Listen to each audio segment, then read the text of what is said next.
It's all come down to this. Day 3 of the Teamfight Tactics Cyber City Digi Duos Invitational is coming to a close. Who is going to come out on top? Which team is going to reign supreme and claim this very authentic gold-plated spatula that definitely was not 3D printed? My name's Frodan. Welcome everyone back to the couch. It's our final day of competition. We got Panda and Zane because I'm pretty sure every player is waking up. I heard they were out really late last night, having Definitely fun not. and making some priceless memories. Panda and I can neither confirm nor deny that. Nope. You guys, I will not get involved. you guys just sound like you woke up. But man, it's been a wonderful weekend. How you guys been? Oh, great. I mean, I'm exhausted just because of the weekend, but like so happy. I mean, this is the best vibe. I'm feeling great.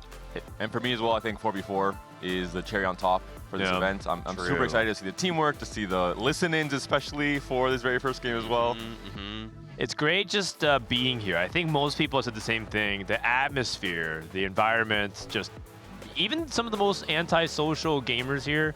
Boxbox was like, yeah, normally I'm super antisocial, but I just really love the vibes. He was telling me that last night, and that really touched me. But perhaps most importantly is just some of the banter, which I believe we have a couple of clips that we wanted to show you guys of the players talking to each other. Wait, do we? I'm not sure we do have that.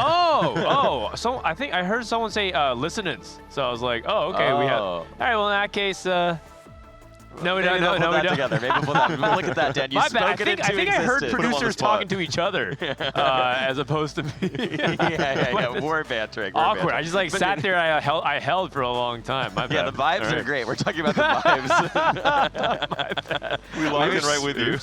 That's the goal of the event, right? Like that's what I've been trying to do is make sure that the vibes are good. So it means a lot to hear that from someone like Albert and just from people in general to say that the vibes are really good. Yeah, we've had a lot of side events. I mean, if you guys haven't, obviously we're about to get into competition, but you should go back and check the VODs of that. We had a skit go up. We'll have 2 more content pieces coming out later today. I do have bad news. You guys are -1 couch leg. I think I broke it. Oh, okay. So. Do we have the replay of that? No, we don't. I haven't seen it yet. I want to see it, actually. I think we sub-walled it. You can't, you can't watch it. There's no shot. You just can't get total authority over here. We can't get anything by this guy. Wait, so we have a clip, so take a look at this. Good comms. Bro, I got a fart, bro. It's bad. Wait, just do it, man. Well, if you think about it, if you fart, 2 of them have to smell it, only one of That's optimal. That's optimal, bro. Good comms. Wow. This is the thing, though. This Alex guy, I'm going to give a bit of behind the scenes here. I don't want to blow up his spot too much, but he's so, great content creator. Like, he's so TikTok brain. You think that looks so natural? It's all scripted, you guys. Him and Ray, they are not planning strategy at all. All they do in between breaks is Alex is like, we got to do this bit. We're gonna run it. we're gonna play rock paper scissors, and we're gonna throw rock 30 times. Keep count 30. I'm not gonna say it, and then we're gonna. I mean, it's a TikTok generation for sure. If you guys don't know, Alex is like a very, very viral TikTok guy who always does the over/under. Like, can I finish this burrito in 1.5 bites? Can I finish this quesadilla all in my mouth? And he does like a bunch of food stunts. He's just as crazy in real life. He's the guy who more than anyone has gotten, can I get a photo with you this weekend? It's happened many times where people just in and around Seattle have been like, oh my God, you're the one bite guy. Yeah, I love it. Alex, he's a local, so me and him are probably going to hang out after this event. But that's not the only clip that we have, so hopefully I'm not wrong again. Check this clip out. Is Gold Collector Samira good? Yeah, it's fine. How about Gold Collector Brand? Awesome. Terrible. Awesome. Like, why are you asking me those questions? You know the answer. You know the answer to that. Well, I don't hit a Samira or Jinx. It's just giga fun, bro. I'm gonna kill you, Kiyoon. Like, actually. Kill him in game, of course. Great. Why are you even asking me these questions? You know the answer to it. What was I saying? No. So just it was a clip where Emily kept asking you, "Is Gold Collector good on X? Is Gold Collector good on Y?" And you're just like, "Why are you even asking me the questions? You know the answer to that." Oh yeah, like I don't know, like she's pretending like she doesn't know that Gold Collector Jinx is pretty good. I was like, I mean, yeah, it's good.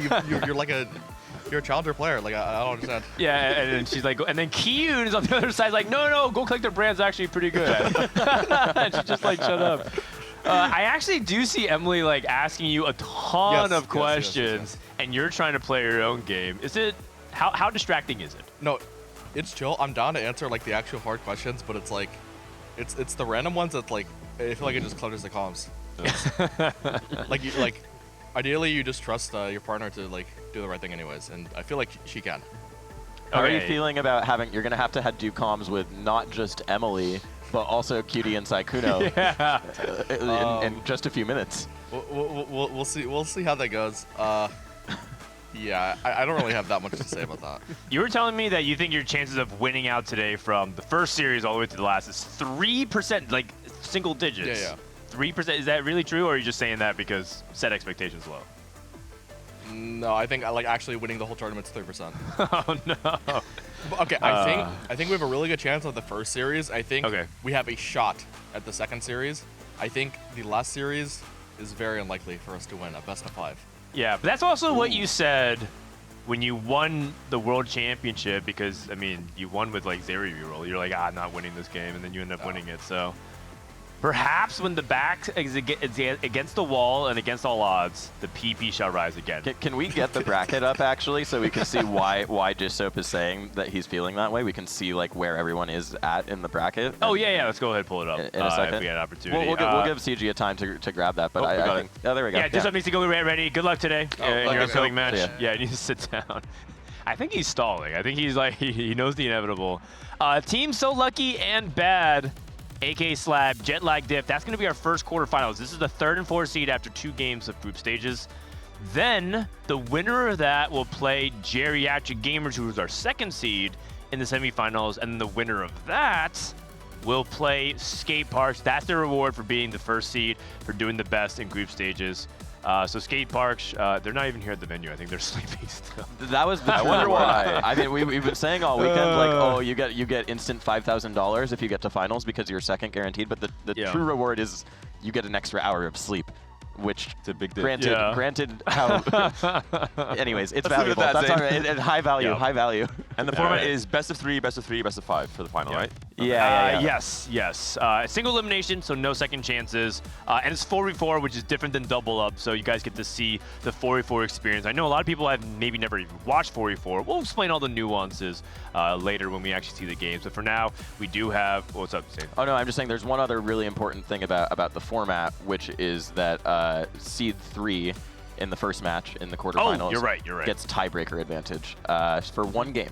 For one game, which we'll talk about a little bit. I guess right now we throw up the rules. So in 4v4, every single game is self-contained. There's no point rollover, right? In other TFT tournaments, you're used to saying like, okay, I got 5 points this game. Next game, I'll go for like 8 points. Okay, I have to go first this game.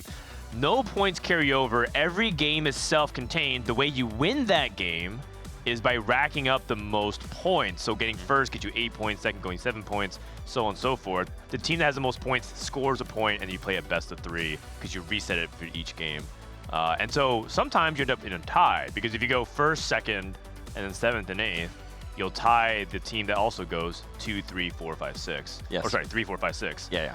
And so the tiebreaker advantage would go to the 3rd place team. So thank you for clarifying that. Yeah, it is and important. It's very often teams are tied, so usually the tiebreaker is the win-out player, which is why it's so important for every team to have one player that has a spot from 2-1 that they can potentially win the entire game from. Despite this, of course, we'll have a different tiebreaker for that first game at the very least. Yeah, well, it might sound a little confusing if you've never heard of it, but we'll walk you through. Trust me, it's really fun. There's a reason why players all love it. In the meantime, speaking of people we love, we got CLE with a special guest to chat up a little bit while we stall for time, because we're starting games in about 20 minutes. You say special guest, but I say special guest. I have the entirety of Team Jetlag, and they're not even tired. They're ready to roll today. They're so adjusted. I interrupted their breakfast meeting, though. What were you guys talking about before I got up here? Yeah, hello, everyone. We are talking about our strategy, and we are talking about last night, that we finally got a good sleep, and there is no Jetlag Diff anymore. We are ready to fight. And the good news is you guys have a lot of fight left in you, but Unit, as the team captain, as the highest seed in the tournament, you want to leak all your strategies? So we play only 4 comps, okay? 1 TF, one Marksman, 1 Street Demon, and the other one Vex, okay. That's it. So that's it. You just... Are you rotating who's playing those, or is it just like no matter what. But he's one of the TF brothers. How do you feel about being on something that's not TF? I mean, this time TF shouldn't be the best option because of in double up you had chances to get stronger and stronger, and now 4 versus 4, if you get denied, if you have been blocked by someone, it's not a good comp anymore. So we are switching comps between each other, and it depends on items, I guess, who plays what. And now there's no shared resources, right? There's no shared resources between teams, no shared shops, which is a big difference from yesterday. You guys may have gotten used to it a little bit. But Johnny, have you played any 4v4, and are you excited about it today?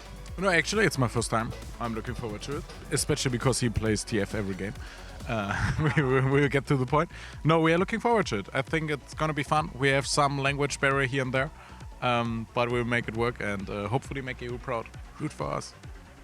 And Manute, as somebody who's played a lot of games of TFT this set, are you the key flex player in your team today? Absolutely not.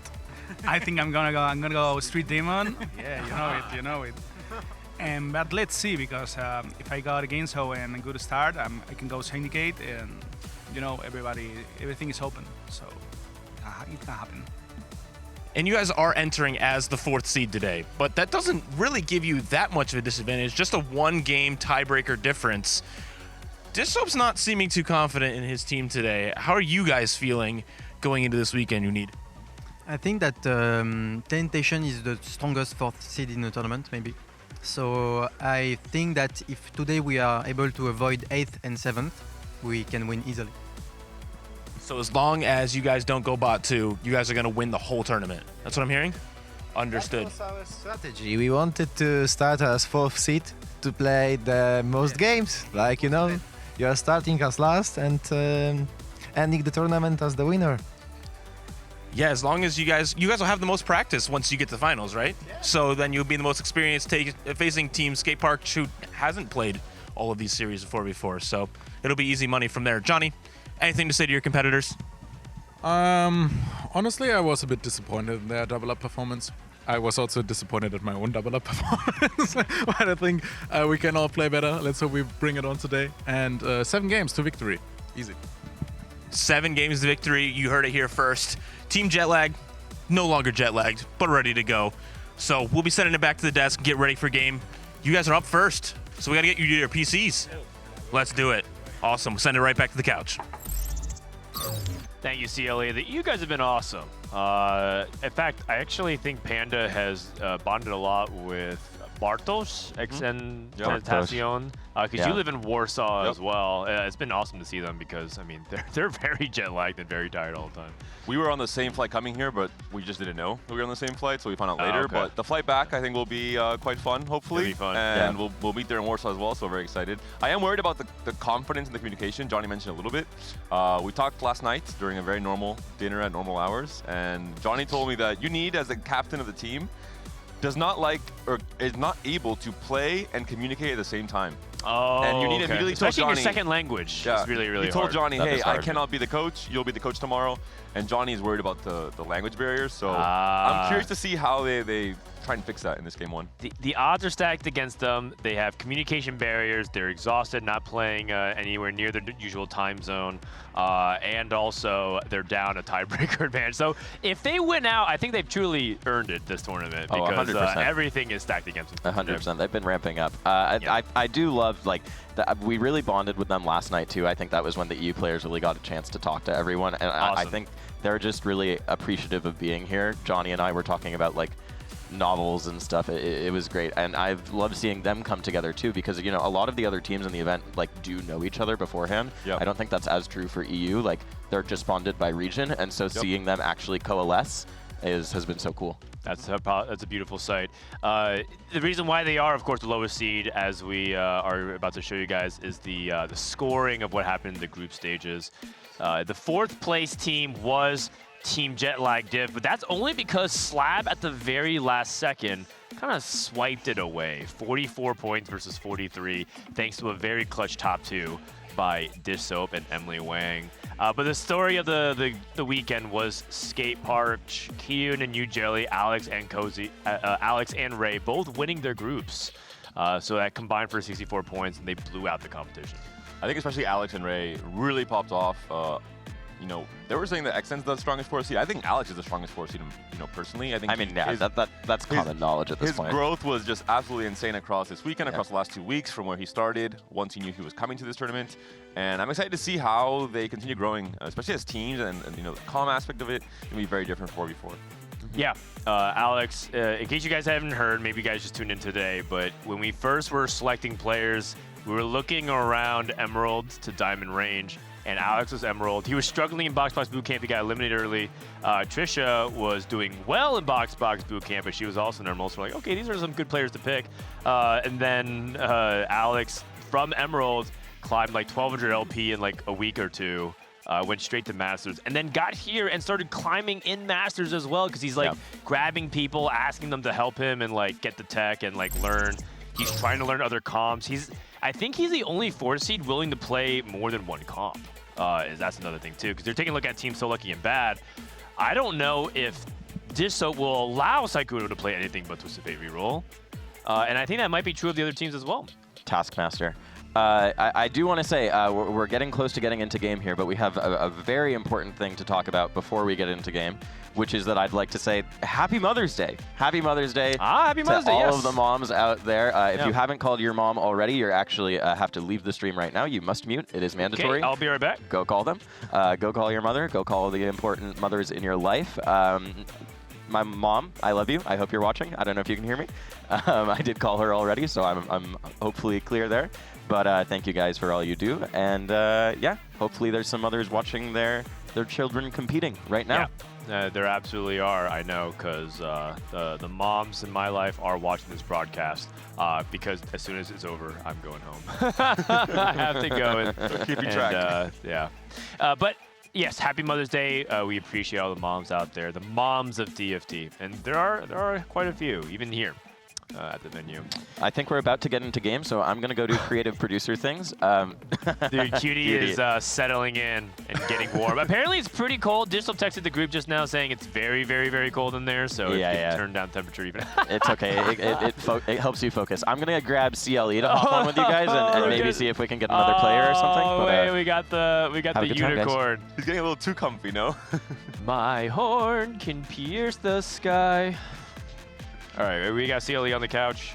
And then as the day trickles in, we'll get some special guest commentary from pro players and of the like. Okay, well. What's up? What's up? We got CLE back on the couch. There'll be 3 of us here at least. All right, so 4v4. There's a handful of people who have never seen 4v4 before. I saw some people in the chat say that. So the first thing about 4v4, again, every game is self-contained. No points roll over, and how many points you get in that game determine who wins. And so it's like every game's like checkmate. Like every game's the best of 1 essentially for playing for it.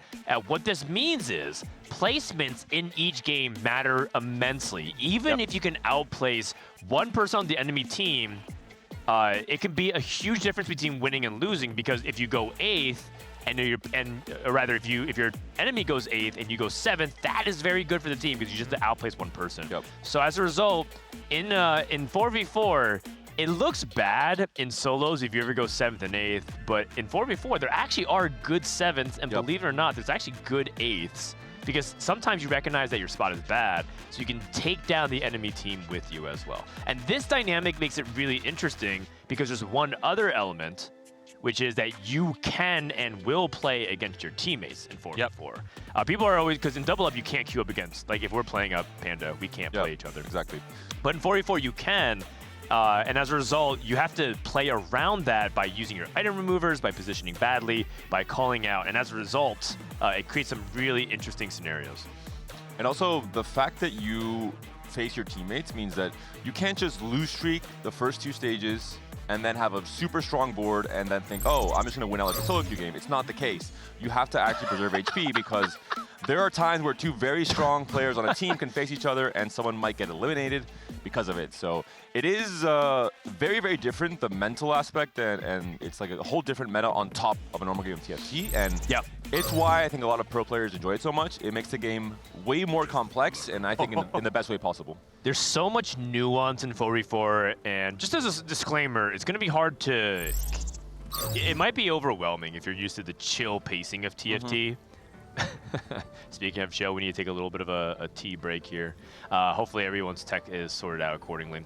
Yeah, the idea is that, because some people say playing your own teammates, isn't that kind of weird? That's like counterintuitive. You don't want to hit your teammates, but it's what allows tempo strategies to evolve. Can't just hyper greed, right, and play for that Cypher cash out, because then all the players on one team would just make it so that way they can play for the win out, and you as a result can win by playing for the win streak, which is really, really powerful. And then also communication is going to be really important. If you are a player that needs the lives, you need to communicate with your teammate and save your item remover. How you manage your removers is really important, because you're going to see people remove their items, slam it later than usual. The play patterns of 4v4 changes pretty dramatically, which is going to be really interesting to watch.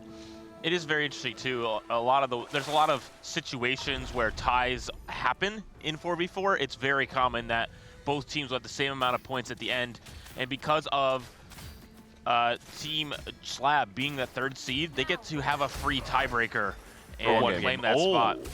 Oh my goodness! Talk about Cypher. Dishsoap already has double Draven. That's pretty big. How important do you think Cypher is for 4v4? I think it's important to have at least one player that has the angle to win out, that has the potential to win out, so it's always going to be the play. It is much harder to have a full loss streak with Cypher. You have so many more players trying to grief you, and talking about griefing, this is one of, maybe the most important thing in 4v4. You don't only have one player manipulating shot balls, you have the power of 4 different players doing something in unison, which is so much more powerful. If you're playing a 3-cost reroll, good luck. You will most likely never hit, because everyone will be sacrificing 10 to 20 gold to hold, as many copies as they need to deny your strategy. Yeah, so Scarra was like, oh, can I play Fiddlesticks tomorrow? Can I play? And the team's like, you can't, because 18 copies, if everyone on the enemy team holds 2, you're really, really unlikely to hit, if not just basically impossible. So we'll see what lanes people are taking. So usually what ends up happening in 4v4 is that the first player that declares their spot, everyone fills around. So Emily says, okay, I think I'm Street Demon, which means that on Dishsoap's end, Dishsoap's like, okay, well, I'm probably going to play Cypher into something else, maybe into Marksman Vanguard. Cutie will try not to contest his teammate, because that would also be bad. And then Sykkuno, we know, is very likely to be Twisted Fate.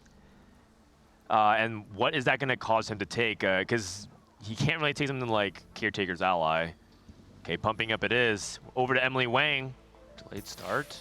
Delayed start.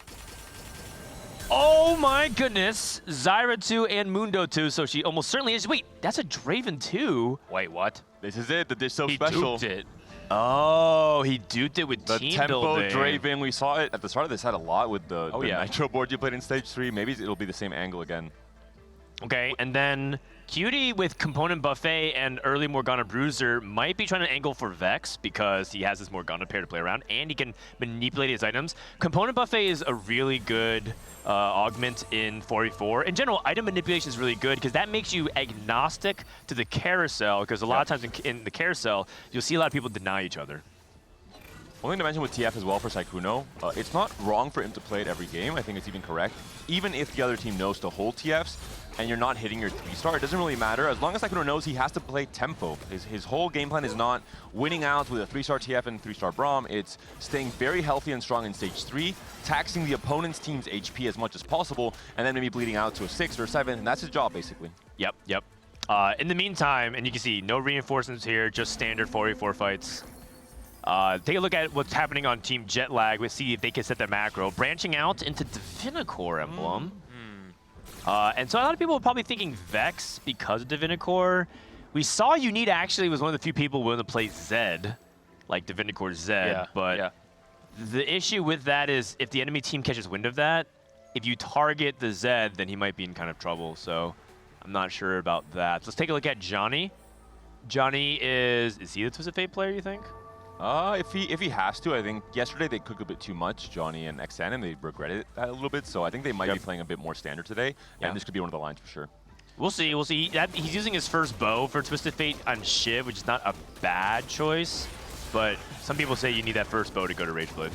And it did look like XN was also playing that. He has that Pandora's Bench here early. Ah, you're right. Ooh. And so that would be something that would play very well into his play style. But it looks like he's got 1 cost on there right now, not 2 costs. We're making gold, so.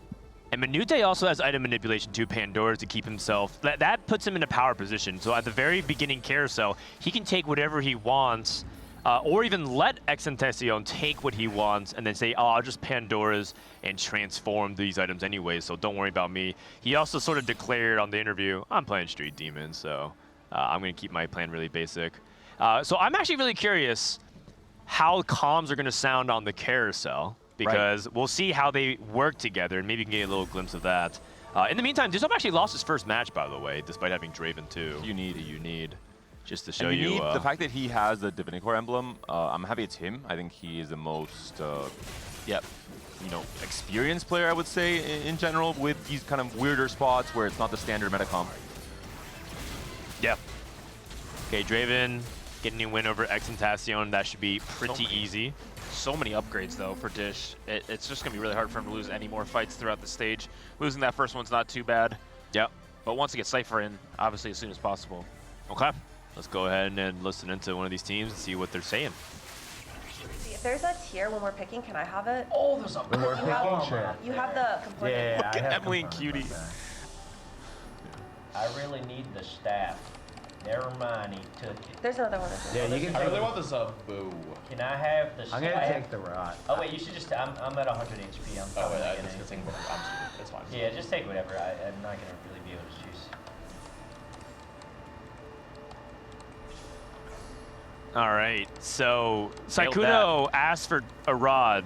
There were 2 rods. One of the enemies took it, and he said, I really need this rod, and then Cutie just took it anyway. And he's like, you know, it's fine, I don't need it.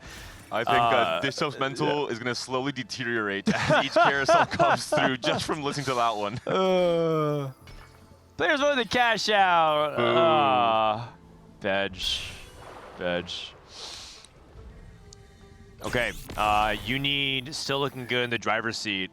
Sykkuno, so in 4v4, there's also small little milestones to check in, which is who are the people win streaking, who's preserving HP, and who will need the lives later on, because it's not a shared HP total. And so Sykkuno, it's actually really important that he wins these rounds, because Twisted Fate, as you guys know, is not really the win-out composition, especially if you're contested. So these rounds that Sykkuno can win, he will be the HP mule that is storing up for his teammates. But that does require a little bit of coordination on their end. So he's put in a really important position to win now and trade HP for his team later. And it'll really help to have someone like Dishsoap or Emily on the comms telling him, hey, you have to roll now. This is the tempo spot where you have to really start pushing and pressuring the opponents in stage 3. And he'll know to roll on 6 at 3-2 and maybe go 7 on 4-1 and roll deep. And not just play greedy like we saw in the first 2 days. Yeah. Dishsoap did not push levels there and did take another loss, so not playing extremely from ahead this time, but instead will go for that mixed streak here. Yeah, and I think he can, because he can also play into Cypher for some resources. And I think also if you're this spot that players like Dishsoap and Johnny are in are some of the hardest, because if you're win streaking, you just play a simple win streak tempo plan. If you're lose streaking, it's pretty straightforward. You just sell everything and make it easy to lose streak. People in the middle have some of the hardest spots because they have the least amount of gold, and they also don't have as much HP, and they have room for fewer mistakes. And so it's actually good that Dishsoap's in the middle, because he has the hardest position relative to his teammates right now to navigate. And it looks like for Dishsoap here, he's really just trying to preserve his teammates' HP. Yeah. And I think that's really smart for their team, because he knows that he's... Oh! Wow, that's Very big, that's close win big. there. Because Johnny needs to... Again, these mid-streak fights end up having such a... It might seem small, it's like, okay, it's one fight, but it's the ebb and flow of 4v4, because as we start getting closer, you'll see like how people need that one extra life, that few extra HP for the difference makers in some of those ties. And so losing to Sykkuno, but then beating Johnny there is obviously huge, because that's huge for their team's AP. A little bit unfortunate for Team Jetlag as well. Looks like they had 2 loose streakers, which already is a little bit risky, but Minute also queued into Exentacion, which snapped his loose streak. So that is going to be a a little bit rough for both of these loose streakers here. And talking about win-out players, Pandora's Bench is one of those augments that historically can be a win-out augment if you find those 3-star forecasts, if you find, 2-star forecasts even in stage 4 on your roll down, you can just continue cycling them and even force the entirety of the opponent's team to hold so many different copies that we saw with Double Up. Oh my, wait, Dishsoap hit Jarvan 2, Emily hit Mordekaiser 2, and Johnny did hit Twisted Fate 2 and Darius 2. So some pretty big spikes here coming out from a lot of the players. I think we're seeing already very clearly there's one brand player, one Aphelios player, and one TF player on each of the teams with one kind of flex spot still open. I think it's Johnny and QtPie who have that flex spot for now. Right. Emily, with this Mordekaiser 2, has anchored her front line pretty substantially, going up against Dishsoap, who seems to be okay losing to his teammates, but beating the other team. Slamming later, that's going to be really important. You're going to see delayed slams a lot, because if you just automatically slam and Kiyoon to your teammate, you'll regret it. So wait is really important here. Dishsoap also slamming the Gwynsus here, which is just quite good. Wow. Okay. That Draven absolutely popped off right there. Uni, though, on that 6-win streak is absolutely huge. 2 silvers or a gold. So Usually he's the playing option Divinicor. Is almost always the best in terms of just pure value if it works to some extent, but no. Trifecta? We'll be going for trifecta. This could be, I like this. It's gonna be Senna, Zed duo carry most likely with Divinicor, and then go vertical into potentially a Renekton carry at the very end. It's also possible he might just play Vex and then just buff the other 3 costs in the comp, so Varus, Gragas, and Mordekaiser. But that's interesting taking augments for your support carries. It is interesting with that composition because you can itemize a good amount. I mean, you have an extra item from Exotech, but also just knowing that those 3 stars, those 3 costs aren't going to be rerolled as much in these lobbies does make trifecta a little bit worse, I would think, right? It makes it. I think it's okay, personally, but we'll see. By the way, fun synergy here from QtPie, Big Friend and Bulky Buddies. Bulky Buddies gives the HP, Big Friend gives you damage reduction if you have enough HP. So some pretty interesting synergy there, assuming it can work out nicely for QtPie. And QtPie is 1 tier off from being able to complete his ideal Vex items. And he is the loose streak player. A lot of times people think Vex is the loose streak player because you need to have perfect items. Yeah. But the problem is he's not in the power position to pick the tier. And so if you are Team Jetlag, you're going to be looking to deny the tier from QtPie in the upcoming carousel. And this carousel now, we're going to have 4 costs, so really important for teams to communicate well. Hey, I really need this Vex, I really need this Aphelios, no matter what the component is as well. Yeah. Munute is going to be looking for a bow, and preferably on a Leona or an Aphelios or Xayah of some kind. And it looks like Tentacion's locking in Street Demon with Climb the Ladder and so much vertical. Already has that Ziggs as well, which is one of these units that'll stay on the board for a while. The problem with this board that takes a lot of skill expression is going to level 9, right? You really need level 9 to put in the high cap of this board, and so we haven't seen that too much from XN in this tournament. Pandora's Bench is really interesting in 4v4 because it also, while it gives you the chance to roll into 4 cost, holding stuff on the bench is also reduced. And so you might need those 3 slots to hold the enemy team while holding your units, right? Let's say he's in a situation where you're paired on Mundo, you're paired on Xayah, you're paired on all of this. Where's the room to hold enemy units to help deny? And so Pandora's Bench is an isolating augment, and 4v4 ends up making your game plan easier to hit, but it kind of makes it worse for the team overall. Oh, and Nico with a tier. Ooh, 2 pants. Holy, and a spatula as well. The Nico with the tier is so big because Tentacion can take it, and he denies the tier away from QtPie, so he can't get blue buff. Yep. Wow. He is going to have now 2 tiers, though, so can't really slam a Shoujo, doesn't want a blue buff on a brand. Who's taking the pants? I'll take his prom as well. We can just wait, if Unid gets that Zed? Oh, no. Okay, Sykkuno takes the belt. Pan's left on the carousel. Pan's in general, much more of a solo queue type of pickup you would go for. Like, you know, rapid fire, or if you can turn it to boombot. Also, not much comms going on from Team SLAB as well. No. I'd love to see who Unid lost his streak to. Unid lost his streak to QtPie. Wow, okay, that's big. Huge. Johnny with the Gragas too.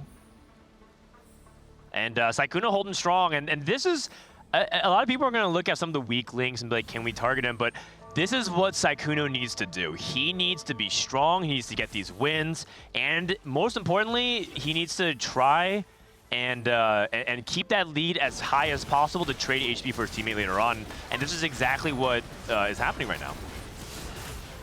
And if you get to win here over PewDiePie, that's actually good for the team. I think SLAB would prefer Sykkuno to win here. And PewDiePie really at the mercy of this next PV round coming up and the components he gets. He needs that blue buff very, very badly. He has the gun build already at the very least, and the red buff for the various later on. Oh, don't look now. Dishsoap is also win streaking. You need getting a big win as well over Emilyywang. And the items do look more Vex-oriented for the comp instead of the Senna, it looks like. Yeah, I think it's got to be Vex. I'm a little concerned about XN's. His health is pretty low here. Yeah, We're really rich, though. So here's the thing. So if you're playing 4v4 and you're on Team SLAB, what you have to identify now is, okay, can we pressure XNtacion and make his life difficult? If you're Dishsoap and you leveled in fast states, you're looking for Vanguard Marksman, but also he's going to look and hold Brandon Nico's, because if XNtacion can't hit, then it doesn't matter that you lose streaking, he's just going to go 8th.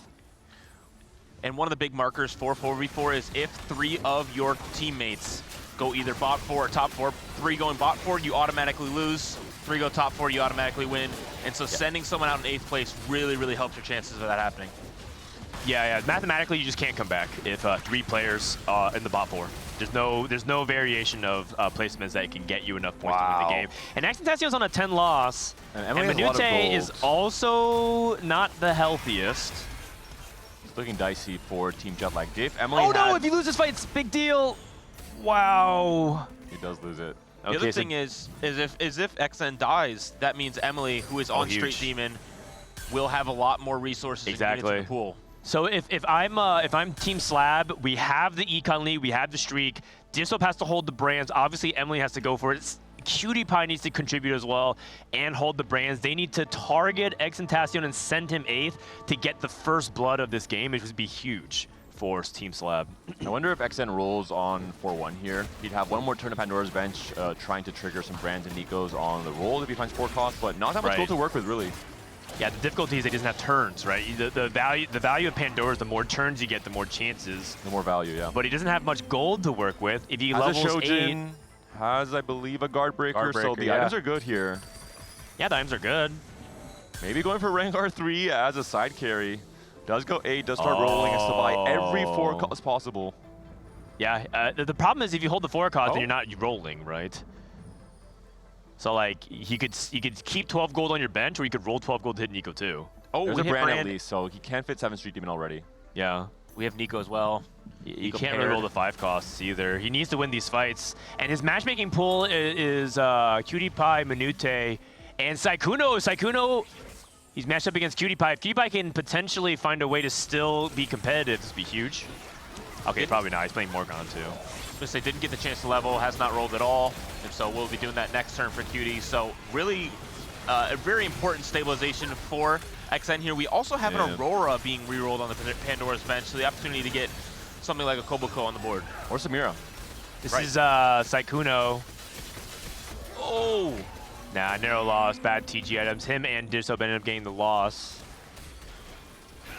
You need also taking a loss. And this makes sense. These are the people. Wait, actually, you need rolled down at 8 and missed completely. Oh, wow. And it's Syndicate +1 for, I believe it's Johnny. So potential for 7 Syndicate if he does high roll. And we do see Prismatics come through for the 4-2 augment round. Binary airdrop, insta pick because he has 2 items. Okay.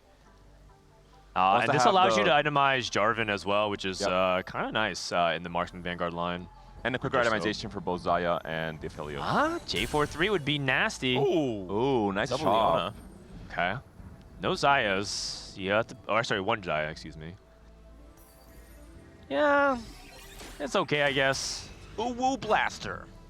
I love that. PewDiePie hit Sejuani too, but no Vexes. Uh-oh. Oh, Renekton. Okay.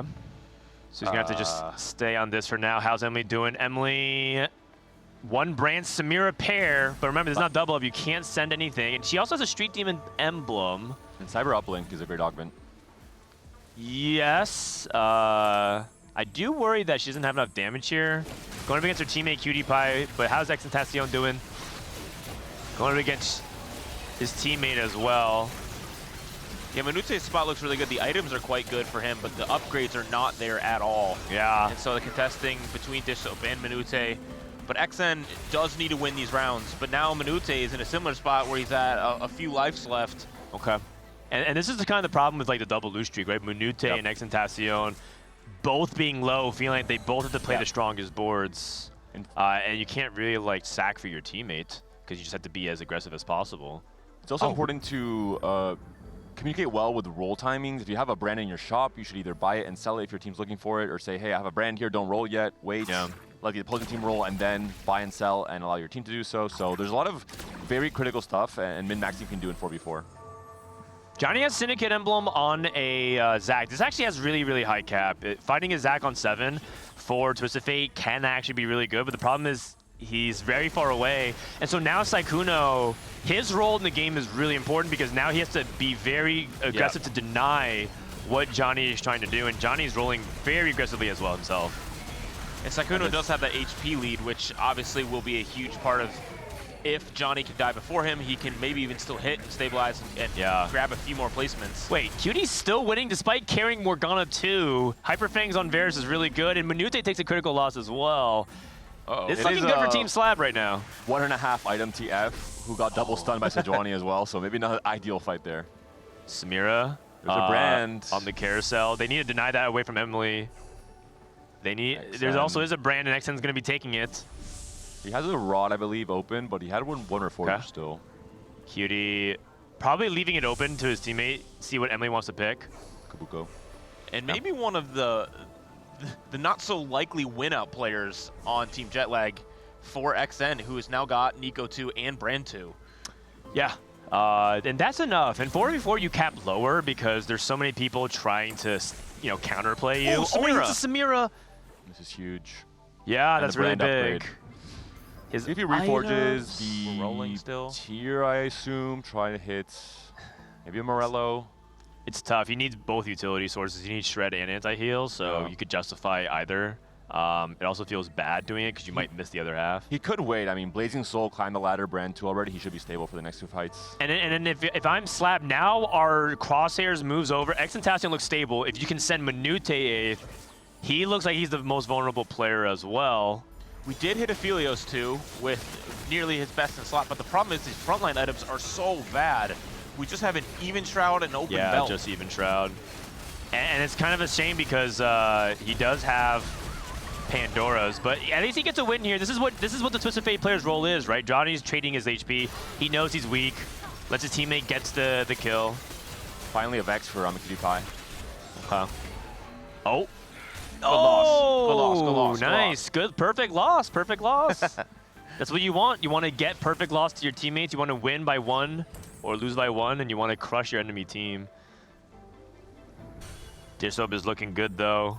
Very strong, very stable. Binary airdrop, bulky buddies. Very good combo here. Fiona 2. Yeah, and I mean, Sykkuno has triple Rage Blade.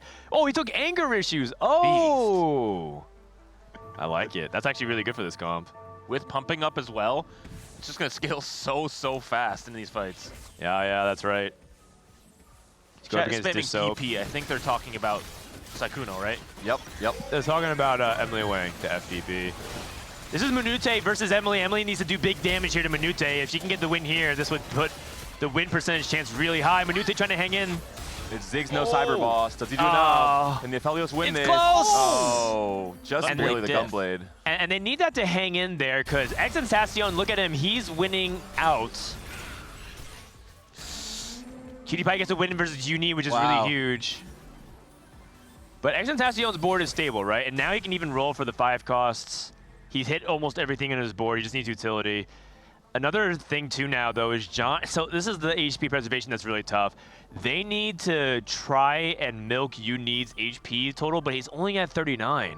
So that puts it at a really tough position. There's just not much HP to work with here. It is doable. Jetlag can make the comeback, but they're in a tough spot. No matter the board strength, at a certain point in time, you just add up the total HP per team coming to stage 5, and just with the matchmaking panning out in certain ways, it could spell doom for the entire team. Yeah. And then the only player that's currently in threat right now is Cutie because he hasn't hit Vex 2, but that's okay. If Cutie misses and goes 6, that's really good for the team because that means he's outplacing 2 members from the enemy. Emilyywang hits Samir 2. Dishsoap Jarvan 3. Oh my goodness. Unid just Vex 2 as well. And Dishsoap hit Jarvan 3. Wow. Okay, 2 from Minute. Everyone's spiked. Everyone's spiked. You want to have binary on the Jarvan for sure here. Yeah. But he's removing because he's making sure that he's queuing up his teammate Slam first. He's queuing up against Johnny. He needs to get his items quickly, and it's hard because it's binary. Okay. All but one. All but one. And if Dishsoap gets the win here, I think that puts Team Jetlag in guaranteed 8th zone. And it looks like he's going to do it because his Leon is unkillable. Lost. Wait, XN lost to who? I believe it was Emily. Oh my goodness, Oh, this goodness. is crushing victory here across the board. Uh-oh. On Johnny our first game? lost to Dishsoap, XN lost to Emilyywang. It might be a 1, 2, 3, 4, and Jetlag might go 5, 6, 7, 8. Uh-oh. Emily hits Brand 2 as well. Yeah. All the upgrades she needed. And she can move items. Okay, the problem, so this is actually a punishment for putting the bow on Brand because if she uses double removers, she can't use the removers for her teammates. So this is definitely something you have to be a little bit careful in 4v4 because remover management is really important. And she's not doing it this turn because of that. Yeah. Okay, she's going up against Dishsoap. This is Johnny's last stand. He's going up against Unid. Unid didn't remove any items. Unid has 3 removers and he didn't remove any items, so this is... Oh god, I think Unid might accidentally kill his teammate here. Well, I wonder if this is a conscious choice, though. Knowing that Johnny's spot isn't that good. Yeah. Yeah, maybe just sack him, try not to save him. Wait. Oh, wait. Oh, just barely. That might be a Sykkuno, though, down to 16. That's okay. Sykkuno did his job, which is to just survive. Yeah, he outplaced Johnny. That was your goal there. Outplace Johnny. He might outplace XN as well. And Sykkuno was waiting for Johnny to go down, and now he can start rolling and trying to hit the 3 stars. And if he goes, even if he goes 7th, it's a good 7th. And that's the interesting thing about 4v4. Oh, okay. Big spike. And he has a duplicator. He needs to do one more TF. Yeah. One more TF. It is. 3-star TF. The APM. Do it. Bro, you have duplicator. Wait, who's he facing? Who's he facing? Oh, you're right, I guess. Oh, XN though. Oh, I think he forgot. I think he forgot. Because he kept rolling. Yeah, whatever. Win anyways. Yeah. It's interesting because we said, 3-cost reroll wouldn't be as popular. No one saw the Draven coming though. Again, no Braum. We're not close to Braum at all. That's all good. 1 HP. Okay. And Minute also takes a loss to Dishsoap. Cutie gets the win versus the Ghost, and I think that just basically means it's almost impossible here. Is there any other last-minute things? Sykkuno can just grieve anybody's item here because he has anger issues. He needs to deny Minute. Okay. Or even keep open to what his teammates want. So he can pick last even. Well, Minute had reactive shell, so getting a Vanguard emblem's quite good.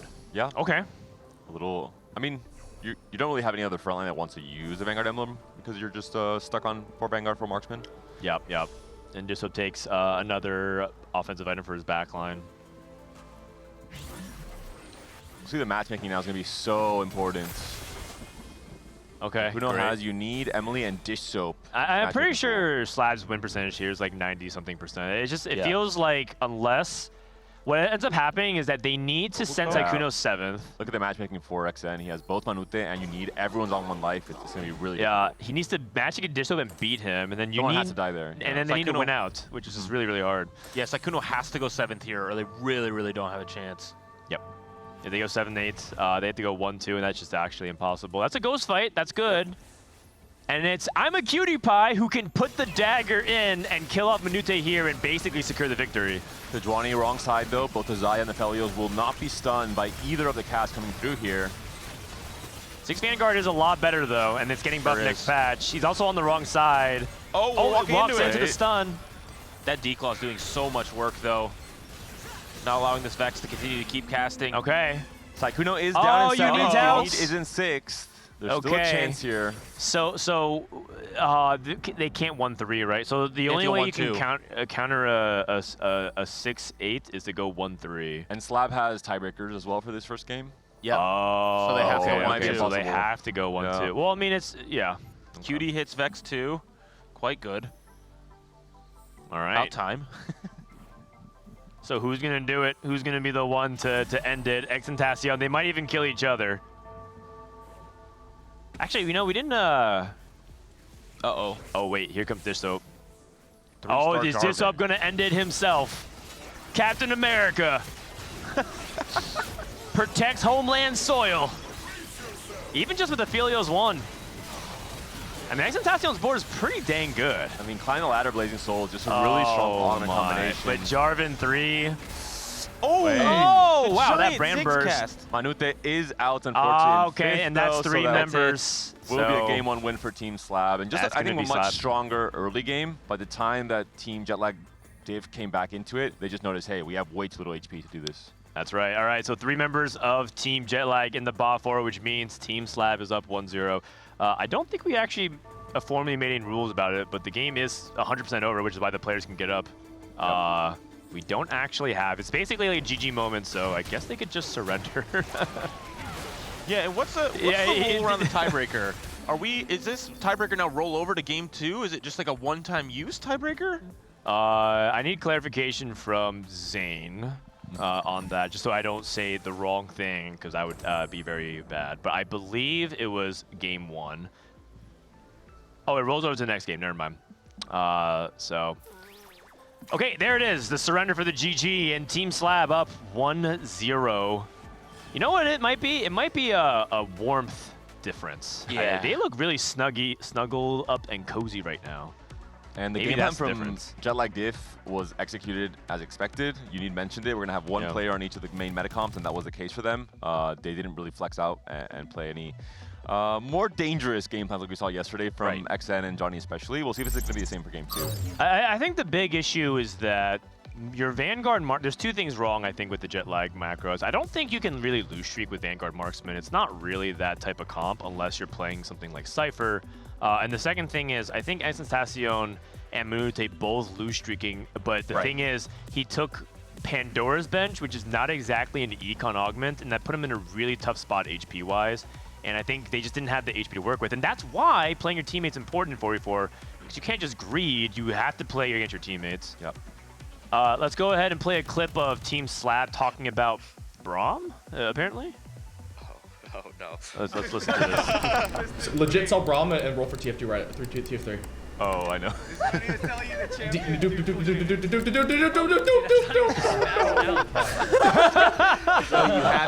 rolling down for TF3, and then he sees that I was 1 away, and he just spams so hard. I didn't know what you were and I saying. think he was saying I had a duplicator, and I thought he was just passing out. Yeah, Sykkuno.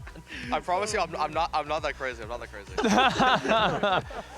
So how was your first 4v4 game, Sykkuno? I feel like you actually played your role really well, preserve HP, win streak early, trade for your teammates, and fall off.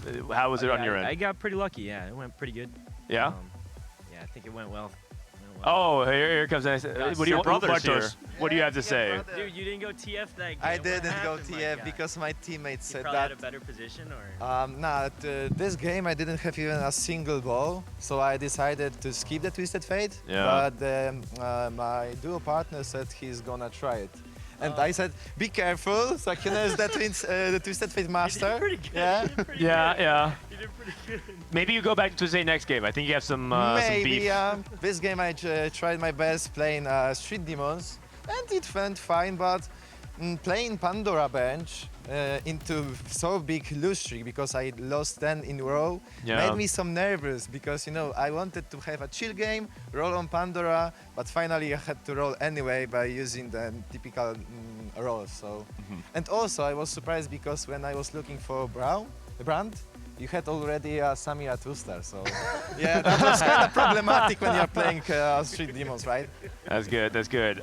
Cutie, how was your first 4v4 game? I'm just curious. Wait, this wasn't my first 4v4 game. I played in a tournament. Oh, you played an EDC qualifier. Player. Oh, that's right, that's right. And I dominated. I made it to the second game, and then we lost. But all right. Yeah, I mean, it was fun. I mean, Dishsoap is like the mastermind, and he's just telling us what to do. So I was on briefing duty. I basically took nothing I wanted and held everyone's units. But Perfect. You know perfect. what? I'm So just- happy with that. All right, sounds good. This is Emilyywang, who apparently is a Samira Whisperer. Samira 2 on 8s. What was that? No, I hit on 9. I hit on 9. Oh, you hit on 9? Oh, okay. Someone said you hit on 8s.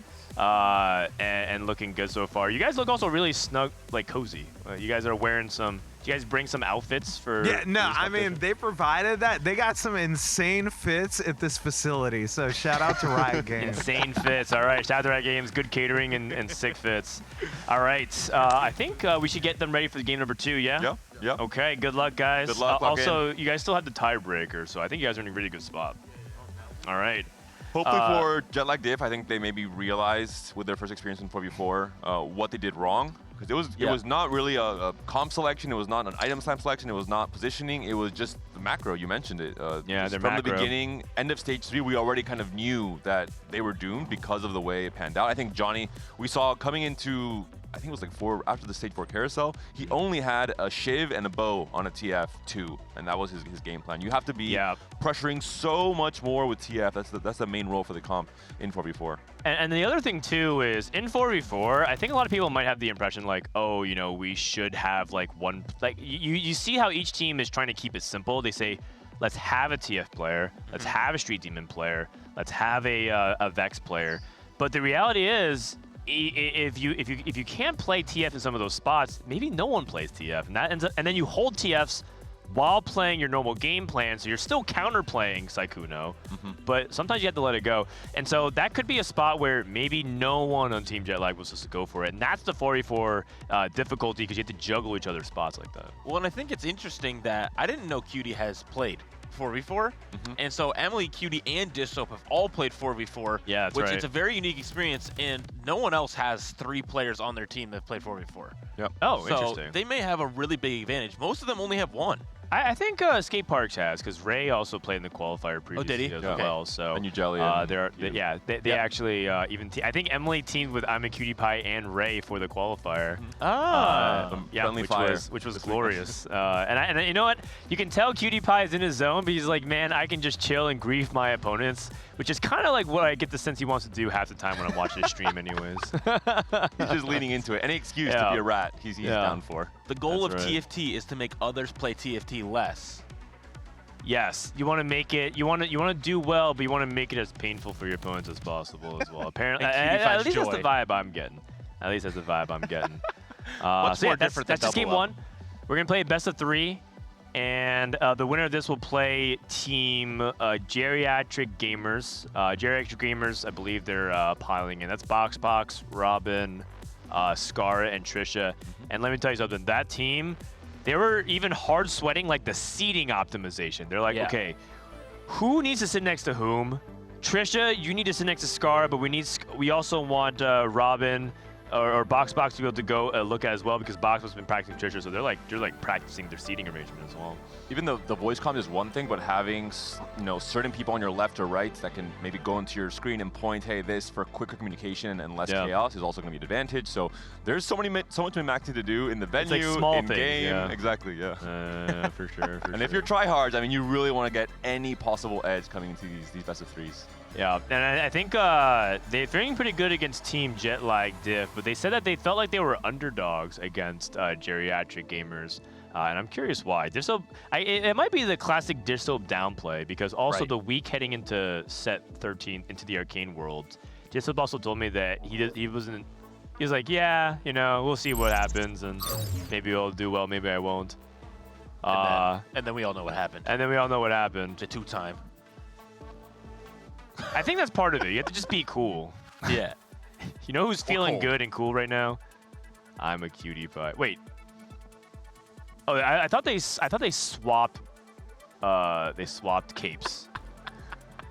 He's so comfy. I man. will say already some mental damage has been dealt in this game 1 in terms of the dupe situation on Dishsoap. We'll see if that continues to become better or if it becomes worse as the day goes on and as they maybe advance through the bracket. I actually really like that he has the unicorn one because I do think it's a good metaphor, right? Because I think Cutie is a unicorn in many cases. Is there an analogy for Emily being a dinosaur? Yeah, she's as old as one. That makes sense. Oh. Yeah. Another hacked opening encounter. It's the same one. I was hoping for some Garen encounters, maybe some Zax. We saw some crazy games at the end of yesterday with all the prismatic starts. Not that going to be the case here. Of course, if Emily goes back in this VOD, you are young, you are able, and you are a challenger. You are great, Emily. Keep up the good work. Surely, I don't think Emily's the type that ego watches a VOD to hear what the commentators say, but just in case, you gotta cover your bases. Yeah, please come back if we host another invitational. Don't deny the invite. Emily was actually a really important person. Like, she's a keystone of how the players fell into place because she also helped invite a lot of people. Yeah, so I can imagine. We need her back. The social connection. Oh, Lord. Okay, I'm gonna get in trouble. All right. Anyways, back in the game. This is pot of gold again? Yep. Yes, sir. Okay. Okay. Well, you know what ends up happening is ends up making it very low resource. And that's another punishment as well for Team Jetlag. They didn't have like the crazy hacked encounters to bring them back, which does throw 44 into the mix, so it's more punishment for not taking Econ. And if there's one piece of advice that I would give Team Jetlag, I don't think they listened to the stream, but I think they needed to start off with stronger Econ augments. They didn't have any Econ going. And have just less open forters or less full restrictors as well. Yeah. Yeah, Invitational was on the win-out duty, which he was in a really good spot for it, I do believe, but I don't think it was even possible there. But that's a lot of Zyras. 5 Zyras. I don't think he's gonna deviate though. You think Sykkuno? You think Sykkuno of all people is gonna whip out the dank Zyra reroll? At some point in time, Dishsoap will tell him, you must. He has Sykkuno, a Shojin. You must. He has a Shojin. I don't think Dishsoap will allow him to play TF every game. No, I don't think he can. Wait, pumping up. It's time. So, he's gonna take pumping up. Oh, cooking pot. It actually is though. Like if he was willing to do it, the cooking pot into Bruiser's Zyra reroll is actually pretty legit. The trick for Manute. Okay. Dishsoap, portable forge, and do probably Mana Zane. Oh, LeBlanc could be really interesting. Maybe Gold Collector brand. Yeah, I heard that was pretty good. Or just Annie Amp, maybe? Oh, okay. Here's something really interesting. Cutie took Clear Mind, and Clear Mind says if you have no units on your bench, gain EXP. So that's actually really isolationist from 4v4. You can't hold. It's two ways. Not only can you not deny your opponents, you can't hold to help your teammates. It might be only first 2 stages. I think probably stage 4 he'll completely ignore this. And now this could be a spot for Veigar from Unid. Blue buff has been slammed. Spark has been slammed. Yeah, I know Unid. I'm pretty sure I spoke to him on the first day and he said he does like playing Veigar quite a lot. Okay. Yeah, I mean, Veigar reroll is okay in 4v4. I do think you need one of the power augments like new high score and cower weaklings because Starry Night. It's just not enough to get there, I think, without it. Starry Night into... Is this Slayers? Are we trying to help out Sykkuno a little bit, or are we just going to... Yeah, and then she might need to because this is what I was talking about. Cutie can't help his teammates by holding 2 costs. He can't grieve his enemy teammates. He's just playing his own game. But the upside is you play your own game, you max your econ. You have to play for like the win out, and he's playing Vex, and I think he can do it. He has Cyber Coil and... It's a good spot. Guard Breaker Hollow Bow, which slams. are okay. Path of Blue buff. A fairly strong board for Clear Mind already. Yeah. Oh, XN playing Nefuri reroll, it looks like, with Starry Night as well. Okay. Wow, we actually might get a reroll heavy lobby. It looks like at least 4 people are looking at reroll with maybe even some more people. We got Sykkuno, XN, he's locked in, Cutie, and maybe Unid. And Dishsoap had an early Nefuri as well. Curious to see what was his augment choice? 2-trick? No, Dishsoap I think took portable forge. I don't think he's gonna go Mana Zane LeBlanc because the argument against Mana Zane LeBlanc is that if you hit Brand 2, Cypher, we're back. Oh. Does that Now change do we do anything? There's some cash outs that do give you duplicators, so maybe he stays open to it Or without two rolling solo on LeBlanc. 3-2. Yeah, and just on 3-7 decides good. if it's time or not. You know, this is one of the things where, funny enough, I think I would just ask Dishsoap what he would do. I'd be like, well, what should you do in this spot? We'll get your answer soon. Yeah. He's going to sack. Okay. Intentionally lose. And he has to do... Wait, he's going against Cutie-Pie. Okay, that's actually perfect. Cutie-Pie doesn't care if he wins, loses. He's just econing. Yeah, and Cutie-Pie is one of the weaker boards as well because of Clear Mind, so you can't get as easy upgrades. Sort of. You also like over-leveling a lot with Clear Mind, so you might like hit level 5 quicker as well. I don't know if XIntension wants to win this fight. I don't think he is. It's kind of close. It's very close. The Vycast should do it, though. Unless... Okay. So that means that Jetlag... Oh, boy. Is there a... Only one spat. No Galio for Dishsoap. There's so many tiers for Imaqtpie, so pretty much a guaranteed blue buff already. These characters are really hard to play for 4v4. It's actually incredibly complex because of the set of outcomes that can happen based off the combination of items. And denying is almost off the table completely because you just like, I can't really deny. Imaqtpie gets a tier and denies the Yuumi potentially from XN as well, if he wants to go for the amp comp. And Sykkuno grabs the spatula, which I imagine could be Syndicate spat, but it really probably was just a big deny also from the rest of the players in the lobby. Continue, do it. I feel like they're just going to vote to cash out again. I think the continue option is... Oh, they're thinking about it. Brand. Huh? Players that voted to cash out. And I know it's boring, but like I think it's correct because these because the game in 4v4 games are shorter, and the only other time you would really want to cash out is stage 3. So just take the gold now, which is basically the same, if not better than taking it later. What are we doing for Sykkuno here? I'm curious if Cutie-Pie I think we're playing Card Shark. We got one Braum. Found a we got one brand. Braum and Shaco too. Okay, understood. It will be Sykkuno versus Emily here. Emily should win this with a Rage Blade Slam, and no items really slam for Sykkuno. Look at the HP totals, much better starts, I would say, for Jetlag. Diff, a lot more HP overall coming out of stage 2. But there will be a reroll heavy stage 3, and that could definitely change with so many players pressuring the lobby. It's going to be really in the hands of the RNG of Starry Night for, multiple of our players in this lobby.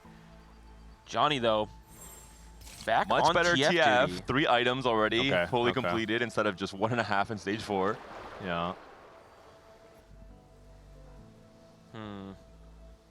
What do we say? Looking like he wants to play around. I mean, this could be a lot of things, but obviously Brand with the units he has right now would be great. We did see Cutie have a Brand on 2-5. This is a very strong spot for Manute. Yeah, he's looking for the 5 streak here, and Jetlag can control both the win streaks, which is if they can find a way to get the both win streaks, then they're in the power position. I would say Team Jetlag is off to a better start right now if they can get a double 5 streak going. It's a prize fighter as well for Unit, so perfectly playing into the win streak. I think that's a great choice in 4v4, being able to know if you're going to be able to play around that win streak. Your teammates can sack for you even sometimes if they're not really caring about their streak.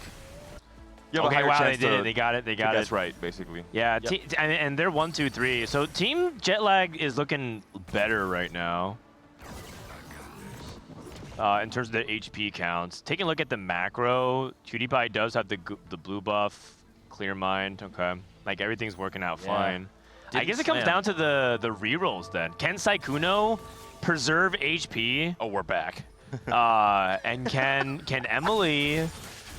Emily's one of these X factors. I don't know how good the Slayer reroll potential is from her. I think Emily and XN might be the 2 X factors on either team. Right. If XN can really pull off the Neferi comp. Maybe he's learned from Gangly or Alex this weekend. I mean, assuming that Emily is playing Slayers, I don't think there's any other thing I'm missing with Starry Night. Shaco too. Okay. Ooh, it could be Shaco actually. A little bit late. What? There's potential. A Varus 2. Oh, okay. He might just be playing that temporarily just for board strength. Okay. And Dishsoap already has a Jewel Gauntlet made. Knowing Dishsoap, he probably is still open to playing LeBlanc Rule, but he needs like something else kind of crazy for it. I don't know what is like exactly what he's thinking about to make it crazy, but I know that he'd be willing to do it. Also, the fact that Cutie found the brand, maybe he's pivoting off of Vex and into Street Demon, which means that now Dishsoap has to find an out that isn't just contesting his teammate. Oh, is it? I think he might. I mean, you can't really ignore a brand on 2-5, can you? Yeah. Oh, I mean, you can. You definitely can. You could. It would feel wrong to do so. And Dishsoap would maybe tell him if it feels wrong to do so. Climb the ladder. Oh, wow. This is a very strong spot. So I think he could do that, and then they would make Dishsoap pivot, which would be really tough. And on Dishsoap's team, the role that player usually is Spencer. Spencer's usually the guy who pivots. It's going to be Street Demon for Cutie with this augment choice. Okay. Emilyywang. Late game specialist, interesting. Preparation's really good for Slayers if she threads the needle very carefully, and it does have very high ceiling. Yep. I like it. It's just a very early Zed. Oh, prepping Zed is huge. This is so big. She's looking for Vayne 2. Alawi 2, wrong Enema squad. Oh boy. There's a Senna as well. There's a LeBlanc 2 for her teammates, but okay. And Johnny some big upgrades. Hit the Draven 2, hit the Braum 2. So Johnny understands now what he did wrong in game 1. He has pressured the lobby, and it has rolled very, very deep.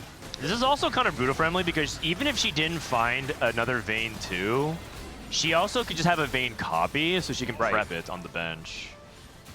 But I do believe in 3-star Slayers prep.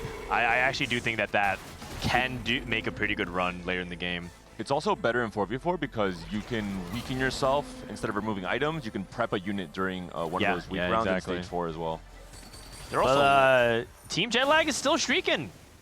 We got Unid and Minute holding strong. Wow, and that is really, really big. Titanic Titan. Titanic Titan. Yeah, he's got 125 HP. He's got Biss, Graves. We see their JG guard breaker for sure. They're 1, 2, 3, 4, and I think with this means that their win out potential is lower, and so Team Jetlag's goal is actually a tempo victory. I think they understand that Dishsoap will probably win out, but if they can send everyone but Dishsoap bot forward, that's how they can win, and just let Dishsoap win the game. And Unid, I think, will be playing potentially into Urgots from the item slams here onto this Veigar. It could just be tempo slams, but I wouldn't be surprised. I think he is the highest skilled player on Jetlag Diff. He's the one that can pull off playing a fast 9 Urgot flex. Okay, and Unid loses his streak, which is fine. He can't keep it forever.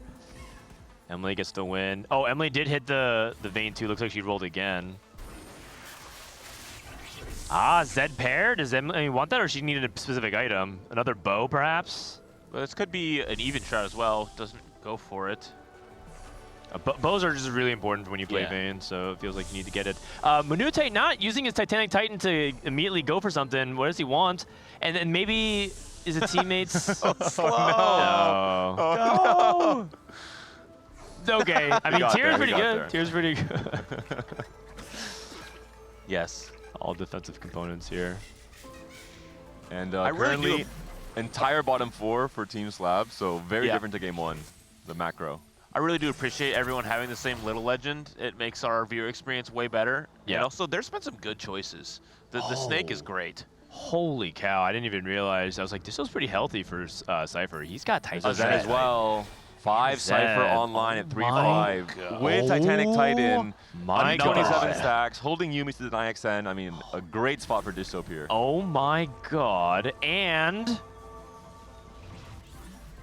he has the ability to push pretty far if he wants to.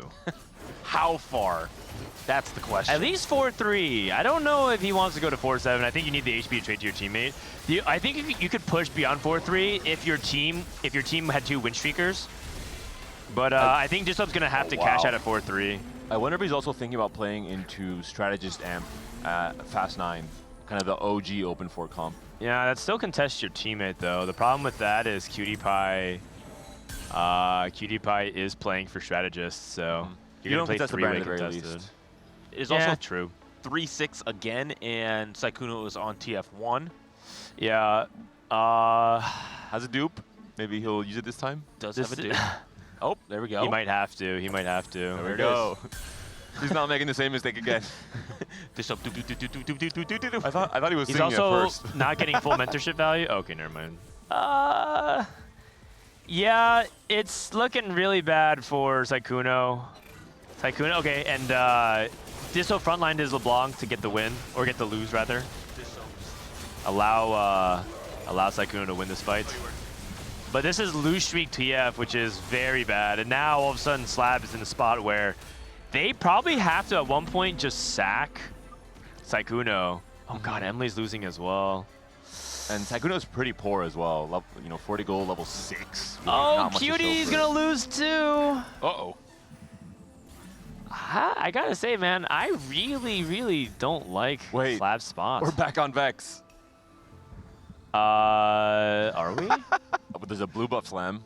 Oh, That so was another brand. He Despite took the climb the brand ladder. pairs, so now punished yet again for not going into brand when the game is telling I you mean, to you do so. theoretically could play Vex brand. Yeah, you just play Rengar. It's not like, it's not the worst idea I've ever heard. Is there a Keepai Vex gonna cook player up on something? Jetlag Diff? You can also deny. I believe Extensio is rerolling. I think Johnny is Twisted Fate. This looks like Vex from You Need. Yeah. And then Street Demon. Well, you need might be Vex Urgot, I think, potentially. Yeah. Wait, Emily wins this, right? Yeah. Right? Okay, yeah, I think These so. are some beefy units. I think Emily wins. Emily? Emily? Oh, okay. No, not even okay, close. Not even okay. close. That was a little scary. That was a little scary. QtPie roll down potentially. When they come through. Dishsoap's rolling. Oh, Dishsoap's going for LeBlanc. He's going for LeBlanc. He actually has 5 LeBlancs. He's going for it. He needs blue buff then. Jarvan for Johnny. I am a QtPie hit Vex too. Yep. And now he's transitioning. Yeah, you know what? I didn't want to play Brand anyways. I like it. He was just griefing just much earlier into the game. He now has 2 brands and an eco. Okay, wow. QtPie in, QtPie out, pivot in, pivot out. So flex. But his items are good for Vex. Very good. Going against Johnny. This would be He a didn't big get the win. full 5 X attack in though. Johnny is streaking here. Can he continue the streak? It's going to be so big for Jetlag Diff. Oh, Vex didn't get the other cast in time. Sykkuno loses again as well. Dishsoap taking a loss, which is expected. 463. Goodness gracious. This is the problem. Dishsoap will most likely have a massive spike, but the HPs are not there to support him. From Yeah, he needs Emily and Cutie to start winning every fight possible. If they want a chance to win this game, they need Emily and Sykkuno to start winning all their fights, and that's just going to be really tough. What's for LDP? LDP? Okay. Okay. Because he's going to lose one more. This is Emily's spot. Emily asking Dishsoap for help. Clockwork Accelerator is very good. A lot of combat. This does not look like a Starry Night board, though. This is the big problem right now. Emily's at 4 veins. Wait, she's on Clear Mind, yeah? Yeah. Yeah. Cutie. It's up to QtPie then. It's up to QtPie because right now Sykkuno is just dead. They're gonna have to sack him. They don't sack for him. If they can send another player bot 4, I guess Extentacion only has 2-star Nefiri. He's not exactly high rolling either. He does have a Biz Varus at the very least. Yeah. Uh-oh. Okay. I think both teams can send these rerollers 7-8. Oh, man. Okay, so this was about to cash out. If Sykkuno can play for 7th, I don't know if he can, but if he can play for 7th, that'd be huge for the team. Oh, 6 dupes! 6? I didn't even realize. Well, I've never gotten that sure. cash. I've never gotten this high for that duplicators. 6 so now he just has Galio 3 and LeBlanc 3. And we're if he still finds rolling. one more. Because I think he's missing 7 one. now.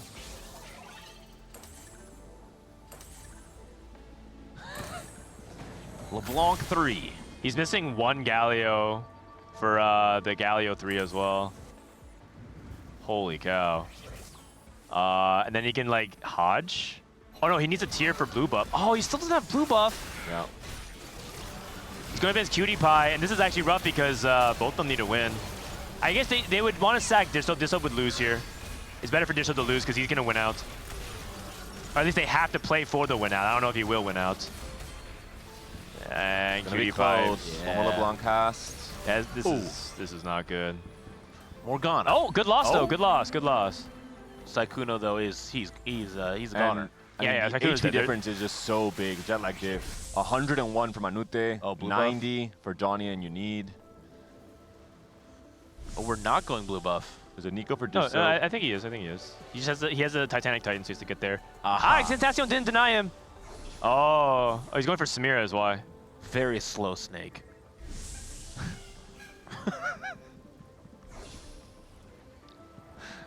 And then, oh man. If your team SLAB here, yeah, right, it has to be Cutie and Dishsoap winning out. But the problem is they're so healthy. Between Cutie and Johnny, that's 49 HP. Simi's one more Galio. 39, I'm bad. There it is. So he has Galio 3. And what does he use his big dupe on is the big question. Maybe the Zed. Oh, he might be going for Yuumi 3? Oh, hold on. It denies, I think he's one off. Denies X10 as well. Yeah. Oh, you're right. I think his dupe is twofold. He's not using his dupes, though, because he thinks he should win this next fight. So, like, if he can save his dupes, also, he's not sure of his teammates' matchmaking. He does have triple EMEA in his team against Jetlag Diff, so maybe that was the time to use them. This Also, blue buff, though, is really so much clutch powerful. TG to get Spark as well, which is very nice. Oh my god, Zane LeBlanc murders. Yeah, Zane LeBlanc is pretty insane. Sykkuno against Cutie-Pie, that's going to probably be it for They're just going to Sykkuno. sack him, just kill him off now. 8th place. 0-7. Emily losing out. Emily with Starry Night into this board is just so sad. We do need to remember that Team SLAB will have, there it is, finally. It's way too late, though.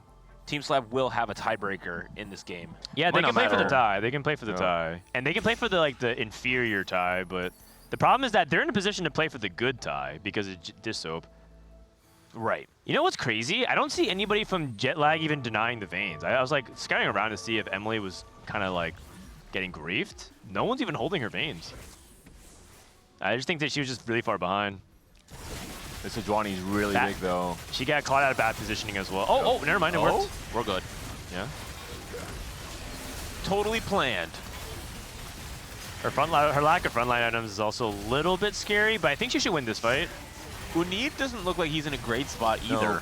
He just played high tempo, just wanted to preserve HP, and now he's no Vex. Very low cap. Okay. And if Xantacion goes 7th, and Emily goes 6th, that is doable. That's Yuumi 3 for Dishsoap if he wants it. But I think he doesn't have items for her, so he's not entirely sure. Johnny hits Darius 3. Johnny's 2 off TF, 1 off Draven. He's probably going to send it this turn. He did a good job preserving HP. Might depend on his matchmaking as well. Yep. Cutie-Pie 1 and 2 fight. Okay. Again, we talk about Cutie-Pie being one of the X factors with Clear Mind. He's holding Nico, by the way, as well to try to deny. Dishsoap hits Z2. Okay. You see if he rolls down for the rest of this. What he does. He is. Now 2 off. Very close. He has Galio. He's now one more Yuumi. He can save his big dupe. I think he can use it on Galio or Yuumi here. Okay. He has JG Shiv. Oh, XN from hitting, basically. Johnny hits Twisted Fate 3. Okay. The thing is, too, is that... oh, does he want LDP on Galio? He does. Do we still need to be playing Draven on this board? Is that important for the value of the AP? It's just 5 Cypher, yeah, I think so. Okay. 20 AP. It probably could be just that it's better than any Unique can play right now. Yeah. Now, he'll probably replace it later on, especially for 5 costs, but it's a lot of freaking AP. That LeBlanc is very strong. Oh. Emily Emily needs to outplace XXentacion or this game is going to be really, really hard to make happen. Because I don't think XXentacion can do anything but go 7th here. Okay. Emily had 2 Nefiris there. Doesn't hold them in the shop. She just pass right One more Senna. Immediately hits. Galio 3 for Dishsoap 2. Okay. We're hitting. So much for no 3-cost reroll. I mean, this is not a true 3-cost reroll. No one really played defense. Yeah, it's not true 3-cost reroll. And Dishsoap, by the way, is trying to sack lives for Emily, so he's removing. And this is where saving the remover is really, really important. He gets a ghost fight. That's actually not what he wanted. Emily's going up against XXentacion, and this is the fight that I think will determine the biggest swing of the game. Yep.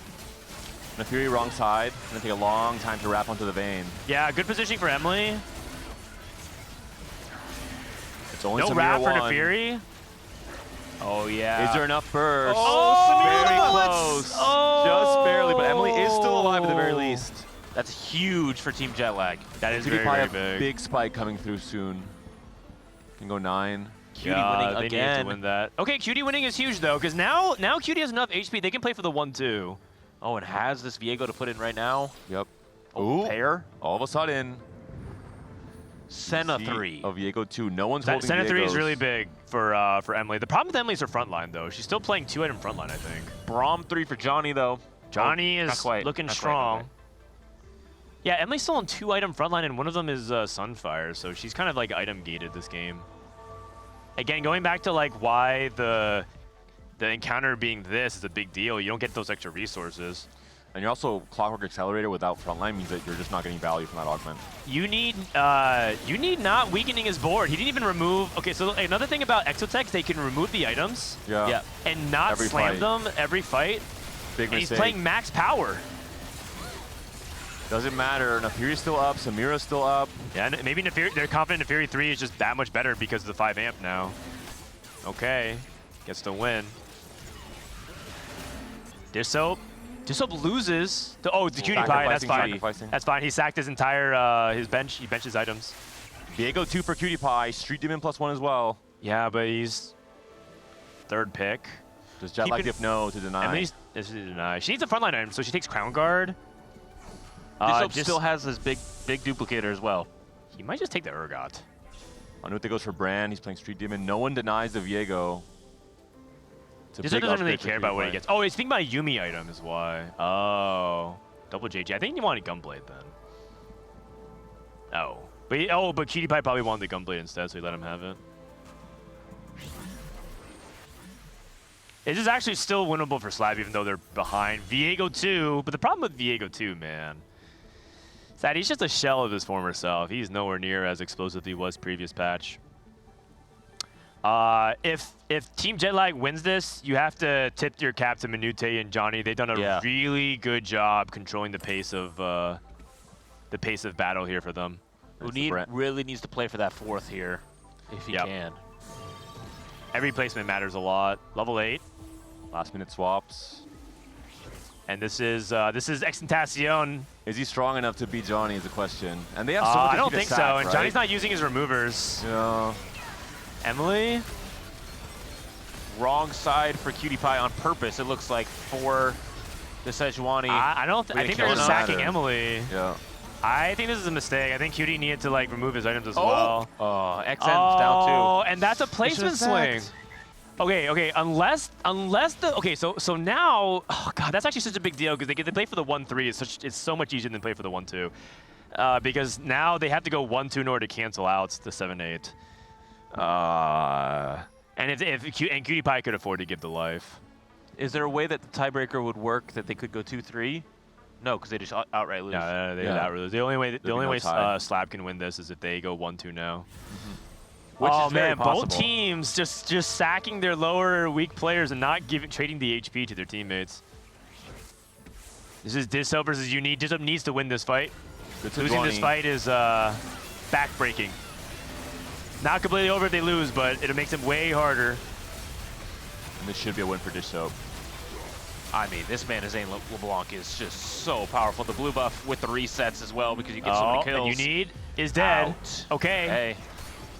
And Minute beats Cutie Pie, which is huge. The fight will likely be Minute versus Cutie Pie if they can deny Cutie Pie from going second. It's the big upside. Yeah. Johnny Okay. should eventually bleed out to a third from this HP lead. It's doable. It's doable. The 1-2 is doable. I know that Jetlag has a massive HP lead, but we're about to go to stage 6. And Dishsoap will just continue taxing PewDiePie as well every time he faces him because of the HP lead from Johnny and Manute. Well, they know who they're facing now. Yeah. Top 4. Like, Yeah. so you can guarantee you only have to stack 1 round.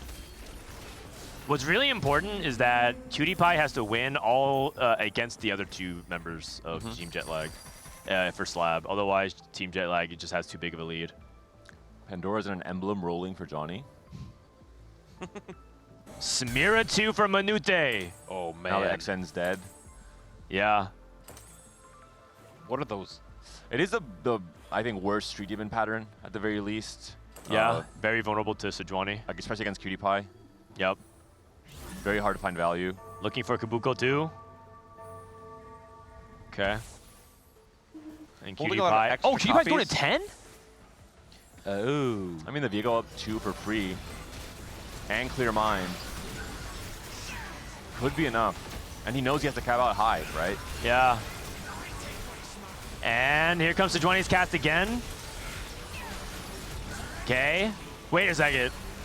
They can't kill Dishsoap. Wait a second. Wait a second. Wait a second. Wait a second. Oh, that might be a Okay, imperfect come on, player. guys. Come on, man. Dishsoap just waves by to the camera. PewDiePie's a beast. All right, yeah. Yeah, he's a beast. All right, well, that's going to be it for game 2 then. There's no way for SLAB to win this. A lot of unforced errors here. I think the number one thing I would say is that these teams are just, they have so many removers on the bench. And it's hard to keep track of. This is the hardest part about 4v4.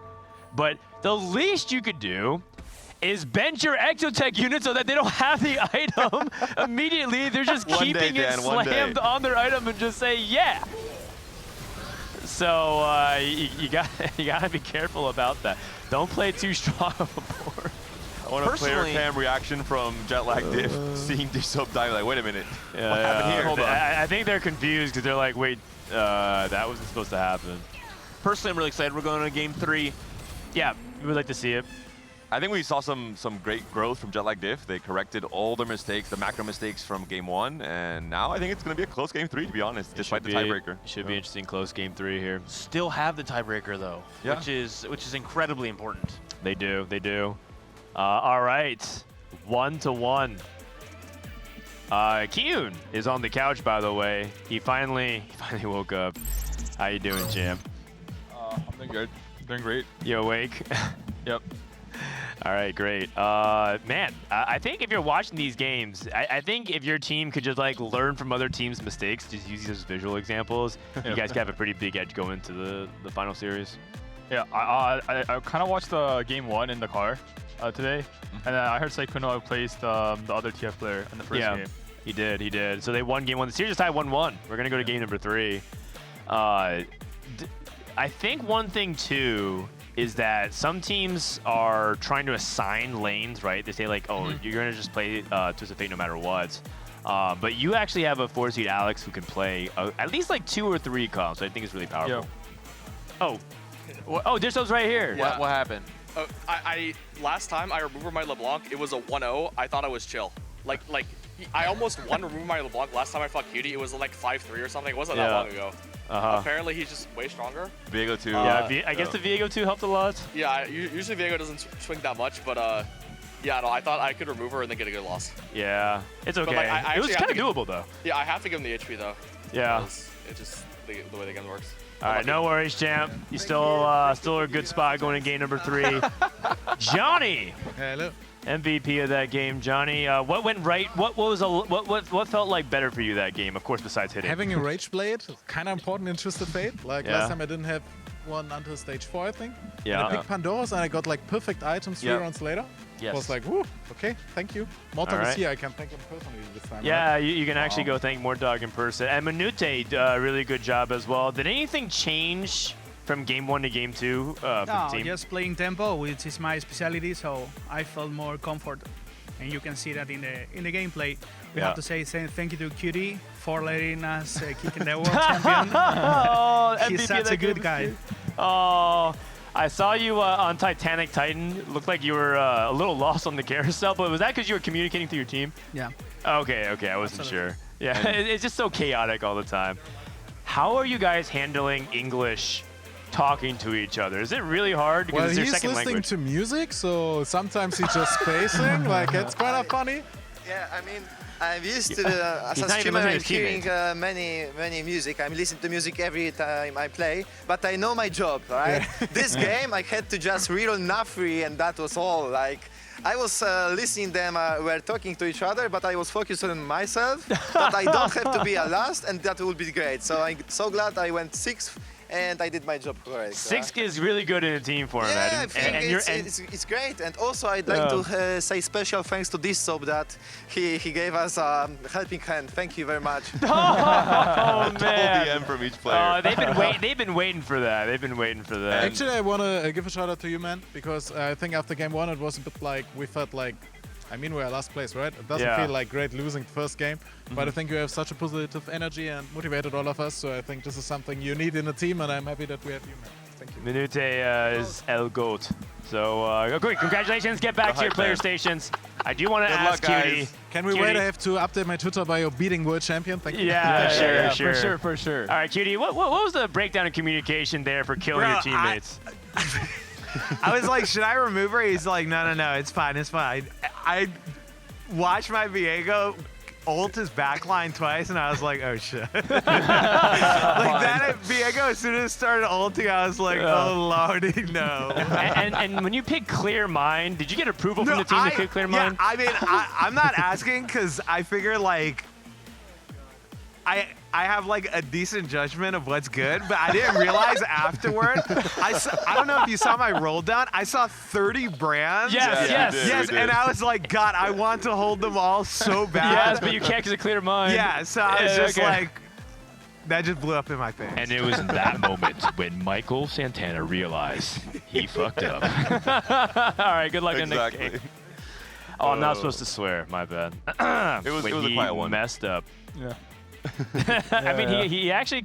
The funny thing too is that he was like, you would also want to hold both because he hit Brand and Vex, and so he could hold it to grieve his teammate or play into Brand. He was flip-flopping between Street Demon, then Vex again, and Street Demon, and then Vex again.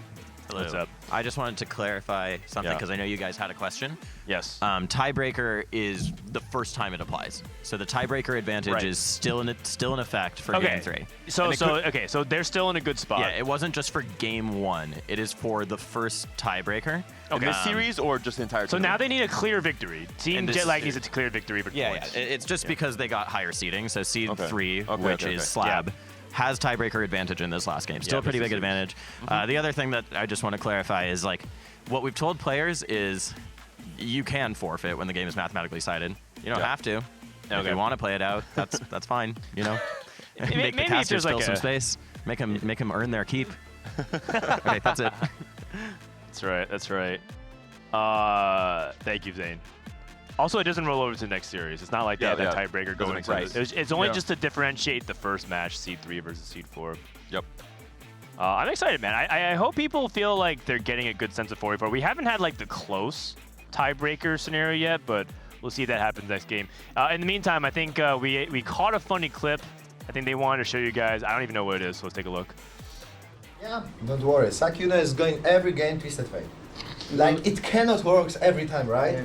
I have 5 Zyrus. What do I do? Send them over to me. I can't. I have 5 Zyrus. What do I do? Play TF. Bro, just get back on the TF. Bro actually said put the fries in the bag. Oh, God. Nah, Dishsoap is fucking cold. Aw, so poor you were right, Sykkuno. Dan. He is just going to play TF every game. No, the thing is, Sykkuno wants to play other comps. And Dishsoap won't let him. Takes the whip out. No, back to TF. Executive order from the president. You're not allowed to play anything but Twisted Fate. Would you let Sykkuno play other things? He had No, 5 no, Zyros no. and Shojin. Yesterday, I actually talked. I was actually watching him play in this room. And then I actually told him I think he should just play Street Demon. I feel like Street Demon is a better comp. It's easier to play than TF. I feel like real TF is actually a lot harder than playing vertical Street Demon. So it's too late. It's too late. I mean, it's too late, I guess. Yeah. Interesting. What do you think makes TF harder? And is it 4v4 or just in general? Just in general. Like I feel like real comp's always harder than like a level 8 comp. If you're like only playing one comp. Because like level 8 comp is like it's very straightforward. Like you could just play pretty much like nothing, lose streak, and then you just level to 8 on 4-1 and just send it, and then you only click the same units over and over again. Whereas like a real comp, it's like there's like I don't know, like sometimes you just need to know like 4 strength, your itemization, stuff like that. Yeah, exactly. Interesting. That's actually kind of an unpopular take. I think a lot of people actually view level 8 comps to be quite harder, right? And that's why they hate reroll metas, because it feels like reroll is like, well, you just press D and roll for the same units. Yeah. I feel like level 8 verticals are easier. Oh yeah, that's the difference. Level 8 vertical is easier. All right. We also have another clip, by the way, that they want to show you that they got. I wonder what this moment's like. You should have gone TF. I don't know why you didn't. Probably should have just gone TF. Should have gone TF, and I'll open up TFT Academy and try and play Street Demons or something. God. This couldn't have been that hard, right? I mean, the man's not wrong. Is he wrong? Not wrong. He's not. He's wrong. right. I think he's right. I think he's right. He's right. He's right. Yeah. And we allow people to open up a second monitor if they want to. No one's really like exercise. People using second monitor listen to YouTube videos to like to get the music ambiance. But he had. Not only did he add TFT Academy available to him, he also had the founder of TFT Academy right like 2 seats over to ask him other questions. You don't even That's all need the I'm saying, second man. monitor. Dishsoap's right there. Guys, time to unleash. Time to unleash the beast. If I'm Dishsoap, I'm approving Sykkuno, giving the green light. That was a good Street Demon setup, 100%. It really was. He's capable of doing it at least. I would really like for this last game to have a more exciting encounter. I think that would maybe push players out of their comfort zone, force Sykkuno maybe out of TF, for example. It's been low resource encounters, almost, and that's almost in itself kind of weird because you're just so used to playing the higher. Like Emily had Sunfire Redemption in stage 5 for her tank on 3-star frontline Vanguard, which is like, I think she was expecting more resources. But she got the minimum amount of items, and so she was just like, I'm playing Ross with Redemption. That's my tank, and she just couldn't hold. Even though her setup is good, right? Preparation, 3-star Vayne, 3-star Senna with like really good items, and she has double combat, right? And that setup for Slayers should at least be competitive beginning of stage 5, but she kept losing because her frontline was completely exposed. Maybe a Garen encounter would be very exciting in terms of really forcing players out. Have we seen Sykkuno? No. We did see him, right? Day 1, I think. If you want maximum shenanigans. But he still played TF, no? He did. I think he got a rapid fire from his trainer Golem. Exactly. Like, it wasn't even that bad. Yeah, exactly. Okay. Happy Mother's Day. Oh, that's right. Again, anybody, in case we said at the very beginning, but happy Mother's Day. Kiyoon, did you call your mom? Oh, I didn't. I'll call her after. Yep. Yeah, me too. Yep. As in, no, I mean, I'm not going to call Kiyoon's mom, but I'm going to call... I mean, maybe I will. Yeah. Maybe I will. Not going to ask any questions. Yeah. Miss Yoon, or Mrs. Yoon, I presume. Happy Mother's Day. Happy Mother's Day. Yeah, that's right. Is that how you're supposed to wear headphones? It's in Spain, yeah. It's a vibe. Does it prevent the dent? Yeah. It's traditional in Spain to wear Is like it actually? that. Yep. Like legitimately or like as a joke? I feel like you're trolling us. No, but he's trolling us. He has to be Panda trolling is from us. Spain. I'm a very serious professional caster who would never troll my fellow co-casters, I suppose. as we all know. I think your headphones are on wrong. I'm half Spanish only, that's why. It doesn't apply. You have to be full Spanish or else For sure. disqualified. We're getting the players settled in here. And it looks like the players are warmed up. No more snuggly onesies for them to wear. We're loading into game. Kiyoon, you had a little bit of a late last night. What was your favorite? Did you have any fun stories? Was there any funny moments last night from hanging out with the players? I heard that you guys were hanging out with the EU players a lot. Yesterday the group we had a big group. We split into half. Like half the group went to like bar hopping. Half the group stayed in the hotel. I stayed in the hotel with like Albert, Cutie, everyone just in my room We're just we all hooked up an HDMI cable to the TV with a laptop, and we were just jamming TFT games. Wait, what? I asked if you guys were playing games, and no one said anything, so I thought there was no hangout, so I went to bed. Oh yeah. Oh, you can just come to my room every time. Like every night. I literally every night, asked. There's like people with like 5 laptops, and we're just playing TFT. It's like a LAN. It's like a mini LAN in my bedroom. Yeah, there was 2 I different asked plans Emily, yesterday. I said, "Are you guys hanging out and playing games?" And she said, "Oh, wait, what did she say?" I have to look it up now. Donald. So after the TFT LAN, you guys made your own TFT LAN to play more TFT. Yep. She said maybe, and then didn't say anything. And so I was like, oh, okay, I guess they're just like not. Okay. Awkward. I think this encounter is Aurora. The 4th augment is Prismatic, I believe. I'm not sure, right? I see you're dodging the questions that are happening. Oh no, you're asking the wrong person. Emily is like the most unreliable person to be asking. She's okay, Emily always describes herself as a female female Dishsoap. She's actually female K3 Soju. Most inconsistent with time, most inconsistent with like whatever, like setting up like meeting time and whatever. I see. Like the K3 Soju of females. Or female K3 Soju, yeah. Yes, okay. Thank you, Kiyoon, for that great explanation. Kiyoon's words, not mine. Yeah. I know. I mean, I can kind of back up. And they both tend to go influencer mode very, very often. But she's gonna need to pick it up. She has Cypher early, Galio, and Vi. That's okay. No, I actually needed to sleep though. Unironically, I actually slept 8 hours for the first time in like 4 months. I actually looked at my sleep chart. It's kind of funny. I actually sleep better at events than I do. I think this is triple Prismatic game, right? It's Prismatic's Prelude. So it's one guaranteed Prismatic, but it can be part of it. Yeah. No, I think the last one is Prismatic. No, it's finale. Sure. It's finale. Yeah, it is finale. It was a finale. Yeah. Oh, is it finale? Yep, it is. And I think it's... Oh, you're right, you're right. I think it's coin flip. It could be like triple Prismatic or like maybe Prismatic, gold Prismatic. Ooh, these are... Where's Upward's like fine, right? Oh, Tactician's Kitchen is also good too. Yeah, because the 2 gold actually does matter. Executioner. Uh-oh. This one's not bad to play Street Team in. Sykkuno got Living Forge into TF. That's really good. Okay, what is he going to pop? Pop it. This is my favorite argument buff. Ambler's Blade can be good. Unending, Moguls, a lot of good hits. Okay. He's going to wait to see maybe who he's facing. And then we'll yeah. All right. Light Shield Crest is pretty good. Yep. Back in the day, people used to put Silvermere Dawn on Darius at the very beginning of the set. Oh, I actually like Silvermere Dawn on Darius. I think it's actually really good. Still, yeah, it still has a good delta. Like Silvermere Dawn, BT, Sterak, Darius 3 with Syndicate Hound on the Darius actually does a lot of damage. Yeah. Unfortunately, we did not write that in the guide, and I don't think Sykkuno's aware of it. But and no Silvermere Graves. Yeah, Silvermere Graves works too. I think Living Forge is like one of my favorite augment. I think all the Ornn items are like really fun, and I think that's like one of the best changes they made in the recent like year. Yeah. A lot of expected and unexpectedness, by the way, from Team Jetlag. Oh wait, the augment is abbreviated to EU. The EU team took it. Yeah. It looks like they both got gold though. So. Emily looks like she's going for Vex from what we saw with the Gunblade Slam, not Street Demon. Manute on tempo. Vayne Vagar. So we have to play Slayers if you're Tentacion. And I'm not sure how familiar he is with this, because he has no bows. But it does work well together. He must have played the last patch, a lot of Slayers, with how meta it was. Okay. And he has a lot of games actually this set, so. Obviously this is something that loses early, so you'll be able to get the items that you want off Carousel. So I don't think it's a bad spot, especially because you have a comp that actually makes sense. Because sometimes you get something like we saw a couple days ago, where you have Darius and Jhin.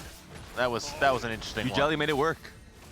There is the problem with Slayers though is that it is a tempo reroll comp, very similar to TF. You actually want to play it from ahead, and which is why it's so seldomly played, because TF is much more likely to start a win streak, but Slayers right now are not. So it's very tricky to actually get the win streak going here, and that just puts Slayers in the tough. Remember what happened with Emily? She was lose streaking early with Slayers last game, And then when she even hit, she was like win-lose, and she just died. And that's without anyone holding Veins. I imagine this game we'll be seeing Dishsoap 10 to 12 Veins being held by the opposing team. I think now with Slayers, it's more like an Ornn item check. It's really good to play with Slayers if you have, like, for example, Trenchcoat on Jarvan, stuff like that. But Slayers do have a favorable matchup versus Street Demon. So if you're like, if you're sick and tired of like losing to Street Demon, and you have a good Slayer spot, you should force Slayer, or you should play Slayers to counter the Street Demons. Yeah. It's because Brand can't burst the 3-star backliners very quickly, and then you heal it all back up. Yeah. Cutie took Flexible. He took Flexible. What are your thoughts on Flexible in 4-4? Are you a fan or not? I think really hard. I think Flexible is a very strong Prismatic, or not very strong, but it's like a strong Prismatic. It has very high highs. Like you could go +2. I mean, it's kind of hard to go for +2 because obviously like you need level 10. But like even if you can't really use the spat items, it's still 20 HP for your whole board, and the late game it ends up becoming like 100 HP for your whole board, and you get a lot of like reforgers throughout the game nowadays. So you could definitely make it more use of Flexible. And Kiyoon seems very comfortable playing Vex. I think Vex is one of the best comps for Flexible because there's so many different +1s that you can use effectively. Yeah. I think this game, Cutie he did not take tier though. Yeah, I think he has the hardest game this game because I believe Emily is playing Vex. She's on Gunblade with an open tier. Yeah, you're right. With execution +1, and then Sykkuno is obviously on TF duty. Dishsoap's on Street Demon, I think. Yeah, and Dishsoap's on Cutie. So Cutie's playing like whatever like that's left over. I'm guessing it's gonna be Marksman because he went for Rod, which is gonna be Guinsoo. Yep.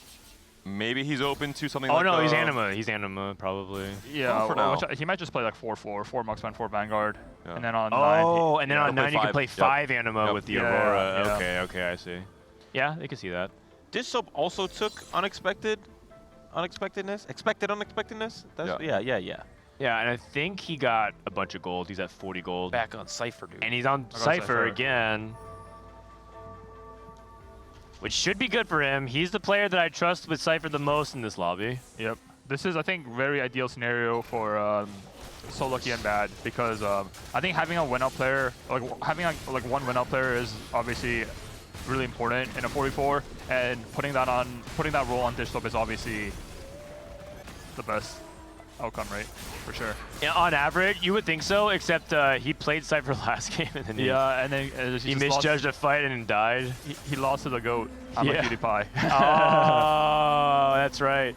And we saw XN there. He is trapping as well, so trying to... Yeah, trying to grief Dishsoap's blue streak. So both teams could send 2 players. Yep. And it's basically net neutral, so nothing happens here. The only thing is if something happens and they don't send 2 players. Like the Cutie Emily incident. Oh, I think EU sent 1 player. No. I think EU got more gold or no?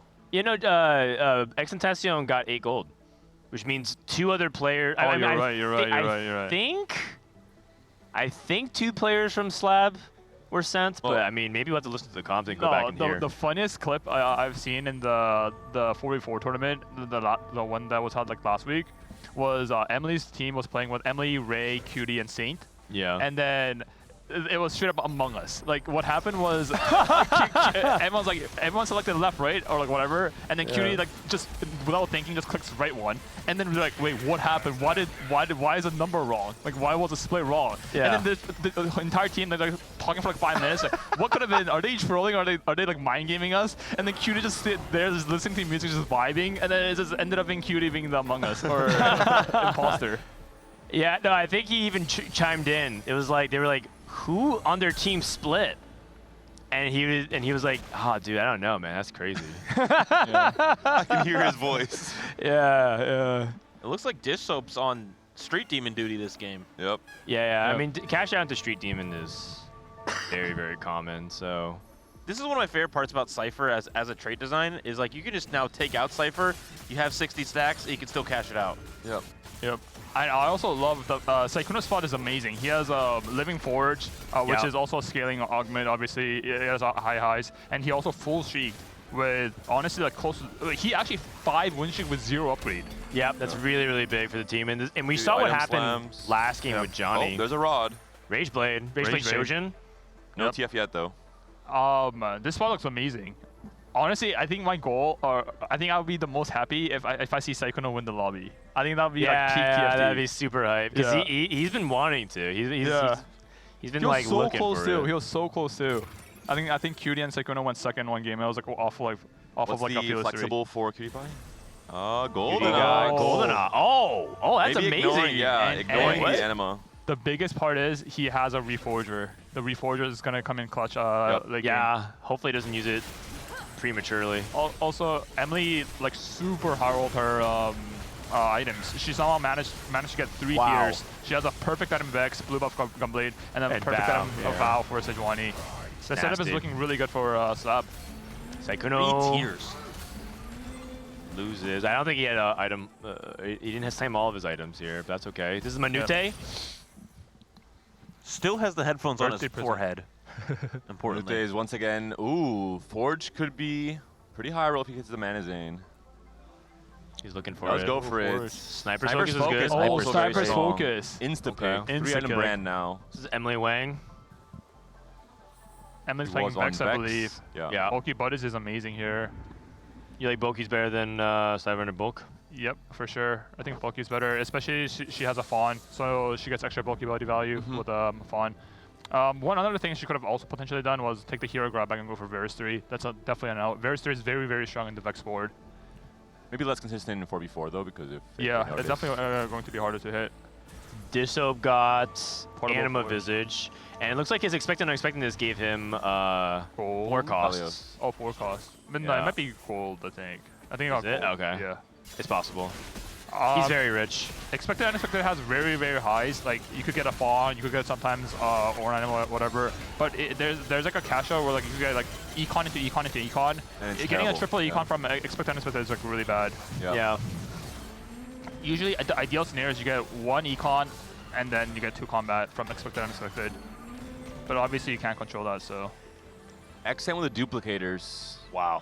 Which is going to make it much harder for them to grief him. He wants to really guarantee he can cash out Exalted Adventure.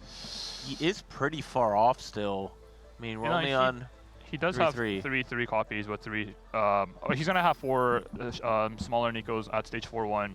So he's definitely probably going to spike out 4-1 is my guess. What's more important is I think denying the items. I think Dishsoap denying a rod to stop Vayne from ever having a Rage Blade puts his life in really difficult spot.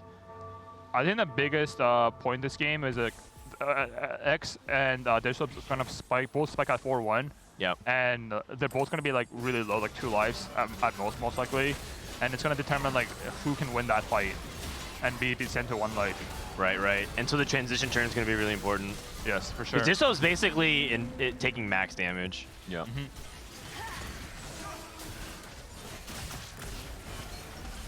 And Manute, once again, the hero for Jetlag Diff, still streaking all of his stage 3. Yep. Birthday present, playing that really well. Obviously hoping to go level 9, level 10 to get those 5 costs. Johnny is really rich. Yeah, he is. Level 760 already. I think he probably got gold as well.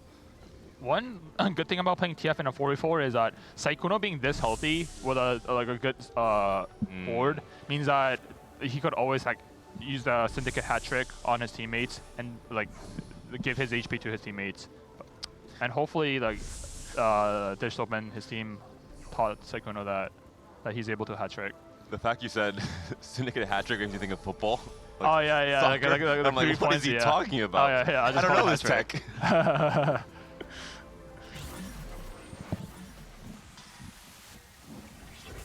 I think Johnny's out here playing Vex. His items are looking like, honestly amazing. He has BI's Vex with rep buff. Good front item as well. So it's going to be looking like there's a Slayer player, 2 Street Demon player, 2 Vex player. Obviously Sykkuno playing TF and Marksman Vanguard. Yep. Okay. And we'll see how far Manute can extend his lead. He's level 8 already. Holy cow. Wow. Very, very aggressive to protect his win streak.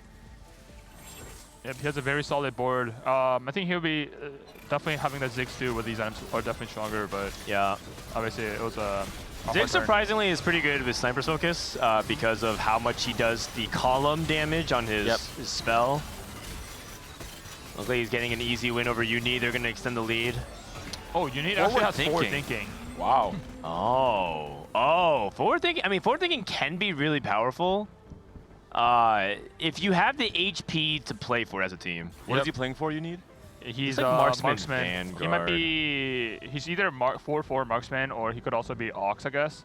But I'm thinking it's 4/4 because he doesn't have any of the Graves or the Alistar. Neither of the marksman players are tempoing though, so that puts I think that puts Jetlag ahead in this regard. I think Jetlag's overall behind in HP, but I do see the potential on their boards. The upside is you're forced to roll later. You don't have a choice if you need, so you don't have agency over how many copies are in the pool. If you can try and roll in 4-1. Look at this, Sykkuno's holding the veins. Oh, boy! I mean, that's what you do as a TF player. This is incredible growth from Sykkuno. No, I mean, this is like what you need to do, though. And yeah, exactly. He's managing his econ while being aggressive with rolling, while maintaining his HP. This is what Kiyoon was talking about. These are the harder spots to play because the game plan for the level 8 players are pretty straightforward, but Sykkuno is the one who's kind of applying pressure to the lobby while maintaining his economy and also denying his opponents. That does a lot of things to juggle at one point, especially if you're a new TFT player. And Can we pan over to the Dishsoap's board or cash out board here? Oh, I want to see this cash out. 4 components are very solid. It's pretty good. That's very good. Yeah, he's up at 2 full items. Hopefully he could translate that into Will likely roll on creeps, I assume. Yep, and sure. 19 is a good HP to be at, assuming he can stay at 19 going into stage 6. If he can't, it'll be more dicey, but 19 is a good number. The big problem is he got offered three swords on bench now. That's okay. He's getting That's fine. removed. He has a Reforger. Jinx 2 is a solid item holder for Shamira. Sure. Until Shamira. Yep. Oh god, his rolls, 0 brands, 0 Nikos. And he already rolled half his gold. That is not good. Oh my god, that is 4 BF swords. He's gonna have a rejuice. Oh, minus 1 gold. I mean, fine. denying, yeah. Yeah, but I think he's not in a position to be denying, to be honest. Right. He completely brand. Nice. 1 brand is very huge. 2. Another brand. We need a Zach. 5 costs. No Samira. Okay, so he has the board, but we're looking for 2 stars because we want to win out. XN, I believe that might be Vein 3. No, just second Vein 2, it looks like. Okay. And the Z2 from XN. Gonna wait. I think he has a slam. I don't think he has a afford. I don't think he can afford to sack here. Yep, for sure. Just Vein, yeah. 6 GS, veins for XN. DV, Warmogs. Oh, this is such a hard round. This is a really, really hard turn. No Warmogs. Bramble. He's going Bramble. Anti-heal. Sunfire. Oh, he doesn't have anti-heal. Okay, huge win. Huge win. Yeah, this is a huge win. I think XN completely missed his roll down. He's at 6-6 with 4 lesser dupes. 4 dupes. Yeah, and he's at 0 gold. So this is oh, Call to Chaos. I don't think it's not roll the dice. It's definitely not this. Oh, here we go. It's items. It's items. It's items. Hulk Crusher. Oh, that's actually really good. playable. That's actually really good. That's That's actually really good. That's actually super good. Triple Hulk Crusher, Zach, or like frontline. Oh, he's gonna reforge some. Oh, he's gonna reforge all. Oh. RFC. Trenchcoat, Sterox. Okay, RC's like playable. It's attack Trenchcoat, speed. Rengar. Well, because he Trenchcoat, can do Sterox, Rengar. Oh, this is good. Oh. Wait, I'm surprised he actually reforged 2 of them. I think I would have kept. Oh, yeah, I guess he did keep 1.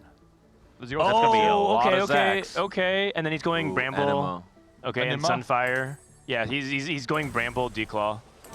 Okay, that makes sense. Holy cow, this turn was hard. And then GS and Rapid Fire on backline. He's waiting to see though. Okay. Okay. Dang. I like this. I like this a lot. That was a really hard sequence of turns.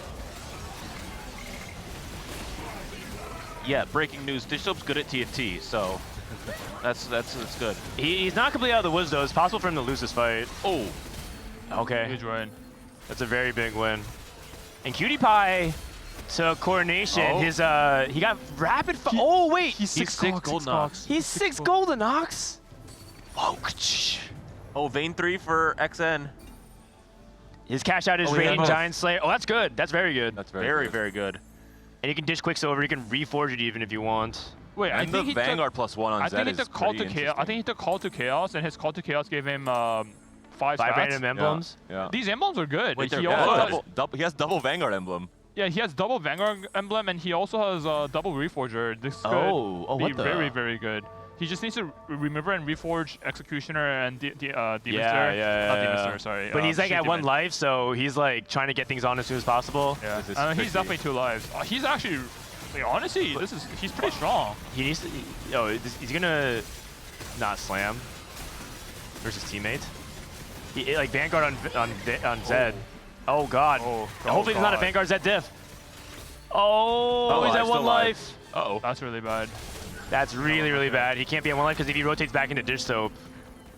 Okay, Sykkuno trading his life, not a big deal. Can we listen into the comms here? Carousel? Just want to see what they're saying here. Okay. I don't think there's anything I horribly need, so if I can get it up. Yeah, deny their brand. That's okay. It looks like they're doing it themselves. Okay, yeah, I might just take the MF, I guess. I really need it that bad, but. I think Emily completely missed her roll down as well. I think she had no Vex. Okay. Actually, maybe she hit one. No, she hit one. She hit one. Ah, she has Urgot pair. She might be able to even play into it as well. Look at the 3rd augment she took here. Tomb Raider. She has Tomb Raider. Really? Oh my god. I mean, she's very healthy. Yeah, so she's like banking on for the win. Oh my goodness. I've never seen this taken in 4v4 ever. Wait, her setup is actually like looking amazing. Assuming she hits like a more frontline upgrade.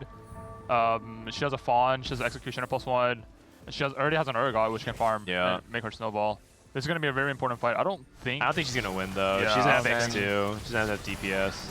She did high roll the Viego OTG for sure though. Yeah. She has no anti-heal and she got a Morello, so that's massive. If she does somehow win though, she not only gets the 8th on the board for the enemy team, she also gets the item from Tomb Raider. But there's just no way. She doesn't have damage. Yep. We did slam all the items. 4xN here. Now having Edge of Night as well is quite good. Yeah. She actually could have won if she had Vex too. And XN will have a big spike on 7 for the 6 Vanguard. Yeah. Yep, for sure. You need hitting double 4 cost. That's really big. Too as well. His augments are amazing as well. He has Zeke's augment, which is one of the best for marksman. If you also see that he's at level 9, he actually took forward thinking into fast 9. Yeah. He must have gotten triple econ off Expect Unexpectedness and had to do something. Yep. I think he's definitely going to be bouncing back from this game. Cutie's playing for the win out. His spot looks pretty good. Why does it feel like everyone on SLAB is playing for the win out except for Sykkuno? Dishsoap's playing Cypher, Lustri. We have 6 Golden Ox, and Emily's playing Tomb Raider. That's good. That's honestly, having multiple win out players is very good. And having the one player just anchor down the team, aka Sykkuno with the TF. That's the role of the TF player, by the way, in 4v4. Yeah. They're kind of like a... Are we supposed to be killing Dishsoap though? I don't know. Never mind. This is a good loss. This is a good loss. This is a good loss. Yes. We don't want to talk about what happened last game. So. Oh, the Vex versus Vex matchup. Oh, huge win for that's Emily. a huge win. Emilyywang coming up clutch. How does it? X2. If he had this earlier. Okay, Johnny's back. Johnny's back. I love how Johnny has the same item on Vex and Morgana. True. Anvils holding on by a thread, but man, it must be really stressful. He is now 7, has Leona in, 6 Vanguard. Does he reforge? He should be reforging. He's actually really strong. If he had one more life, he'll be like bouncing back for sure. He's so strong this game. Let's look at Cutie flexible. He had Gambler's Blade for TF too. Yeah. I think Cutie Pie wants what, like a marksman emblem or something? He has a reforger. Bruiser Oh. +1. That's good. That's terrible. Bruiser's good on Viego in general. Yep. Kabugo 2 from Minute. Still only brand 1 though, and this is Level the artifact 9. carrier as well, which is not ideal. Yeah. Nico 1 as well. Oh, yeah. Darius 3 for Sykkuno. No Cyberboss on Ziggs. Okay. Sykkuno, how far is he gonna roll? He's not removing. 7-7 right now. His items looks pretty good. Oh, he has a... Oh, his items are awkward on TF. He needs a spark on someone.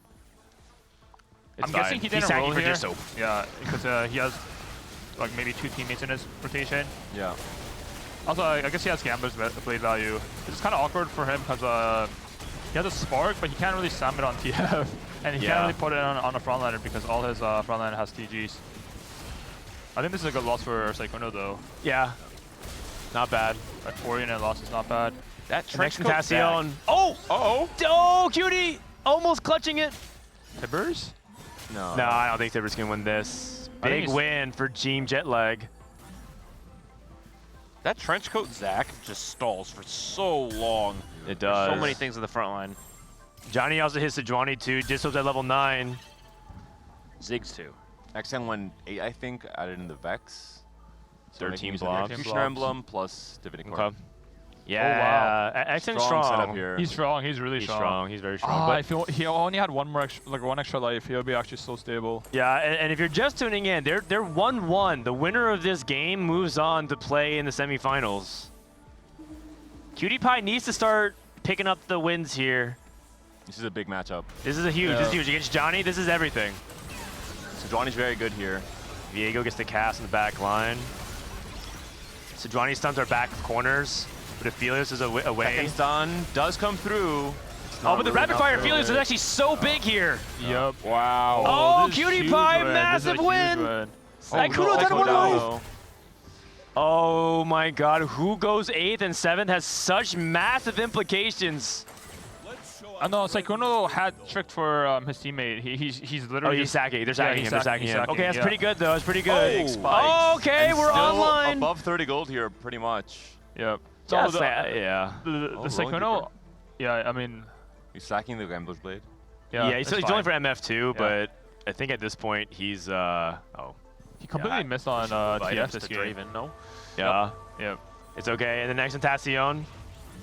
So strong. Facing his teammate His though. teammate! Oh, no! So if Emily sacks for Sykkuno, Emily must sack for Sykkuno. She didn't sack at all. She didn't at all. She didn't sack at all. Emily. Look at this. Okay. Sykkuno clutches this. Sykkuno clutches anyways. Braum 3. No gunblade. Oh. This Braum 3 is quite strong and it's standing. No. Oh, Sykkuno definitely wants 7. Oh wait, the negatives. Minus 11, minus 9. Emily could definitely bench the Exotech items. Yeah, you have to, because that was 2 unit difference. Yeah. It could have been a swing the opposite way. Let's see what Emily chooses from her Tomb Raider when we get back. But as far we need to remember that the tiebreaker exists. Yeah. Okay, that's true. And you know what? If they play for the win out, they're in a good spot to do it. Yeah. It's okay, Tomb Raider. True. It's also, they're all 3 of them are playing for win out. Man, yeah. This must feel so bad for Sykkuno. Sykkuno's like out here trading his valuable HP to his teammates, putting hat on Shaco and stuff, and then Emily just comes in and just kills Sykkuno like nothing. Wanged. Probably just items for Gunblade. For frontline here. I think you want to just stall out, so adaptive for frontline makes the most sense here. Good. Yep. Yeah. And by the way, you need also at 16 HP, or 10 HP, it's very, very close. Wow. I think they could play for the triple ball 4 maybe. And if they EU triple ball 4 is GD versus Dishsoap, neither of them can die. You need versus Ecstasy. Oh, that means that one of them's gonna die as well. Really bad matchmaking. This matchmaking is brutal for EU. And they have to. I think they have to roll with Tentacion. He feels stronger. Yeah, for sure. I think XN has a higher cap. The Vayne is dead. It's fine. I don't think he's enough DPS. Goes infinite or no? Yeah. Oh, it's actually close. Oh, it was actually very close. Wait, can he live or no? No, never mind. No, he's dead. Johnny, they're still actually lost. Maybe he sacked. Yeah, he's sacked. Look at he benched his items. Oh. Oh, he reforged. He has the forbidden tech. He has the giga forbidden tech. What's the forbidden tech? The trench coat with talisman. The trench coat will split, and then the split units will all get talisman. It's actually there's like this, and then there's like Astro, but this is Astro Giga Turbis. Oh my goodness! We must see this. We must see this little Zax. They just become demons. Okay. Okay, we'll see. If the fight lasts that long, no, it's for sure going to. And this is for the potential win. Still brand 1, it looks like. No, this Zac is Brand 2. Oh, I'm actually so excited. Instant bomb! No, I'm actually so excited for the Zac. Talisman? Is he gonna live? Is he gonna brand live? will kill those small ones. Oh no. No. Wait. Maybe one of them. The CC's too much. The giant brand cast. It's a win regardless. Hopefully we see it once. I think this Okay, is that's it. SLAB winning. SLAB wins. Wow, Congrats Dishsoap to SLAB. clutch. Dishsoap wow. clutch, 5, 6, 7 for Team Jetlag, and it was very close. It could have gone either way. But, actually, Emilyywang gets another Tomb Raider. MVP Sykkuno. They should play it out, MVP though. was I want to see Sykkuno. the Zach. Yeah. I want to see XN try his best. Yeah, I suppose. This is already FF. Boo. All right. Oh, We didn't get to see That's going to be it. That's going to be it. All right. GG's. Team So Lucky and Bad advances to the semifinals to play against Geriatric Gamers. Pretty fun series, though. A pretty fun series. And you know what? The tiebreaker never even came into effect. Right. It was clean wins across the board, which is nice. Which I feel like it does tie often. Mm-hmm. And so yeah, except it doesn't tie today, which is kind of unusual. And we asked for more of an off meta game 3, and we got it. A lot of very spicy boards Yeah, were constructed. I mean, players were pushed off of their comfort zone. Cuties board is so strong. QD board is actually kind of nuts with the 6 No, golden it's knocks actually so marksman. strong. Like he actually could win. I actually think that both him and Dishsoap could have won out. They're both very, very powerful. Emily board is also so strong. I'm pretty sure Emily board also wins out as well. Yeah, true. Like everyone wins out. 3 people were playing for the win out, and they all just managed to make it to this point. And then there's poor Sykkuno, like feeding his in the family with his valuable HP with a TF. Yeah. Honestly, this is like the ideal like split of like how their how their like team should be played. Like Sykkuno playing the TF, locking it down, and trading his HP for his teammates late game. Yeah, I agree. I think when things go well early game for Sykkuno, things really line up well for SLAB. Yep, for sure, for sure. Are they? Can we listen in? Why are they still playing? I think Emily and PewDiePie need to settle the score. Let's go ahead and listen in. I think both I think both think they're the stronger side. That's why. like no meme. Like, do you agree? Yes. I agree. Agree on what? Emily, you must lose. No, You must lose. You must lose. Oh, I'm just gonna leave. I mean, somebody's losing.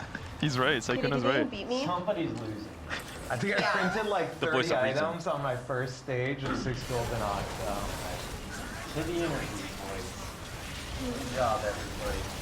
Do I really not beat you? There's no way. That was close. I think QD is stronger. It was not close. He is looking a lot stronger. It's really close. Oh wait, actually, never mind. Oh my Wasn't- god. oh. Beat me. I'm flexible. Look at my board. So flexible. Dishsoap. Congratulations. Let's turn on the mics. So Lucky and Bad advances. We got the PP behind us. Dishsoap, talk to me about that series, man.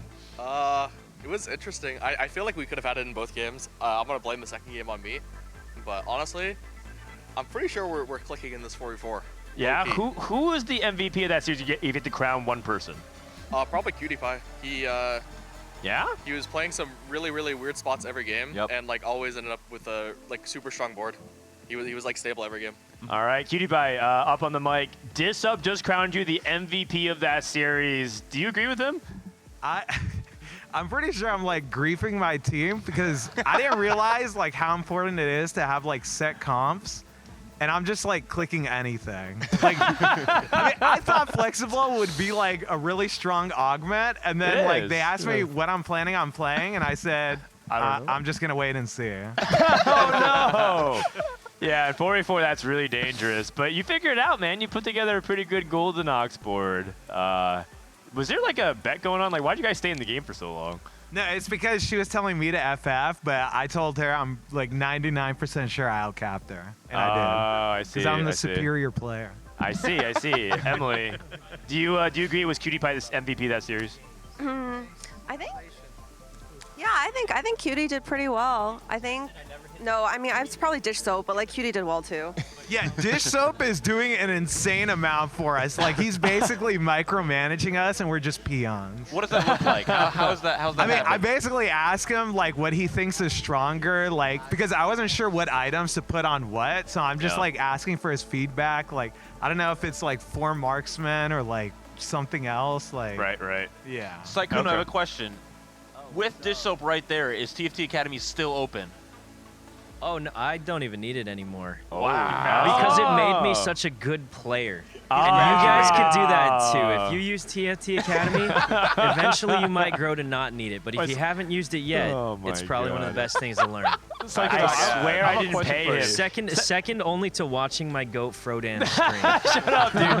Sykkuno queues up. Every single game is solo queue. No matter what, he opens up the chat and just types, thanks to TFT Academy. Only if I'm top 4. Yeah. Thanks so much to TFT Academy for teaching me how to play. He does this every single solo queue in chat, and everyone's just so pissed off and deafened afterwards. Yeah, but they go to the website after. Oh my If I get it first, they go after. Wait, Sykkuno, how did you feel when Emily killed you? You're like sacking your entire HP for your teammates, and then Emily just comes in and just kills you off. No sack from Emily, by the way. No extra tech bench or anything. That's how it goes. I think there was one time there's like it was either I fight Cutie or someone else, and I was like, I'm gonna just not upgrade in case I run into Cutie. I didn't run into Cutie. But, you know, sometimes it's how 4v4 is, I think. Do you feel like the chemistry's clicking? Dishsoap saying he thinks the chemistry's picking up. Do you agree with that? It's going pretty good. It's going pretty good. Who's the glue person? Every team has like a glue guy or a glue gal. He gives us it's good Dishsoap? comms. Yeah, like I feel Tells like us what Mike to just do. takes and augments, chuckles to himself, doesn't say anything. Emily yells out, "I got Tomb Raider." I don't know what that means. I thought we were playing TFT. And Dishsoap gives usually good comms. Comms. He's really helping out. All right. Congratulations, Solo Game Bad. We'll see you guys in the semifinals. Bartosz, I know that losing isn't fun, but let's chat a little bit if we could. You guys put up a hell of a fight. Yeah, great game. Your game was kind of crazy with the Exalted Adventure. How did that work out for you? Yeah, it's not a funny thing to losing, but the funny thing is the event. I mean, you know, I'm the lowest rank in the whole lobby, and I'm being blocked by the world champion during playing an Exalted Adventure, so the game wasn't that easy, but I felt like I was strong enough to play for win out. Sadly, we lost during the matchups, and matchmaking also was unlucky for us. Yes, it was. I love the game, yeah, that was a great game. I mean, very interesting one. I decided going Exalted Adventure. That was cool to play. It was. But I'm sad that we lost because I want to play more games. Like, okay, we are last, but doesn't matter. I have so much fun, so. You showed off amazing versatility. A lot of people are talking about Alex being the low seed that flexes a lot. You played a bunch of different comps. You played Street Demon, you played Nefiri, you play Slayers and Vayne. So you actually showed a lot of versatility. I think you should be really proud of that. Yeah, I mean, I'm trying my best. It's a tournament. It's a different story than you're playing, for an example, solo queue. During my streams, I'm, you know, making some stupid decisions. Right now, I'm also making stupid decisions, but I'm trying my best, you know? Like, an immediate ill of thinking, trying to be the best, but it's hard when you're playing, for an example, against Dishsoap, right? Yeah. We have Scarra right here. He's about to play against teams So Lucky and Bad. What is one piece of advice you would give to Scarra so that they can beat and get revenge for you? Okay, there is always one guy, Sykkuno, playing TF. Like, don't go for it. Let him play his game. Like, let him play Twisted he's right behind you. Yeah, that's what I wanted to say. I'm playing TF this game. All the games, actually. Oh, you're TF. Wait, that's good. That's a good thing. I heard you guys rearrange your sitting, Scar. Is that true? Yeah, so like we rearranged our sitting because I went Trisha, Albert and me wanted to help out Trisha to make sure that like she had any help that she wanted essentially. But like I don't know, Robert talked to us about this matchup, and you need to do is beat the person that is contesting your comp. Is apparently how 4v4 works. Yes. So if I play TF, I just have to beat Sykkuno. It doesn't matter if we're 7-8. As if I'm 7, that's a dub. Yeah. but you have to consider you're the 3rd seed, and then Sykkuno is the 4th seed, though. No. There's nothing. Robin told me that. I'll just trust him. Like I think Robin and Albert are pretty good, and they have Emily, so it's not going to be that bad. All right. I like it. You guys feel rested? Did you guys get a good rest, Scarra, going into the match? Oh yeah, I didn't go out last night because honestly I've been sleeping so early nowadays. It's because I'm old. Geriatric gamers. The name of the team is actually Truth. All right. Well, that's just our first best of 3. That's our quarterfinals. Coming next, we have the semifinals. We also have some fun content pieces throughout the day. The first one is going to be called Telestrations. It's gonna be really Oh, no. fun. They're gonna be Oh, no. drawn. Wait, Panda actually hosted it. It's really, really fun. Is it coming after the break or right now? After the break? Okay, so we're gonna take a few minutes. When we come back, we're gonna show you guys a new content piece. Then we're gonna get the semifinals underway between Geriatric Gamers and So Lucky Is Bad. Don't go anywhere. More action from the Digi Duos Invitational right after this. Thank you.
Hey guys, Panda here, and you guys thought I was flown out for casting, but the real reason I was flown out was to display my excellent artistic skills in the world of stick figures. So I want to pull out a prompt here, and we're going to get going with the telestrations.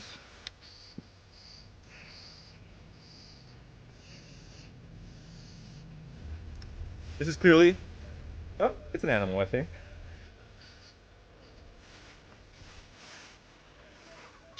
Chef's kiss, master kiss. I see her ears, eyes, teeth, and it looks like it's a Nida. I'm choosing the no pivot, no scout, and it looks similar. Oh, maybe I'm wrong, but yeah, that was my first thing. Well.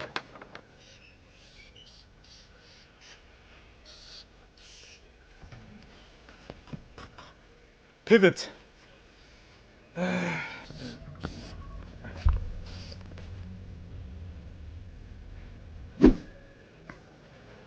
This has to do with TFT.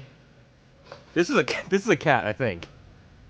There's some sort of transfer here between that's an arrow, maybe. When you pivot to Nidalee on stage 5. And you will have 60 seconds. Wait, really?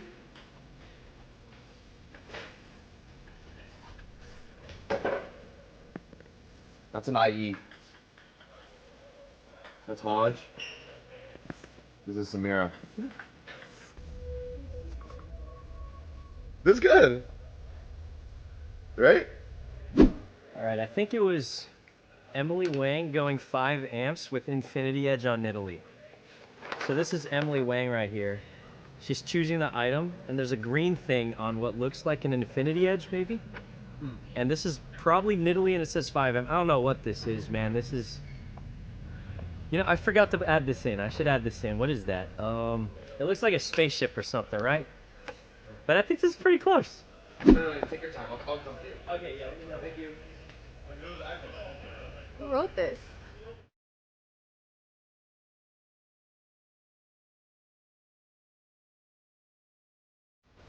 This was so hard. I don't know if anyone is able to guess this. I would think that either they cheated or they're an absolute genius or nuts or both. All right. I want to hear some justifications for what went down. Do you want me to grab Alex or John? No pivot, It was no XN scout. next, Nidalee, no pivot, no scout. Okay. That's good guess. Good guess. I didn't guess that, but that's a good guess. Because they got the odd. Chain So now on we're a cat. completely off the. We're never gonna get it now. Yeah. It's completely impossible. Who drew this? Good. What is this supposed to be? No scout. Oh, no scout. Whoa. Those are eyes messed No up. pivot. get This is the Nidalee pivoting out Oh, from. no from pivot. when you Wait. pivot from Nidalee on stage 5. Oh. Yeah, I How drew did they this. get I drew it? this. Yeah, this, I think it's really good. You'll get it, actually. Drawing masterpiece. Oh, you drew this? My yeah. God. No, because this is Nidalee, obviously, Yeah, no, I see the colors. and she's So throwing I up did get that. IE. What the Wait, heck? dude, I did get What it. the- Oh my IE. god. All right. Look at what I got as This a is prompt. what I- That's so good! Hold on, not bad. That's we got so the IE. good! 5 amp was True. Emilyywang and Samira confirmed Yeah, apparently. so look. This was is very good, actually. PP1, PP2, it obviously, you Emilyywang. know, Mhm, Emilyywang, so I point to her. And then there's this cat dog. And then I was like, Samira is the... Wait. It ended pretty good. I feel like it ended really Yeah, it good. ended pretty Wait, this is a good. happy Wait, ending. It started for me. This is clearly no scout, no pivot in Italy, though. Like, the gas is perfect, I feel like. Yeah, I would've- Honestly, I I see forgot that. about the chains on Yeah. Italy. My prompt was completely different than what Yeah, it was. yeah. I did really Yeah, good. your mission I- was I- pretty I- different. I guess wolf I and feel change, so much which better. means Exactly. It's not so I bad. understood it. Exactly. Trisha and me, I think, Yeah. are aligned. This is You're my just not son. on our level. Yo, true. we got the Infinity. Ready? 3. Oh, sorry, Wait, sorry. Ready? 3, set, 2, go. 1. Oh, close enough. I might have missed. No, it's okay. They'll edit it. They'll edit it. So I will be honest, Trisha had like 6 minutes to draw her masterpiece. I had 30 seconds, so there's already maybe unfair bias there. So 2 minutes to draw. this couch is actually full representation. We've got 3 of the artists, 4 behind us, actually 5 behind. That's everybody. We have the full cast of artists. We also have Phil, the mastermind behind the telestration. Phil, can you give us your justification? Why did Trisha get more time than everyone else? This one's really easy. Is because Sykkuno had like the longest prompt. Like it was an alien attack. There's like 3 other things going on there, so it's like we had to give you more time. Yeah. Oh, and also, why are people saying Happy Mother's Day to me? What did you guys do? What did you say? I wasn't have us. like 20 DMs of people saying Happy Mother's Day. I'm not We a didn't mom. say anything on stream. That wasn't us. That wasn't us. There was a mom incident at a restaurant maybe this weekend. But Trisha is not a mom as far as I know. I will say, for me, the most surprising thing is someone drew what looked like a perfect corgi, the dog breed, and the next person came in and said, "Oh, that's a cat." Just right off the beat, and yet my wolf is obviously in Italy. The problem is that wolf was for sure chained, not unchained. The lock was closed. It's close enough. I need the key. Just time ran out. That actually is confusing, right? Because if anything, That's actually true. You mentioned it yesterday. if you do see a leash on an animal, you would assume it's still a dog or closer to a wolf. Wait, wolf are in the dog family, right? Not the cat family. Yeah. Okay. So we really did just change. If I had more species time, entirely. potentially I could have brainstormed a little bit more, but we were constrained to just under 1 minute. Alex, you also were participating. Are you happy with your performance overall? I think I did really, really well. Your IE was pretty sus, I want to say, and your HODS was even more sus. I had Biss, item, Samir, perfectly drawn, Biss drawing. I feel like it was good. I really appreciate Alex's confidence in everything that he does. He's so proud of himself after he drew it too. He looks like, look at this, and it's like a camel-looking thing with a blob. Johnny, I would like to ask you the same question. How do you feel about your drawing? Same as my TFT performance, I would say, over the last 2 days. No, I think it was, honestly, it was fine because I expected less. Drawing is my strong suit. Interpreting would be really good. I think that's my strong suit. But so it was a bit more tricky. But I think in the end, it was okay. The abstract nature of Scout, I think you nailed that. I think it's that really was hard sick. to draw I no actually Scout like my pivots. pivot as well. The pivot, I got it later. No one else it. did, but so you got it, Tuli? Well, so I had to translate Johnny's drawing. Oh. And I knew it was like, I saw Italy. I knew we pivoted at some point. But it was no pivot, which I guess it didn't. There was a lot of X's and checks. Yeah, it was I don't know why at the end for I the did board. the check because I was so happy that I did it in time. and that was No, stupid. in game as well with no kind of pivot. Once the round overlaps, doesn't it have a check mark on the units that are? Oh, no, doesn't it? No. Okay, No, that's a new problem. I did check by accident. That's a Jetlag diff. Yeah, the prompt got off the rails very quickly, but it surprisingly stayed on rails once it got off the track entirely, right? Yeah. That makes me feel so much better, Gangly. Thank you. Yeah, I'm just a problem, apparently. And we have a lot of Team Skateparge here. Are you guys just like bored? Just like standing around waiting for your matchup? Yeah, we've been watching the games, and honestly, I think we're just chilling. So. Yeah. Are you guys learning anything or? Well, I'm learning that Alex is a really good drawer. I think we're all riding the high of first place still, and we're chilling. Do we have predictions from Skateparge on who you'll be seeing in the finals? I think this one is, I don't know, it could go either way. I honestly think it's 50-50 with these teams. I don't know, Dishsoap last night said that he thought he had a 3% to make it all the way to the finals and win. 3? Yeah. He said, this is the semifinals, so. Yeah, he said if he made it to the finals against our team, he has a 15% chance of winning, is what he said. Whoa, that's crazy. Yeah, PP stats. I will say the scariest things maybe look like the comms, but the comms I think have been ironed out. They look pretty clean at the end of that game 3. You know, everyone is adding correct input, I think, at all points in time, and they have the advantage of having the warm-up game against Jetlag Diff. Do you feel that was a warm-up game? Do you feel like it should have been maybe closer in that game 3? What do you think went wrong in the game 3 at the end? Game 3 it was we picked 2 times unexpectedness. And just lots of gold. Yeah, and it was a bit tricky. I don't know if you saw I got 6-5-6. I was so close to major breakthrough, but I think it was a bit complicated to go from there. I think not contesting TF is always a burden because we can't send him 8 then. But I think honestly I'm not really disappointed or anything. Manute had problems getting his brand 2. Yeah. If he gets that early, it's probably fine. But to be honest, they had Go in Ox 6, they had Cypher cash out, so they for sure are top 2 anyway. So we have to go 3-2-6, but also we lose the tiebreaker. Yeah. So it's really complicated at this point. So I think most of us realized it kind of early that the game is doomed and we have to high roll. So we all played a bit greedy and lost because of it. But it's fine. I mean, you guys just had some really unfortunate roll downs. It seemed like just your level 8 roll I downs. had You weren't like able to hit 90 2 stars. gold and 1 vex. Like what the? And then I triple reforged my carry items, so I have more tank items, and I ended with another blue buff, another Gunblade. I was so close to we playing noticed, two yeah. times. The What the hell Morgana. is happening? Like, I just want frontline items, please. Yeah, no, but I think it's fine. I actually believe that they are the better players, so I'm absolutely fine that they win. I think if we play 10 times, they probably win 7, and if we play 3, we win 1. It's completely fine. And also, we beat the world champion. Holy, the warm-up! This That's is maybe the diff for a game like this. Oh, we no. heard it was a little bit cold in the rooms. Maybe she is warming up for multiple reasons. Oh, it's way getting better that blood today. flowing. Yeah. Ooh, and according to their, we've talked a lot about strategy and seeding. And it looks like they put Robin on the end, which is a curious thing because you know, you want. I mean, Dishsoap was on the end too. Wait, is there like a seeding we meta? I did not know this. There They absolutely asked us is. for our seeding, and I mean, I think it's correct to put your team captain more in the middle, so it's easier to help. Both teams have not done that. Yeah, we have we do. have Kiyoon You in the guys middle did. for ours. Yeah. But if you, we could ask for seeding, but if you didn't, it's random. Yeah. So I think maybe they just forgot. No, I think they were very they were aware. Yeah. I do say Robin on day 1 or yesterday, he had the chance to go help Trisha, and Trisha complained that Robin did not help at all. He distracted her, so maybe she purposely wanted Robin as far away as possible and have maybe better communicators like Scarra and Boxbox next to her. We actually talked about this a little bit on the cast yesterday. I think that They are so geriatric, man. dropping the eye drops in. Trisha's like bent over, just like trying to hold herself up. She needs her support. Where's her walker? Laugh all you can. You'll need him someday too. Right. Clock is ticking.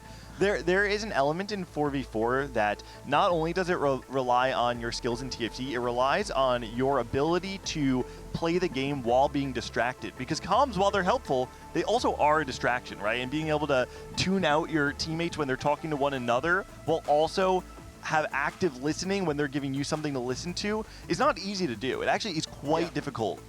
And it's not just about comms being correct, it's about comms being correct and efficient, not adding unnecessary noise, which maybe with Team SLAB might be the case on some of those carousels, as we heard earlier on. Trisha's back at it again. She is continuing to warm up for the most important TFT game of her life up until now, and she is someone who has taken this tournament very, very seriously in terms of her progression, in terms of her development, in terms of how much pressure she's felt to perform for her teammates, for Scarra yesterday, but now for all 3 of them. She just told me earlier that if she places higher than Sykkuno, that she's happy. Yeah, That's all she it's cares personal. about. And we are going to be in game.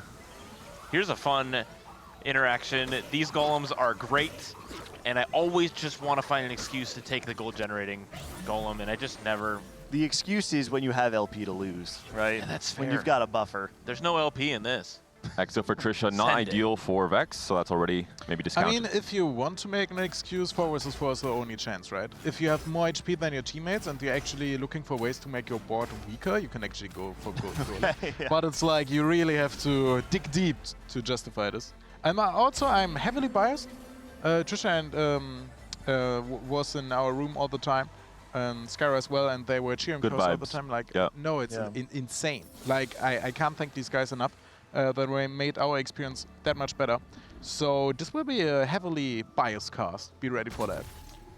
3 costs coming out from the orb, so all players potentially have some added direction. Maybe ciphers on the books for some of these competitors for this very first game of the semifinals. I know Trisha was leaning really heavily into Golden Ox, right, earlier on in the tournament. That's right. Has she flexed any other tech besides that?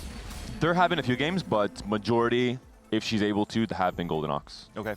Well, she flexed a lot into 4-4 recently, playing 4 Vanguard, 4 Marksman, which is just an adaptation of her playstyle into something probably a little bit more stronger in the current meta. But again, in these 4v4 games, you need someone to be on win-out duty, and she's proven that she can do that.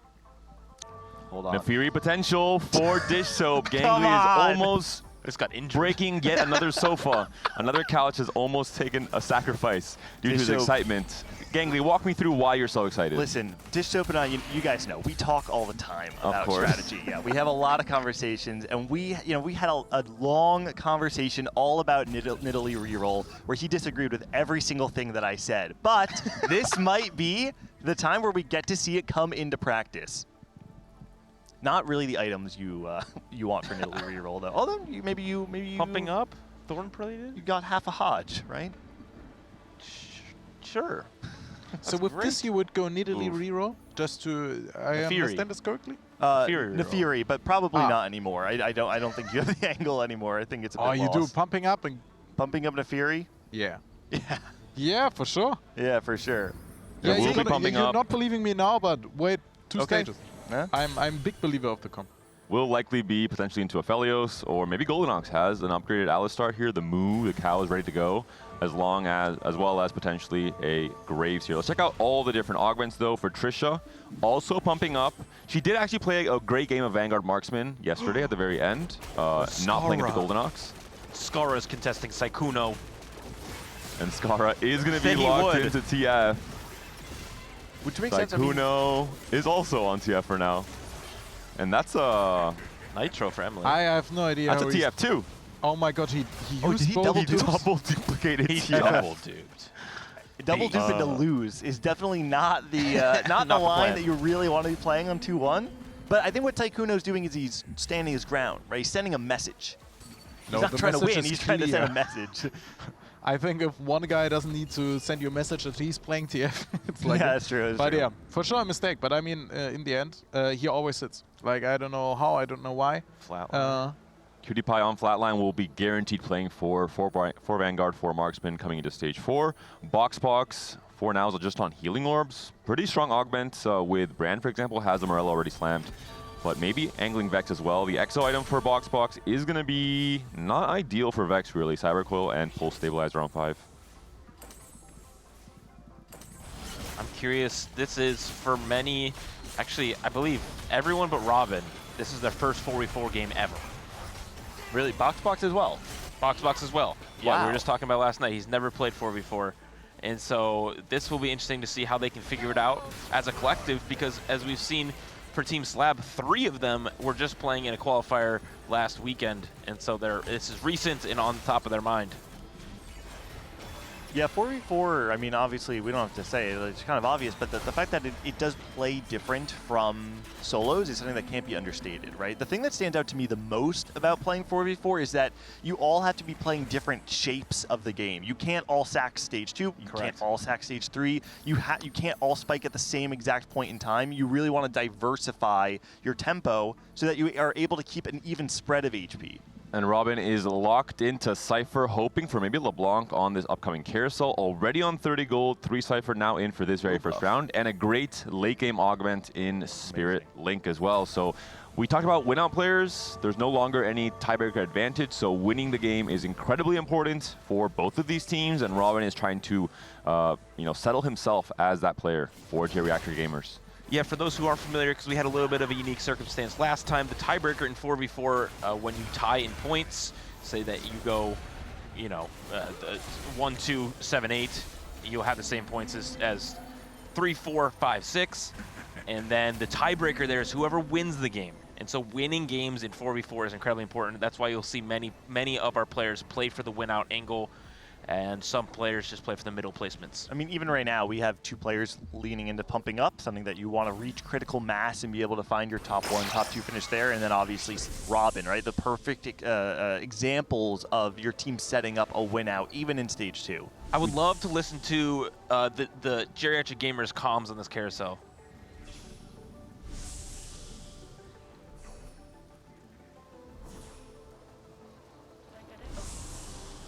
It's fine, you can just wait till the bow turns into a rod. And then Yeah. I purposely am keeping this thing to flip. Maybe till even into stage 3. Make sure to use your sizes if you're streaking.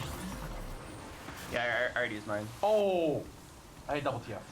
Oh! That's huge, Wow. that's huge. Just keep, Scarra, just keep looking at Sykkuno to see if he's like re-rolling or pushing. Some great Just make coaching sure to beat happening me. here. You beat me for sure. I mean, beats me as well. And like, okay, everyone's pretty strong. If I lose to you, I would be upset. Cutie's playing that. And overall, some very good comms. Robin has a lot of experience on 4v4. He has qualified to the closed qualifiers in North America, or in the Americas region for AWC. And we can tell already he's giving very clean information, very efficiently, helping out his teams, just reminders all the time about things they should be thinking about. I'm impressed.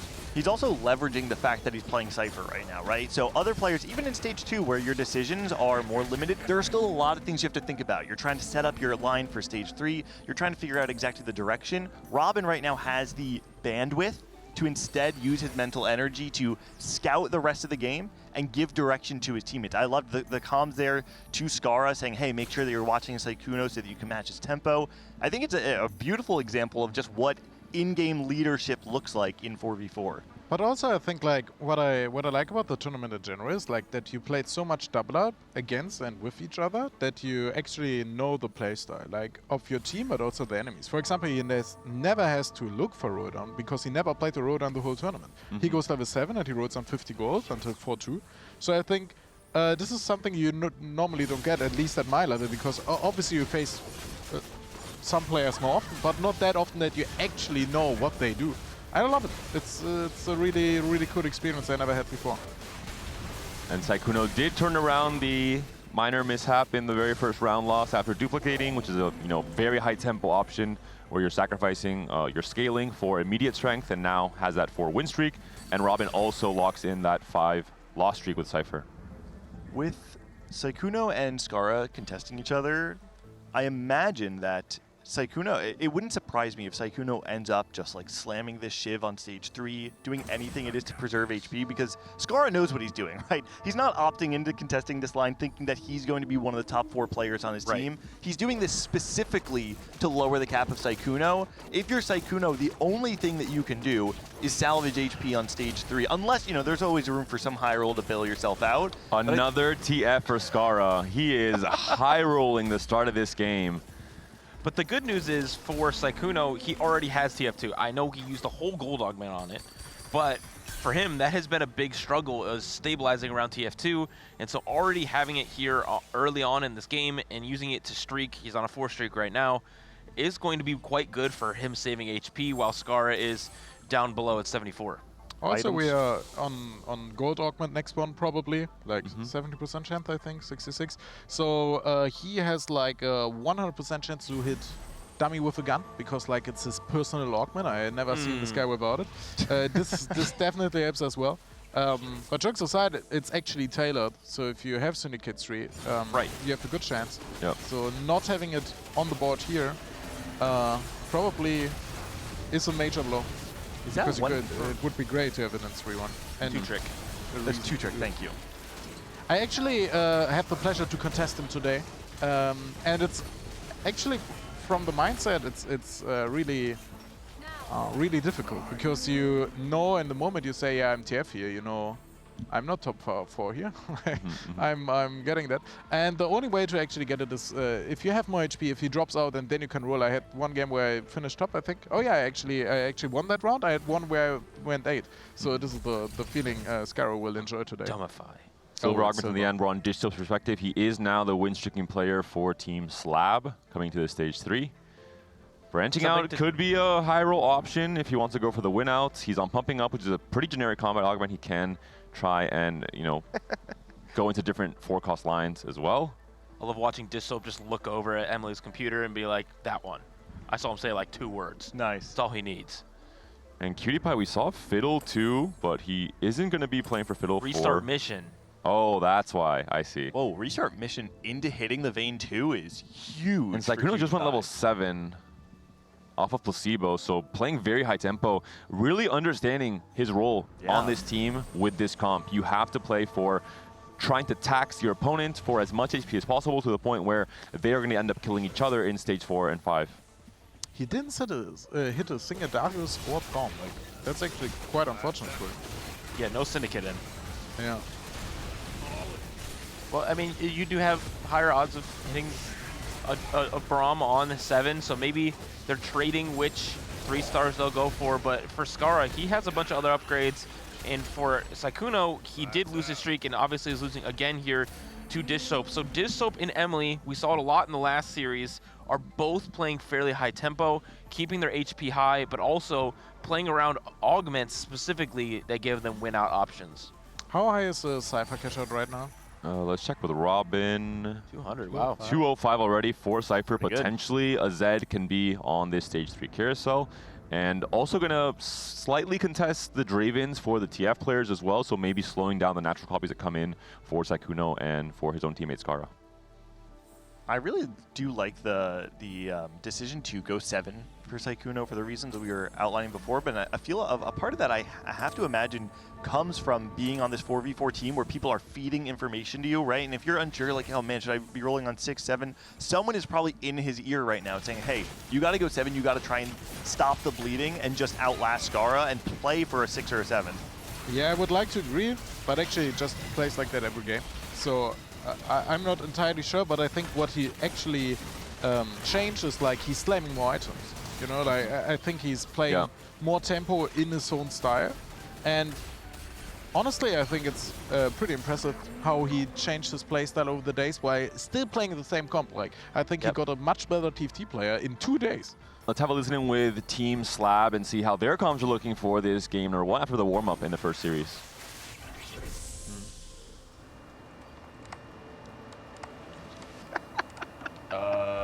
Just make sure we don't give Boxbox the choke out like this. I don't even...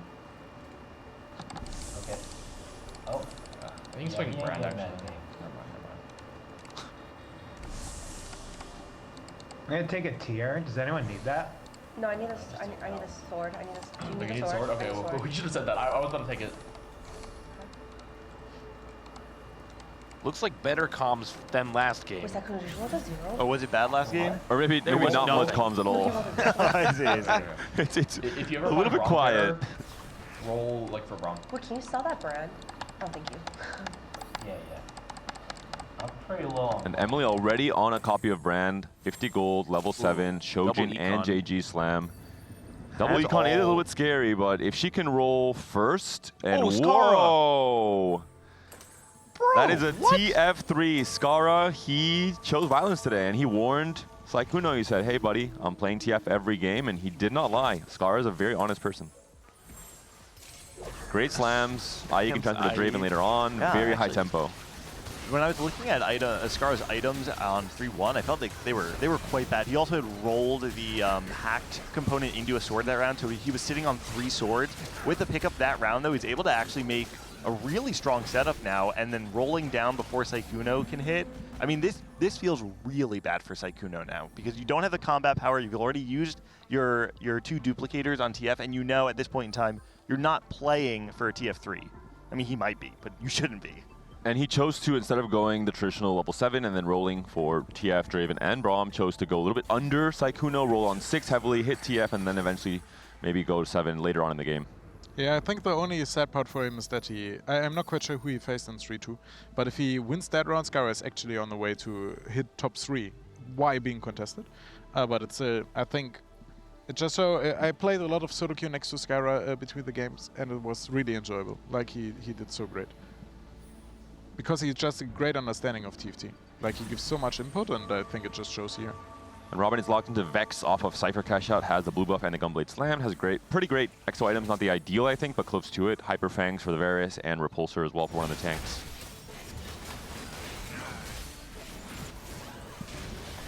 Is anyone on Team SLAB playing Vex? Not certain on Dishsoap yet. Dishsoap is on Pulse and Cyber Coil, so probably not. I mean, Robin is dangerously low though. GS Slam. It's probably his Vanguard marksman, right? Like going Nox into something like that. Plus big friend makes a lot of sense for the front to back fights. 391 for the cash out for Robin, 20 HP, 10 loss streak, gets a Tactician's Shield and some gold, so can immediately go level 8 and start rolling now for the Vex board with that open slot for something like a Zac or a 5 cost. Put it in though, Whoa. The blobs. Robin. The blobs, Robin. Blobs. Come on, old Lock man. in. There we go. All right. And I like to play, split up your roll down between 2 turns. No need to greed max interest. It's just 2 gold. It's better to have direction. It's better to do the completion of your turn rather than have additional resources left by the time the fight starts. Especially if your team name is Geriatric Gamers. I think there's a... I had to Google that. We also got the new coin consumable. So we're going to get 1 interest for every, 1 extra gold for every round. The 22. Big upgrades. Koboko. No Vex yet Man. is a little bit Aura scary. to Something for sure. We hit 1 billion Sejuanis though. Morg too. Yeah, Aurora can definitely go in. There's a lot of combat power. We just need this Vex. Varus 2 is good. Varus 2 is actually a very, very strong upgrade here, especially because you don't have the Vex. Yeah, you can put everything that you want to throw on Vex on this Morgana for right now. Figure out a way to itemize your Varus as well. I wonder if there's a way to just go... Yeah, okay, Morello there makes a lot of sense. And we're seeing why some Vexes are not being hit. There's a Vex 2 for Emily right now, duo carry alongside a Brand 1. And a full roll to 0 from Emily as well, understanding she needs to play high tempo. Yeah, she also knows she needs to play around her 2 econ augments to kind of deny, but again, being 2 econ, having 2 trick, and now rolling for days, I assume all being used completely already, and still losing, is not ideal. Granted, it is against Robin, who just cashed out, has the Tactician Shield and 0 gold now, right? So the Robin is going to be at his strongest point last round than he's going to be reinforcement for is quite a really while. big. And Paraforge is also pretty strong with Vex Sejuani. We'll see if Robin wants to reinforce to just try and find the guaranteed Vex. And we'll see if he can do it. He does find it, so no punish on Robin, who could have been in trouble at 20 HP without his main carry, but now should be very, very stable. Do you consider the Aurora over the Zac, pull in the Zac from here? That's what just happened. Yep. Yeah, okay. Look at you. Yeah, put until me in, Zac coach. 2, I think Aurora is better. With Zac 2, I think you don't have the AP if Zac gets pulled in, or it's slightly weaker. So Yeah, Zac yeah. 2, especially with items and many blobs, he's just better to start on the board. Let's do a quick spot check. Boxbox is going to be on Street Demon, has a 7-win streak and a Brand 1 for now, playing high tempo. Facing off against Emily, the other Street Demon player with a Nico 2 upgrade and Piercing Lotus, so lots of extra crit for Emily's board. Also a Brand 2 for Emily, which is absolutely massive and has that Kobako. So much CC, a lot of the important upgrades. I don't know, didn't we just see her last round? She did not have these upgrades. She might have had some free rolls still from rolling for days, or just had, well, maybe she was a little bit lucky and not bad and hit the Brand 2. Nice, yep. All right, so setting up for the future, Robin obviously is looking to be the win-out player for Geriatric gamers. On the other side, I'm trying to see towards the bottom of the standings who it actually would be. It might actually be Emily being the one that's playing towards a win-out. The Street Demon board is obviously something that we've seen capable of going top 1. And, you know, obviously it's something that is very strong when you hit, which she has done. I don't know if taking the double econ is going to set her back far enough to take top 1 out of contention. I feel like the board is strong, especially with the Vex in the backline too, giving you even more damage to at least make her a threat for a top 1 finish. Boxbox also did hit Brand 2, so is much more stable as well and very, very healthy. But Sykkuno is feeling the wrath of Scarra here. Lost 3 in a row now and maybe even bleeding out. We lost to Zeri. We saw full item slams from Dishsoap as well, so dealing some extra damage against Sykkuno. Sykkuno is going to have to pivot to Draven as a main carry, maybe change off these items from TF onto the Draven. Can you show Trisha's board? Because Yeah, once we leave the carousel, we'll go to it. perfect. Dishsoap's board, I don't know if you guys saw it, but it did not look This super spot's built Zeri, out right isn't now. It was he was playing around Zeri and MF, both 1-star in the back line, right? And I think it was the Mord 2 was his front line. It didn't seem super inspiring. With the pull stabilizer, I assume so. And this is a comp that really pops up a lot more in 4v4, where you have to try and find an alternate path to your teammates. You have to try and find a way to play an uncontested comp that just has that much more value. And we saw a lot of it from Vitality in the EWC qualifiers with Soju and Milk playing a lot of Zeri MF duo carry, especially with Pulse as the EXO item. Huh, I didn't know. Trisha pops the extra gold here. Knows that she needs to roll hard for her upgrades. Man, she's missing everything, everything, got though. so many pairs. Oh, this is pain. But again, you just need to think. Obviously, Scarra is directly contesting Sykkuno. Patricia being, you know, the 4th seed, someone in the lobby that you're not expecting to contest Dishsoap for first place. She's playing for placements. She knows she needs to roll right now. And so she's in a pretty good spot to not go 8th for sure. But this is like a mistake, right? Can you show Scarra? Because he still has a remover, right? I think at this point he should always remove the items on TF, see who is facing, and if he's facing his teammate. Actually, he's losing that? What? Well, Johnny. I should just shut up. I wanted to highlight. You're good. Good loss. I think the remover from the Leona 1 onto the Jarvan 2 is actually a very heads-up play that a lot of Big people... shop for Trisha. Leona 2 and Aphelios 2 in a single shop means she's right back into it. A lot of people can get tricked into thinking that you kind of need to keep those items on the 4-cost Vanguard, right? Because, again, it makes sense. But Jarvan 2 is so stable, and it was because of that swap that she was actually able to win the fight, and she's rewarded. She now has additional HP, and she's playing pumping up and has upgraded those 4 costs. Let's check on Cutie-Pie, who's also on the Vanguard Marksman. Has not hit the Aphelios 2. Does have a very strong Leona. One last roll there for the Golden Ox, and now facing against Boxbox. Boxbox having climbed the ladder. We've seen that have huge success in a vertical like Street Demon as well. And has anti-heal, has Shred, has a Samira, has a Kobuko. Looking quite good for Boxbox here. Again, these Vanguard Marksmen do a good job getting through some of these more difficult front lines, but yeah, Rengar.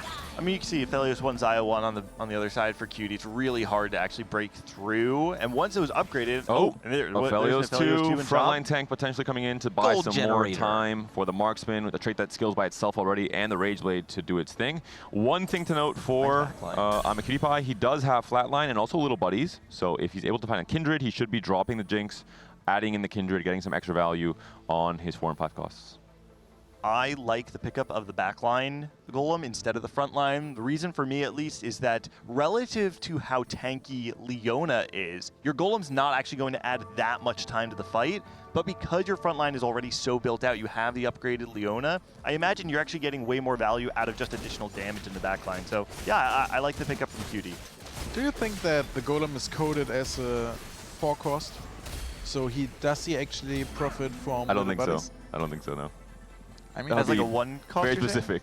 Yeah, maybe. Then I would imagine it would be a 1-cost. I think it's a 1-cost. I remember there was the other profit, right? Yeah, maybe so. Where's I think there was a case last set with some augments, and I think it's a 1-cost. I'm pretty sure. That would be nice. Sykkuno back against the wall. Man. Draven now itemized, and he has to find just that last copy. No duplicator on his item bench, so Dishsoap is very calm now, knowing that it's not in his hands. Positioning could be very relevant here. And he said Johnny stunned if he faces against Robin, for example. He could be in trouble. He does face Scarra. The mirror. Ooh, the mental warfare here. Scarra denying Sykkuno from hitting and now potentially eliminating him as well in a key moment in this stage 5. Oh, man. Yeah, the damage coming through from Scarra, though, is just going to be too much. There's just so much power in the TF3 compared to the TF2. And just like that, Scarra contesting Sykkuno and then sending him 8th. Robin also did lose despite the cyber cash out in the very strong spot. He is greeting out. It could have been a teammate. It was Cutie-Pie, so Cutie-Pie all of a sudden off of those upgrades is very, very strong, it seems like. Leveling, putting in the Zac, using the extra gold from that consumable, rolling it down here, getting a good amount of blobs, but no huge upgrades. There's Zac for sure. And we're seeing Zeri's being held, so trying to deny Dishsoap from hitting, I have to assume, and it is going to be still Zeri 1 for Dishsoap. Man. Check back with Robin. Who does he face? Will be facing Ghost up of against Scarra. Scarra. Just the Ghost. I mean, I would be surprised if Robin lost this fight. This feels like, especially with just Braum 2, the Draven 2 as well. Sejuani as well. Yeah, I don't really see a world where Scarra is able to win this. There's just so many powerful pieces on Robin's board. I think he should be safe. It's actually so hard to position Twisted Fate with the augment because you have to stick one to the left and one to the right, and then TF isn't in the pocket. So the anti-siege positioning doesn't really work. What a lot of people actually do is building QSS. I tried that. I didn't like it. Zeri 2 for Dishsoap. Yep. Dishsoap finds a Zeri 2. Looking at the bottom end, Scarra does find Misfortune 2 now as well. Emily is slowly dropping off a tiny bit in HP despite the early upgrade. She has gone 9 now, has been able to find a Kabuko, and does only have the 5 Street Demons, still holding on to this Vex 2 as a duo carry over the Ziggs. But it's so crazy that Trisha is actually able to hold herself in this game, right? I mean, she's 4th seed, and I think it's so impressive how much she actually is able to play on this level. I think if she comes home, she will make 1000 LP in 2 days. Like, oh, for sure. Scarra does, Zephyr, Trisha's, Ophelio, so maybe some lack of communication there. Scarra has to win though, so maybe that is the correct play there for Scarra to stay alive, and potentially Robin as well. Checking out Robin's board, he is going to be facing Emily. Important matchup and a big loss for Emily here. And I think Scarra's still going to lose. It wasn't looking great. Yeah, there he goes. Scarra's down. But he did his job, right? He went 7th, Sykkuno went 8th on that same composition. And so that's +1 point for the Geriatric gamers. This is like hurtful that it's not up there after both TF players just died. Emily denying Robin, picks up the adaptive. Who is the player on SLAB that is contending for a first place finish here? It feels like not really any of them. Yeah. And they kind of have to, right? Sykkuno going 8th. No, Dishsoap actually. People holding hands are 7-8. How high? Oh, okay. I think Zeriam doesn't fit that way. Yes. They should put Zeri too. We don't have to hold anymore. Yeah.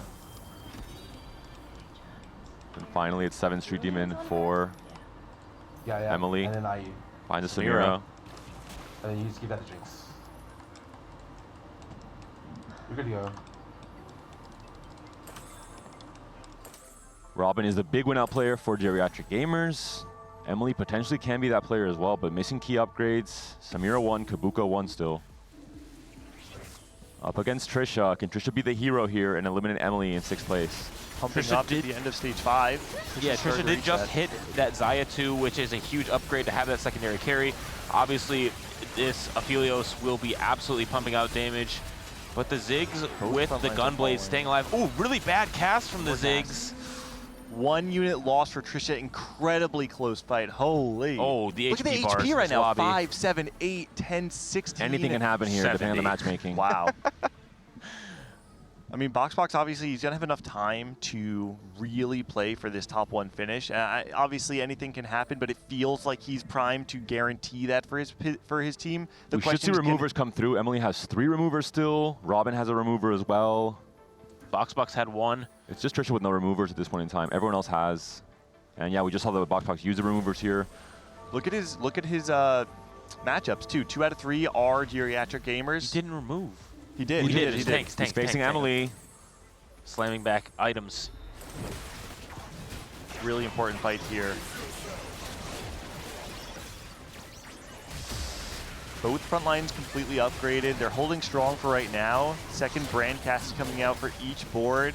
Backline's starting to fall for Boxbox, though. Climb the ladder, though, is huge late on in these fights with just these 2 units alive. Bouncing off, not quite killing the backline, though. The Brain could get another cast off, but it's not going to be the case here. Dishsoap falls down in 6th, and Cutie stays alive as well. And Cutie Pie on his last life now, just barely not going 9. If SLAB, if Emily or Cutie falls out in this next round, that is game over. Yeah, this is a really hard one to play if you're SLAB. Obviously, you don't have any room to sack for each other. You have to win out. Boxbox, while he is strong, he's obviously not infallible, as we've seen from the last fight. And QT's board has come together, right? He's going to be level 9 next turn. What is his final in? Should be on Aurora if he finds it. And look at Trisha here. Emily hitting Koboko too is very big, but Trisha being second here, able to get this top 5 to outplace some really good players like Dishsoap in this lobby is going to be the difference maker for these 4v4 teams. And Cutie Pie has Emily and Boxbox in his rotation. Oof. I mean, if you play Emily, you automatically lose, right? The only way to win the 4v4 is at this point to somehow dodge it's each a other. 50-50. Oh, man. Does Cutie Pie win the 50-50? He is going to be facing a ghost. All right, can we go see Emily's real fight real quick? Emily's facing Robin, the Cypher cash out. I think this might be it for Emily. Surely Robin Wood. Sejuani's down, didn't cast a second time there. Miko, she casts one more time, gets the shield up. It's starting to fall now. The brand cast comes through, not enough damage though. Emily's going to take loss a hit. from Emily. Cutie Pie stays alive, but that's going to be it. SLAB in 5th, 6th, and 8th place positions means that game 1 does go to Geriatric gamers. And honestly, maybe Scarra is the real hero. Yes. Very early TF3, played under the tempo of Sykkuno.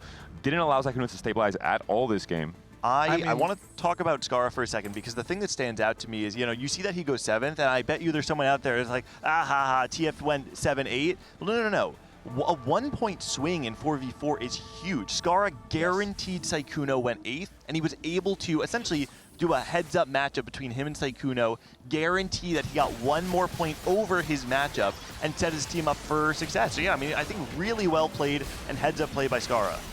I agree, but I have to say that for me, Trisha is like the MVP of the day. Like, how can you come to this tournament being Emerald and then beating out the world champion and everyone else? Like, this is such a. I am going to go to bat that Trisha. Because I also thought she was just like an Emerald player. I didn't know she's a multi-time Masters player in previous sets too, right? So we got to give her some flowers. Also, she's so nervous. Like if you watch her play, like she's so stressed out all the time. And I think I mean, this game I have Spirit Link, 400 cash out. Yeah. Go now. They're trying to decide the order in They which can they FF at should this point. FF. Yeah. All right, Robin, if you win this round, I challenge you to a duel where our golems fight off. All right. Oh yeah, I'm down. That's pretty good. Next round.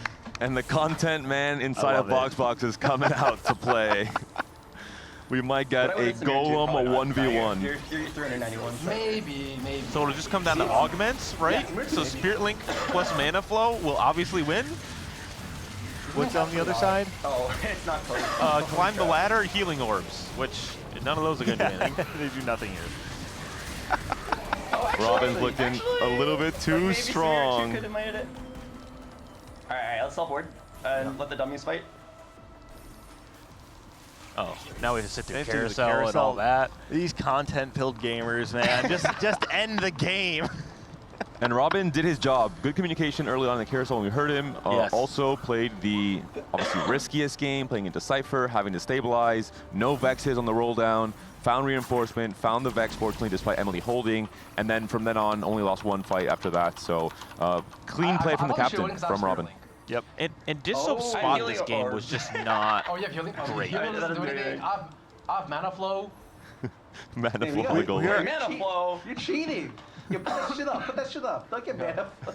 Aren't we actually just going to stage 7 if they play this out, right? Because Boxbox is just going to slowly lose by 0 units every single fight. I think they will probably FF after this showdown comes through.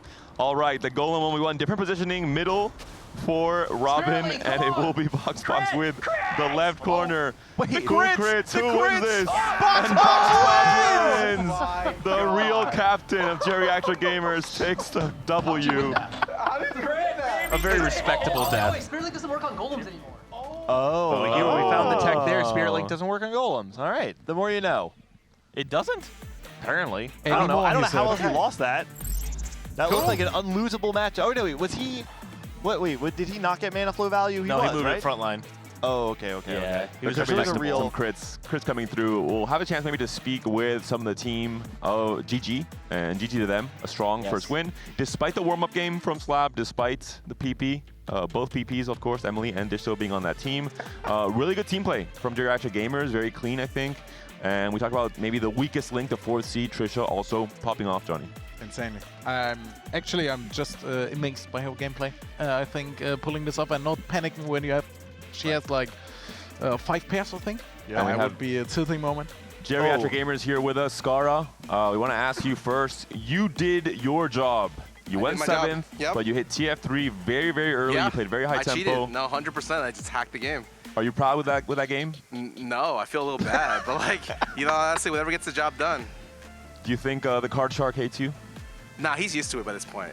From this guy, actually. Hello. So he's actually, like, I'm just giving him more practice. Like, he's going to pop off this game.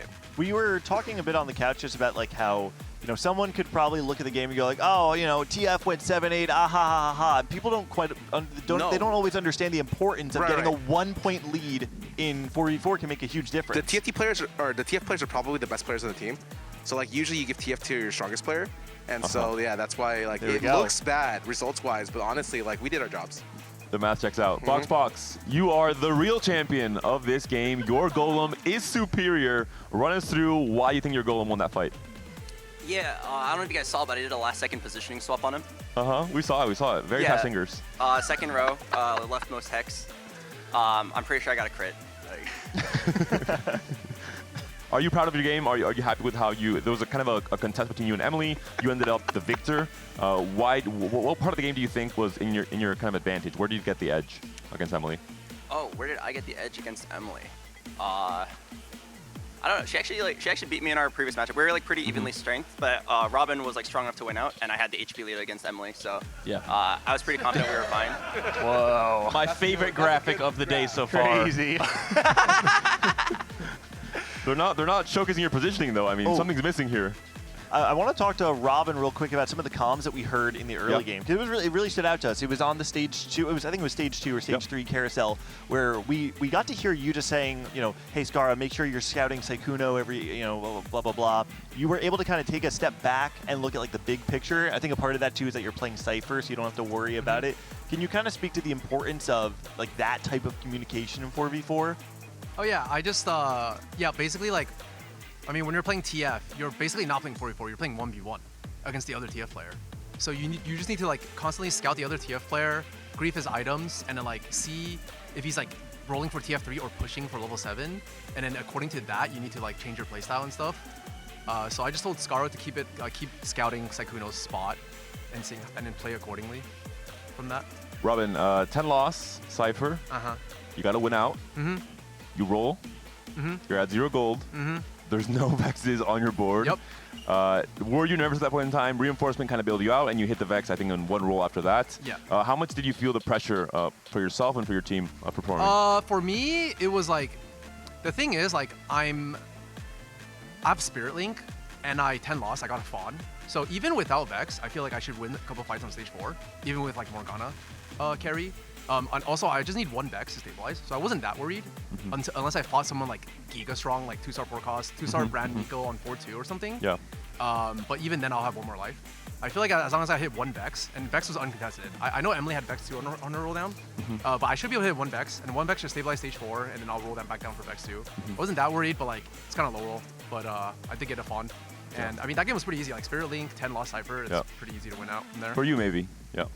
We do have a clip on why maybe the other team is not here at all, why they're still in their room. So let's roll that and find out. Nope. We gotta do the interview now? I mean, I'm not going out. We lost, bro. They don't interview. They don't interview losers. Yeah. No! I hate to you that. What a fricked up guy.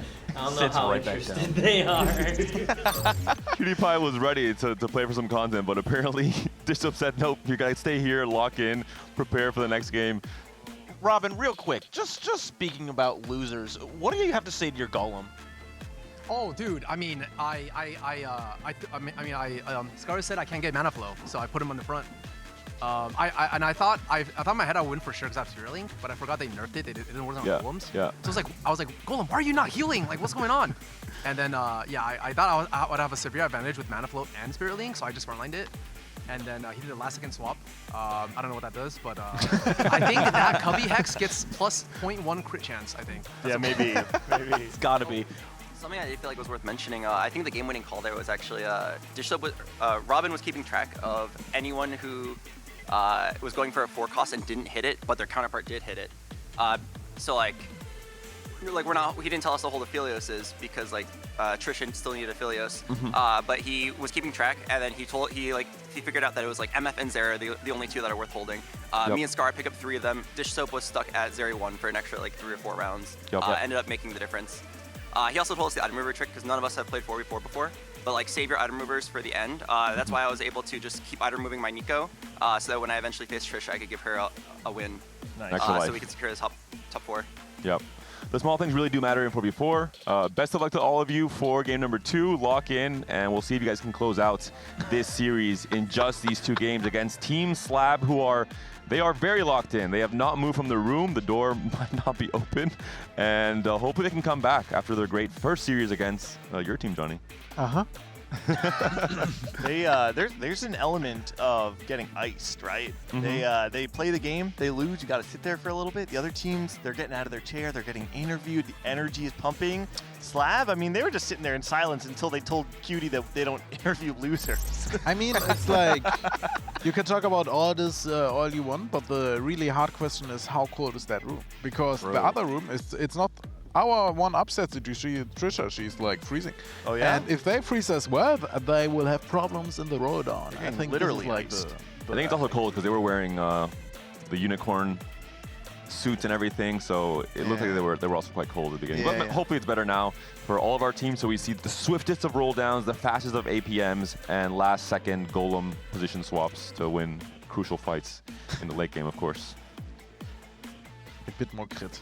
And Scarra's in a good mood. I wonder why. He did win his 1v1 boxing match to the death against Sykkuno. I love that. Like that is, you know, if I was playing 4v4, I want to be the guy that is sending myself 7th to send someone else 8th. Yeah, you know? same. I really had the feeling today because yesterday in double up, Exam was playing TF for my double up side, but he didn't really feel it, like going for it and knowing that he will be contested. And I felt like, this is like, come on, man, let's do it. And I even thought about I had blue buff, gunblade, and guardbreaker, and was thinking like, this could be Vex. But also, I could pivot to Twisted Fate here and just compete in it once again. But yeah, no, it doesn't always make sense. But it's, I would also say it's one of the most fun experiences of TFT because it's so different than you normally play. And normally you would be pissed, right? You go minus 30 AP. And here you go plus 2 points. Because you lose one, you get one. Oh, I love it. Yeah. And Scarra is actually perfect. You were winning your 1v1s. No, I lost one. The first one. The first one was really rough because I didn't hit Gunblade. And Radiant Static isn't that good at it yet. Yeah, you won your 3rd game, which was the really important one. Oh, you did your part. Yeah.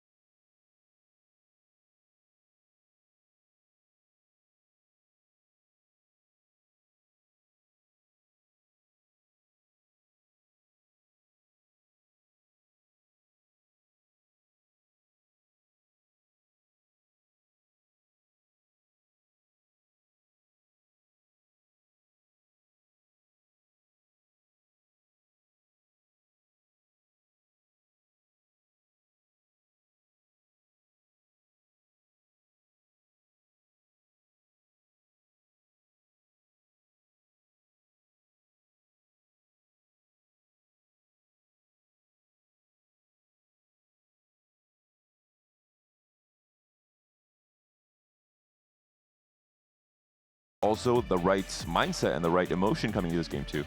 And in theory, right, Team SLAB is the 3rd seed. Looking at this weekend and the results that have happened, it would make sense for them to go 3rd here. And so that would be the expectation. We will have our hack Reroll. Uh-oh. Boy, Sykkuno. Everyone's getting Sykkuno was testy, not buddy. sure what come to play, and he's like, actually, yeah, let me play TF. He got the little reminder with Twisted Fate standing right above. This is, so wait, this is shop rerolls each stage, right? That's what this is? Yeah, given at the start of each stage. It is kind of interesting because one of the, something that free rerolls at the beginning of each stage does to the game is that it gives you an opportunity to kind of spike off cadence. Most of the time, your traditional spike points in the game are going to be 3-2, 3-5, 4-2, and then kind of like 5-1, 5-2. All of a sudden, people are spiking on 3-2 if they choose, or 3-1 if they choose to use their rerolls. People have the ability to level to 8 early on 4-1 and use those rerolls because of the influx of gold. And it just kind of changes the standard cadence of the game into something that might feel a little unfamiliar. A comp like Shaco, I think, gains a lot because you're able to roll on level 3 still. So for 1-cost rerolls, it's kind of interesting. Morgana could potentially go as well. Yeah, that's you cool. have 4 extra rerolls on level 3 with very high odds at hitting only 1 cost. So if you have a good opener for it in terms of items and in terms of you know, the units themselves, you can go for it. Have we seen much Shaco? No. Not actually really we in tournament, didn't. no. It also didn't perform that well when we actually had it. But I think a double up, it actually had its place because you can go to the other board and stacking. So I expected it to be a bit more played, but we didn't see it. Shaco's are being up. Oh, okay, never mind. it's just a TF player. But actually, I feel like the most important thing for these teams at the moment is Cypher, because it's so easy to get through in 4 vs 4 because you don't get griefed that much. We try to grief it every time and it didn't work because we don't face them. And it's really complicated to deny. And it's so good. Like you have, since tiebreaker is first place. Ooh. Oh? Ooh. Whose perspective are we on? Emily's? Emily, yep. This is Emily. Hostile Takeover is one of Dishsoap's favorite augments, so... With Lesser Champion Duplicator is interesting too. If you can high roll another Draven there. Level and 4. free rerolls? Yeah, okay. Crowns it feels will... a little wacky though. She would like to maybe play TF with the setup. Has a Rage Blade with Crown's Will. It's a great augment for TF, extra gold as well. But of course, Sykkuno is on her team. Most likely he will have priority, and that's why we see the roll come through here. Portable Forge, always an interesting option in terms of comms it opens up, or just amplifies with things like Brand becoming that much stronger. Specifically, reroll is the thing that stands out to me. There's a lot of reroll that is enabled by Portable Forge, but nope, not going to come through. Instead, the Caretaker's favor. Scarra takes Replication. Was it Cloak? I have to Looks like assume it so, was yeah. Cloak. It can only be Cloak, yeah. To have 2 at that point. Oh, Yeah, right. yeah, you get 2 at once on 2-1, yeah? Yeah. It's No, not to have 2 of the same component, basically. Yeah. Emily's on Caretaker's favor. Sykkuno will be on Syndicate +1, of course. What? Question is, do we have any contesters? Surely someone has Boxbox to, right? is on Bramble +1, likely going to try and play for either Vex, it looks like with the Morgana hold, or Street Demons, open to both 4-cost comps. Trisha is going to be on Clockwork Accelerator, potentially into, again, Aphelios as a main. Carry makes a lot of sense. She found her lane. I'm curious, if we flip through, are we able to flip through quickly to see if anyone used rerolls on 2-1 to try and streak? Oh, there are 2 rerolls that were used by Boxbox, yeah. None from Sykkuno just yet. Scarra has not. Cutie Pie is going to be on Edge of Night, so potentially going to go for Nidalee, Nefiri. Reroll makes a lot of sense in this encounter. Dishsoap also on Caretaker's favor. Is he going to play? No. He's just going to play tempo with Caretaker. And Robin's trying to play for Cypher yet again. It worked out last game. Why not try and go for that same exact angle? And he can decide to maybe roll on level 4 after the carousel if he hits Galio or Draven on the carousel to find Little Blanc or high roll something. I think you can even make a statement that you go level 5 there. Yeah. I mean, it's a bit tricky, but you have a chance to hit the high roll Z as well. Yeah, and it would be pretty sick. But I think this is so important, and we will see this more. I think in the final we will see Cypher duty for everyone, because you have to play. You have one who has to play open forward anyway, or at least try to lose streak. The Draven's for Boxbox. He's gonna have LeBlanc and the Draven now only missing the Galio and the Vi to try and have 4 Cypher in as well. So quite a few players on Geriatric Gamers have the chance to play for Cypher this game. Yeah, I don't know. I don't know if Boxbox actually would want to. He's just too strong into Cypher, specifically because he used all of his rerolls already, right? And so something that I love about their setup is how many resources they put into bookending the standings. They have Robin, who is full open, right? He has nothing on his board, guaranteeing that he's at the bottom of the standings. And then Boxbox is the only person in the lobby who's used the rerolls to try and force a win streak on stage 2. To me, that feels like there's no better setup going into stage 3 than if you have a 100 streaker and an open forwarder. And completely agree. I heard a lot of the players talking about how you kind of want to put your best player in the mid ground, but also lost streak. You don't want them to be the tempo player, because the tempo player will have a lot more HP to work with, where when you're in Robin's seat, you're going to have to pivot really quickly, spend a lot of your resources very quickly. There is a Galio. So first that pick. in the hands of him is very popular. Emily can deny though. But no, Robin has the first priority. It looks like just walking right up and go for the Galio. He's thinking about and it. We'll be going for it. Oh, protecting the spat.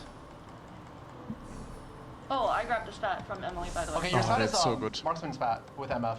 You've had that before, right? Yeah, not Ox. Do it. No, it's not Ox. Go for it. Just trying to find her comfort zone. Trust your gut. Do it. Wait, you're ruining Sure it's not Ox. Stop it. No. He said stop it. Oh wait, is Bo spat Ox? No. Oh. It's belt. I mean, Marksman MF is way better. and then play 4-4. Albert, I can use my 4 rolls. Yeah, Marksman's Pat's like a lot better if you can. Yeah, Scar, it's fine. If you take my streak, it's all good. Also, Robin has LeBlanc in shop. Dishsoap has, whatchamacallit, Sedge. Sedge? Dishsoap has a Sejuani already. Oh, wait a second. Oh, wait a second. This is Pulse Stabilizer yet again. This could, one more time, be the Zeri comp. But he would have slammed differently, right? With Spear and Guardbreaker. I was a bit confused because I think Naafiri is actually underplayed. I agree. I completely Yeah, agree. it might just be Brand. It looks like he's holding on to the Zyras Yeah. and the Mundos. Can we look at Robin real quick? Yeah, he has a Cypher online yet Okay, again. he did put the LeBlanc in. I thought he was too distracted. I wasn't sure he put Cypher in. I He was didn't want to give concerned. info because it was in the shop, so Yeah. he could make the opposing team think he didn't have Cypher yet, and they weren't in a position to grief him yet. Also, you know, as funny as the comms were, it actually was still a very great example of strong comms where you have the in-game leadership of Robin explaining how the line plays out when Trisha picks up the spat. And it's one of those things where, yeah, Trisha might be a bit more limited in the lines that she's able to play, but Robin's able to kind of augment the line for her and say, you know, this is how the line works. You play MF instead. You're still playing 4-4. You have the marksman emblem instead. And now Trisha's back kind of on the same rail that she's been playing along the entire weekend. Also, yesterday we were playing a lot of solo queue and watching each other's monitors and stuff, and she suggested the marksman was fortune to me because I actually didn't know the specific of the line, and I'm thinking about, oh, it's actually strong, and it's nice that she now has the chance. And you see, if you play a comp often enough, you know the small things, and yet again, it's really nice if someone tells you, by the way, let's watch it. Yep. Do it, and then she has a reminder and a half of the rest she can do. We also saw a Twisted Fate 2-star being completed. So I believe that's somewhere. No, then it's not Sykkuno, I guess. Yep. You have two choices. I lost 50-50. I really like the setup for Geriatric gamers going into stage 3. This is what we talked about earlier. You're bookending the standings almost entirely. You have Scarra, who is telling Boxbox even, hey, I could contest your streak right now. So we know that Scarra is primed to be able to be strong in stage 3. Boxbox streaking all the way through stage 2 gives a lot of their team room, because now Robin can safely sack the rest of stage 3, knowing that towards the late game, he's going to be able to either be very strong, or if he isn't strong enough, they have the HP leverage to use removers without fear of killing their teammates. Do we see Boxbox level to 6 here? Does he use his rolls? Is he going to play more greed from now on? He has to really try and gauge how strong his board is relative to the rest of the lobby, and decide if he wants to greed for the level 8 rolls for Brand, for example. So many upgrades on this board, as well as having Street Demon in, which obviously has been dominating this patch. Very clear line, and it looks like, I don't know how contested he is. Actually, then Dishsoap shows up, and I see that he has a lot of these Street Demons as well as nearly perfect Brand items. To be honest, I want to see... Oh, actually, it looks like Dishsoap might have. I was going to say, I really want to see someone from SLAB use their rerolls, because you can't give Boxbox the free streak through stage 3 as well, right? If he was the only person that's used his rolls up until this point in time, he's generating enough gold from the streak to get that gold back. So you really want to contest the win streaker in the same way that you're contesting anyone who's one-tricking a specific line in the game. And at the moment, they have the win streak and the lose streak, so they're like on a clear way to victory here. So I think you have to grieve either. But it's really hard. Honestly, in-game, you realize that. Like, if you play 4 vs 4, at least in our game, we were like, guys, we need to stop them, and you can't. Like, they're actually pretty good. Just beating will be really hard. Last 10 is very interesting in 4v4, but he is a high-tempo player, so kind of wants to try and defend his win streak and goes for tagging spree instead. Very early Ziggs. Rolls do come through on level 6. Finds a Rengar for 5 Street Demon, and that might be where he stops. I love how aggressive Boxbox is playing this game. He's not only playing a line that can cap out very high, but he's playing it in such a way that he's giving SLAB so little room to breathe. And the setup is looking pretty clean from Trisha as well. Already has the IE and the Rage Blade slammed onto the Jinx, trying to minimize how many units she loses by in this fight against Boxbox, and Boxbox will continue to dominate this stage 3. I want to check out Robin. He is once again picking very strong combat options with the Cypher, Loose Streak. High voltage into Inspiring Epitaph for Cypher online right now. Can you go to Cutie real quick? It's very confusing. Yeah, can you go to Cutie Pie? He took forward thinking he was playing Cypher. That's what happened. I was wondering all of a sudden if it was, I saw that Cutie had no gold and he barely beat Robin. So he actually was trying to contest Robin's loss streak there and barely won. I wonder if we see any rolls on 7 from Robin for Zed after this carousel. He's fairly poor in terms of trying to make it to 7 on 3-5 after the carousel. I think this was really, I think we have to explain again that this was like such an important fight. Yeah. If Robin would have lost that, I think they would have a way better, if he won that and loses lose streak. So I think actually it's a bit sad that Kidfight didn't realize it in the moment, right? If he doesn't place his item, I think he will lose the fight and would be absolutely huge. But maybe there's a bit of missing shot caller there, like because we had that upstairs as well. That in one situation, Xen said like, "Yeah, I'm losing," and Andy just told him, "No, everything has to be gone. You have no idea." Yeah, right, nice. right. Yeah, Cutie might have thought that Vex for Robin right away. Doesn't have to maybe rely on reinforcement later in 4-2. Some key units as well for the MF, for example, for Trisha, Leona even for Trisha to try and stabilize the front line. Already has a Marksman emblem and a Morello slammed on the MF, so a really great setup for Geriatric gamers. We'll see what SLAB can do to try and come back in this game and in this series. I would love to look at Emily's and Cutie Pie's spot, because Cutie obviously will be going to Fast 8 and rolling a lot of gold. But again, who is he contesting? It seems like he's contesting Trisha once again. And then Emily is on Vexotech duty. But is Cutie going to re-roll this composition? Because this Edge of Night is very interesting. I don't know who it's going to go on besides the Zed. It's not bad on both of Marksman and any Marksman really, because it's a scaling trait itself. So by the time the Edge of Night procs and you get that final cast off with Xayah, for example, she can usually clean up some fights that are close, 1v2 or 1v3. So it's not a bad slam really if you're playing for Marksman. And I think sadly you can't re-roll the Cypher line in with our Sykkuno, meta, yeah, because we are always two Traven players. Yeah, like we're a bit more limited. But it's nice that in a tournament like this, actually there's their own meter that just gets applied at some point. Complete dominance from Geriatric gamers. Double win streak now. 5 win streak for Scarra, the dominant TF player, beating out Sykkuno, and for Boxbox. Almost going to have a perfect start to the game. 9 win streak for now. Can you win one more? Scarra is also keeping his friends close, but I could have sworn that him and Sykkuno were friends, and I feel like this is going to push them apart. They were friends, you're right. Yeah, they were. Yeah, Sykkuno, I mean, he's 30 HP below Scarra right now. Scarra is streaking. This feels like Sykkuno is doomed for a 7th or 8th. He's going to be just trying to get every single fight win that he can. And at that point, it's very much up to the rest of that team to try and claw back. But like we've been saying before, the fact that Geriatric gamers are bookending the standings and contesting one of the players of SLAB and winning on a contest, it feels like they're going to have to pull a miracle out of nowhere to win this game. Also for us, we will see a different playstyle of Scarra this time, right? Because he only has 3 TFs, so I don't... he has 4 actually, but I don't think he will roll on level 6 like he did before. But instead of that, he will go level 7 and maybe even level 8. Radiant item for Radiant Archangel. Robin. Ooh, that's Radiant actually... That was and Cutie only 96, so not a really big catch up for Cutie. Not really too relevant with a late Cypher pickup. What do you do with Radiant Archangels? Reforge it? No. I think you fine. just throw it on a 3-item Varus. You could put it on the Vex if you just need a 3rd item for now too. I think it actually gives a lot of power to your board. And Robin did win that last fight against Emily, so Emily full sacked to deny some of the cash out. Still 3-11 for Robin, and not too bad. We'll see the roll down from both Robin and Emily. Both players are going to be playing for the Vex line. We'll stick with Robin first and then check out Emily's spots.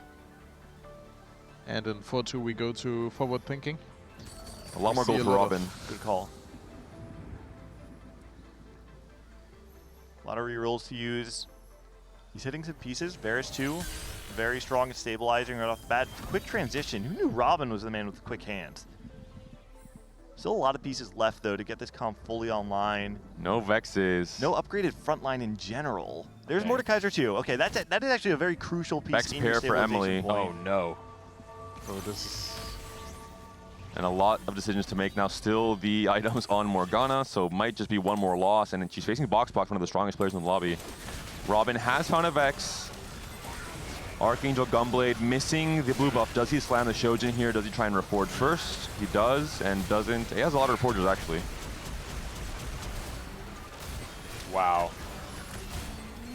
So much damage. That Gunblade is just so good on Vex. I think Robin has a chance here to just kind of wait to see what his augment is before trying to do any more reforger shenanigans. PewDiePie is the one with... Yes. The gold's coming through. Quick augment pick, and then it's time to roll it down for PewDiePie. Ophelios already in shop. Well, roll it down. First level. He does stay on 8. Wait. He overleveled. He also did pick up the... We didn't see it. We didn't see it. Just don't worry, guys. Maybe he's playing Zeri. Never mind. Okay. He just missed it. It's okay. It'll come back. Holding MF to deny Trisha. Finds the Aphelios. Missing a Xayah still. Has Leona pair. Okay, fine Xayah. Oh, yeah. It's on the bench. Yeah. Xayah pair. Pieces here. Missing one marksman, though. Lots of upgrades coming through across the board. No Leona 2. We saw 2 of them come in for opposing players. And Trisha no Xayahs whatsoever.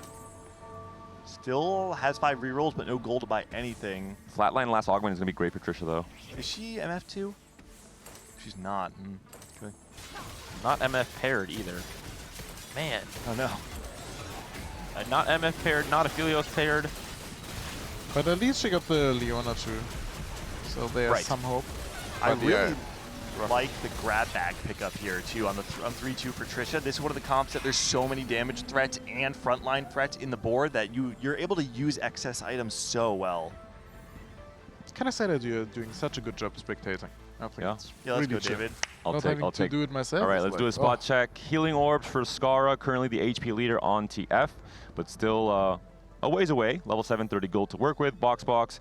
The dominant win streak is now on a 3-loss streak. Hasn't found the Nico upgrade, which is crucial, and has items on a Jinx 2 and no brand 2 upgrade just yet. Unfortunately, Trisha, we just saw her spot. Dishsoap is also going to be on brand, but also no upgrades for this Street Demon player, despite malicious monetization, so has a chance to get a lot of rejuice if he's able to win this next fight.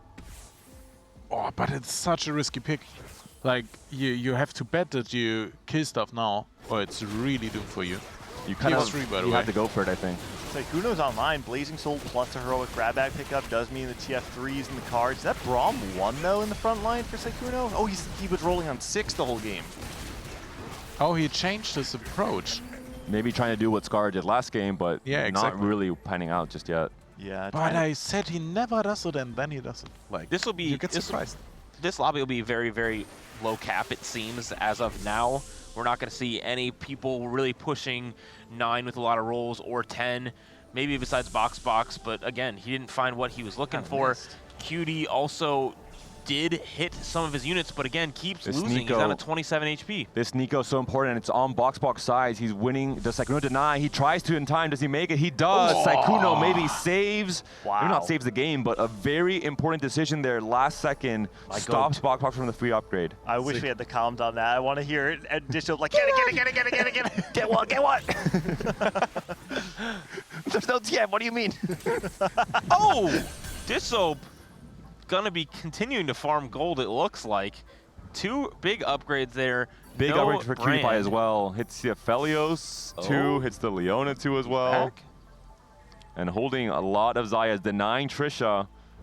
Boxbox also hits the upgrade on the brand. Still Nico 1 though. I was a little surprised to see Cutie not slam items there. I thought either Shojin or Adaptive Helm on your front line both sounded pretty good to me, but instead he was holding both open components. Maybe just waiting to see who he fights, to see whether or not he actually wants to slam. Yeah, the Adaptive Helm is slammed as he goes up against Boxbox. Really big win here for Boxbox facing against the currently weakest or lowest HP player on Team SLAB, Imaqtpie. Okay, he also slams the Deathblade. I was thinking that too, yeah. If you really want to win this fight, both of those items should be slammed. This is a really important fight for PewDiePie. Emily winning, Robin again. Similar game plan. Huge loss streak with Cypher, cashes out, stabilizes, and now maybe the hero for Team Geriatric Gamers. Emily finally hits Vex 2, which will probably stabilize her, but again, no We do have some Sejuani. comms, it seems like, from the last carousel. Let's listen in to Sykkuno becoming the hero for Team SLAB. I really want Nico if they actually they're gonna get Boxbox to Nico. Never mind. Take the arm. Okay, Sykkuno, take it. Nico. Nice. Oh my god. Oh my god, indeed, Sykkuno. No chill from Dishsoap, but understandable why. That could have been a very, very big upgrade for Boxbox. Can we talk how sick the production is? Like, getting that in with picture-in-picture. Yeah. So cool. Give some love in the chat, please, guys. That's high class.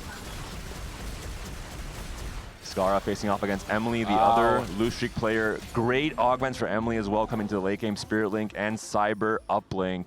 Look at the Cutie HP. lost. Cutie did lose against Boxbox. The HP of Sykkuno and Scarra is exactly the same, both at 39 HP. Sykkuno is the one that did hit the TF3, so he's currently ahead of Scarra. And so Can we see the board? I have no idea what Scarra actually. Scarra? I believe he ended on TF reroll, but Sykkuno hit first because he took the heroic grab bag, I believe. One off TF for now. Okay. Boxbox just hit the Nico as well, so now Boxbox is going to be very stable.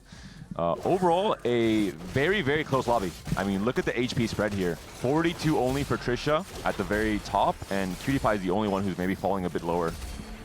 We talked a lot about how strong Geriatric gamers looked in the Braum early from the mid game, orb.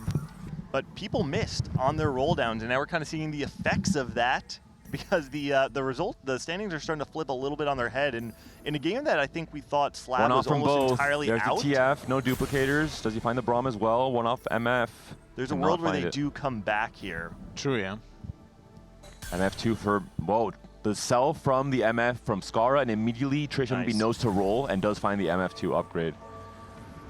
Oh, MF2 with Marksman was pretty good, actually. Yeah. Actually, each of the bullet instances shreds. Cutie Pie still deciding what item to go for. He is on 17 HP. It's 2 lives. Oh, he hit a failure too. That's pretty good. 5 Zayas as well. Denying Trisha. Two item tank for Trisha for Leona is a really big deal. In general, when you're playing this Marksman Vanguard, you really need Leona to have maximum tank. And this Edge of Night tech, by the way, is something that Ray actually was talking to Cutie Pie.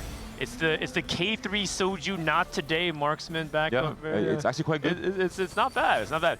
And the data it suggests that it might even be Biss. I assume we'll see quite a few fights where we'll see that Zaya casting that one last time and cleaning up. Even saving against those blast brand ults, for example, having those 2-3 seconds could be deciding. Something I want to point out is that with the HP so close, you have some players who are playing for this first. We see someone like Emily who is on that 6 win streak, but only 30 gold, which means she's pretty far from being able to go 9, but we're getting the free rerolls every stage. So those players who are at the bottom were able to get the additional rolls, stabilize their board, and now like we've kind of compounded the standings to really, really close fights. 9 is like pretty fake at 4v4. Like 9 is, you usually don't even have the gold to roll at 9 unless you're super high rolling or it's a high resource portal, so we're not going to get there. It's really about positioning and how you're using your removers. And Cutie is really strong. He's a strong Leona. He's positioning well. If he can get a third item with Zaya, he can actually win out. Boxbox down to 4 HP. If Boxbox goes 8th, that's a massive swing. Oh, Scarra's at 7th as well. And Boxbox sitting on 50 gold, so you're just mentioning it. 9 is fake, but Boxbox is trying to go 9. We finally got triple mana off of Brad. I was looking over, I was like, man, what is going on here? This guy Scarra spot. Can you go back to Boxbox to see his matchups? I know he has both Scarra, Sykkuno, and then Robin, so he has 2 out of 3 chance of being able to play. Well, actually, only 1 out of 3 chance. Robin needs to sag. Robin, so can we look at Robin? Does he have Trisha, a Emily, and Boxbox. Okay, so he's benching his items. So he needs to sag for Boxbox. But if Boxbox plays Scarra, it's doomed. I don't think Scarra beats him. Scarra doesn't beat him. It's bad. You can see he's always up. That's really, really bad. So then Sykkuno, can we look at Sykkuno? Oh. The key is Sykkuno is Cutie Pie sacking for Sykkuno. He's not. He's just crushing Sykkuno. Yeah. I'm pretty sure Scarra and Sykkuno are just both 7-8 here, which is fine because Boxbox is going to be able to go 9 next turn. Yeah. It's fine. I think Boxbox... Sykkuno wins the battle. Let's go, Sykkuno. Do you think Cutie should have given a life here to Sykkuno? Because if they can send Boxbox Scarra 7-8, then that'd be really strong. But then Dishsoap doesn't have the life to trade either. I don't think so because Boxbox is spiking next turn. He has 7 rerolls as well. So I don't think you can guarantee Boxbox ever going 7. Bro, what is this high roll nonsense? 7 rerolls on 9? That's nothing. You think you can hit in 7 rolls on 0 Gotta believe, gold? Dan. He can go to 9, but he's gonna have like a little bit of gold and 7 rolls. That doesn't. Will we ignore the gold? You think you can hit Samira too? What's happening there? Yeah, I mean, honestly, I think he should have given the extra life, but it won't. Last rolls for Dishsoap. Boxbox went to 9. So Dishsoap and Boxbox. Boxbox at 9. He's rolling. Can he find a single Samira? Ziggs 2. Ziggs 2. Okay. Which is like, I mean, I guess the value of 9 is you get to play Kabuko. Yeah. And it seems like every player is kind of paired in their bracket. The TF players, 7th and 8th. The Street Demon players are now in that 5th and 6th bracket, fighting for their lives as well. Yeah, he needs to equip everything. He gets a lot of stuff online. Good. Oh, Emily can clutch it here for Team SLAB. So Sejuani's good against the brand here. Yeah, good positioning. Actually, good position for Boxbox to also keep his Ziggs outside. So you get the brand, but you miss the Ziggs. Nico's about to die, Nico does though. not cast. Oh, Emilyywang. Oh. And Dishsoap. And Dishsoap is going to die as well, but then he takes a better loss. Yeah. Ah, okay, that's fine, that's fine. So That's now +2 it comes. for SLAB. So now it comes down to who, if. It's the placements of the top It's a 4, 1-3. right? Yeah, you Robin have and to go Trisha needs a 1-3. 1-3. And Emily hits Trisha Viego top 4 too. again. Smurfing it. Viego too. Robin has 20 Emilyywang gold. clutch. Both Trisha's Robin board. and Emily are both, you know, they're kind of Trisha fully can't online. go 1. Trisha can't go 1, and if she goes 4th, the game is over. So she's playing. She needs to play for a 3rd. She's playing Emily as well. She got a tank. She got a 3rd tank item for Leona, so that's helpful. She's positioning anti-Sejuani. I like it. She is on wrong side for her carry though, because you want to be same side as the Vex to spray her. And the Viego got to her back line. Oh! Oh, MF does not cast before the Sejuani comes out. That is not good. And are we gonna die here? That's How many it. units is this? There's 5 units left. units. Oh no! That's it. Oh no! Stay 5. Stay 5. Stay 5. We're good. We're good. We're good. And Robin takes the win against Cutie Pie. He's also alive Oh on 2 my HP. champ. The Vex players 1 and 2, and now the Aphelios Saya players 3 and 4. Wait, Cutie Pie losing is a huge deal as well. So, because there's 2 win conditions here for SLAB. One is to send Trisha 4th, and the other is to win the game. And Robin has the Emily most looks like she's gold gonna here. win though. Okay, who wins between Robin and Emily? You guys think? Robin had the bigger cash outs. Emily has great augments. Robin does as well with Epitaph. Oh, the Knight's Vow is pretty interesting. The Knight's Vow tech on the Vex. You have so much damage too. Yeah. I mean, the difference between blue buff and Shojin is quite large, but you also have the difference being the Radiant Archangels kind of splitting the difference there. I don't know. It feels a little close to me. Urgot None of these are very 2. good for Urgot either, so that's kind of unfortunate. Okay, So interesting. Quicksilver. Instead of 4v4, it seems like it's 4 different 1v1s across this game. Yeah, that's true. So Robin needs to sack here for Trisha. He actually Sack equipped two, an Sack- item. So Sack 2 for Cutie Pie. And Cutie Pie needs a sack from Emily. Emily needs a sack for Cutie. Dishsoap's trying to give her the advice. She's benching her X-Tech items. Nice. This is an adaptation from last series. Is it enough though? Yeah, she come on, took you're off the down Vex 6 items. items. Yeah, Like, yeah. there's no way, there's no way you lose. So I missed this the is all Vex. according to plan. Yeah. Hopefully, no one wins by accident. So yeah. The matchups we're expecting next round should be these 2 1v1s that are Robinsongz and Emily, and then Cutie and Trisha, right? Yeah. Cutie Pie wins this one. Trisha won against Robin. Robin Robin's now down on to- 1 life as well. Yeah. Everyone plays it right. Yeah, everyone plays it right. So then Everyone's down to it 1 comes- life. So what's gonna happen is Cutie is gonna play Trisha, and Emily's gonna play Yes, Robin, and both exactly. of those matches can determine the game. Yes. It's crazy. Yes. These are the 2 win-out players playing against one another for a first, well, technically a first or a 3rd place finish, right? And then the 2 players Right. who are playing for HP. Oh, Kabugo 2 is big. Both conditions are important. Honestly, the QSS on the Urgot for Robin is quite valuable in this matchup. There's a lot of nuance to the Robin's Vex versus rolling. Vex because you either greed for anti-Sedge, but then you lose AoE effectiveness with the Vex as well. Like this actually makes it. Wait, Robin full left. And be able to. Oh, wait, my! actually, he's gonna dodge everything from the Sedge here, right? Oh, it cut the Varus. Sedge is hitting nothing valuable, and the only thing is gonna be the QSS on the Urgot. Oh, it does hit the Varus there. Robin Diego's also not really doing much. Oh, this Urgot 2 is very strong. Wait, one more cast. Oh, wait, we're targeting the back line. Emilyywang clutch. No, the Vex is dead. The Archangel, Vex is dead. Oh, Emily wins it. Trisha Trisha for down. Emilyywang clutch. Wow. So lucky, so bad. And that's going to be it. Oh my SLAB goodness. 1 and 2. Cutie and Emily both pop Wow. off That to was bring it awesome. back in this series 1-1. They win their 1v1s at the end. Holy cow, 1-2 from Cutie Pie and Emily. And it goes back to what you're saying, David. I think it's so cool that a lot of this game felt like it was 1v1 against your counterpart. You have the Sykkuno versus Scarra battle once again. Yeah. This time, Scarra goes 8th, Sykkuno goes 7th, a flip-flop of the last game. Coming down to the two win-out players competing, both playing the Vexotech. I mean, it's just pure cinema. I've never seen a 4v4 come down to such a scripted matchup of everyone on the same comp, Mirror everyone image, facing it each was. other. No, it was good. And when you see 4v4 work together well, right? They're giving the right lives. They're playing, they're doing the removers, making sure to play very thoughtfully about their positions. It sets up some really close fights. That was our closest game of the day for sure. Yeah. Came down to the last fight. Wow, well played by Emilyywang. Great job. And what's crazy, I don't know, Dan, did you see the beginning of the game as well? Were you watching the wings yeah, there? I was watching. I was in and out doing stuff. We were talking about how it was so well set up by Geriatric gamers. They were bookending the standings first and last going into stage 3. It looked like it was a wrap, and out of nowhere, SLAB turns it around, and they win the game. Welcome, everybody. You guys were Emily, were you sweating even at all during that? I felt like your position was pretty good most of the game. I knew I won. Yeah, yeah. What gave you so much confidence? Well, actually, I wasn't. But then I saw my augments. I was like, I'm pretty sure like my items and my augments are like better than Robin's if I can hit everything and go That's 9. good. And then I did. That's good. Can we have a moment from the true winner of your team, which was Sykkuno, winning the 1v1 against Scarra, going 7th this game instead of 8th? What do you have to say? Well, you know, it was pretty close this time. My teammate really killed me less hard. I think, honestly, last time he was just really lucky. Lucky that I didn't have TFT Academy open. That's why I lost. Because this round I left that thing open with the card shark, and I think that's what got me that. So, thanks to my goat Frodan. Dude, Sykkuno, you're killing me, man. You're killing me. Reversal, also Cutie Pie. Way to hang in there, man. Unfortunately, we did happen to watch your forward thinking roll down. We saw you pump 8 extra, skip Aphelios immediately. I didn't even realize there was an Aphelios. I was just hitting the level up button, and my brain was like off. But whatever, man. it didn't matter. Okay, I just need to say, this guy is a PvP god. Anyone that tries to TF against him is just GG. Yeah, yeah. Just don't.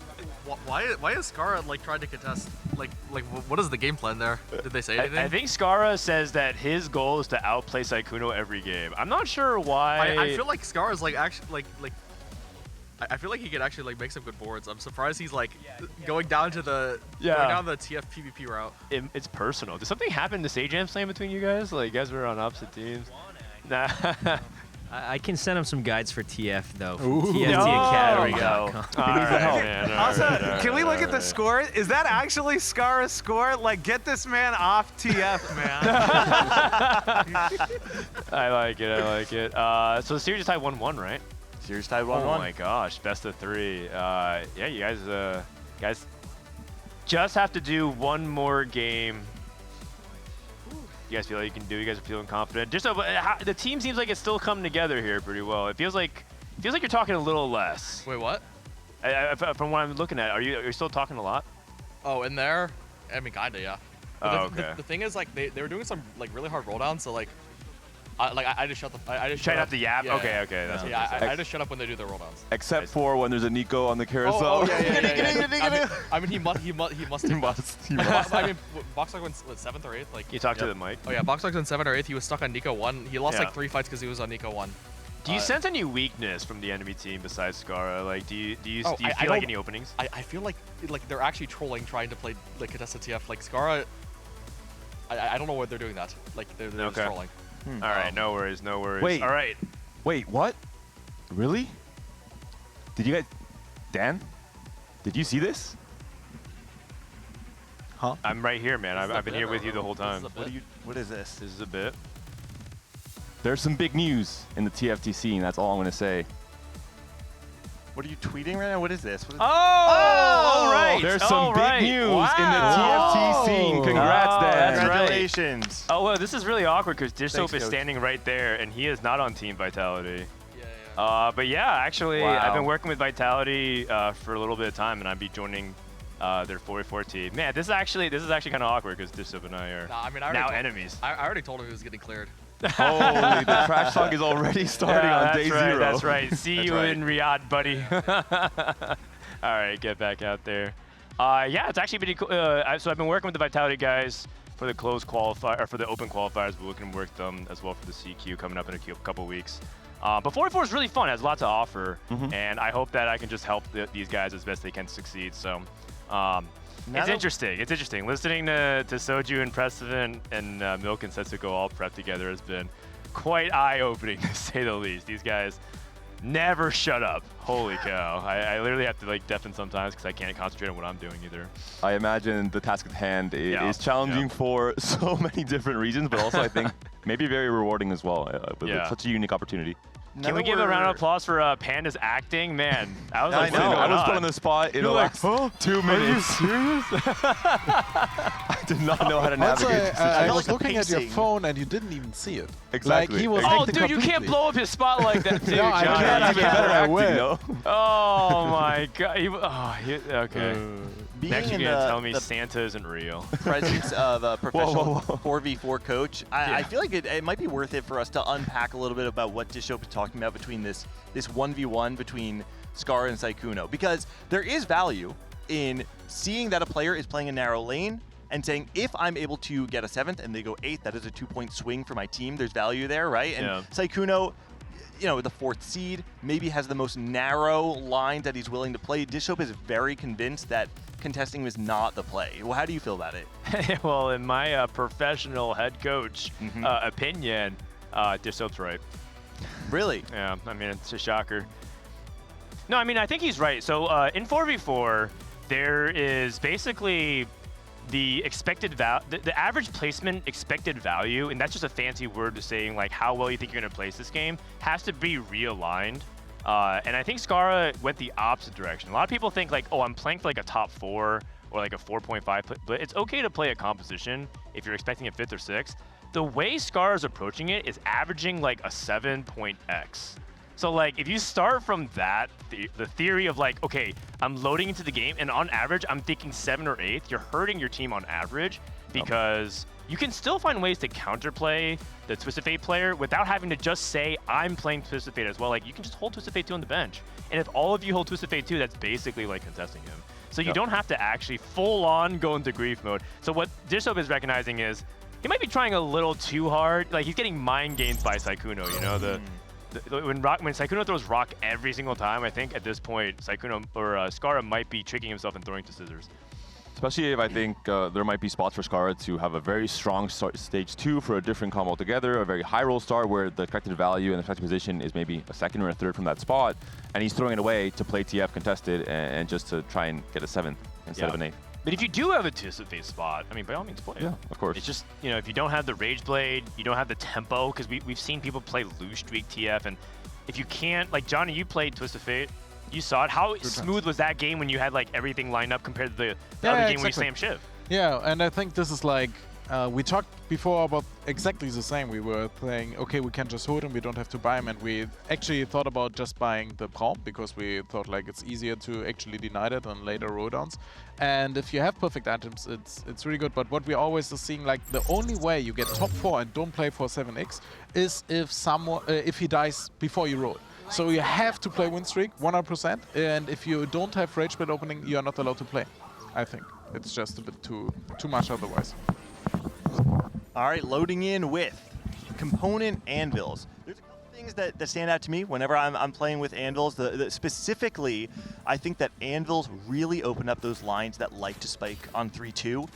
A lot of reroll lines in particular can utilize the additional items way more than a lot of the 4-cost lines because you find yourself online much earlier, right? If you play something like, I don't know, the Nefiri line really likes having the additional items. Even Vayne, which hasn't been doing too well this weekend, is something that also really likes having these component Anvils. Yeah, anything that you need to double up on components ends up being really good. So blue buff, if you're playing 2 Rage Blades, narrow itemization in particular. Anything else that's just as dependent, right? Double components, if you need Warmogs or something, can be valuable. Ironically enough, this is actually a portal where you can say like, yeah, I'm going to contest with a fake because you should be able to get the components. But yeah, if you open up everything in your Scarra, okay, it's probably not a TF game, man. It is a marksman game. That's a Draven. That's a Draven item. What do you mean? Yeah, true. That is true. Taking a look at other openers. The other thing too is that tempo can be much higher in stage 2 because you can naturally hit a bunch of 3-item carries as fast as you can, and so you might see. Oh, Sykkuno has a yeah, he's already locked in. He's in his comfort zone. Yeah, I think this will be his best round because he won't be contested, and I think this is the only problem. We see that the boards actually don't get kept that high. So even more items. Wait, slam that rage bait now. Slam that rage bait now. Oh, he's on it. You know what? I'm down to save the sword. Oh no, actually, okay. Yeah. That's crazy. Oh. Yeah. That's the other one. Okay. That's the other gunblade. So we will actually have someone on Cypher early because I didn't see. We will probably check later. But I think it's really important here. Silver. Okay, so item augments are less valuable because you have so many. So what is Dishsoap going to go for? You could still go for items you want if your comp really wants it. Good for something. Good for something. Lost streak. Good for something's awkward because he has so many components. Yeah. Shyvana. So Shyvana. Wait a second. The most common He likes link. his comp, doesn't he? Veigar? Yeah. Yeah, it's okay. Maybe you can play Shyvana 3. I mean Veigar 3 and then play into Street Demons, but that's really hard. Yeah, I mean, Shyvana 3 can do a lot of things on stage 3. She really struggles once you get to the back half of the game, though. Once you get a board online that has a lot of front-loaded damage, she just doesn't have the time to scale up to a place where she makes a difference in the fight. Holy, look at Boxbox, by the way. Oh, he has Hyperfangs on 5. And so Boxbox is 100% Vex committed at this point. So now he's AFK, he can kind of look at Trisha's spot and talk about what she needs to be doing. Trisha... Place bow. I'm not that big a fan of this augment. This set, it feels like you have so many resources that it feels like the make your first interest break point is less valuable. Yeah, I tend to take placebo a lot whenever I'm trying to play around reroll mainly for the fact that I think having the additional gold when you're trying to spike earlier feels really good. But because we've seen Trisha really lean more into the Vanguard marksman lines, it does feel a little less effective to me. I would just like to say, as there's a glue of every 4v4 comp or 4v4 team that kind of holds everyone together, Kindred is just that glue between AD flex lines throughout the game. Just flex between Vanguard or Marksman and Rapid Fire. It's excellent. The 3 trait units always feel really good. Okay, Robin continue his win streak here. Uh-oh. Wait, is the dummy gonna die? It should die, yeah. Robin's really strong. Yeah, it's just you know, I don't know. Emily's Mundo is really thick, but it should be fine because Emily doesn't have enough damage to actually clear everything. 1-star Zyra's. Wait. Oh God. Wait. It might be the. No, we're okay. Wait, no, the Mundo. Oh, no. I think that was a support mining proc. You knew.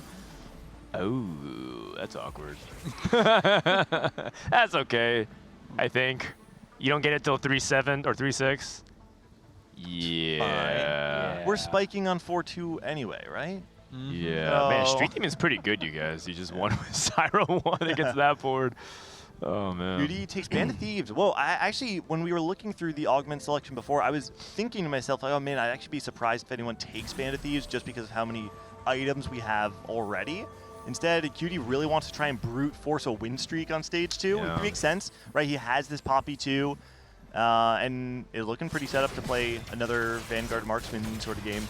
It's fine. You're right. It's less value because the relative amount of items advantage is smaller. It's better when you have like 1 item slam plus Band of Thieves than 5 items, or like in this case he has 3 items fully slam plus Band of Thieves, so the advantage is less. It's like multiplicative still nice to have, until though. it's not, right? Yeah, And then it it's feels still a bit nice. more linear. And these days, TG's is. Oh my wow. God, these fights are so close, man. You know, that's a really big deal. I kind of thought he was going to win anyways. Yeah. And so Scarra's on Sykkuno duty, and Cutie's on Trisha duty to contest one another. Seems like throughout. Wait, are they? Is Scarra Wait, on? Scarra's playing Neferi, isn't he? Look at his items. I think he has Edge of Knight and Hodge Slam. Oh, he sure does. Oh man, that's my dog. got Gangly. that dog in him. That's true. Gangly gets excited. That's true. Yeah. We haven't actually, well, I have not personally seen a ton of Naafiri throughout the weekend. I personally feel like it's pretty underplayed compared to how good it is. I imagine, oh, actually, we're not playing double up anymore, right? So you don't get the benefit of your teammate sending you a Samira anymore. You're too excited, man. You need to calm down. I know, you're right. I'll take a step back. Take a step back. Guy sees one Naafiri and a single Legend Knight, and this guy loses his mind. How about 2 Naafiris? He's still holding TF. This is the tech you were talking about, right? You don't have to play TF to grief the TF player. He'll just re-roll a different 2 cost. Sadly, I think he should sell this and commit to the loss, but we'll see how petty he is. Maybe he locks the shop just to send a message. Kingslayer, though, too, with this board is quite good because obviously he's basically going to full open here. He wants to continue to be the lowest HP in the lobby, so that's even more incentive to sell this TF. There it is. Yeah. He's doing the right play. You can't. That's just revenge is not worth it. It's just it's a good metaphor. Yeah. And Sykkuno, he using Sykkuno who gets a free win, but Sykkuno wasn't even trying to lose streak. Man, these items. Obviously, the component anvils were helpful. The hacked items that are changed for him were helpful, but that's a great spot for Sykkuno. Now he's uncontested. Yeah, the only thing is his tempo's not very high, but it'll be all right. Scarra typed LOL in chat in all caps. Hold on, I need to show you guys. You owned me last game. You owned me last doomed. game. I must pivot. Don't tell my family. Well, good thing that no one will ever see this message, Scarra. All good. We'll keep that between us for yeah, sure. Yeah, this Scarra guy. Always Okay, you know, he said he typed LOL in all caps, but it doesn't look like he was laughing very much. Yeah, he looks pretty sad actually. Focused. He's locked in. I'd really like to see how Scarra plays this stage 3. He chose not to hold any of the Nitro units, so he doesn't. It seemed right now like he doesn't want to try and play that line on stage 3. He skipped both Shyvana and Kindred up to this point in time to make econ intervals. So it's probably going to be the more traditional strat amp variation of it, which to me says he's trying to play more for the win out than for points. Did we actually check the extra tech item as his pulse on 3? I don't know. I don't know if we did check. We can. So Scarra, his extra tech is pulse on 3. Nice, Yeah. man. And actually, his items in general are pretty solid. Yeah. Not that he ever needs to go 7 extra tech, but he should be good to go. Oof. And Sykkuno with the 2 win, which is actually pretty important as well. Yeah, after Scarra snaps the loss streak for him, he just wins the back half of the stage and doesn't feel bad at all. It's actually quite nice, and it sets him up for the ability to play more high tempo on stage 3, stabilize on 3-2, get to a point where maybe he's even streaking through the stage. And that's why I want to see, personally, Scarra play around the Nitro variation of Naafiri, because not only does it give you, a more consistent play style, what it does, and that's the most important part of it, is that it contests Sykkuno for streaking on stage 3. Yeah. You don't want to give the other reroller a free streak on stage 3. Well, the other thing that could happen is there's a Naafiri in Sykkuno's shop. Are we holding those? Who knows, man? It could be a whole vast thing of the Sykkuno redemption arc. I'm not going 8th, you're going 8th, and I'm going top 4. Actually, I think we saw Dishsoap spot, and he actually hits Annie by accident, I would say, and is in the AMP line. And then it really gets complicated, because I played a lot of Naafiri, but if you're contested on this, the value of the comp drops massively. So I think this spot from Scarra, if we compare to Dishsoap spot, is actually in a scary spot, man. Even though the items are great, right? So Yumi items are ready as well, if we want to slam them. You can also build static if you're desperate, but probably he goes with Protector's Vow for Siege Army later. Will be really good. This is the point in time where Scarra is going to try and stabilize, though, right? You really want to try and stop that bleeding. Either 3-2, some people might be greeting till 3-5 instead, but personally, I really want to make sure, I want to see Scarra try and contest the other players on the other team and not give them a free streak through stage 3. Yeah, sure. I agree. And he will do it. He's so close to being stabilized, and 3-2 he needs 1 Naafiri, and I think it's 1 Yumi, and then he's instantly stable. It's a bit awkward because the strategist line only pays off later until you have to find fitting units, but for example, Mortdog and Kragas works, and this is so stable. He's keeping his friends close. Yeah, it's like, but he still, someone will tell him about how to do it, right? I think he doesn't use the augment really well most of the time. because you need one left and one right. Wait, so Sykkuno... Oh, sorry. No, I think it's just... He doesn't use the augment, right? But I'm not entirely sure myself.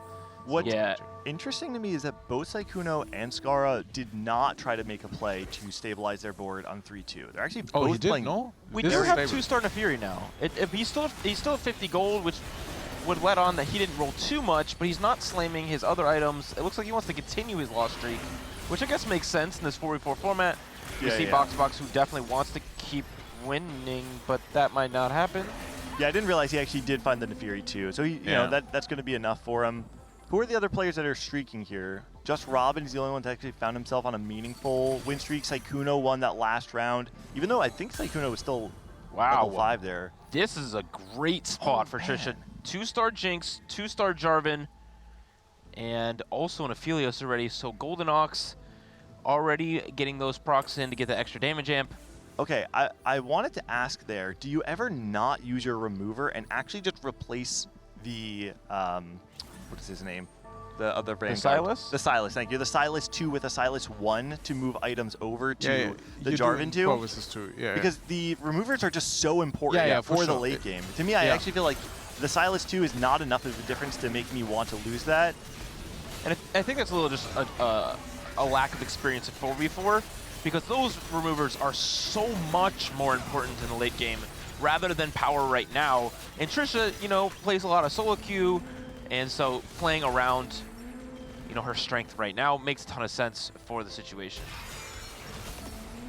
Scarra does lose there, so wins on 3-2 to snap the loss streak, but then immediately loses to his teammate. To be honest, there's not very many boards you're ever reasonably finding on 3-2 that are going to beat Trisha's board, so I think it's just the nature of it. You can't always force a win streak, even when you have a good spot to try and stabilize like Scarra did. And it doesn't look like this spot is very good. I mean, I'm just judging off the left side of the scoreboard right now. We have 2 Bastion, 2 Marksman, and as we look at the graphic at the bottom for Imaqtpie, we don't have too much to work with. We have a few upgrades, but we're still on level 5, it looks like. It was a little weird because he took the Band of Thieves off the start and wanted to try and force this win streak, but then lost almost immediately. I think it was on 2-3 that he actually lost his streak, and now he doesn't have the same amount of gold as the other players who were able to find that win streak. And so he's playing this Vanguard Marksman line significantly far behind Trisha, who we've seen is high rolling the line, has the upgraded Jarvan, playing the Jinx as well. And so He's got to get himself out of you know, quite a ditch right now. And I find it damn impressive. I mean, I'm simping for Trisha all day, but honestly, like she goes for top 2 back-to-back. Like what the actual heck? She's 4th G, and she's playing this line really well. Oh my god, Emily? this is that is 8,000. What, stage 3? Like what did she have on the board? 6 bruiser or something? I feel like that's actually not as much as it looked at first. For some reason, I thought it was gonna be like 10,000. Really? But 8,000's all right. Oh, it's okay. I think she didn't have a big bench is the issue. She probably didn't have it. Wow, Emily's going for the super spike. I think she should get her support item now. She was 1 turn behind. Oh, it looks like maybe. Oh, right. My bad. Yeah. Yeah. Okay. Wait, no. So that means she was. Does it mean she was 2 turns behind? Right? Because if she only lost. Oh, wait, she should get it now. Yeah. Because she lost the one fight. She lost. She won twice. And she, all right. She protected the dummy twice. I think she wanted the econ loss streak through stage 3. She didn't want to spike too early. Makes sense. I see the line. Well played by Emilyywang. Oh, gee. Okay, going against Sykkuno. Still only 3 Nefiris, but we have 4 amp online, which is quite good. Man, the thing about playing 2-cost reroll on 7, you know, it's the way that you play a lot of these lines these days. I personally find it sometimes so difficult to actually find that last copy of the 2-cost on 7. There are a lot of people that sometimes like to have 4, 5, maybe even 6 copies before pushing. When you only have 3, especially when you're playing melee bruisers where they're strong, but the difference between a 2-star Nefiri versus a 3-star Nefiri is a much bigger difference than a 2-star TF and a 3-star TF. And if Scarra can't find that Nefiri, he's going to have a really hard time stabilizing. Yeah, it's also he's contested, right? That Dishsoap actually dipped into the line is really Dishsoap just holding his units adjacently as well. Oh. And Dishsoap's just trying to play like Shyvana 3 in the Nitro amp setup by playing around Annie, which is going to be really difficult. But this is Dishsoap sort of trying to flex a little bit of his muscles and put on his world champ cap. He's going to try to do something that's a pretty off-meta thing to do. No one out here trying to play Nitro, and tempo into Nitro amp is generally ill-advised. And it looks like we're not playing around Shyvana 3 at all. We have only a Shyvana 2 on the board and not going for the rest of them. But Trisha's spot here looking pretty good. It did look really good. She actually kind of whiffed on No her roll down, though. Leonas. She has not upgraded her board at No all. Zayas, one Aphelios. Yikes. Okay, the good news is she's on a streak, so she has a lot of HP. The bad news is that was a pretty bad roll down. I don't know, because when we saw Cutie board, it looked like Cutie didn't have a ton of gold. I actually don't know if Trisha needed to roll on 4-1 to try and get ahead. It might have actually been worth it to play a little bit slower and give herself a little bit more gold for the roll down.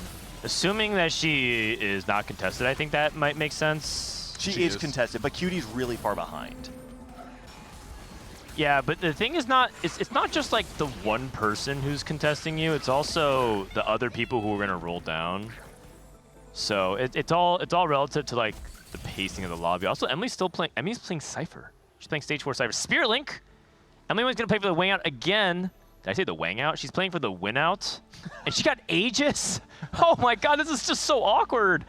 What the heck is this setup? Aegis on this Golem sounds pretty wild, right? It does, but like look at her positioning as well. It's just pretty cool. Unbelievably scuffed. The Zed has to walk like an entire I'm gonna use some European term, an entire kilometer. To get to her point. Flexing. Okay. That's right. That's right. I'm all things to all people here. Yeah. Whenever I try to check the weather in my app, I have no idea what the hell That's that right. is. What is this It was described to me that you got to treat Fahrenheit like percentage. If it's 90 degrees, 90% hot. Oh, this is so smart. Maybe next time use a. But what does system 90% that's hot useful. mean? I don't know. That's true, yeah. That's just how it described it. What does I don't know what to 90% tell hot you. mean? I don't have all the answers. I guess. Have you? Yeah. Like, it's so fun. Yeah, but mainly, it's even more fun if you talk about length, right? I mean, you guys are like, oh yeah, this is my arm. Yeah? Let me say it's a 50 time, and then we can actually build a house with this. Like, I have no idea what this is like. And we had so many presidents that actually try to change it, but then you decide, like, no. Actually, this is fun. Let's do it another way. It's okay. It's part of our personality. At this yeah, point. it's okay. Oh, Cutie and Emily take some pretty big losses, and right now I can't tell who's going 8th between Cutie Pie, Emily. Actually, Emily's playing Cypher, so she cashed out just like a little bit, and Dishsoap. Oh wait, I apologize. I thought Dishsoap was playing. Pivot. Holy! Wow. Where did this board come from? Okay, so you were talking about flexing, and this is, I guess, is this. How did we end up? Because he had reinforcements, so we found a way to pivot back into Vexotech. So this is something that I forget who was talking about it earlier. Oftentimes, you kind of want your best player to be able to play that mid ground. It might have been you, Jack, actually. And to me, what stands out is that this play from Dish feels like a very high execution play, right? Not everybody can actually pull off this pivot, but his team's kind of leaning on him to be able to make the best of a bad decision, and all of a sudden, he's turning it around. Yeah, the team needs him to be strong, because I think Cutie's going 8th. And they need Emily to also win out. The good news is that I think Sykkuno is reasonably healthy. Right. But I would say that right now Team Geriatric Gamers is in full control, and it just kind of depends on whether or not Emily and Dishsoap can start winning. The problem is Trisha and Robin are both very strong. Robin hit everything he was looking for. I'm not exactly sure where Boxbox has landed, but those two specifically, Trisha's still on that win streak, even though kind of missing on a roll down. It's been strong enough to keep winning, and then Robin did hit Brand 2 and already had a Koboko on 7, which is just incredibly powerful in Street Demons. Yeah, Trisha's still missing a lot of those key units that are, I think, going to allow her to continue the win streak. Never mind. I take it back. Yeah, before I was going to say, not having the upgraded Leona does mean you're still relying on the Jarvan 2, which is really strong. But when you don't have the power, the punch behind it with Xayah 2 or Aphelios 2, it'll eventually fall apart. But Aphelios 2 is a huge hit. I like that she's also itemizing Jarvan. I think a lot of people just rush to put on Leona 1. And sometimes you do put on Leona 1, but I do think overall she's playing very solid. She did that exact same play last game too, and it was a huge difference. Look at the Nafiris on the bank. This is love like it. This guy has 4 Nafiris. The revenge arc. Oh, that's crazy. Oh, my. Bye, Can we not just give them a ring and they actually box each other and realize that? Wouldn't that be an easier way? Or just make out. I mean, I'm okay That's with right. either. I Why feel are we like dancing they need around to, it? Yeah, we I don't think they need to figure it out either way. Honestly, like TFT boxing, like chess boxing, would be actually wonderful. pretty cool, right? Yeah, I think so. Cutie is Can we winning. see Scarra if he's holding TFs? Because I would just love it. They There are. you go, my man. He hit any 2 on 7 before he hit. So actually, they could discuss this, right? I sell one, you sell one. I sell, Yeah, I negotiation. It's a hostage situation. I'm pretty sure those talks will break down real quick. I mean, maybe we need a moderator and just pause and send someone up, but probably a bit too tricky. But I will. Another the fifth Nefiri! one. I my definitely do goodness. some couples counseling on the 2 mics behind us after this game. Oh, this is perfect, yeah. I actually give my place away and he can sit down then. I think it's actually useful, yeah. This is not good. Cutie looks very weak, and I think Cutie is going to be dead very soon. If he can sneak this win somehow, though, yeah, he has a D-Claw. D-Claw is very good against the brand. If Cutie finds 1 win here, all of a sudden, I think Scarra... Oh, wow, Dishsoap actually takes a loss there, too. I was going to say that if Cutie finds 1 win, all of a sudden, it actually might be really bad for Scarra. I'm kind of surprised that Scarra was able to find a win in the last round, sitting on still Nefiri 2 on level 8. I think he might have been able to find Annie 2, might have been a difference maker. Hold on. Yeah. 2 lost, though, for Dish. Dishsoap's playing for win out. If he can get Urgot 2 somehow on 8, okay, that's a good helpful thing. If you can get Cho 2, Urgot 2, a lot of people don't play this variation of Vex because he's playing around Vex Bruisers. The main reason to play is because you don't have like a good Exotech setup. Oh, he has Hyper Ranks on 3. Never mind, it's the opposite, which is he has such a good 3, he doesn't need his 5. If he can get there, his board is really good. I see the vision. Like, I think Dishsoap clearly is not just like, okay, I'll pivot for the sake of pivoting. Hit a Cho 2. Wow. That's a huge step. How do you actually fit this Urgot in if you do hit, though? He has no shred. So he's probably D-Claw here then. And then IE. Ah! The thing is, he has no shred. Yeah, that's really bad. Okay. Draven 3. Sykkuno hit. Sykkuno He's hit. got items.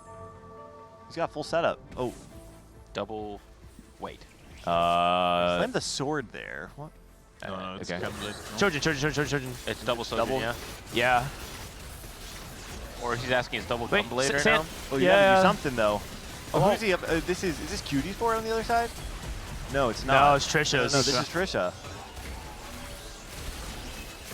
Oh dear, that's a really big good. loss. That's not good. Scarra finds another win.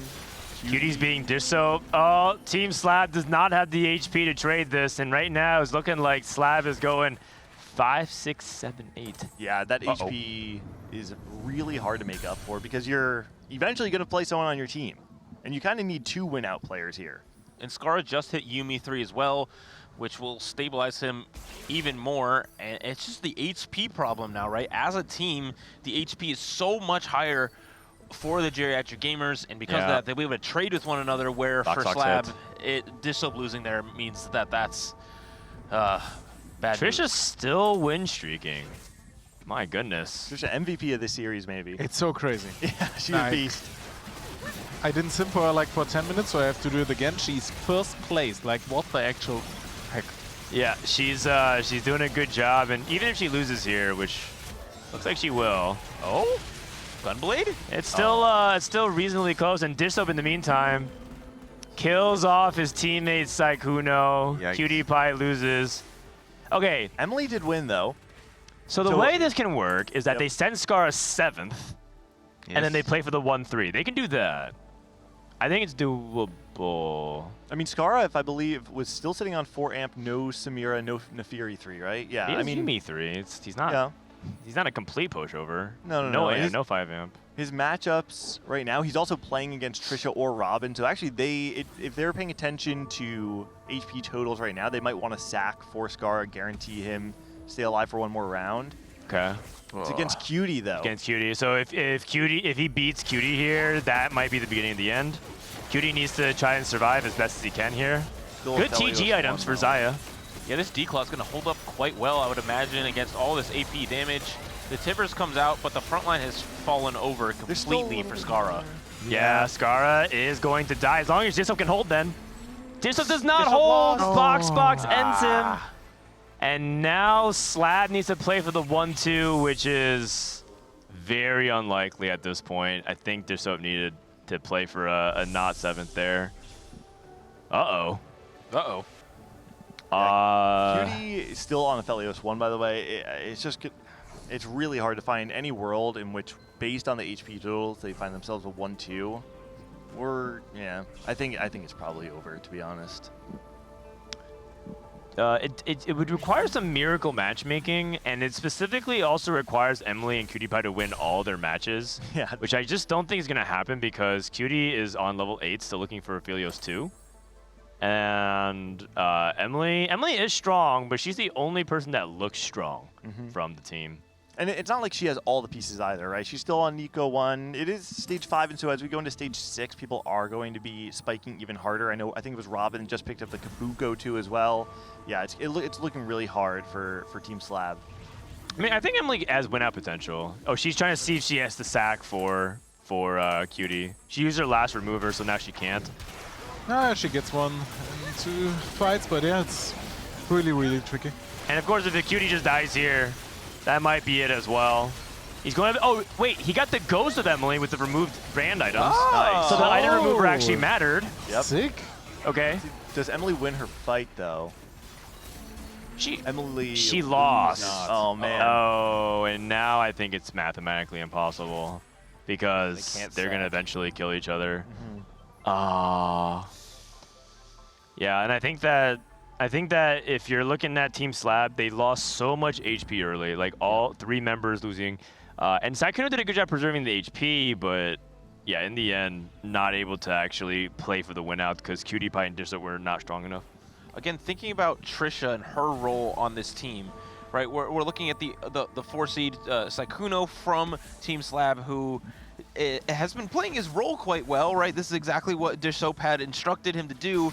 But then you look at somebody like Trisha on the other side, who's had a very, very strong mid games throughout this series and able to keep her HP as high as possible. And because of that, able to get those top 5s that are just incredibly important. That's the thing that stands out to me. Like, so Trisha this game, of course, it was pretty high roll, right? She had the Jarvan 2, she had the Jinx 2. The thing that made it so important this game, though, is that it denied both Sykkuno and Scarra the ability to streak through stage 3. And so both rerollers did not have the tempo required to turn the HP leverage into a meaningful impact by the end of the game. Yeah, she is doing really well, and as a result, that is 100% lock-in. Geriatric Gamers goes 1-2-3. Wow. To wrap it up in a pretty dominant last game, and you definitely have to hand it off to Trisha. I think they've been staying up late every night, trying to level up. As soon as they were done with games yesterday, Boxbox and Trisha sat down next to each other, and Boxbox helped her learn more about different lines, because she came into this weekend saying, I'm going to play one comp bully. I'm going to play Golden Ox. Yep. And everyone was like, Golden Ox. And then she came to them and said, I want to learn another variation. I need to be more diverse. I need to be more versatile. And she's clearly putting the work to try and learn more lines. Oh, they're coming. I will actually give this away if someone want to. Oh, sure. Emily, what went wrong there that game 3? Like everything? Everything? Okay, I'm going to look at Trisha's board at like stage 2. She's like level 6 with a 3-star or 2-star Jarvan Aphelios. I'm like, I'm dead. That was just the most cooked game possible. Yeah, fair enough. Can we talk to Dish a little bit about the pivot you had to do? Because your board, going into level 8, it looked like a pretty hard game to navigate, and it felt like you actually kind of got onto rails, and then obviously it just seemed to fall apart at the end. Can you talk about that game? Nah, it's my fault. I should have just open sold like a lot of my stuff earlier, and then just like hope I hit the Cho'Gath 2. Because I was waiting for Cho'Gath 2 to swap. Because I don't know, Sedge 1's pretty bad, and I didn't Jin for some reason. I didn't play the game very well. But yeah, I think if I can get myself over Scarra and win that one fight and have more HP, like maybe it's doable. But I think it was kind of like cooked like on like stage 3. But yeah, I mean, you gotta play every game out, I guess. Yeah. Yeah, I mean, there's still a chance. I think you guys really hung in there. Overall, Dishsoap, talk to me about how proud you are of the team. You are the captain. I think a lot of people looked at Team SLAB and were really cheering for it. But you got to spend a full weekend playing with them, and it seems like a lot of them leveled up. So how proud of you are the squad? No, I'm very proud. We I don't know. Can you speak closer to the mic? I'm very proud. We showed up. We played well. These guys played some good TFT. Yeah, there it is. That's it. It's short and sweet. Okay. Short and sweet. Do we have any final word? Sykkuno. You want to hear something from the Shark? Yeah, Sykkuno.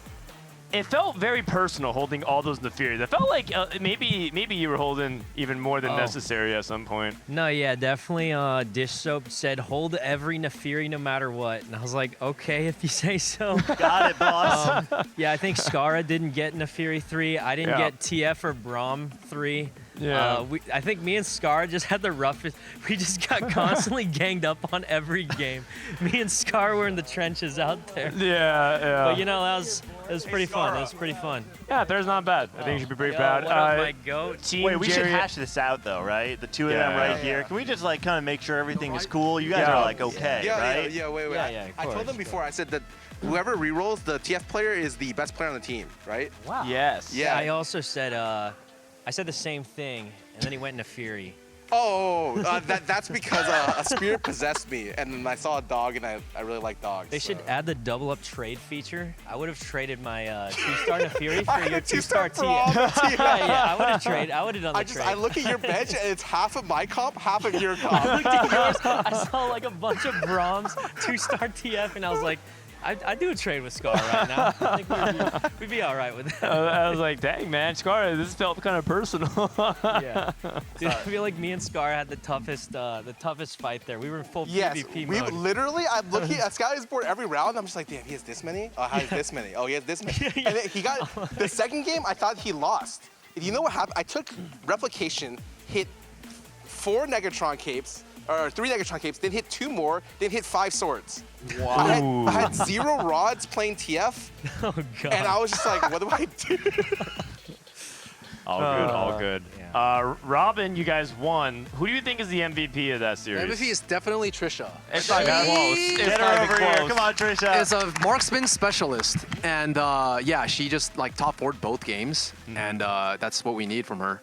So, MVP.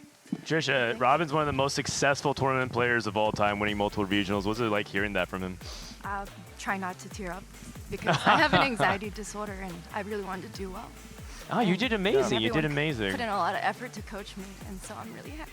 You guys, I heard you guys stayed up really late, like every night, going through Boxbox is like playing ladder with you, trying to help you. How much preparation exactly went in? How late did you guys stay up? I called Scarra every day since I found out about this to play double up with me, so he spent hours, and then Boxbox stayed up till 4 to coach me. 4 a.m. Holy cow! You call times like 8 a.m., 9 a.m. Insane. I just want to say, because you know, I didn't know Trisha before this event. This was my first time ever meeting Trisha. On day one, we got to talk a little bit, and I got a sense of like how much Trisha cared. There's a lot of people that are just here, they're having fun, they're goofing off, blah blah blah. Yeah. Trisha came in wanting to play, and at the end of day one, we were talking a little bit, and she's like, "Listen, tomorrow, no more contacts. I'm bringing my glasses. I'm locking in. I'm gonna try my absolute hardest." I brought so many dresses and cute outfits, and then it was cold, so I was like, you know what, I need to play my best game and not shiver. Yeah. Because I already shake from anxiety, and so now I just wore the same shit every day. And Boxbox was, or not Boxbox, Scar was actually my first coach ever on TFT, so it was meant to watch me. That's very poetic. Comes full circle. Scar, her first coach, now actually your teammate, and you guys are succeeding. You're in the finals. And I have to say, your play looks better than ever, so you don't have to worry about that. It's looking really good. Robin, what do you think your chances are going up against Skateparge? They've been just sitting eating food and lounging all day and criticizing plays and be like, oh, you should have done this or done that. Dude, I think we're clearing them because they have like 4 loss streak players. I don't even know if they know how to play stage 2 and 3. So yes. So I played a game with Alex while I was on break. Alex hit Wandering Trainer Street Demon. He took a Pan off Carousel and then put Pan plus Rod because he thought that made Street Demon an emblem. And he went immediately 8th because he opened for it. Oh, So no. I don't think they're locked in, man. I don't think they're locked in. I think maybe they're a little bit overconfident. But, oh, finally, Boxbox. I mean, Trisha, she talked about prepping with you. You also invited her to be part of the Boxbox boot camp, who she's competed a couple times. So what's it like watching kind of full circle as an observer as well as a teammate? It's cool. She's improved a lot, and not only that, there was a very cool like Naruto training weights where she played only Golden Ox during the double up section, but then she like evolved. The weights are off. Marksman Vanguard. Yeah. And she popped off. She went 3-4-2. Yeah. Right in a very high elo lobby. Yes. What was like? Do you feel like there was any advice that Trisha that Boxbox gave where everything kind of like the light bulb went off? Is there any one piece of advice that Boxbox gave during these intense coaching sessions? He just said to play my strongest board because sometimes I'll put in a one. Into the He mic. said to play my strongest board because sometimes I don't play my strongest board because I Okay. like to greed for Bis and greed for the ideal unit, greed my removers. But now I've learned to just slam things. Wow, Right. that already means that you're way better than half a chat at least. Real bird in the hand moment. Trisha's Yes, a bird that's in a right. hand. Johnny was awesome. watching your I like play on the couch, and he was like, "Trisha's gonna climb like 1,000 LP He when did she say gets that. home. It's not even gonna be close." I'm gonna sleep for 3 days when I get home. all right. And Don't then go to climb. sleep just yet, because we do have the grand finals coming up here in a little bit. But we also have our last major content piece when we come back from the break, which was, I believe, directed and edited by you, Gangly. Yeah, wait, you're not Phil. By myself and Phil, who's hanging out over there in the flannel. All right. You can see him, yeah. So we're going to take a few minutes break, get ready, send off this team to get ready for the grand finals. When we come back, we're going to debut a new content skit here from the Digi Duos Invitational. Don't go anywhere. We'll be back in just a moment. I guess I'm also griefing Zaya's. I don't think it matters that much. Is there anything to take? I'm gonna take gunplay. Okay. Fuck, I'll throw lunge. Fuck, I'll throw lunge. Like, buy and sell Nico immediately. Alright.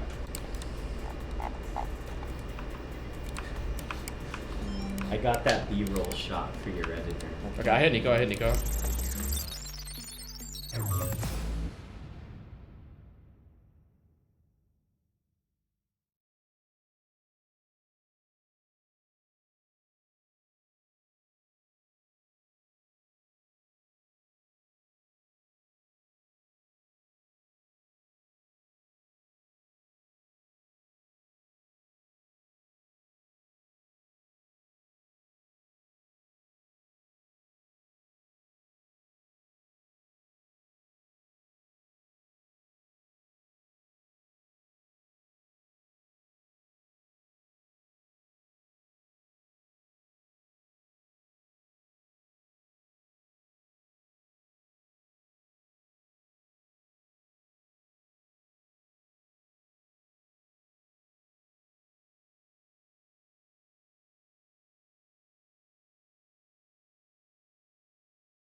You will not be able to grief me. I am enormous this game.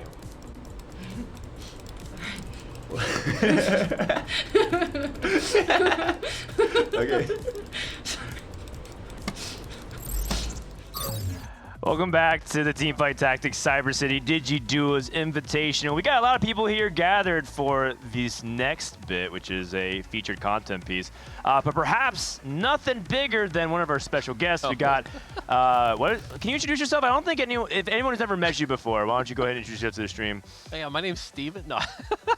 Yes, what's your first name? I'm Mort. I'm here to see all the cool event and see what's happening. It's been fun to watch. So, yeah, it's been fun. It's been fun. Mort, it's great to have you here. Mort will be sitting on for the final series commentary with us. But before we do that, we also have a debut of our second content piece of the weekend. And we felt like because everyone has a shared experience of what it's like to play contested, we wanted to put out an accurate description that summarizes most players' feelings when that experience happens in TFT. So check it out. This is called Granola. Hey everyone, I'm gonna grab a granola bar. Anybody want any? 9, okay. Dude, Scarra, I think the IRS is trying to arrest me. That's GigaWhiz. It's an 8th, man. I think it's a positive delta for me to go to jail.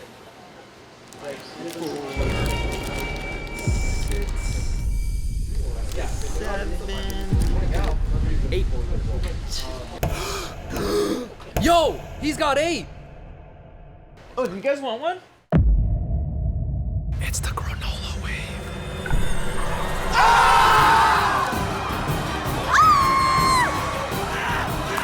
Dude, get the hole.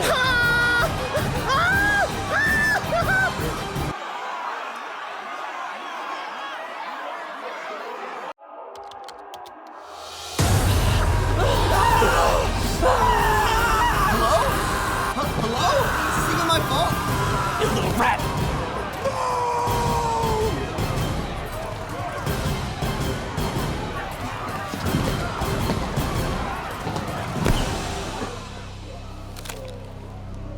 Please, I don't even play Reroll.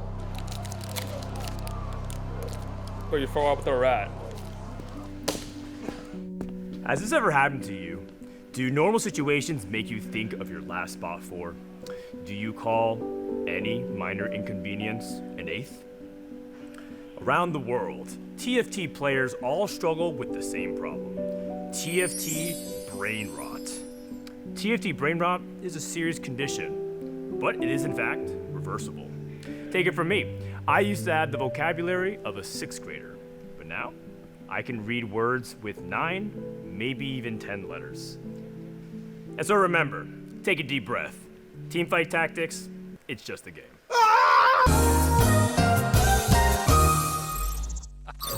Boom. All right, there it is. That's pretty good. That's pretty good.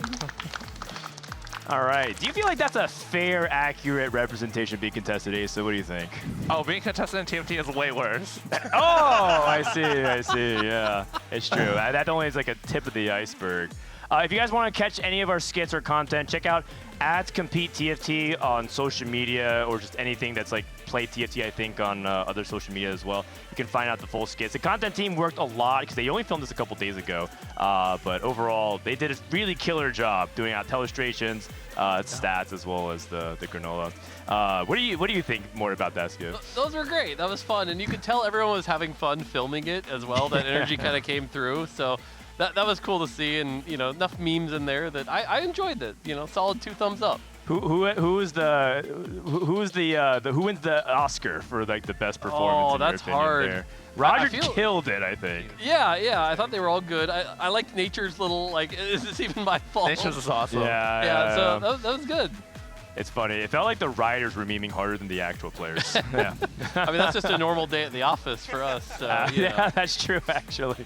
I'd like to give a little shout out to all the players involved in this, because we were kind of concerned that this is going to fall really flat if people don't play ball. Like, they don't play along. They don't commit. Yeah. And there was no hesitation. We grabbed we grabbed Yougelly out of nowhere. She just screams, gives the performance of lifetime. I also want to shout out the most unseen serious actor of all time, Kiyoon, who could not say a single line without laughing through the entire thing. But in a way, it's kind of endearing. Also, Robin killed it. Robin really owned the role, and you know, it was fun to see on camera. So thank you, everybody. Kiyoon, is that true? Could you not get through any line without laughing? No, I'm a professional actor. I've been acting for 2 years. You can't even say that without even laughing right now. Looking at the camera. In like half the shots, he's just looking at the camera. No, for real. Every time I feel like awkward, I just smile and laugh. That's like my whatever. So I just laugh all the time. That's okay. Kiyoon was featured twice, both as the kid with the hat and stats, as well as the rat. All right, so I guess that's it, right? We can just release everyone, get ready to go for the grand finals. So, Kiyoon, any words? Like, are you intimidated at all by geriatric gamers watching those series? No, we're gonna crush it. I think our team is just more solid as a team. Also, we're gonna have more fun, and I think, yeah, we're gonna win. Okay. I heard you didn't warm up though. You didn't even like. Alex has been warming all day. Did you warm up, Sally? No. No, I warmed up in the bathroom. I went to the bathroom like 4 times today. I saw Kiyoon warming up with his eyes closed on the beanbag. My stomach's low-key dying, but it's fine. I'll be good. I heard him say something key yesterday, though, was that the team who's having more fun is winning. And so I like that attitude. I was having a blast yesterday. I'm like, oh, we're already in. Like, I'm going to play like a random wandering trainer. I just hit 10. It was so fun. Oh, okay. That's right. So, Sally, you don't even need the warm-up either. You're feeling confident? Surely. You guys dominated the group stage. How come you don't sound confident today? I don't know. Hopefully Mortdog presses the button and lets us all high roll. Presses the button. I mean, wasn't he pressing it for you guys all group stage?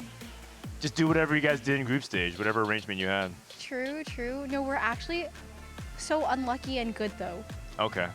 Seriously. I believe it. Ray, how do you feel going to the series?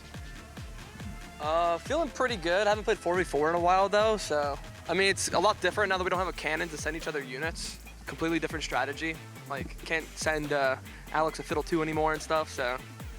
I mean, it might take me like a game or two to warm up. Didn't you play 4v4 last week? Yeah, but that felt like forever ago. It's because you're having so much here, it's like time stopping. Yeah. Yeah, that's right. Alex, you did play a Warwick game. Tell me how that went. I'm 0 LP Masters right now. Yeah, that's pretty good. You played a couple of warm-up games, let me say. That's the highest in your seed. I'm excited though because I feel like our team synergy is strong, and I think that communication is really important. So yeah, but I've never played 4v4, but I hear it's important. All right, and I think a lot of people. Are you feeling the pressure? Everyone says like it's up to like you're like the 4C that is gonna carry the team, everything like that. Because they saw Trisha what they did for the team. Are you feeling that pressure at all? I kind of, but I think Trisha's stronger than me. Like I think she's better. Like really? She just doesn't play that much this season, but she's strong. But I'm excited though. I'm really excited. Okay. All right. Well, we're not going to take too much of your time. Good luck. Go to your player stations. And we wish you the best for the upcoming series. This next series, our last series of the day, this last series of the tournament is the grand final. It's going to be best of 5. Hype. Aesah, you played in some 4v4. Does best of 5 change anything materially from best of 3? I think you guys treat like each game individually. The scores don't carry over from game to game, so you just gotta try to win as much as you can. But like you, we were talking before, you mentioned momentum. I think winning early on kind of like relieves some of that pressure, because grand finals, it's a lot of times it's a lot harder to play your best than it is just like a random game on ladder. Fair enough. I feel like the fact that there's so much going on in 4v4, right? You have to manage like your teams and who's griefing what and whatever. That the idea that like, okay, game 2 and game 3, I'm going to play it differently. There's just too much cognitive load there. So I think Aesah's right. You just have to go one game at a time, play it the way you planned, and try to win it. Yeah. You need. What would your strategy change at all from best of 3 to best of 5? Or do you feel like it's just the same thing every game, just a longer series for your skill to show? The more you are far behind in the scores, the more you have to take risks, maybe. But yeah, you just want 2 players winning streak, 2 players losing streak, and good luck. Okay. All right, we'll have to find out. But the reason why we have Skateparge kind of playing so late is because they did so well in the group stage here. And they were doing it by playing all kinds of different strategies. We saw Wolf Unchained, which was a really fun Anima Squad attempt by Yougelly, and then we saw some big verticals being played. And I kind of want to ask, do you guys think there's any 4v4 thing that you're surprised you haven't seen more? And more you've been watching, at least at home on stream, you told me that you're watching it. Is there anything that you have seen that you think is like underplayed, maybe could get whipped out in a best of 5, maybe you can try it like one time? So I feel like in Double Up we saw a lot of Golden Ox, but in 4v4 we don't see quite as much, and we haven't today. I feel like that's another one where it's like if you have the right spot for it, with the support of allies making sure they don't grief you early, you know, dealing damage, like taking a few rounds where you're going to take less damage will allow you to reach that late game state where Golden Ox snowballs, and that's a great way to like guarantee somebody's going to win out the game. So I feel like that's an avenue that is kind of being underutilized so far. Okay. So what about you? Do you see anything that you would also add to the arsenal? I think at 4vs4 playing like the top meta comps is really important, just because normally the downside of playing Street Demon is you're contesting other players, so it's hard to hit your units. But when you're just contesting the other team, that downside is completely mitigated. And in fact, if you don't play it, you just give the other team the kind of S tier comps uncontested. So playing those are really important. Okay. Was there any tech that you guys had in back pocket that you wanted to whip out for your series, even though you guys lost in the quarterfinals? So the most important is that the 4th seed player, the weakest player on paper, he needs to play easy comp to play, and sometimes you can coach him, you can give him advice on the augments to pick, maybe. Okay. That's not tech. You're just saying let the weak player play the comp that they're good at. Yeah, but it's really important because if you avoid the 8th place, you are so much ahead from the other team. Yeah, that is true. That is true. I kind of think that is tech, yeah, because you have like in an event like this where the skill difference between the top and the bottom is pretty big, having your best player devote some of their time to like kind of play two games a little bit. Yeah, fair enough. I mean, I think that there are some comps that I know that they were talking about, of thinking about playing in terms of like some of the reroll stuff. I thought near reroll in the Fury does have some actual real legs to it, if you can find a spot to play it. I think some teams were talking about whether or not they can justify playing Slayers and some of these other reroll comps, like maybe Veigar, but for the most part, I think we're going to say teams play a little bit conservatively and stay in their lanes, because I think they don't want to mess with what's working with them so far. Yeah, I think generally we see like 2-cost reroll can be something that gets played. 3-cost ends up traditionally being a little too risky given the champion pool size. But that being said, you mentioned the skill differential here. And this is a case where like some of the better players can probably take advantage of that fact and maybe be able to sneak in some of those 3-cost rerolls with not as everyone, you know, full griefing and fully taking advantage of that fact. So with again, the skill difference being here, I feel like you can get away with a little bit more, and that might open up some lines, or even like, you know, like Cypher we've seen before, that you might not normally play in like the best EWC games or something like that, but in this format you might be able to get away with. Yeah, I mean, we might see some pivots as well. We'll see. Anyways, just take a zoom back. I guess because we had you come crashing in real hot. Mort, are you sleeping in on weekends? You have weekends off now. Have you been able to get some rest? I mean, a little bit here and there, you know, dealing with some other stuff. But like, for example, Mother's Day was this weekend. And so happy Mother's Day. You know, moms. so I made sure to give my wife some attention and make sure she felt like the mom she deserved, you know. So spent some time doing that. That's right. You know, wait, what's going on here, by the way? They're looking at a piece of paper with pictures on it. It's probably got their strategy on it. What's Like happening? they're okay, Ray's drawing a giant red circle and X. I think that's he's saying we can't play that. Wait, hold on. Oh, Okay. Scarra. Oh, got it. Oh, they're locked in. Got it. It's their wanted poster. I like it. So that's the sheet that you give the cameramen. So when they say eyes on Rayditz, they know exactly who it is, because they can look. Because, you know, not every camera guy knows who Ray or Yougelly is. And so they stole it from the camera guy, who's probably right behind them, right behind the desk, just to do a little bit. I like it. Love it. That's awesome. Yeah, they're in good spirits going into the game, which is really important. I think that's ultimately, we're loading into game, by the way. Ultimately, that's what's important. These guys are here to win. They've already secured $10,000 each. Winner gets $12,500, so a little bit extra. Nice. But they're ultimately here to have fun. It's like friendly competition, which is what I really enjoy about some of these invitationals. I mean, that's been the fun thing watching from afar is that, like, everyone's been having a good time and having a lot of fun.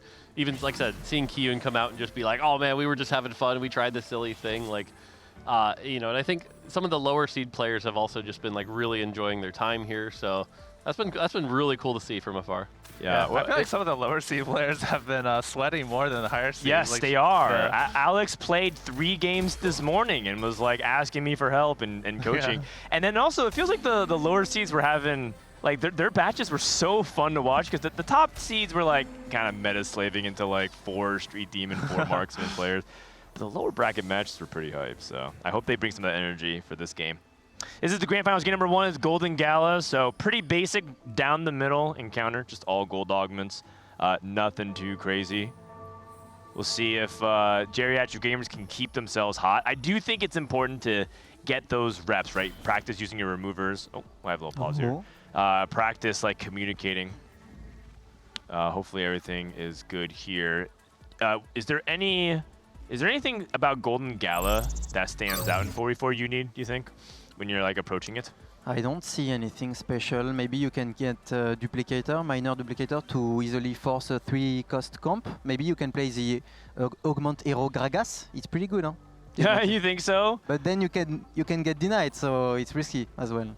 Yeah, 3-cost reroll is pretty risky. What do you think, more? Do you think 3-cost reroll has a place in 4v4 right now? Like I said, I think if you're playing at like the highest skill level, not really, because as soon as somebody notices you're going down that line, it's pretty easy to grief it. If enough of your team, like for example, let's say you are trying to play like the Gragas reroll, everyone on your team can sort of just grab 1 or 2 Gragases and really handicap that down. Yeah. But I think in this type of environment, I think you can. I think you can get away with it. Okay. Okay, we'll see. We got a gold opener here. Yeah, gold opener for everybody. We'll see who's making that early interest. Scarra with a Gen 2 already. Whew. Hyperfangs on 3. Nice items. So he'll probably be thinking about trying to play into the Exotech line, probably into Varus and Vex, which is most common. Yeah, it's really good to have one person on your team playing that, just because you don't want to give it uncontested to the enemy team. So a lot of times you'll check all your check all your Exotech items and see who can play into that line with the strong ones. Did you guys see any people try to play around like Misfortune Zeri or anything like that? You mean today, or? Or no, I'm just saying, like, do you believe in that line, Aesah? I think it's kind of okay. Zeri's a nice like Rageblade backup if Elios is not an option for whatever reason, if you're flexing both in your roll down. But I think it's gold for Gold Valley is a little bit weaker than some of the top meta lines. So. Okay, Crown Guard. Warpath. Oh, box. It's really nice actually because your allies can open for you. Oh, 2-trick is really nice as well. Yeah, 2-trick and Warpath are very similar, I think. Is he thinking about Twisted Fate? Because he's hovering over speed kills. Yeah, he is thinking about it. Okay, Pandora's. Wait, he didn't reroll speed kills? Oh, were we looking at Robin? Robin has speed kills. Okay. Okay. Also hit a Greater Duplicator there, which Greater Duplicators always feel a little rough to get on 2-1 because you want to have that instinct to hold them for a 4-cost or a 5-cost, but holding it that long just is losing so much value. Yeah, it seems like Robin's just going to use it for reroll, so he'll probably just use it early. It's actually interesting that the first seed of a team is going to reroll comp, because you can deny him, you can grief him, he can go 8th maybe. Yeah, I do think that, you know, it's interesting. I was talking to Kiyoon, and he was saying that he thinks the reroll comps are harder to play than some of the 4-cost comps. Like, he thinks right now Twisted Fate reroll is far more nuanced in terms of how you're controlling your early game snowball, when you should be rolling, because you can roll in multiple intervals. And then, you know, compared to playing a much simpler comp like a Vertical Street Demon, which feels like most people understand at least the core components of. I think reroll is especially hard in 4v4 because you're the one seeing the most shots on your team, so it's mostly the reroller's job to deny the enemy team. You gotta be on top of what everyone else on the enemy team is playing and who to target. So no wonder SLAB. They put the hardest roll on poor Sykkuno, man. They needed Sykkuno to take the hardest job. Can we take a look at Kiyoon's board after this fight? We can do it now, man. We can do it now. Okay, or now. Yeah, so he has 4 Cypher hostile takeover. Oh, okay. You want to be losing? So the optimal thing with hostile takeover is obviously to like kill everything but 1 unit and then still lose. But losing is so little value with this augment that I think just full tempo win streaking is best if you can get away with it. Just because you'll have the extra health later to then keep going. This is an augment, like, I think when you see like the most extreme Cypher cash outs, like make it all the way to 5-5, this augment's involved, right? Because it's like you get this, you get the value early game, win streak till like 3-3, then start maybe losing a couple rounds, and it can get really out of control. But if you end up losing too many rounds, what'll happen is you'll feel too weak, you'll just have a normal cash out, and now you're kind of down a gold augment. So, right. And then we'll also have to see what he chooses to play into, because, well, we don't know exactly what Skateparge is playing across the board right now. So Yeah, I'm curious what he's going to try to cash out into, or if he's going to stay in Cypher. Yeah, I feel like he's probably just going to go for like the Draven 3. That's would be my guess, but we'll see. I mean, I think the big thing to make that difficult, though, is the items. You look at his items, and there's not a lot of great Draven items. That being said, a bonus component here with an early pick. He's first pick. There's a Draven right in front of him. Boom. You know, that can help him there. He could build the Ginsus if he wants, and that gives him the glove for the IE, which is pretty traditional. So, yeah. Or, like I said, he can stay open. But, again, with this augment, I really do think, like, trying to get those early wins is actually important, and maybe even fighting that instinct, because if you're somebody who's played a lot of Cypher, you're like, oh, normally I lose here. But, no, you do have to play this augment pretty differently. But it's really tough to win when your board is Draven, Galio, LeBlanc. Yes. They have nothing in common, so it's tough to win. And also, Ginzu is a good item on Zeri late game, but not so much on Draven, so I don't know if you can slam it. Draven 2, wow. Yeah, with Last Whisper as well if you want. I mean, maybe he can win He now. actually pushes levels. He's level 5 with 3 losses. Oh, he is going Rageblade. Okay. Yeah. Yeah, I like this play. I actually think, I was about to say, I do think you slam the Protector's Vow here, get that on Galio. Just really try to maximize that value. Because again, every kill you get here is going to get a ton of value. Keep your health high. The fact he has that Draven too. Because the thing with Draven especially is when you're lacking items, it's all going to come down to how long that front line can survive. And so like if you watch this fight here, Vi obviously going to die quick here. And this is where it always feels like Draven doesn't do a whole lot. Is because your front line dies so quickly here. That was perfect. But perfect thing here. Unless that's fine. That's fine. So Was he fighting an ally there? Yeah. I know he was fighting an ally, yeah. Yeah, so I mean, before saving the their started, health too. Yeah, that's great. You want to wait until you see who you're fighting before you make all your items, but it's these guys have been mostly playing duos where you can't fight your teammate, of course, so they're probably not as practiced for that yet. Yeah. Right, and Boxbox was probably like hoping that he could like match into Kiyoon and snap his lose streak, but Kiyoon just did it anyways, so yeah, all good. Robin not exactly playing a strong board either. Let's see if Rayditz can keep his 5 streak going. 2 trick into techies. I was talking to the teams before the game started because they heard that comment about how this team is a team of 4 lost streakers. And Rayditz was like, no, I'm not a lost streaker. I'm tempo. I like to win streak. So seeing Rayditz here do that, the win streak, he's living up to that. I like the Seraphine in the top left. This was actually because I believe Kiyoon was still in his pool, and so he could feed a kill to Kiyoon even though he's still likely to win. And so it's like one of these small little things they could do to help his teammate because, as you know, with Hostile Takeover, you get extra bonus from kills. Yeah, that's a pretty advanced play. It's nice to see them doing that. Sometimes like 1 HP can be easily the difference in a placement. Yeah, or even just the Cypher catch. How many times have you seen like 289 out of 90 or something, and you're like, oh my goodness. Scarra does find a blue buff Annie to at least get him through the mid game on 5. During development, by the way, we Annie 2, because like we had to put in a bunch of extra levers for stage tuning because you'd get an Annie on stage 2 with a blue buff, right? And Tibbers had so much health it would just dominate the entire early game. So we still have sort of that PTSD whenever we see a stage 2 Annie of like, oh god, it's so strong. Was she the terror in playtesting? Oh yeah, especially like I said, early game, it was just like, oh, guess they have a 2,000 health Tibbers, guess I'll die, you know?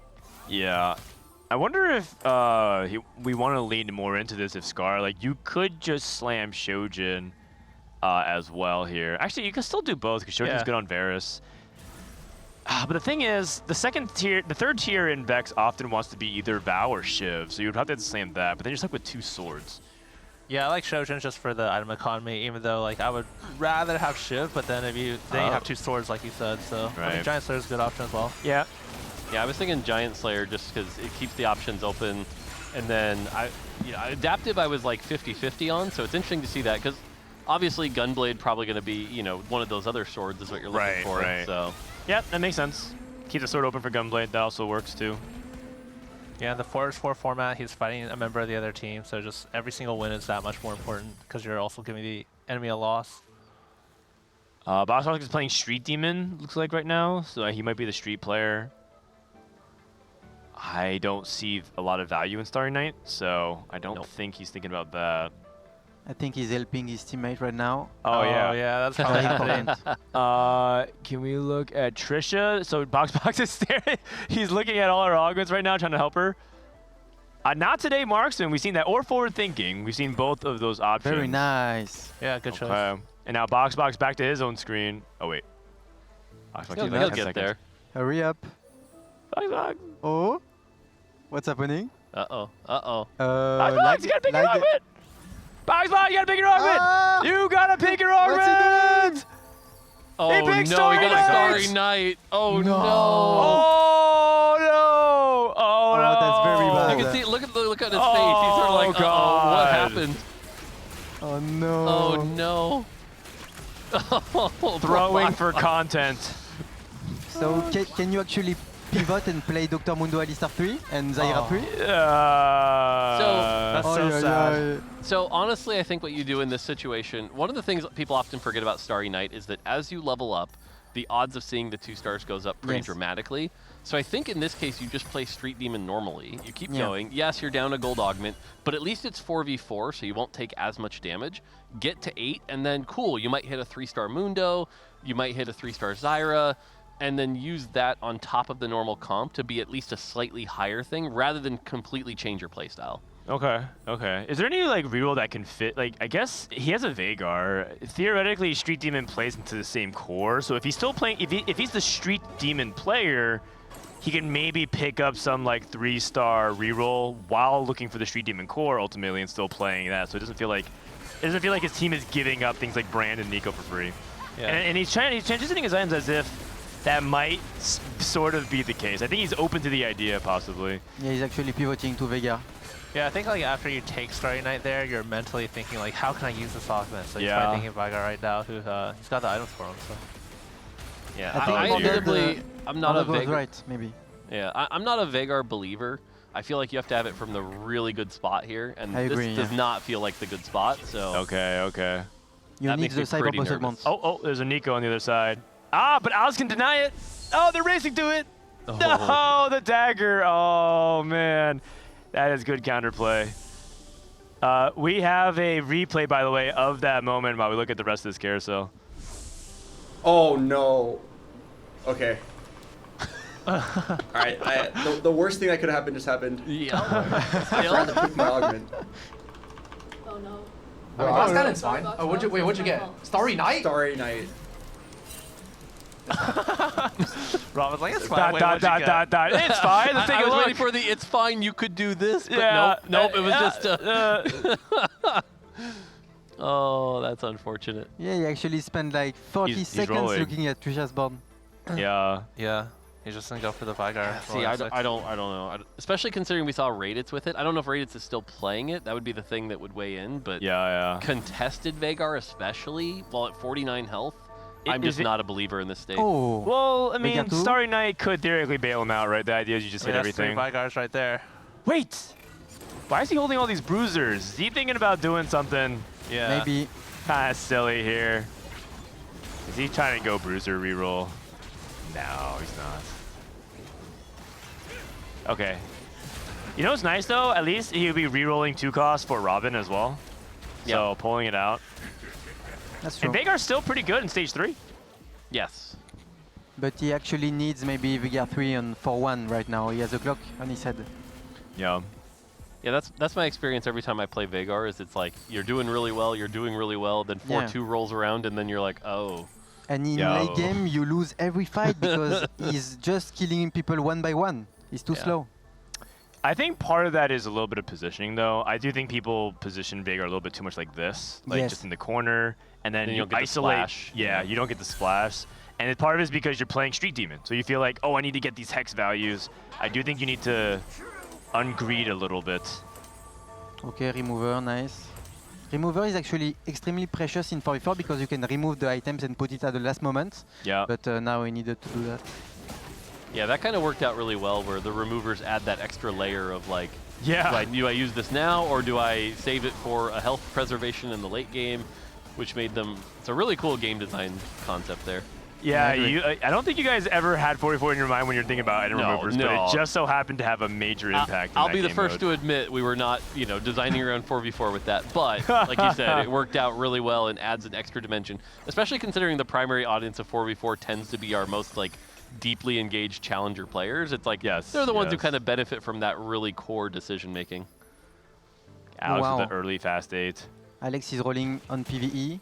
This Rayditz guy is a beast. He immediately bought and sold the brand in his shop to put it back in the pool because he knew his teammate Alex was rolling. Oh, you're right, because if it's in your shop, your teammate can't see it, so he bought it and sold it immediately. Nice. 0 brand and 1 Nico only. No, 2 Nikos, 2 Nikos. Yeah. Yeah, it's too bad it didn't pay off. He did that play and it didn't even work out, but it could have, and that's the most important thing. The thing. Oh, Prismatic Orb. Oh, what do you get? Masterwork upgrade? Very nice. What do we get here for Boxbox? Oh no, Boxbox. Oh god, full bench. Support item and gold. Poor Boxbox. Boxbox is just overwhelmed with decisions. Yeah. Support item. Let's take something. Anything. Shroud is really good at 4v4 because you get. Yeah, Shroud is really nice. Zeeks, okay. He's not picking it up. Spatula. Spat. Yeah. Oh, Spat is not very good. Maybe Techie? Yeah, he has Reforger, so he can go into Frying Pan if he wants. Just needs the Veigar 2. He's the he has position. Pandora's, yeah.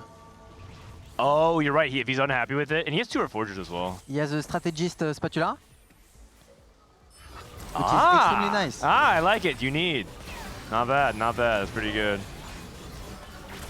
The thing is, I feel like he's overwhelmed with decisions right now. He didn't even finish rolling. Not even close. And that roll could be the difference between hitting Veigar 3 with Starry Night.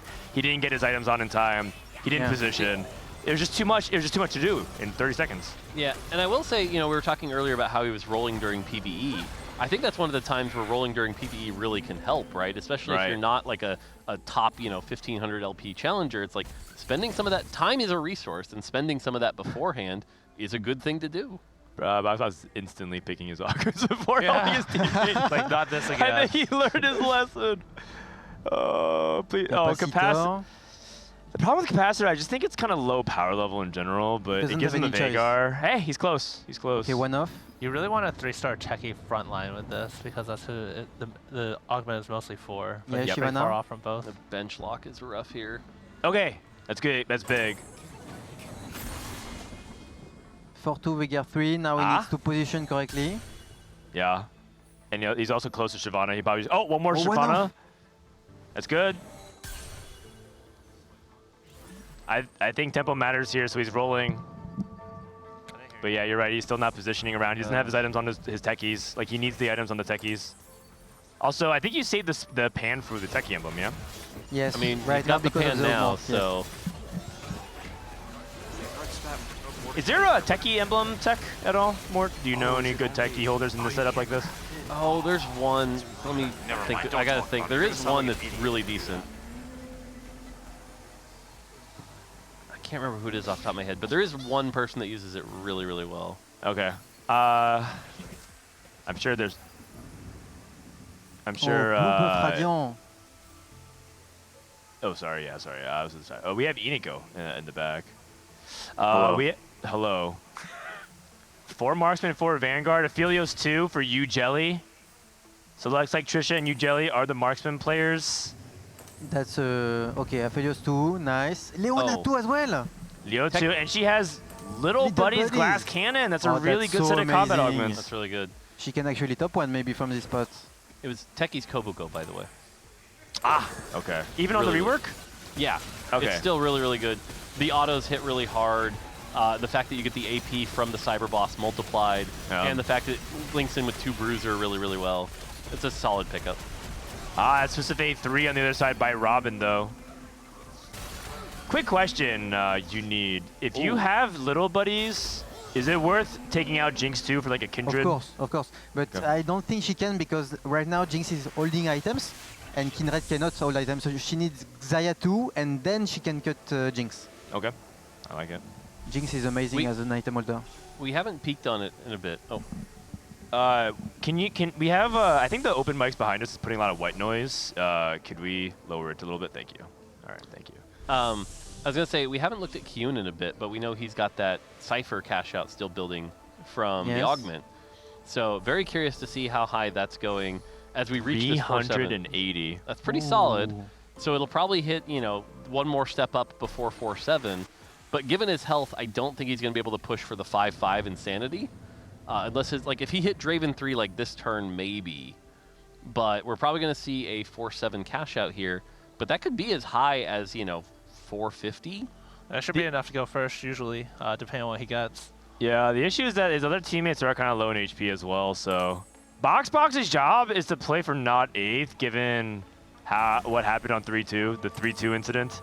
Yeah, if he can outplace Alex, that would be huge for Boxbox. Yeah, so Boxbox just trying to hold on for dear life. He has 3 stars. Shyvana and Poppy. He's gonna get locked. Shyvana 3 just falls over so quick. Yeah, especially if you don't have like the sustain stuff. So sometimes, a lot of times you itemize damage on Veigar, but a lot of times you can go Gunblade, and that's largely keeps Shyvana alive. Yeah. Boxbox alive, barely. And he actually lost against his teammate, Scarra. Yeah, one of the really good things about playing Exotech in 4vs4 is you can bench your Exotech item every single round and just put it back on. Yeah. But it's a little... It's hard to remember to do. Yeah, you have to do it every turn. After this round, we should peek in on Kiyoon just for the cash out. But Oh, yeah, yeah, for Boxbox, sure. Yeah. final round could be dead here. Wait. Oh yeah, Yougelly is the one that has the little buddies. Trisha looking pretty good as well. Zeri 2 for Kiyoon. Okay. The Yeah, good but news Zeri for 2 without Boxbox items. is the rest of his team is doing well at the standings at least. So who knows? Might be okay regardless. This looks like it could be anyone's game. Geriatric Gamers kind of has the HP lead, but Kiyoon is probably going to win out if he gets a good cash out. I think he's Cypher. dead here. Yeah, not Hold good on, enough. wait, Veigar, I believe. Throw him! No! Oh. All right, he's locking back in, don't he? Looks like Trisha's board. He knows. All right, 486. Yeah, push again. Why not? Okay. Coward. Yeah, you know it's what? It's a free Aphelios. It's probably fine. So the game plan is to stay in Draven and play the 4 Bastion Draven. This was the original terror of the set launch in terms of Cypher. When you played Cypher, people would reroll Draven 3. With Twisted Fate's popularity of dual carrying with Draven, this actually fell in popularity because it feels like it's hard to get Draven 3. And I worry that Kiyoon might be in that situation. If he gets stuck in Draven jail for whatever reason, that could be pretty nasty for him. So I've played this comp a lot recently on live, and something I think's being slept on a little bit, and it's actually getting buffed next patch, which scares me a bit. I think you actually play 5 Cypher, considering you got the Tactician's Crown. That gives you the avenue to keep all those champions in while still hitting 4 Bastion and get all that extra AD on Draven and Zed, which I think matters a lot considering those are your primary carried items, or your primary itemized champions here. Yeah. I would be sticking with 5 Cypher. Now, that being said, he didn't hit the Draven 3. Ooh. So a little bit of misposition as well. Zeri in the back. Wow, I don't what's think he wanted to do happening? that. Zeri will save herself at least. Oh, yeah, Zeri dashes back. You know what? It's like Corgi from the previous set. Yeah. Scrap Corgi. Blue Draven is not so good as well. No, I think he... Oh, no! Oh, God! That Nico is doing so much damage. Oh, Ziggs! Okay, actually, perfect loss. Perfect loss. No way Zed loses this duel, right? Yeah, it's a win. I think. Yeah, Zed doesn't deal any damage. Or, sorry, Nico doesn't do any damage. Yeah. Good trade, actually, from Alex. And that's the thing, by playing 5 Cypher, you get so much more base AD that even that Zed becomes such a terror. I can see it. I can see it. What does he have instead of it right now? He has God of the Net, and he has like extra Exotech, I guess. Yeah, I guess it's just Garen, I guess. So you would say 4 Cypher then? Yeah, and then go to 9 and play the 5th Cypher is usually when you can get that in with the Tactician I Crown. see. Or you play 3 Bastion until 9 and then go 4 Bastion. It does feel like it'd be a cheap way to amplify stats if you don't have the 5 cost, which is nice. Yep. Okay. Kiyoon's holding his items against his teammate Yougelly. Yeah. Kiyoon has life to give. That's partially why he wanted to cash out. I think if you think about it rationally, he probably could have, if he was like trying to play for like stream content, he could push it even further, but he doesn't actually want to go down to 1 true life because that just gives his team less options. Like he can't sack here for his team. 17 is okay. Yeah, if he thinks he can win out, giving lives to all his other teammates is better. Yeah. Yeah, without the Draven 3 though, he won't, like, that is such a difference between like the power, so yeah. Like, can we mouse over this gold thing in the top left, the item? Because I notice a lot of players are not using this, but not even making 10. If you just use this, it gives you at least 1 gold per round. Yeah, it wouldn't surprise me if they forgot what this does, because this sometimes looks like a remover in the corner of your eye. So what Aesah just pointed out, while true, doesn't take into account the fact that people aren't very disciplined, and so by saving it, it forces you to not roll. And it's actually one of those things that becomes like a, okay, I shouldn't use this until the last minute. And so there's this like human element of like, I need to just put this gold over here for later, which is really important. That's right. It's like a 401k. Except you, well, I guess. He's got the Draven 3, so he's going to start doing big damage to everyone he fights. Yeah, he destroyed Robin. Uh-oh. Yougelly lost again. Robin's starting to bleed out. Trisha and Rayditz also getting a key with big duplicator. Oh, this is big. Any of the 5 costs on the board now becomes so threatening. That is immense for some of these people looking for the big spikes. Samira for Alex. Yeah. He was actually playing Samira, he had 1. Wait, that's a Samira 2 for Alex? Yeah, Samira 2. With the That's crazy. Sheesh. And he had no AD shred, so it's amazing. And what is Alex playing? He's playing 7 Street Demon. Alex is a really strong board, but he's also really low HP with Kiyoon and Yougelly, so eventually they're going to rotate into each other. Yeah, but holy cow, that's now Samira 2. Now you get the Samira 2. Oh my gosh. Can you switch some item from Ziggs? Maybe not. So I was just about to ask, so I've been avoiding the Street Demon line for the most part, so itemization-wise, once you get the Samira 2, I assume you itemize the Samira 2 over at least Ziggs, if not even Brand to some extent, right? Yeah, but the items are bad. Yeah, red buff, and you know what? Death Cap gives damage, Imp. Yes, it does. I don't know, the Ziggs maybe holds the red buff better, I don't know, but it's Samira 2.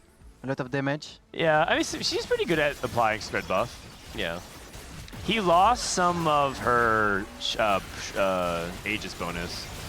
Oh god, she's getting targeted. No, the Samira int. Okay, but we have so much left over. Should be fine. Yeah.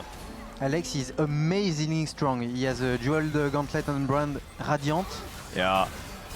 And Samira Kiyoon gets the Ghost win. This is actually really close.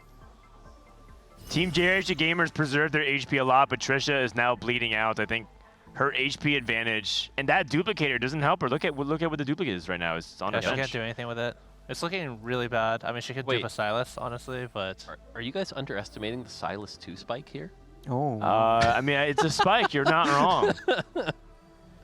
No, you can only duplicate Aurora or Zac when you go 9, but it's very bad in marksman duplicator. It's looking really bad for Geriatric gamers. Kiyoon and Alex with such strong boards. Yougelly going up against Robin.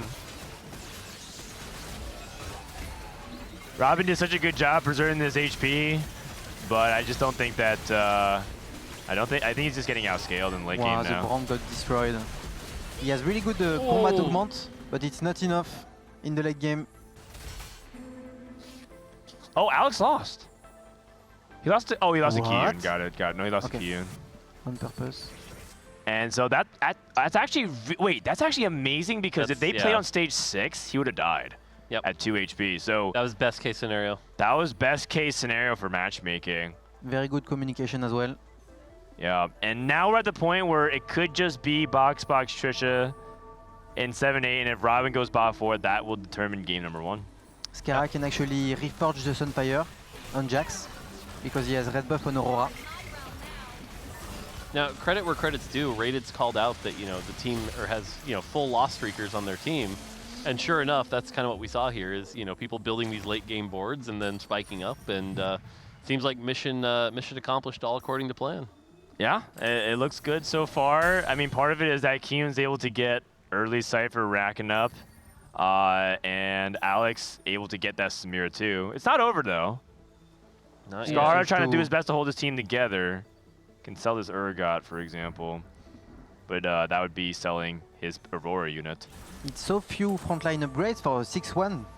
Yeah. Sejuani 1, Mordekaiser 1. Yeah, I'm not sure how that happened. Going against Yougelly.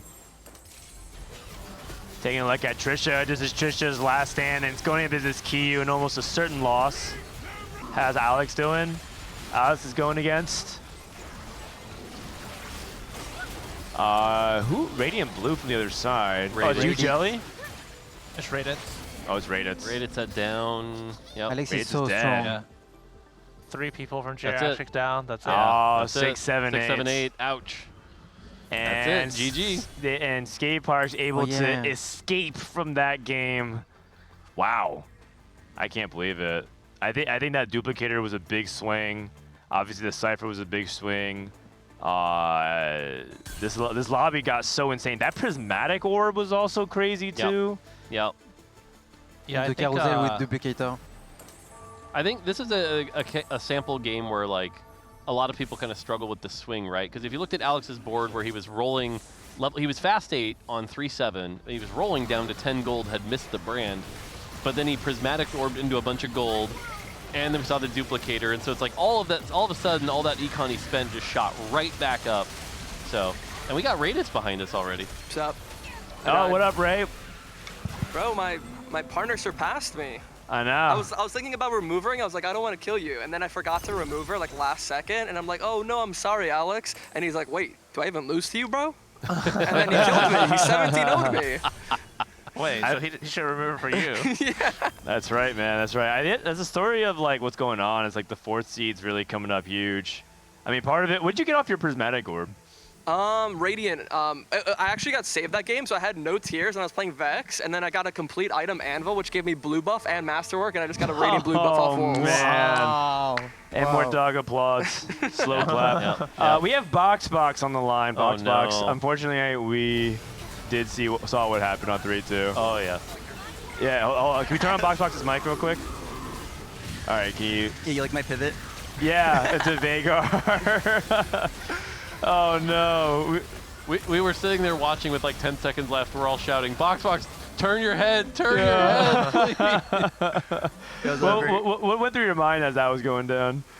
I mean, she asked me a question, and she was asking about like the difference between 2 augments. I was like, oh, that's a good question. Like, let me think about it. I should have said, let me pick my augment first. Yeah. That's okay. That's okay. Kiyoon is such a good team captain, though. He is legit looking at all our augments. He's like He's like getting up and walking, looking at our spots, saying what we should slam. Oh wow! Really? And he's like, wow. Yeah, he's really precise. Like he doesn't like ramble or anything. It's yeah. insane. That's actually his skill in 4v4. Yeah. But you know what? Good news, Boxbox. After that happened, they high rolled like crazy, back to back to back. So I don't think it didn't matter, and they also got their good luck out of the way. Yeah. So they wasted it all on game 1. all right. Alex, good job, man. How's that game on your end? I was so nervous. That was your first 44 game. First 44, and I was so nervous. I like lost so much slamming value and everything. It was bad. Oh no! Lost slamming value. No one on your I team skipped told over you brand. you weren't losing I had slamming? brand 1, skipped over brand twice. Oh, twice because I was too nervous. geez. I was like just rolling and trolling. But what's making you so nervous? Just because it's first unfamiliar? 44, too much caffeine. Oh, I see. I actually would like to get some of that. I was about to say, I've seen you have a couple Red Bulls already. So. Yeah, and I had a bang when I woke up in a coffee, so I'm got moving. it. Oh, Kiyoon, Ray's complimenting your 4v4 captaincy skills. Oh yeah. But then we found out that Alex played like a full stage without slamming and skipped Brand on his roll down, so you might have to keep an eye on him. Yeah, it's fine. He just drank too much caffeine, so I think it's fine. He just needed to calm down a bit. Also, I think he got too excited playing 4v4 with all of us. Yeah. We had a fun time though. That was fun. Are you worried you used up too much of your good luck for that power spikes at the end? Yeah, I expect so hard. Did Albert come here yet? Did he talk about what happened? Yeah. What happened from your perspective? This guy's What a happened from griefer, man. We have the clip actually. We should load it up. We actually have the clip of exactly what happened. Yeah, he low rolled the augment too. I was just like, oh my god. Like we're like, I guess he has to play Veigar from this position. Yeah. Oh, Actually, so you guys didn't even know what happened. You just saw he picked Starry Night. Wow, this guy's so flexible. He's awesome. No, that was an accident, and we're loading up the clip, I think, to see if we can show the reaction. It was actually really devastating when we saw it. Yeah, it was. Because like I said, we're seeing it with the 10-second countdown, and he's still way over here, and we're like, dude, go back, It was go also back. really close for me. There was like 5 seconds left. Yeah. I was walking around the chair, choosing everyone's augment, and then I'm like, wait, and Sally was like, oh, you have 5 seconds, like 5 seconds. I'm like, oh, shit. all right. So maybe a little bit quicker decisions. We don't have the clip, unfortunately, but I guess we can send you guys back to your places for game number 2. It is a best of 5. I need to join this lobby real quick. But man, that was fun. So I think that as long as that you can choose your augments on time, I think we'll have a more competitive game number 2. That's true. Choosing your augments is a really good thing to do. Yeah, because Boxbox was in a great spot. He was going to play Street Demon. Yeah. Can we cut the mics in the back? Because we heard the white noise. He also ended up giving Alex uncontested Street Demon by doing that. And also Veigar doesn't want the build of Brand. He wants Nashor, Gunblade, not the same items at all. Yeah. Like, good. I was gonna say, I think this is why, understanding the different lines, like this is what happens when you sort of funnel into like the known lines, right? Like I was saying there, yes, you got Starry Night, but consider staying with Street Demon and taking advantage of that Starry Night in a different way. Those are the things that I still think there's actually still a lot of growth in the TFT community on, is like realizing that you can do that. So you're calling us bad? I mean, I'm saying there's room to improve in other aspects. Definitely not calling you bad. Definitely not calling you bad. He's talking to you, Aesah. There's room for growth for you. Oh, I mean, for Aesah, for sure. Oh, God. He's not talking about me. I'm perfect. Yeah. We have the clip. I mean, they're not here, but we can watch it again. we already saw this twice. Watch it. Yeah, I mean, it's a great clip for anyone just we should tuning watch in. it again. Let's just watch it. It is a great clip. Reaction. Yeah, roll it. Oh, no. Oh, no. All right, the worst thing that could have happened just happened. What? I forgot to pick my augment. Oh no. Oh, Okay, last gallon's fine. Oh, what'd you get? Starry Night? Starry Night. That's fine. It's in my bed. No. What can you go from here? Veigar. I just love that, like, what'd you pick? Starry Night. Waiting for the, like, cool, that means you can... No, just silence. Just silence. Robin's usually very positive, like, this is what we could do. Don't worry about it. Don't mind. And then, just silence. Dot. Oh, man. Not really many options there. Are you guys happy with, like, the general state of where Reroll is? I think people kind of waver between obviously being too strong, not enough. They want this to take too weak. Where do you think Reroll is currently from the dev perspective more? I mean, if you say Reroll as, like, a broader scale, generally fine, right? Like, I think there's a bunch of lines. You can play Forecast. You can play Reroll. I think there are particular Reroll lines, like, for example, Twisted Fate, that might be above where they should be. But if you compare that to, say, like, the Street Demon brand line, that is also too high, right? So it's like there are individual comps within each bucket that are out of line or underperforming. I'm sure there's Reroll lines that are a little weak right now, right? But on the average, I'd say they're doing what they're supposed to be. Okay. I actually didn't take a look fully at the patch notes next, but I think there's a Street Demon nerf next patch. And then, I think so. I think you're buffing Zeri as well, and I think those are minor adjustments. This next patch should be like, is it like considered a big patch or a small patch? No, I'd call it a small patch. Okay, all right, so small tweaks. Looking forward to that.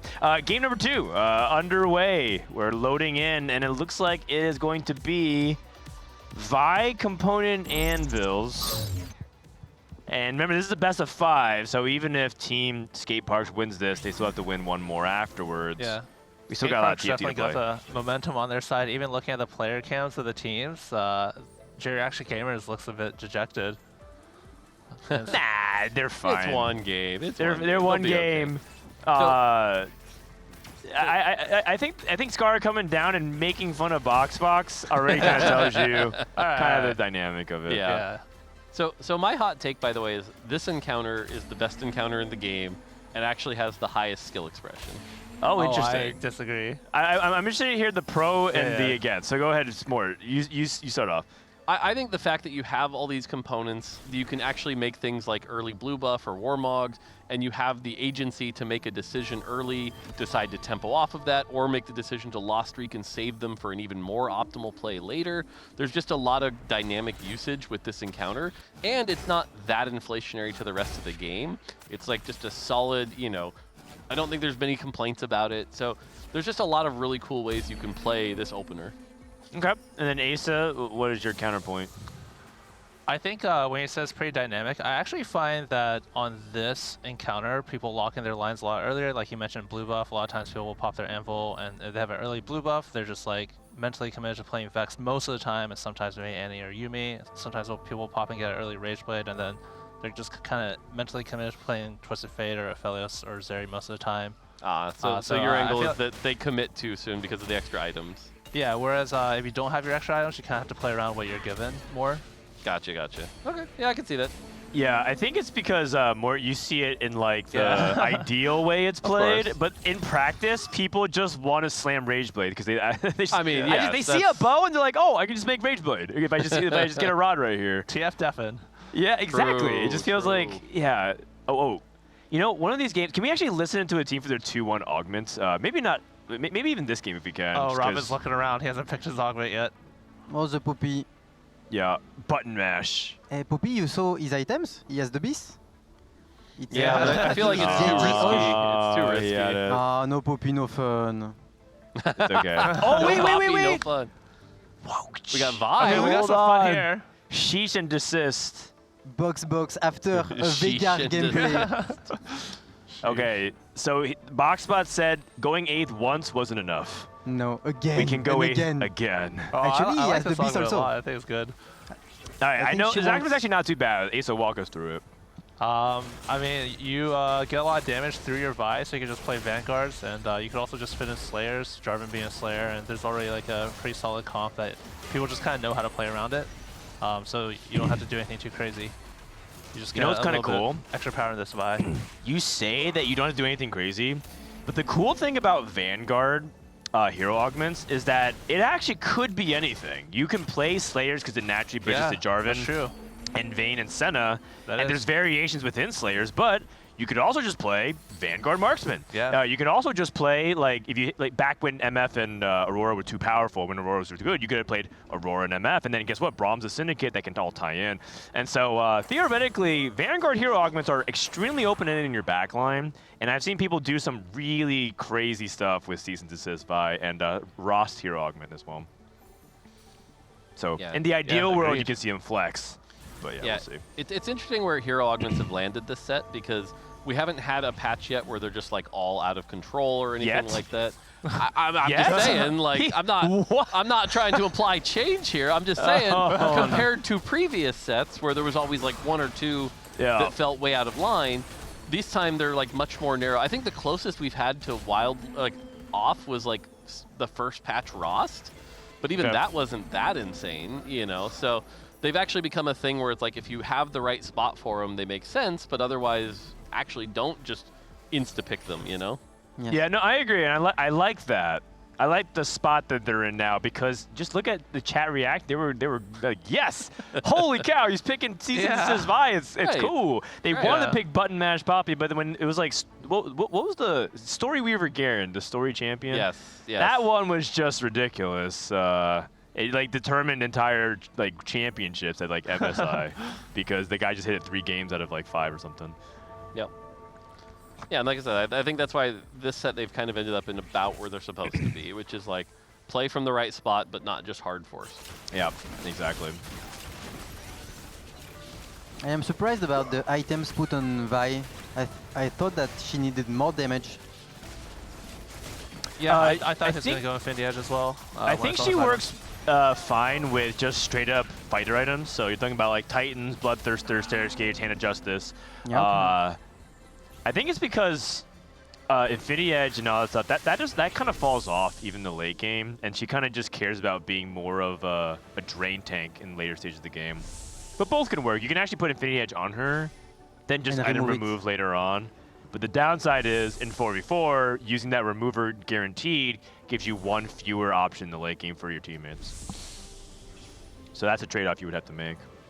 Yeah, and typically that's going to depend on like what's your end comp, right? Like what do you have around it? And so I do like the drain tank version a lot. And the other thing is that early game, especially when you have all these extra components, not a lot of people have the damage to take it down. Like that's why Vi falls off in the late game, is because you're dealing with like a ton of damage. But early game, it's like she'll just heal up damage, and like it's really hard to take her down. So I like this itemization for tempo.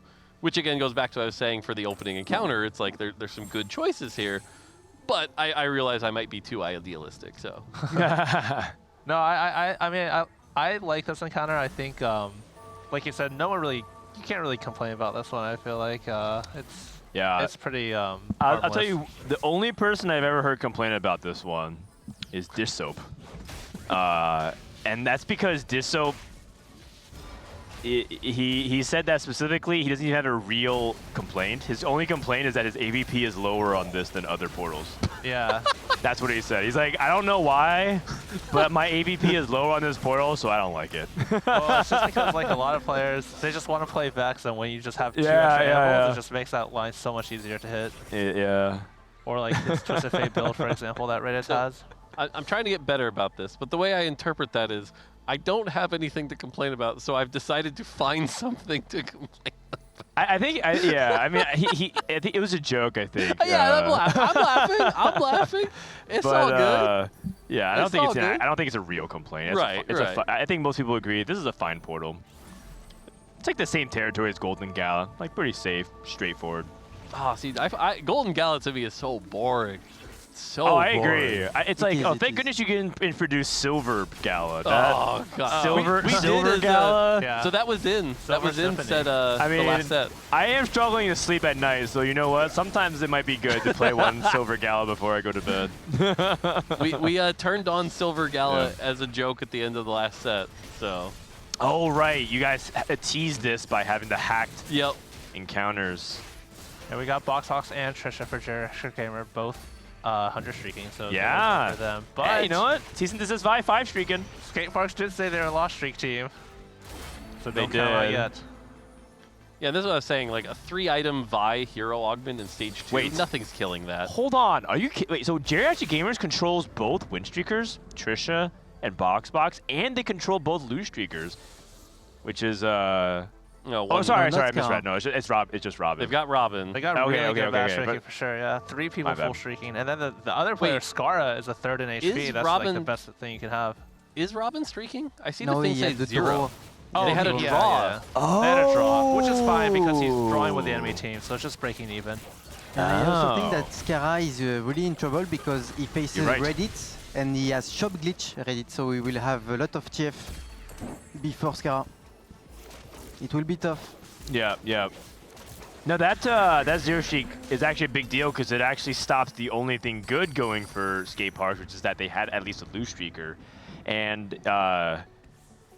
Yougelly, whenever she loses her loose streak, she kind of panics a little. She looks over to us and she's like, "What do I do now?" It's like, well, it's fine. Just start the streak again. She actually found the great synergies between our two. Wow! He rolled deep for it though. Bravo. Holy. He rolled all the way down to 10 gold here, so yeah. I like that. I have a question. There's an augment for Vanguards called Reactive Shell that improves the Vanguards, and you actually in one of your videos was talking about how it's actually good. Is it good in this kind of setup too? I would think so, yeah. Yeah. You know, to be honest, it's one of the augments that I don't fully understand exactly why it's great. But I think, you know, the 8% health can matter a lot, and then the extra splash damage on top of everything else is like right around where a gold augment should be. It gives you solid direction. Vanguards are relatively uncontested. I would take it in this spot personally. Oh, what is he gonna get? The support cache can be amazing. First, he's gonna help Trisha big, and then he's gonna quickly go back to his Spirit Link. Is just really good in Vanguards because every time they gain the shield, they gain durability also. True. Do you like it better than Spirit Link? With 100 HP, yeah, for sure. Okay. Yeah, I would agree with that. The extra shield matters, the extra health. Because the other thing is that the Vanguard shield scales off the amount of health you have. Boxbox. So. Boxbox, please, if he doesn't pick his augment here, it's not going to be that bad. He's trying to help Trisha. Golemify. Boxbox. Support cache. I don't like this pick here. The one positive here is if he takes Randuin's, giving this Vi even more armor and MR, it's going to make her a beast in the early game. Like, nothing's killing this Vi till like 4-1. Yeah, I was actually thinking he didn't really need to roll that deep because he only had his teammate Trisha, who's also 100 streaking, and then 2 pretty weak players on Skateparge in his rotation. But yeah, okay. hyper rolling at 3-1. 10 roll, 10 streak. He wanted to take advantage of the 1-cost roll on 4. Yeah, he did. He did. He played for the odds. This is actually the old school way to reroll back in the day, which is to roll to 10 until you hit. Yeah. But yeah, like I said, this Vi is so strong right now that I would be shocked if Boxbox lost before 4-1. Agreed. Oh. So this is always so much more interesting in 4v4 because you can control 4 of the votes. And my guess here is that no one splits. Wait, what? You said one person. 2. Okay, 1 from each team. Yeah. Okay. What we actually did, was the poorest member of the team did did share. Got it. Sometimes you can try and like snipe the gold though. So like if you sense that your team is really far ahead economically, you can send 2 players and they send 1, so no one gets extra gold at all, and that keeps it gold neutral. So we've seen people do that, like intentionally sabotage the 2 split. Which I do think is pretty interesting. For that one in particular, which is a 1-to-3 ratio, if you send 2 or 1, it kind of breaks even either way. Like no team gains an advantage, so you could do it either way in that one. Yeah. Oh wait, what is this? The MF pair on 6 for Scarra as well. He's at level 6, like 0 gold. He's got to sell up to make 10. Okay. Maybe you sell Shaco to make 10. Yeah. And Ray contesting as well. Okay, so we got the Spirit of Sykkuno lives on. Yeah. Oh, the counter to Golemify. Cease and desist Vi to get past the Golem. Okay. Ooh. Well, that's kind of annoying for Trisha. It's okay, they're teammates, so Trisha had already lost streak, so it's good that Boxbox wins that one. It's very nice to see Vi augment hero in a tournament. It's extremely rare. Yep. Yeah, that's what I was saying, right? Like the right spot for it, it makes sense, but it's not an auto instant pick. So, like I said, pretty happy with where hero augments are landing right now. All right. Just taking an inventory stack. It looks like Yougelly pick climb the ladder, so she's committed to the street demon. So Yougelly, Kiyoon on healing orbs. Oh, he's playing Vex. And then Ray on Twist of Fate, Alex on Marksman. Okay. So the core 4, if you will. 28s. You would just take any cash out, right, at 3-7, even if it's like 8 gold? Yeah, for sure, anything. Okay. I mean, this is like 2 gold. Get even less than, like I think he's getting less than 8 gold. Yeah, probably less than 8 gold. 8 gold you'd be happy with. I'll take a component. Like, that's fine, but that is like that's not 2 bad. or 3 gold. Yeah. And we also have Yougelly on strategy or Cypher as well. Okay. Do we have a team on Geriatric Gamers on Street Demon? Yeah, they do. Oh, okay, yeah. It would have to be Scarra. Oh. Wouldn't it? Trisha, I thought Trisha's like the Marksman Vanguard I thought player. Scarra was Twist of Fate. I think. Oh, wait, you're right. It is Robin. And Robin's Vex. No, I think Robin's Vex. Oh, right. And Boxbox is Vi. Oh, that's why. Because they have Vi and Vi TF, so they don't have a Street Demon player again. Yeah, I think that's maybe fine. a little scary, giving probably the strongest line to the other team uncontested. I mean, you can yes, deny. but I think that it's fine if the compensation trade is the HP streaking from Boxbox. Yeah. What do you think? Yeah, I mean they're in a good spot with Boxbox's HP, Scarra's HP, and Trisha, 3 of them in the top 4. Right after this round, I'd love to see Robin's cash out just so we can laugh at the 3 gold. No, no. But other than that, this is a very like top-heavy bottom like lobby. Like we have, 3 people above 85 health, 2 of them win streaking. Meanwhile, at the bottom, 34 and 44 on 3-6. This is some of the lowest we've seen in a while. Yeah. It's really hard to come back from this HP deficit. Even if they cap out higher, they're going to run into their own teammates and take losses. Yeah. And sometimes it's not as easy to come back as Brand as it is in Vex. I feel like it's more expensive. You have to go 9. Yeah, agreed. All right, get ready to laugh. Capital H. This is like 3 or 4 gold. Capital A. Yes, 3 gold, we did it. A 2-star 3 cost for Yougelly, which is a 2-star Draven. Not bad, we did it. 8 gold. Okay. 25 HP, she needs to roll down Yougelly soon. Honestly, during development of Cypher, we had to make sure the lower cash outs were low enough so that we didn't run into something like Heartsteel where it was always correct to play the champion. And so we had to do sort of this parabolic curve where it takes a while for it to start actually being worth it. Yeah. And that was a learning from Heartsteel that we got. Yeah. Oh, Heartsteel. You know what? Soon. I'm about to say, isn't that going live like literally in 3 days? You can play with Heartsteel again if you want. That's right, that's right. Here comes another roll down from Boxbox, trying to go for 3-star Slayers. Yeah, it's looking for Vayne. Oh, he's going for really Scarra good items. 3. He can go QSS and Gunblade. I worry that he's trying to go for too much. Like, I don't think you can go for Silas 3 and Scarra 3 and Senna 3 and Vayne 3. And Jarvan even. Yeah. It's okay because he can use his HP to give to his teammates. So it's okay for him to be weak for a while now. Okay. I like Quicksilver Gunblade. He might think he might need Sundering, so he might save it for Sunder component.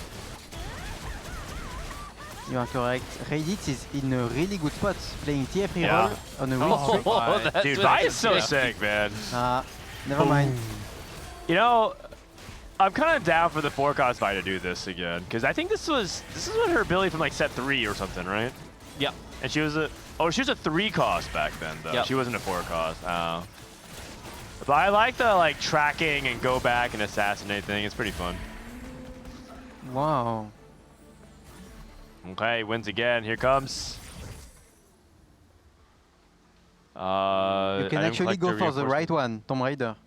Oh yeah, with 100 health? I agree, actually. I agree. You are so far You ahead. think so? Let's at least look at the other options first. Oh no, he's going to look at Trisha's options. Here's Trisha. Yeah.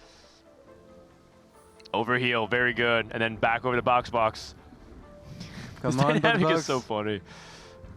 Tomb Raider. Do you need items? Yes, you do. Huh? You can put on Senna, Jarvan. Okay, never mind. I agree with you. I think Tomb Raider was absolutely the right choice there. Tomb Raider is another one that, like, you know, if you look at the results of Tomb Raider, it's like when you take it from the right spot, it always overperforms. So it's a very, very good augment. You just have to understand when you're in the position to take it. Oh, he doesn't want to hold Jarvis because it stops Trisha from hitting Jarvan. Okay. And Trisha hit Aphelios too, and oh! What is this, Oh, okay, never mind. I thought we had MF too as well. I thought we were playing some Aphelios MF duo. That would be cool in theory. Hey, you know what? Look how flexible she's being, though. I was gonna say, having this marksman line with that Golem is very powerful. Yeah, and what that does is it makes it so it's not as important for her hit the Leona too, and she can actually focus a little bit on more backline instead, which could be very key. Yeah. Oh, Boxbox finally takes his first loss here. Yeah. It was a matter of time. Robin is... Didn't I say 4-2 would be about the time Vi would start to die? Yeah, I mean, it makes sense. Also because I think Boxbox took Item Collector, and it doesn't feel very strong to me yet. No. It can get stronger as time goes on, but I think this is like a This is like an augment for later on in the game, I think. Yep. Yeah, scaling augment. It's really good in this this portal because he started with an extra item. He also has a support item, so a little bit of extra value there. Yep. No bow at all for Trisha, so the Aphelios will struggle with attack speed. Right. The nice thing is about Aphelios, though, is that while Ginsu's is like a common build, it's not actually that necessary. Yes. Because Aphelios has the more modern design where it says your next 5 autos, not for 5 seconds. Yeah. And so it's like you get that full value every cast. So you don't necessarily need it. Now, that being said, when you have a Golem, you certainly want it because you've got all that extra time to build up. So in this case, it would definitely be better. Yes, and also when you go to look for the Beast of Aphelios, it's like double Ginsu QSS, so he likes attack speed still. But he can do without, I agree. When you compare it to like Kog'Maw that has, I'm curious that you mentioned it's a more modern design. Is that going to be like more preferable moving forward to make the itemization less stringent? Yeah, generally, we saw this a lot in, I think it was set 12 with like, what's the little dragon's name? Smolder. Smolder, thank you. There's also Twitch in the previous set. Yeah, but it was like, we want to Namzi. make sure that if you don't have an item like Ginsu's, you're not just completely hosed. And so like that's why instead of it being for 5 seconds, it was like your next 5 autos. That way, like, okay, I'll take 5 giant autos with AD items rather than just completely losing value, like say something like Zeri right now, where Zeri is so bound to Ginsu's, like you absolutely have to have it. Yeah. It's a tough game for Robin. Robin lost his last fight, by the way, and he needs to win out. Him losing here is a really big deal. Did he just duplicate the Renekton? What? No. I swear I heard the duplicator sound. No, I don't think so. He must. I thought I heard that as well, but I think it's just items. Okay. I think he's just equipping items. He's in a really bad spot. You need to go 9, you need Vex 2. It's not enough. And Little Buddy is not so good in Vex because you play Mordekaiser and Gragas. Yeah. You play a lot of 3 costs. I mean, you still get like Varus. 3 units of value, so I think it's fine. It's just not. It's not like optimal. It's actually a composition where Trifecta is good. So if Trifecta is good, maybe Little Buddies is average. I mean, 3 units is okay. I've seen worse. Chat is saying he had a lesser duplicator and used it on Varus for gold. So okay, got it. Thank you, chat. Okay, so if I'm Robin, and I don't think that, it's a win out, I need to play for placements. He's to outplace Yougelly. Yougelly does not seem very strong right now. Okay, this Little Buddy climbs the ladder. Amazing augment from Yougelly. Yeah, it's just 1 stars across the board. Actually, she has a Nico too, so it's not that bad. She doesn't put Samira in instead of Jinx? I'm surprised. So this is probably because there was a lot of discussion around what is better, Jinx 2 versus Vi 1, or Samira 1. Yeah, but Little Buddies. Little Buddies has changed that equation a lot. I think so. But it's okay, so maybe it's not very important. She's winning. And Robin gets a big win over Alex. That's huge. Yeah, so now we're running into the Vi hero augment where it really struggles, right? Because it has to go 1 at a time, cast again, 1 at a time. But now that there's 8 units, Boxbox falling off really, really hard here. And Cap hasn't really capped out around anything particularly exciting here. A Vayne 2 with 2 items, 4 Vanguard. It's not really a lot going on here. It's a Vayne 3, so that definitely helps. I think the lack of Sundering really kicked his butt. Just not able to actually have the Slayers penetrate too quickly. I also think that he needs a real tank as well, which is kind of silly because he's playing Vanguards, but if Vi has the primary tank, that just means that it's going to be really bad because she dashes away from your front line. And that might drop aggro and cause some really weird fight interactions that you don't want. Deja 1-2. Rayditz also hit TF3. Okay, yeah, TF3. MF2. Oh, look at that roll speed. Wow, the AP The is zoomer crazy. energy. 2 of Brom, 1 of Driven. But he doesn't have enough item. Yeah. Last Whisper's good. Yeah. Yeah, going up against Boxbox. Boxbox does have the anti-armor now, but still doesn't have the anti... even trap. Oh, the Vi! Oh my God! Sit down, young What gun. happened? Is that buy from Arcane? I mean, that was the assist. The Syndicate was committing crimes, and Vi said cease and desist. I see, I see. Okay, so Ray has to roll it back down. I feel like Ray going 8th here would be pretty disappointing considering Yes. they had wave, the TF that early, they've got good items. Granola wave. Oh no, the wave was a Oh bait. no, he missed Never it, mind. he missed it, he missed it. Oh. Extra Change attack. the ladder. For the players who are at 1 life, it's really important for their teammates to, like Boxbox has 4 removers. If he kills one of his teammates, it would be a big mistake. Okay, Boxbox remover. That's why he's trying to make good sure. play. Yeah, what's he? Oh, for okay. Yeah, for his teammate. And ends up fighting not a teammate though, so yep. We'll see here. And get 6 Vanguard, which I do think is a decent spike here, keeping that Vi alive a little bit longer. It's gonna get Vayne. Oh Wow, my! one shot. Okay. The Vi's But she down, but she dies. did her job. Oh the my Vayne is working. goodness. And then Vayne's onto the back line, and Zaya doesn't cast again. Box. That's a big win. Scarra's Very dead. big win. Wait, Scarra died. A lot of people at 1 HP, and then Oh, Trisha no. and Boxbox with a lot of HP to spare. Kiyoon hit another Vex too. It's very, very close. The outcome of this game will be determined in the next fight or two here. Yeah, if Robin can stay alive, he's got the next 2 now. Well, what's interesting is if you look at the standings now, it's actually like 1, 2, 7, 8. So like, even if we see something like it could go the other way still. This is really interesting. These health pools, the fact that Geriatric has 2 people both above 50, while everyone else is on 1 life, this is wild. Okay. And Look at the okay, Boxbox is getting traded by Robin, and then Alex going up against Trisha.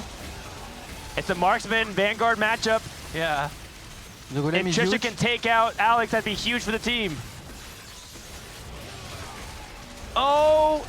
Nope. It's very close! It's very close! Alex Oh! stays alive. And Robin gets the win here as well. Yougelly's dead. Yougelly fallen.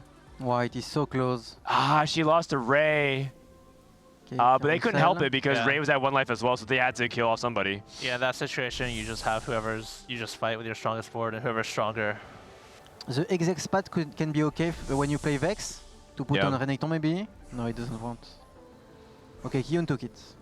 Okay. Does anyone need any shred? Trisha doesn't look even like know what to pick. It's all AP items. It's just awkward. Boxbox takes the Bruiser emblem. Yeah, I guess he wants to play a Gragas on his next level. Okay. But, No, he's gonna do something crazy. He's gonna reforge this. And it's gonna hit a... I was just gonna drop Senna for it immediately. Okay. I liked the enthusiasm though. Nah, I really did. I just want to live a little, you know? I do. I like it. He would be the guy to do it. Oh, he would, for sure. Oh, Leona too. Okay, drop 2 Jarvins. And then you can move items as well. Not enough time. Who's he match up against? He has Rayditz in his pool. It's going to be Trisha. Alex versus Ray. Uh-oh. Yeah, one of them is dead. That's not good, so that means Robin. Robin has to win. Robin gets Kiyoon. He's on Vex 1 though, still. And Sedge didn't cast. Oh no. But maybe. No, it's not enough. Oh, maybe take a better loss. Oh, it's 6-8, and Alex with a huge -5 instead of a -7 or -6. So now they need to go 1 and 3rd? Yeah, they need to go 1/3. But the good news is that I think they can. Yeah, they can. They definitely can. But Boxbox will go weaker and weaker as the game goes along. Right, so Trisha has to be the one that goes 1. She has to, yes. I think she can. Okay. I don't know. This is looking... Yeah, the Golem is Because if we look at the huge. strongest boards right now, I think Kiyoon's got the strongest board. Yes. He's actually stuck on 8, but he has good augments. Mm-hmm. Yeah, it all comes out like okay. How good is Oh, be careful climb the about ladder Vi. for Vex? Oh, Sejuani ulted backwards, which means Vi didn't get caught. The And Vi dies is back coming, in. The Vi is coming. No. Vayne's Maybe not next caught. time. And then Vi ults back. Oh no. Oh, wrong units. Oh, Vane's working on the back line, maybe? She never went on the damage. No, it's fine, it's fine, it's fine. Vane's got Oh my god! Oh, oh my god, it's a 1-2! That's it. Oh! You know what? 1-1. That makes it for last game. That makes it for the last game. Oh my Holy. goodness. Holy cow. Can was you so believe close. it? Season desist Vi and Slayers closes it out. Man. That's awesome. Boxbox, wow, such a crazy game. That was insane finish. I can't believe it. And we were all like, Trisha yeah, it should fall off. It should fall off. 4 out of 5 on stage 5. Too. The double Ginsu's Vane really helped there. And we would talk about, you know, the tank versus the damage version. The fact we went Drain Tank Vi gave enough time for that Vane to ramp up and actually be a serious threat. So that was a really cool version. So just good itemization there. And it's also a good demonstration that in 4v4, driving the tempo means a lot. It put the other team in awkward positions where Skateparge couldn't optimize. Also, people just cap lower because they're just griefing each other's units. It's not as high power of a lobby. And you know what I love about this the most? They didn't play any Street Demon. They didn't play any Street Demon. It worked out fine. Part of it is that Yougelly couldn't cap out really high because that was a Street Demon player, but I think it just goes to show it's not really just you have to play Street Demon no matter what. You can, in some circumstances, avoid it if it makes sense. I like that. I like that they're finishing out. By the way, I think the trademark 4v4 MO for Boxbox is that he finishes out his games. Oh, really? Okay. Yeah, I feel like he finishes out every game that he's ever part of. Okay. Yeah, he never FFs. Well, we got Ray and the team behind us here. This Scarra guy contest me Vex game 1, contest me TF game. Like, what is he gonna contest me game 3? Aphelios or something? Like, this guy's just following me. Yeah. I think if there's anything that I've learned about Scarra is that I don't want to ever go on his bad side. This guy is petty as hell. Yeah, for sure. just distract him and play Zeri and see if he follows you there. Yeah. All right, Ray, you gotta contest him first. Oh. Yeah, that's right. That's right. Like, whatever, you have to somehow get into his brain and contest him before he even knows what he's playing. Okay, Twisted Fate, though, in 4v4, like, taking off the hat every turn just in case you see your teammate, it's so much like, and one round I had my items removed and my hats removed, so then I went against the enemy team, and I just slammed my items and the hats within, like, the 2 seconds. I was like, this is too much. It's kind of hard, right? Yeah, TF is not an easy comp to play in 4v4. It's low-key the most APM in TFT ever. Yeah. Yougelly, you were uncontested Street Demon. I thought you had it. Yeah, I thought I had it too, but then I didn't hit Brand 2. I went 9, lost life, and then, yeah. Oh, I'm sorry. What do you think went wrong for you guys, aside from not hitting, obviously? Could have won, but I made a really crucial mistake versus Robin, and I could have sent them 7-8, and I could have an extra life, and we probably would have been in a really good spot. But I put my pulse on my Mordkaiser and my chases on my Varus. And then I ended up giving him a life, and I lost a life, which was really bad. Also, I made another misjudgment where like Sally had true Biss brand board, but she was like brand 1, and I thought she was gonna lose anyway if she didn't have brand 2. So we made she said Ray should just FF for Sally because Sally has a strong win out potential, right, with brand 2. Right. She never hit brand 2. Yeah, she never hit brand 2. But I thought Sally, because usually the Stair reroll board is really good into brand, because the brand doesn't have it, like, it's like the Stair just heal everything up back up, right? So I thought she was gonna lose the Stair anyway, but I think she told me that she beat with brand 1, so we should have definitely kept her alive. Yeah, that makes sense. Oh, by the way, I think Trisha's beating Boxbox. Yep, that's gonna end. And Trisha wins the Yeah. lobby. That was just a 4th seed, huh? Yeah, that's the 4th seed. The 4th seed's going up big. Well, what are you saying about Alex? Nothing. All right, Geriatric Gamers ties the series 1 apiece. Now, all of a sudden, we're sending it to game 3, tied. Yeah, I mean, that's good stuff overall. Alex, are you feeling less nervous now? Did the caffeine wear off at all? Yeah. I feel like I'm less nervous, and I feel like I'm more focused now. I'm like, yeah. I think game 3, I focus up, we go big. Okay. But I'm also playing lines that I never play just because I have a one-track mind play style. I just full open like every game. So I'm trying to learn, but we're chilling. Kiyoon's a good coach.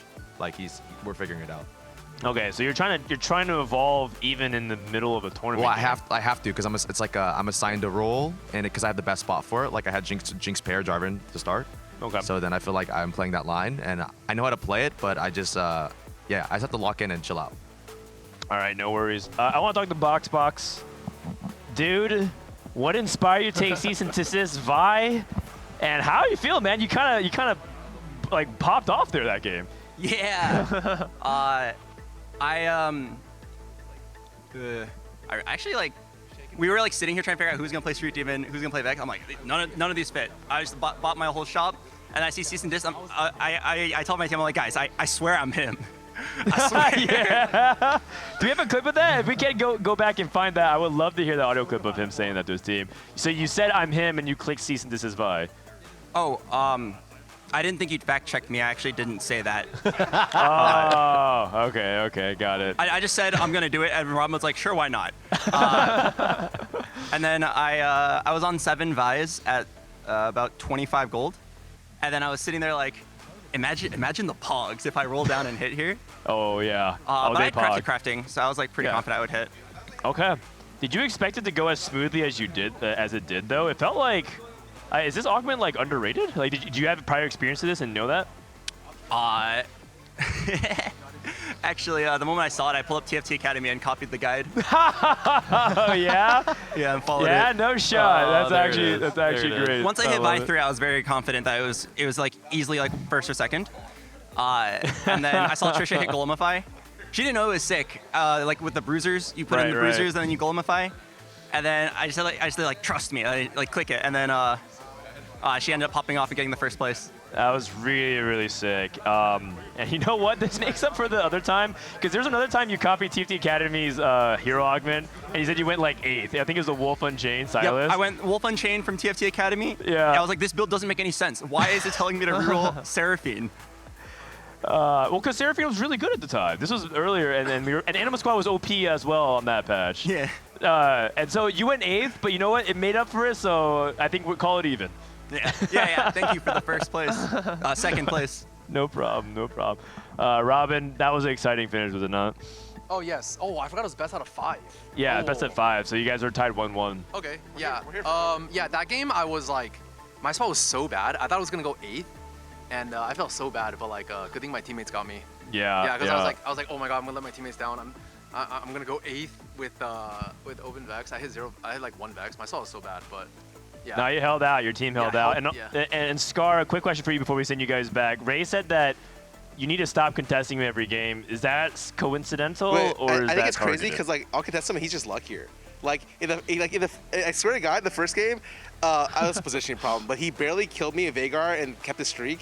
And he had like no Vexes, no tiers, and his Prismatic Orb is Radiant Refractor. He drops double tier and gets Radiant, and I get Cleaver. I'm like, okay, man, thanks. Like, this guy's just so lucky. That game, I think without Heroic Duplicator, he's not able to contest me for Braum 3. He hits it, and I hit like the most garbage augment ever, and I never hit Braum 3. Which I was at 7 Brahms with Duplicator, and he was at 4. Holy, Scar might be the biggest yapper here, man. This guy. Yeah, I've been watching a lot of Soju this year, actually. So sorry. Yeah. I felt like I was there, the full rundown. But yeah, that was good. Take a deep breath. You guys got it. Good way to tie up the series. We'll see you guys for Game Run 3. Head over back to your player stations.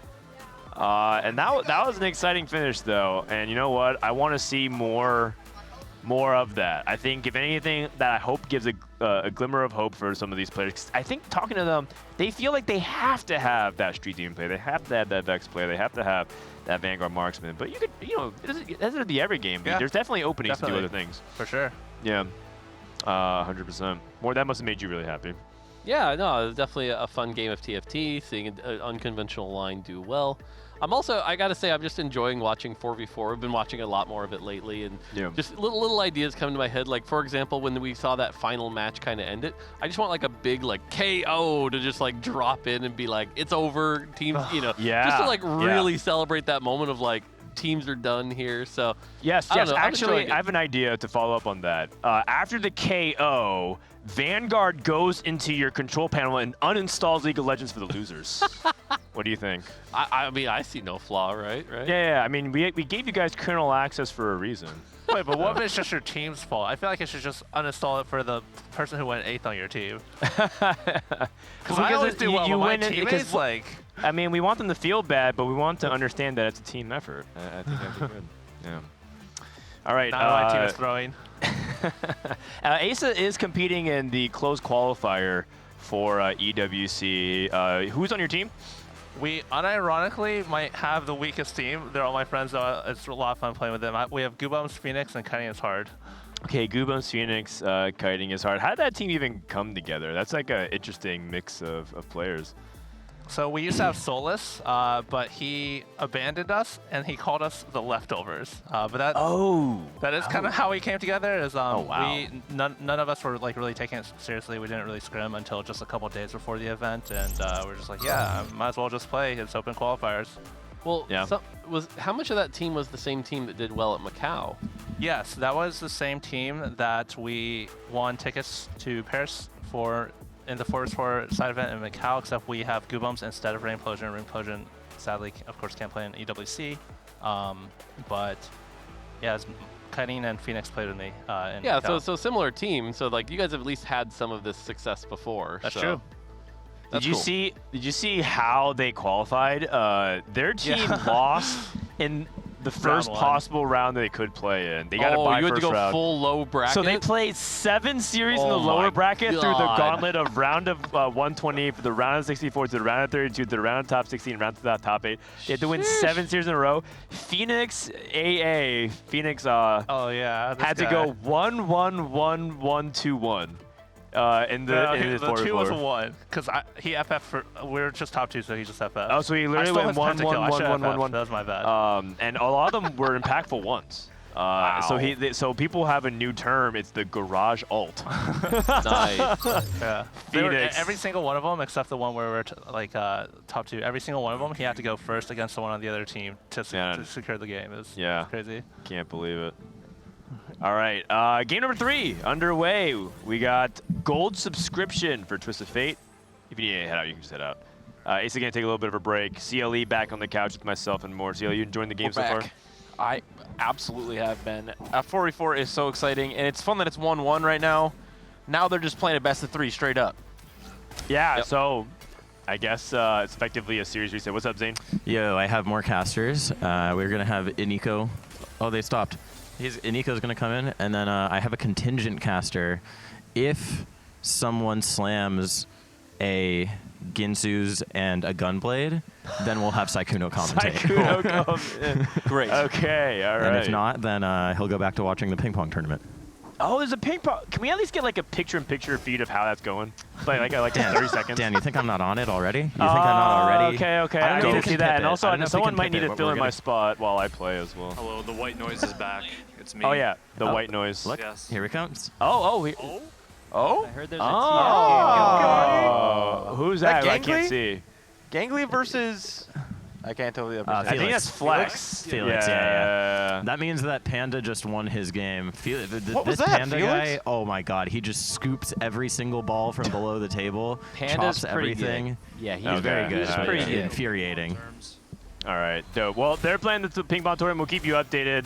That's kind of the stuff that's going on the side while we're here watching some TFT. We got Sykkuno on the couch, man. The card shark himself. I don't know what's going on, man. I don't see TFs on the board. Not yet, but the night is still young, my friend. Well, we might see some people make some irresponsible financial decisions. Who's It's tied 1-1 actually. That was we just saw like a crazy close game where the Geriatric gamers brought it all the way back and closed it out with the Vi hero augment of all things. What's all that? What's going on? That's pizza. Oh, pizza. shop glitch? Pizza for dinner tonight. Dude, that pizza's huge. I'm so sorry. Let's focus on TFT. Okay, but that is an extra larger sized. Let's focus on TFT, guys. Specifically the TF part of You know the what's TF. good with pizza? TFT. That's true. It actually, one of my favorite things about TFT is you can play while like eating or pizza. like while Absolutely. getting ready or something. Absolutely. It's one of my favorite things about it. While getting ready? Yeah, like to stream or something, yeah, or- you like change clothes, man. Yeah. That's crazy. And that's why I'm still low rank. No, I'm kidding. that's why I lose sometimes. Yeah.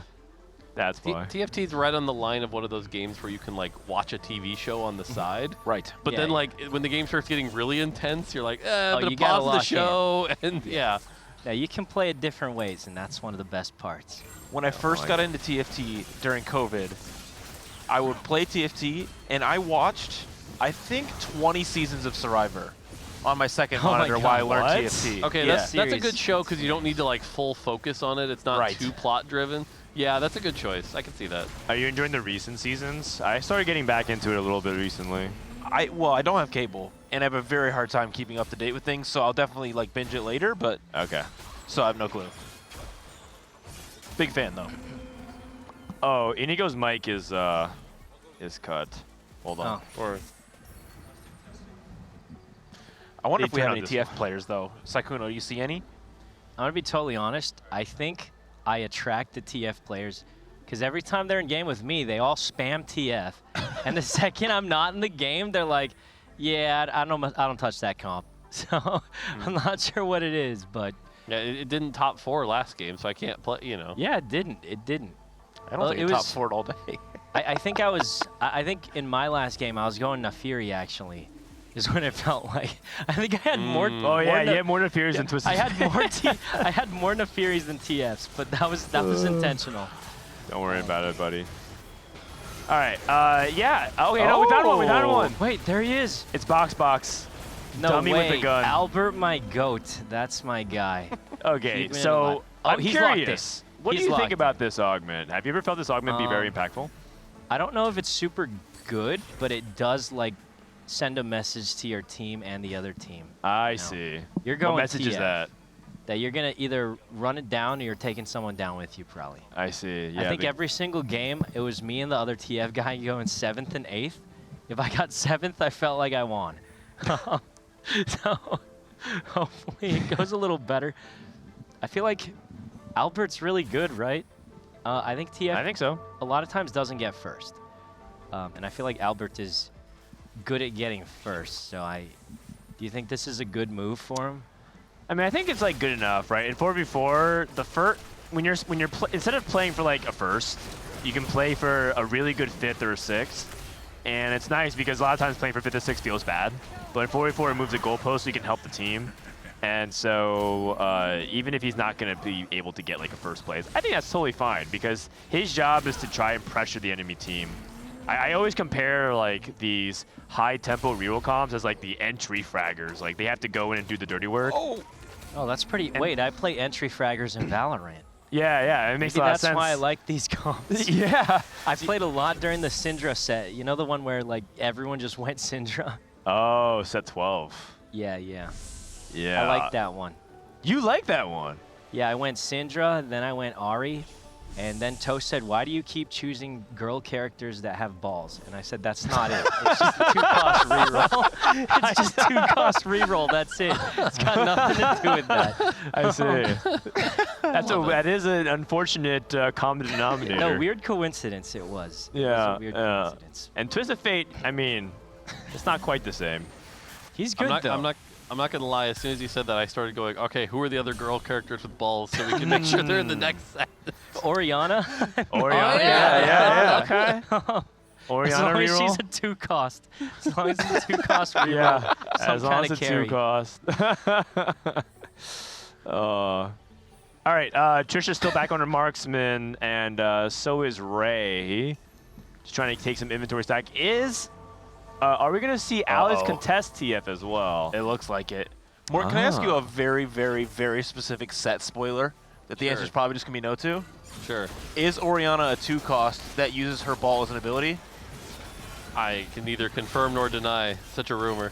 He hasn't decided yet. Yeah, Yeah, but he definitely haven't I think decided. after hearing you talk, he may have decided. We could change his. You could All right, see guys. Oriana on. What would the Monday, name be, Frodan? Monday 9 a.m. meeting. We're gonna have to make a quick pivot, guys. Oh man. Yeah, we need to get these only influencers the best hooked. players can pivot. I've heard this before. Uh-huh. You have to really be good. Yep. Oh man. All right. Yougelly has a nuts spot for Street Demon, by the way. Yeah.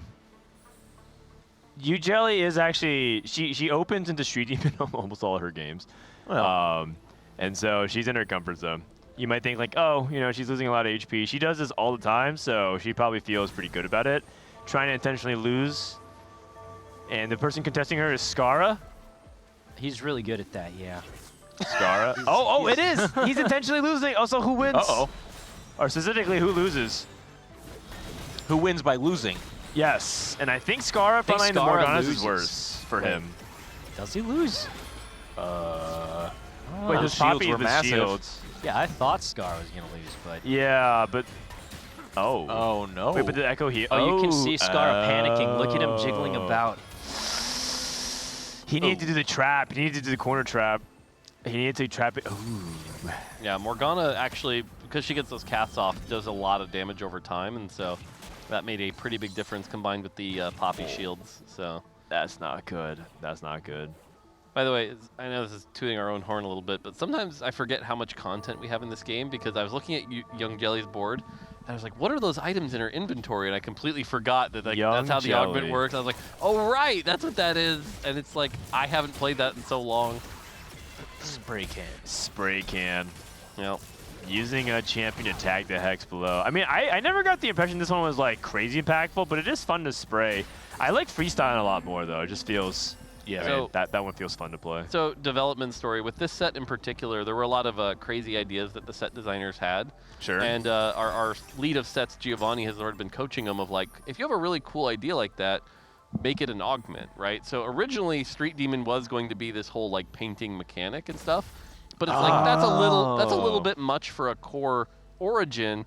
Let's move that to the augment space, and so that sort of became like cool. That now this is a way you can keep that fantasy while also still having Street Demon to be a pretty easy to play vertical for everyone else. I see. I see.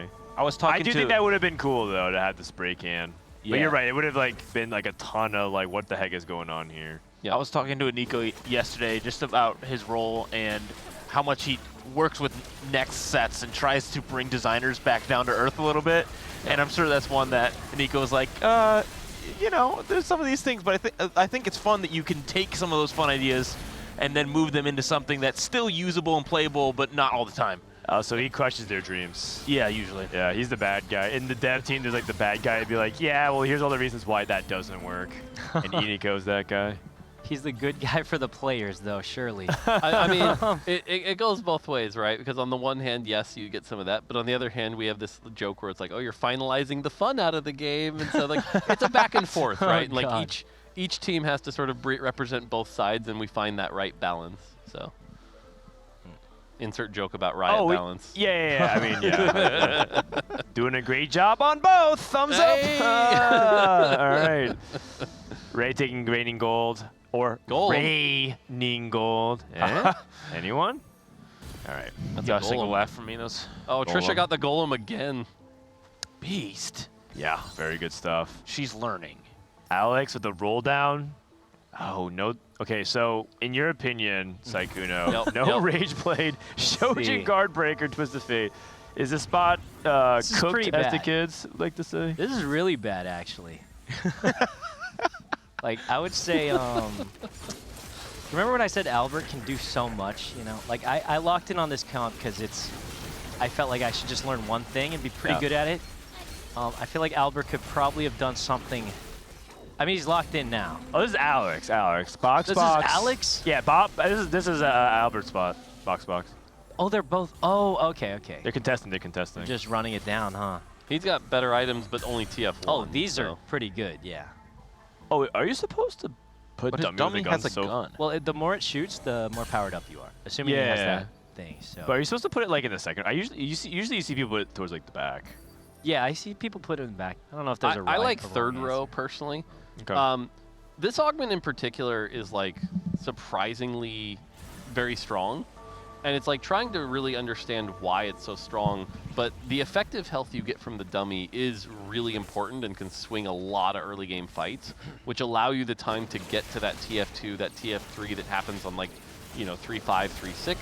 And then late game, it's just that little extra, like it doesn't actually shoot that many shots if you track it, it's like you're gonna gain maybe 10 AD and AP, maybe a little more if you're lucky.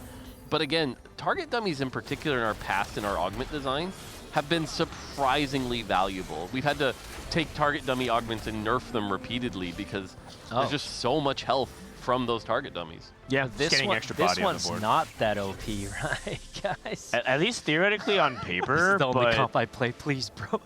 I mean, yeah, for totally what it's fine. worth, we're not like nerfing this augment or anything. But I will say, like, this is one of those ones, if people saw the augment stats, the number is high, and they would go, that's a really high number, you know, and so... Oh, I will keep that in mind. Thank you so much. I'm glad you're It's here. a good augment. Thank you so much. I mean, I always take it when I see it because I just lock in on it, but I was like, well, that's good to know. That's good to know. If we Secret were to stats. get a dummy carousel, would the dummy that they get from that get a gun? No, I don't believe it says all dummies. I forget. Am I crazy? No, it just says. Oh no, it does. No, Yeah, it it does. does. Yeah, so it Wait, would. so yes. you could take this and what's that one that gives you a bunch of Dumbify. dumb? Yeah, yeah. Yes. That would get a gun? Or you could Yes, do future sight. I have seen 2 target dummies before with this, but I've Okay. never that seen could 3. be OP. So yes, it does. Okay, so could be future insane. sight. That's what we're rooting for. I mean, Trisha is getting a lot of coaching, Yeah. but she is Yeah. trying to navigate through some difficult spots.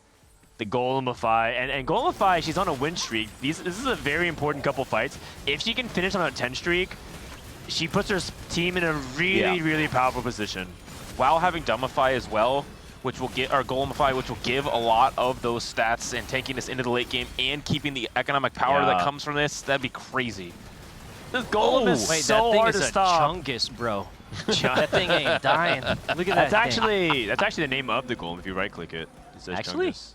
No, but that would be great. That's one of those things that someone on the No, team his probably name is just tried Golem. for a second and then we went, nah. Okay, Wait, but the thing you should is, give it a 1 in 10,000 chance of spawning with that name. Yeah, Someone's yeah, gonna get yeah. it and no one will believe them. Yes, that could be yes, great. I would chip that. I would chip that. Oh, dang. All right, we got confirmation from the man himself. We all thought Crab Rave would never happen, but then it did. Yeah. And it's, you know, stuff like that. Yeah, I suppose so. One of the things we talk about on our team is that we do believe one of our like benefits is that we're willing to just kind of do silly stuff like that. Like I don't know if you guys remember, but like the set where Yasuo was a 5 cost, and if he was the only person left alive, he'd play his finisher emote. Oh yeah. Set 7? Yeah. Yeah. Just like little stuff like that that just brings a smile to your face, and so yeah, finding the place to do more things like that is something we want to keep doing more of. Yeah, little Easter eggs like that I think are fun. Yep. And we love that TFT has the bigger team and the more resources now to actually actually bring those things to life. It's sweet. Yeah. 210 here for Yougelly. Oh. 4 costs, and this could be pretty good if it hits the right 4 costs. Annie Zeri. And Vex. Unfortunately, not the ones that she was looking for. I just need like Nico and Brand or something. Nico, Brand, and the last spot is flexible. I've actually been favoring more front line than back line. A lot of people like to play Ziggs because they feel like strategist is really good. But Ziggs without a Cyber Boss is really weak in my opinion. So I've been picking up, for example, these Cho'Gaths and playing Cho'Gath 2 temporarily. Just to help, because you can't hit Nico 2 all the time, so you need something to hold your front line together. And you have a Bruiser, so I'm down for mini Chungus, since we got big Chungus in the game. Cho'Gath's pretty good. We've seen a Oh, lot or of just really hit a good Kobuko. That sounds good too. Oh, okay. Oh, that guy's good. Brand 2. Holy cow, upgrades across the board. Robin But also she just rolling. got it all. Yeah. But she didn't 2-star it. Robin, unfortunate for Yougelly, did get it all. He has Brand 2 and he has Nico 2. Dang, wait, he just got it all then. Yeah. 7th Street Demon. I do want to call out Trisha and Boxbox from the Geriatric Gamers, both win streaking, very, very healthy. Second game in a row they've done that. Yeah. Yeah. Tempo I think play. Albert did have the better items for TF. Is that a Braum 3? Wait, Alex. That's a Braum 3. Whoa! He's got a Braum. Wait, that's pretty good.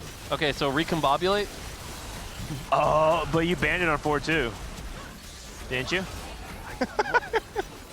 I swear it came. I don't know. You might be right. But I thought so too, and then I think the other day I actually had. I swear I've seen it back. Okay. I don't know. I'd have to double check that. All right, we'll have to find out then. Let's see. Oh, Ah, it's gold anyways. Ah, dummy with a gun. Dummy with a gun, round 2. Someone really cool told me that augment's really good in the stats. I've heard from the man himself. Oh, sorry. Hold on, can you look up the stats? Is that what you're doing? No. My bad. So I use the He's keyboard looking to up the observe, stats as we and I speak. press the desktop button. He's looking up the stats as we speak. How good exactly is it? What's the My delta bad. on that? Look at him. Oh, He's you know speaking the deltas. language. There I it don't is, know there what it that is. means. I just hear people say it often. No one knows what it means, but it's in my last video, since I can't talk about the stats, I was trying to reveal him as like green and yellow and red, and I'll just it's a green augment, you know. We'll just leave it at that. It's a green augment. Green means good. Good. Yes. Okay. Well, I think specifically he said OP, right? Yeah, it was like over 4.3 was the framework I was using. Yeah, if it's over 4.3, it's OP, yeah, I mean, that's which pretty actually is not actually too far off from the way pro Yeah. players evaluate things. Well, that does make sense. Boxbox, his front line Looking is just pretty strong, except for the he's front. good. Yeah. He's not expecting to win many of these fights. Everyone's like spiking with 2-star 4 costs, so Yeah, I think it's getting where you just try and die slower than the other TF player. Is right. What ends up happening. For Ah, wait, Robin hit everything and lost? Oh, Why? Samira in shop. That's pretty good. Lost to Yougelly. Yougelly. Yougelly? Yeah, no, sorry, I like You know, Yougelly. Alex said Young he Gelly? thought. Yeah. He thought her name was Young Ellie. Yeah, Young that's what he Ellie. said. He was like, "Is that like? Are you like a rapper or something?" I'm looking forward to her latest diss track. Her new dish track for Dishsoap. Ooh, I like it. Dish Maybe track. she'll drop a cipher. Nice. So how Guys, OP it's is Mother's this Day. Why are we Golem? making dad jokes? Hey. This Golem looks really strong. It does. I'd be very surprised if Robin loses 3 and then he puts himself in a situation where the Street Demon players are just racing to the bottom. It definitely looks like he might just lose right here. This is really... Wait, both Street Demon players might go 7-8. Uh-oh. Oh, yeah, that is a surprise. Note to self, buff Street Demon. And Robin can hold a Samir pair, or does he deny Brand? Or neither. Oh, you mean from Yougelly? Like, so she can't get Brand. Oh, there you go. Okay. Yeah, from Young Ellie. Goes for the Shyvana. Young Ellie got a Brand. Does that give her 2-star Brand, or I don't know how many she had? I don't know either. At least +1, yeah. You can check. Oh, it does? Yeah, that's Brand. That's Brand too. That's surely a huge power spike, and now she wins. Wow, I think Robin did not expect to invest this much gold, hit this hard, and lose 3 in a row. He's not even lacking like shred and utility. Like he's got it. Yougelly just hit everything too. He finds a different way to say the name every time. No. All right, Kiyoon. 7 Exotech. I was about to say, this is a Zeri board. We don't see a lot of Zeri boards right now. No, that usually means that he missed so hard on his Vex items that he has to play Exotech. Huh. And the only way I've ever seen Exotech be viable is if you are playing around Pulse Stabilizer and play as a Misfortune Zeri duo. Because they basically mirror Vanguard Marksman. You have 2 4-cost backliners, 1 Rageblade, 1 Infinity Edge Burst Holder, and then a 4-cost tank. So it almost feels like you can flex between Vanguard Marksman and Exotech. Flux Capacitor in comparison is, I mean, statted. That was if that closer wasn't than a I thought it'd golem, be. if that wasn't a golem, like that was a win. So like that board doesn't look that bad. What are the augments exactly? Item Collector, Spirit Link, and is that 2-trick? 2-trick. Yeah. Okay. So not like crazy augments either. Yeah, you're right. All these Loot Streak players are pretty strong, but I don't know if they're strong enough. Boxbox falling off the face of the planet. This is very tough, and his front line does not look very good, so it comes down to him and Alex. What's Scarra win streaking with? Vex 2. He's got the Vex board, all right. So because he was contesting against Kiyoon as his head-to-head. These are looking good for Scarra. Oh, did he take Magic Roll or Trade Tracker? No. Magic Roll, Pile of Champions. So a lot to guarantee that, but not much combat power other than board of directors. Yeah. Which is a very good augment for this comp. Yeah, a little bit of a rough matchup here against Brand. And Robin and Yougelly are both stable now. Yep. Okay. Looks like Kiyoon actually won this fight as well. It does look like that. So I think the person most likely to go 8th is Boxbox, but I think Alex is right behind him as well. Yeah. It's looking pretty bad for Alberto. But it's fine as long as he like outplaces and maybe even outplace Yougelly if she ends up taking a bad loss. Oh, Yougelly has Kobuko. Any 3 stars, or is he just all 2 stars? It's all Alex? Yeah, he was one off. Albert. No 3 stars, no 3 stars. Dang, he's cooked. Hold on. He might be donezo. Oh, he's going level 9? Wait, level 9 with TF comp is yeah. kind of crazed. What's the strategy here? I think he's just assuming that because he's contested, he pushes levels, but he should be staying lower level and like trying to deny. Usually the TF player in this spot, Alex should be rolling as well. Oh, he hits Twisted Fate 3. Yeah, he hit the TF3. He's kind of got it all right now. Okay, he's going against Oh, Alex might be able to put Robin in the dirt. Yeah, the Braum 3 in particular. Yeah. Like, Got normally good when you're items. playing the TF reroll, you struggle to get the Braum, or the Braum comes later, but the fact he got that Braum so early puts this a leg up, and Brand's going to really struggle to deal with that. The Gunblade specifically really helps might just deal with the win Brand. Oh, it's close. Wait, The he might Nico. just win here. Oh, I think he's got one more it. cast. Oh, I think he's got it. oh, and Does he Robin die? is down. Uh-oh. Oh, that's really Looking bad. And pretty the good ping. for Did Alex. he question mark ping him? I don't know if he did, but I Pretty think sure he he did get did. pinged. Oh my goodness. Sheesh. And that's really, really big because that was one of the players that I think Geriatric Gamers was banking on to make a big comeback. Yeah. I think it's going to be hard. I mean, Albert's probably dead in like a turn or 2. Yeah, I think so. I don't think he's going to be able to hit anything that makes him particularly stronger. Yeah. Now the goalposts have changed. They need to outplace Yougelly, and they need Scarra and Trisha. They need their lower seeds to carry them. I believe. Well, Trisha's been doing very, very well for like most games. I don't know. I see Brand 2 get 8th. I go to work and buff. It's fine. Huh? Yeah. yeah. Yep. Thank you. Noted. Man. Brand sucks. Boom. Oh. Wait. Brand just lost wait, the they didn't want carry. that. They didn't want that. Brand stinks, clearly. Gotta be it. Scarra's on a 3 loss. Wait. Hold on. Are we about to go? Wait. Maybe this is what they were pinging, by the way. Oh, he's got some Vex. Yeah, we didn't see exactly what pinged. Maybe that's the ping. Is that how many is that? We got 5? and Ray is holding. That's 8. That's 8. Ah. He's got 8. Quick scout. No one holding Vexes. There's technically one more. Looks like Scarra might Vex this game. And so Scarra might actually find it on Carousel. Going against Ray.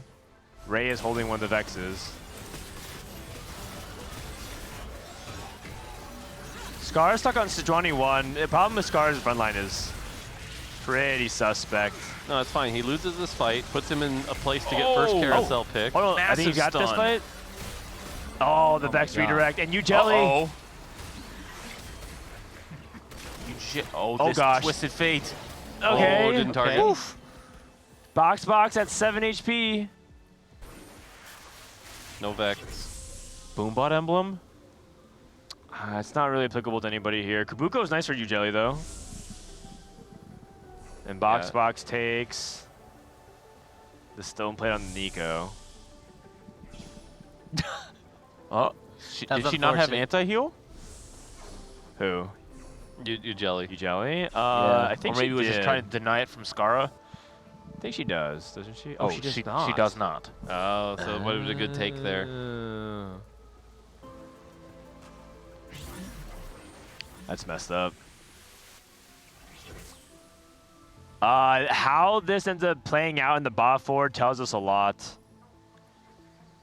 Trisha is level 9, and keep an eye out for Trisha. She has yet to really hit her true spike with Aphelios 2 and hitting her 2-stars. She's done all this on level 8s without her 2-star 4 costs.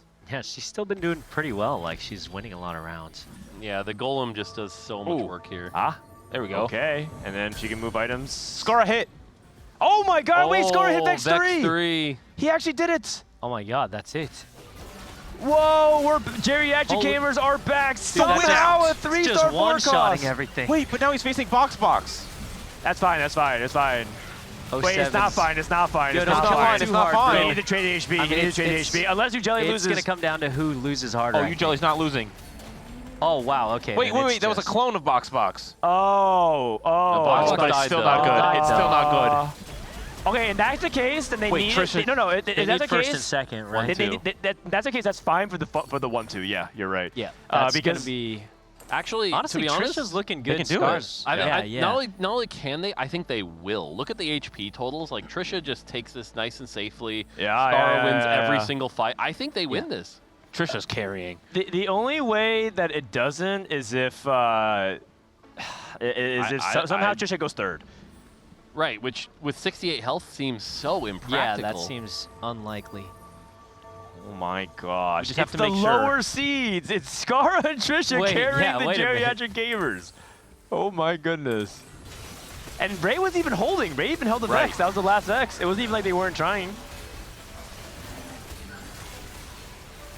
Yeah, I mean, Trisha honestly playing so well with the Golems, showing the power of those Golems, playing the nice marksman comp around that, which gives it so much health. It gives it that time to ramp up. Yeah.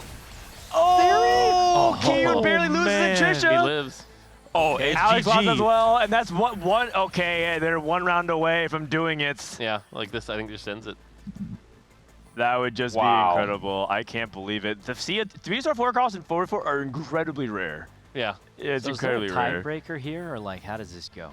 So the tiebreaker is whoever wins the game. So if they have the exact same play standings, which is 1, 2, 7, 8, so then whoever goes first. It's looking pretty good for the Geriatric. I think they win this. They should win this game. They should go up 2-1, and that means that they're on tournament point.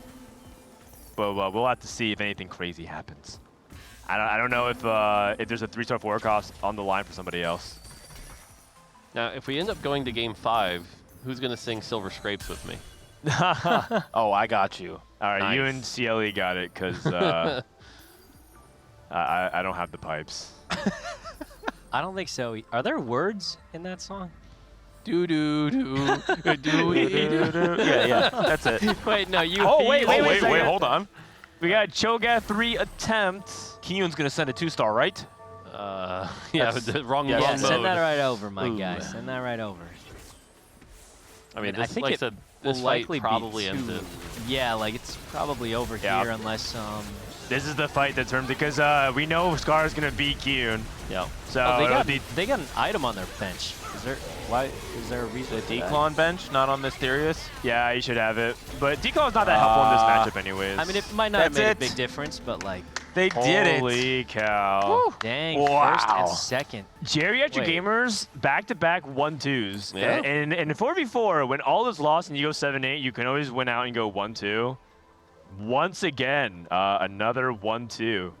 Look at the smile on Scar's face right there. He is he's happy. That is unbelievable. He's I a proud cannot believe grandfather. it. He is. Are they trying to finish up this game? Ray. Hold on, Ray. We can't hear you. We need to turn on the mics. Let's cut Ray's mic on. Are you ready to go? We can't hear you yet. We still can't hear you. Can we turn on the back mic? Yo. There we go. All right, Ray, nice one more TF, time. bro, Sorry. Nice TF. It's good. It's good. Oh no, we don't have the right mic. Yougelly or Alice rated by 2 HP. I didn't spend my IPM. How do we hear Albert? Backseating Trisha the Oh, they're talking. It's okay. Yeah. Sorry guys, miscommunication. They turned on the mics in their for the room. players in their room. We wanted the mics here. I did want to hear him. Way too dank. Way too dank. Sorry. All right, Ray. For the fourth time. We're ready to hear you yap for the fourth time. Okay, I mean, these guys, like Trisha's augments, could not have been more hand-picked. Golemify, million HP, little buddies, Mace's Will. Okay.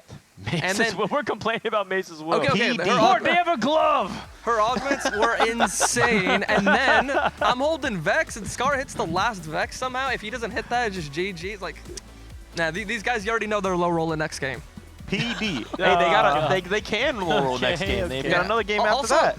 Also, how come these guys first and second seed are looking like they're third and fourth? You know what I'm saying? Yeah. We were wanting the same thing. Why are they carrying Robin? Aren't you What's the going first on, seed, man? Robin? Coming out with some heat. Your bottom seeds are carrying you guys. I'm getting straight up carried. I took the wrong Robin, offense. you hit everything and then went 8. You hit Deagle 2, Brand 2, you had perfect items. Why was it so weak? I don't know. You're making it look like I need to go buff Brand. Like, what's going on here? Yeah, I think Brand needs a buff. I think Street Demon needs a buff. I think, I don't know why I was so weak, but I took the wrong augment. I took Cyber Bulk when I had like no items, and then yeah, I don't know. My early mid game was like, I mean, I'm just sacking, but it's all good. It's all good. Scarra. Where'd that Vex 3 come from, man? Yeah. We were tracking at 8. Bray had one, we're like, oh, he's not hitting. It's like kind of hard to hit the last one. I had 4, right? With 100 gold going to 5-1. I rolled down, level 9 rolled down. I'm like, oh, this is a lot of X's. I wonder if I can hit this. I see Ray, of course he's ratting me. The guy always does this. Yes. And I got the Vex, the last Vex, and luckily was able to win out. It looked like I was playing double up, honestly, and everyone else was playing. Yeah, it was. So we're looking at Robin's graph and laughing. That is crazy. I've never seen them do that. That's so funny. That was unbelievable. You and Trisha are just hard carrying the team. Legit, Trisha's literally top 2 every game. It's actually crazy. Yep. Like, I just look at her position. I'm like, she has the best Vanguard mark spot every game. I'm like, Golemify, overheal, pumping up. I'm just like, what is going on? Yeah, Mace's Will. Yeah. Mace's Will. Can you believe that she hit Mace's Will? It's insane. Trisha, you gotta be feeling like you're on cloud 9. Everything's working out. Yeah, I'm getting really lucky, and to be honest, I have to shout out Manute because he went and got me some magnesium because I was having a panic attack because I'm so nervous. So he's a king. Beast. And Boxbox is really helping me out as well. I'm getting really lucky, I think. Well, it's a team effort. Hopefully I keep being lucky. I wore my lucky bracelet. Oh, that makes sense. What's your lucky bracelet? Can you show us? It was a viewer brought it for me at TwitchCon as a present. So it's special to me. Ah, okay. Awesome. So this is how you know, true TFT player. We're getting to like the winners interview, and it's like, oh yeah, it's all luck. It's all luck. Yeah. She's gonna peace out, just relax for a little bit. And I guess that is gonna bring us to a quick break. We're gonna give the players a couple minutes. So when we take a commercial break and come back, we're gonna have the last game or 2 of the Cyber City Digi Duos Invitationals. Stay tuned. We'll be right back. Let's go! Dude, guys, thanks for the carries, guys. Oh. Yeah, Trisha. Yeah, You got it. We did it. Oh. Nice. Good shit. Oh, you, bro. Big dog. That's Wait, 3. you should fight anyway. See if you can win.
Welcome back, everyone, from the Cyber City Digi Duos Invitational. We got ping pong, we got pizza, we got TFT, we got the PP.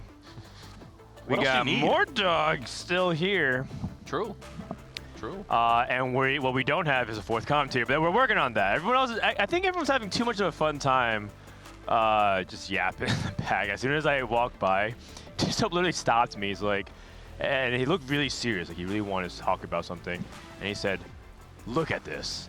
He turned me to the screen, and he's in 7th place. And he says, "I 10 streak from this position, and I'm going 7th." And he has like a full 7 streak demon board, fully upgrade, good items. See? And then he walks me through the entire lobby of everyone else high rolling. And I'm like, is there something important about this? He's like, "No, this is just so egregious. I needed to tell someone." And I was like, I need to go to the bathroom and finish my pizza. Like, I don't have much time. He literally stops me for 2 minutes just to complain about TFT. And I'm like, "Well, do you want to come commentate then? It sounds like you're not having fun playing." He's like, No, I need to queue up again." It's like, "No, I need to play another one." You know, all the way back, even like, you know, before I joined the team, even like one of the joys we always saw of TFT is that social, like, everyone talking about how their game's going or watching you in the middle of the game or backseating. And so the fact that that's still kind of the case 6 years later kind of just shows that, like, it is just fun to watch everybody play the game and talk about what's going on. And it is. I think that's why it's also lasted so long. It's like a streamer game that, like, it's just fun to watch. So. Yeah, specifically hate watch. And you know what? Love watching is fun too. It depends on which streamer you're watching. I think some have developed an audience of, you know, enjoying that. And others not so much, but, you know. It's been the most fun to watch our players play for 8 hours a day on stream and then want to play for 6 more hours off stream right after we're done. That's usually what happens for most TFT streamers. They stream for 12 hours and they play for 4 more hours off stream. Yeah. I remember at the first summit where it was like Sykkuno, anytime he wasn't playing on stream, was immediately in that computer in the corner, right back at it. And, like, I think he was there until, like, they kicked us out at like 2 in the morning or something. It was actually the very first time that I ever met Sykkuno and Dishsoap in person. And the very first time we did, everyone stayed until about 2 in the morning to just play games. And it was really quiet because everyone was just so focused. And it was actually kind of interesting. There's like an aura around everything because you could just see how focused and intense everyone was about climbing. And I felt like I was in like an actual boot camp. You know, we talk about Boxbox boot camp. I felt like I was in a training boot camp. And then out of nowhere, the piercing of the night, right? There was a silence completely broken by Bebe who goes, "Whoa, welcome everybody," because he turned on the stream. He was like, "Oh, good to see you, good to see you, good to see you. Yeah, great games today. We got good games today." And he was just like, all of a sudden he just broke the silence out of nowhere and just kind of ruined the mood a little bit, but it was really, really funny. And then for the rest of the night, Bebe just kept yapping on stream over and over and over. And I couldn't even play TFT, so I just gave up. I was like, you know what, I can't focus. I'm just gonna go sleep. So. That's so funny. Yeah, that was my first experience, like labbing with Dishsoap and all the top NA players. Panda, welcome. Did you win the ping pong tournament? It's still ongoing. I'm in finals though. So okay, so they're gonna pull you in like a minute or so. Yeah. I have 1 game. If it ends here. They're just lucky I wasn't able to enter. So. We're coming up on game 4. If you guys are just tuning in, we're not here just yapping. I mean, we are, but it's 2-1 currently in favor of Geriatric Gamers. They're 1 game away from closing it out and taking home the very coveted Cyber City Championship trophy. Can we do we have a zoom in on this? This thing is it's kind of nice actually. I think they actually have the ability to rotate it. And like do like a 360 degrees thing. No, not the pizza, man. Zoom in on they're like zooming in on this like pepperoni pizza. Ooh. Yeah, there it is. Oh, I see. Yeah. Wow. Fancy. It's Cyber cool. City champ. Yeah. Now the fun part is afterwards how they have to decide who gets to keep it out of all the 4 players. Right, because there's 4 of them. Yeah. They rotate. It's like a joint custody thing. Every year. Oh, I see. Yeah. Yeah. I will say I feel like if Geriatric wins it, it feels like, you know, Trisha's kind of been the MVP at least the last True. 2 games. Yeah. So maybe, you know, trophy for the MVP kind of thing. But we'll have to see how the next game goes, or if they even win it. There are still, you know, possibly 2 more games to go. Yeah, that'd be really fun. Chat would like a close-up of the pizza instead.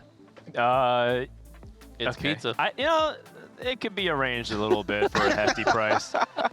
I'll put it on my OnlyFans. The pizza pics. New business venture.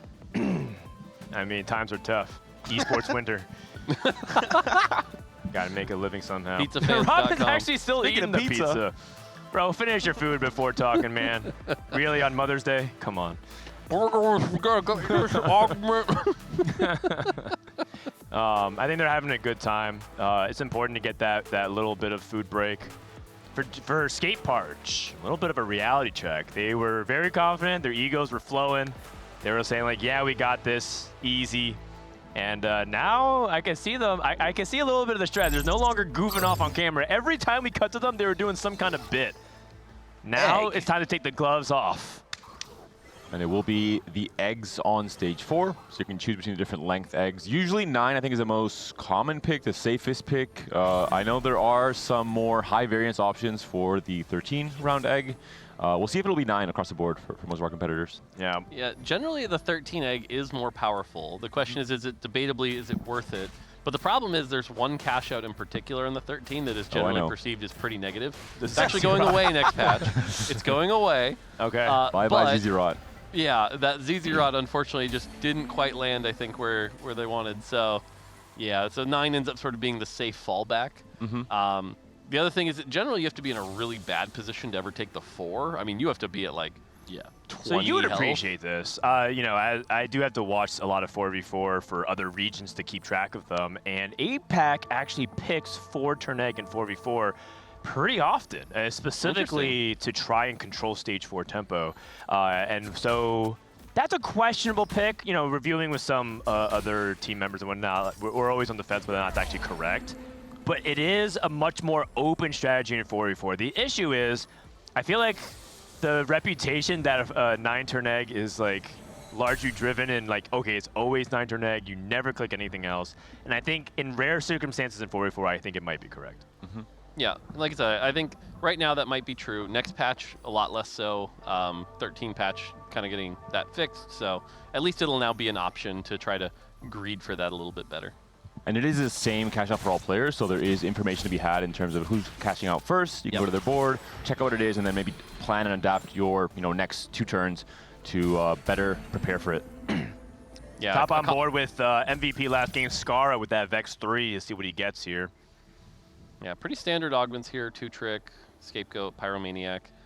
2-Trick doesn't feel like it's as good in 4v4. Divinicorp Emblem, I don't know. All that shimmers seems like a pretty safe choice here. We have IE as well.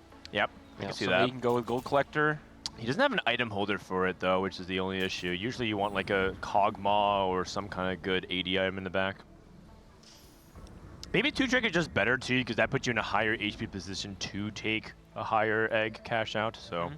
I think it depends on where the rest of the spots are. Yeah, so 2-Trick, so he'll be playing around Win Streak. That's pretty good. Getting work on it and Rost, yeah. We're 2 off Poppy 3. Oh. And he We're sold it, definitely though. going to play that, right? No, he sold it. He already sold it. I'm with Don't- you, though. 7 poppies on 2-1, you at least hold them. Ooh, Blighting Jewel. Horrible forward from Kiyoon. And Kiyoon, I wonder if he's going to be thinking about Fiddlesticks here, because I know he loves Fiddlesticks. He's his favorite comp in the game. Interesting. But the problem is this is the 3-cost reroll that we talk about not being great in 4v4. Everyone's just going to immediately hold 2 copies, and uh-oh, now you can't hit. Freestyling with Echo 2. You're right. You're 100% right, CLE. I will say that I have seen Kiyoon play Fiddlesticks before in 4v4, and he did win out that game. Okay. So I actually would assume that he is one of the few people to be trusted in those spots, because I think he can navigate through it. If we look at Robin's board here, he's playing Street Demon again. Last game he went 8th. Chat, if he goes 8th again with this, I need you to all make sure he doesn't forget it for at least a week or 2. Going back-to-back 8th with Street Demon in this tournament. Yeah, come on, man. with Echo 2 already as well, I mean, we have a really solid front line. Obviously, we'll work on the back line, but this augment specifically, again, I don't know the stats, but in my opinion, it's quite good. As soon as you get that 25 gold, you just lose streak throughout most of the stage, but yeah. It's pretty OP. I don't need the stats to know that this augment's kind of insane. It gives so much gold, and it rewards you for something that you want to do anyways, which is to play Street Demon units.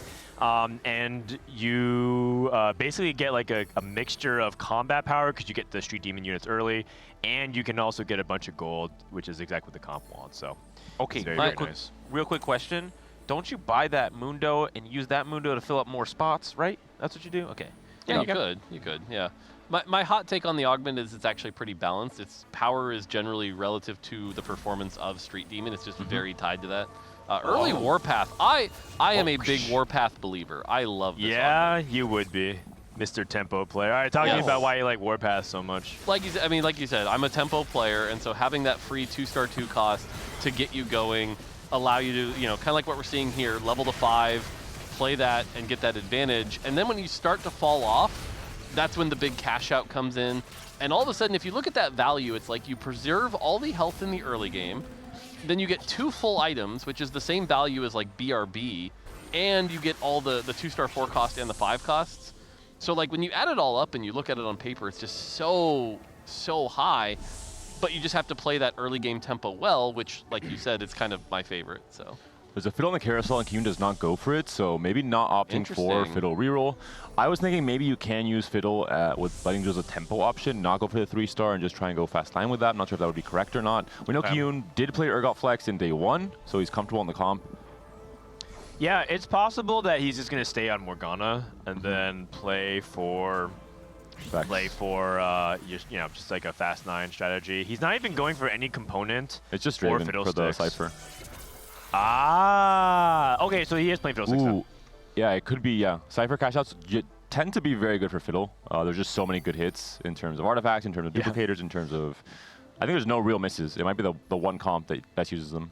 Yeah, because there are a couple of troll cash outs, to say the least. When you start hitting like the 300s. There's like one where it gives you Fiddle 2, Mord 2, Shyvana 2. That's being really good for the comp. You also can hit 2 Mundo 2s, 2 Alistar 2s, and a Pan. God, that's really good for Fiddlesticks. There's also like a 3 duplicator cash out somewhere in the 200s as well. There's a lot of actually good setup that you can get for Fiddlesticks there.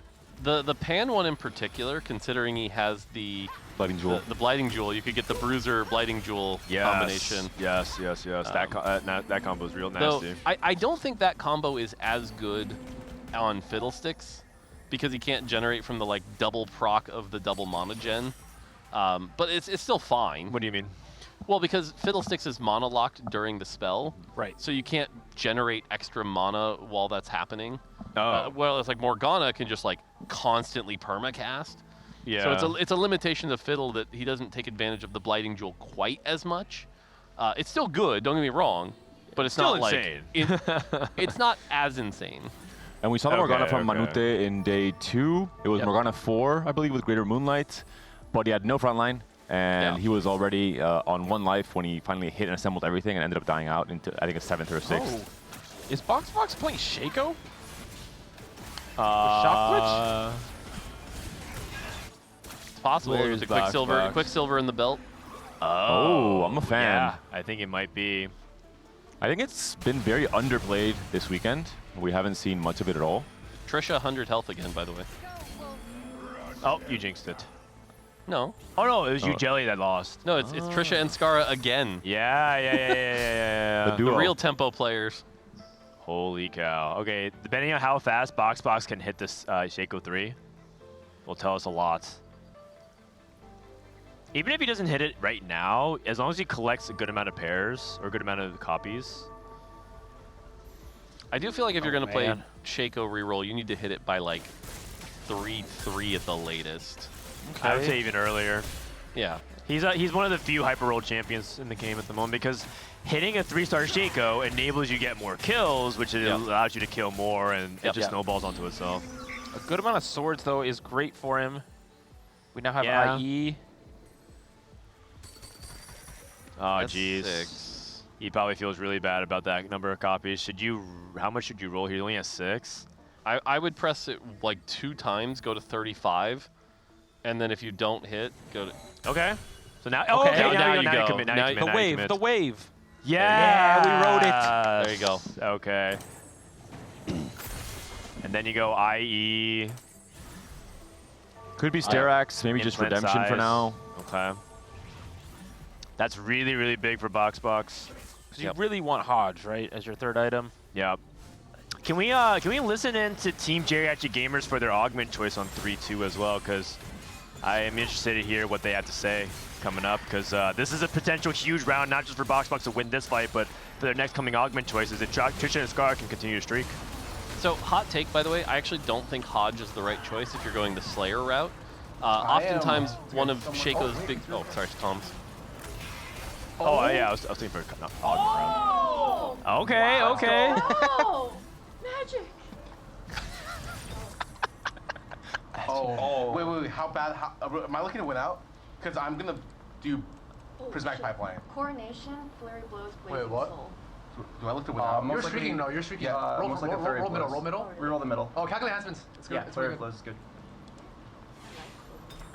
Calculate hands. You need to keep streaking.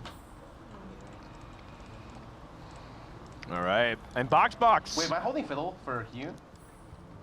Ooh. Oh, he's losing. Yeah, we need to hold Fiddle. He's losing. There it is. You can hear some of the teamwork kicking in there. Radiant item choice. Oh! Not good. No! You can go for the Rage, but yeah, for Vayne, just go for the secondary carry. I put it on...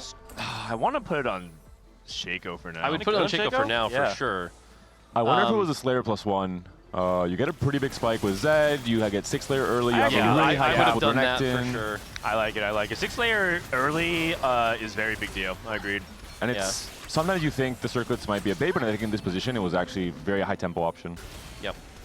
I was going to say Edge of Night on Shaco, I think, ends up being really good because if he gets any aggro, unfortunately he'll die too quickly, especially in the late game. And if you're playing Slayer, you've already got a decent amount of healing. So that extra AD really matters. So okay.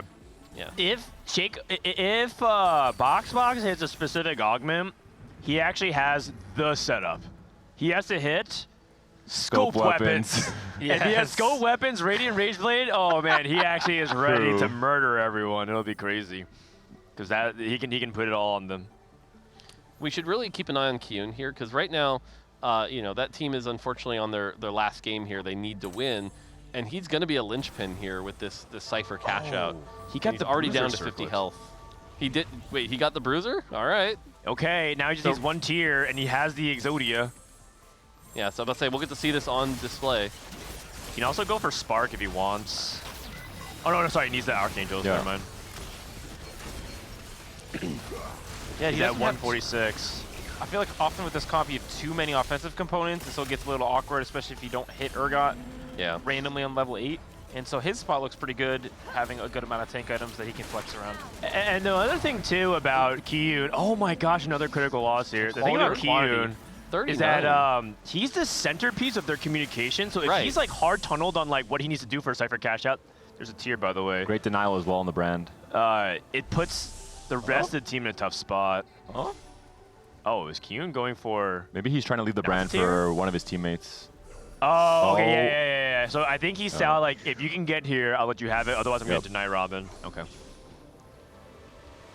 That's good. That's good, actually. I like that. Not just like, okay, I need it. He's willing to sack for the team. More, as you're saying, 39 at this spot. It's so low. 5 is so low. Yeah. Obviously, we'll take a 3-7 cash out and pivot the whole board. Okay. But we're not close to stable. Well, if he is Fiddle 2, you'd be surprised how strong this is. He actually might even win a fight on Fiddle 1. That's how insane it is.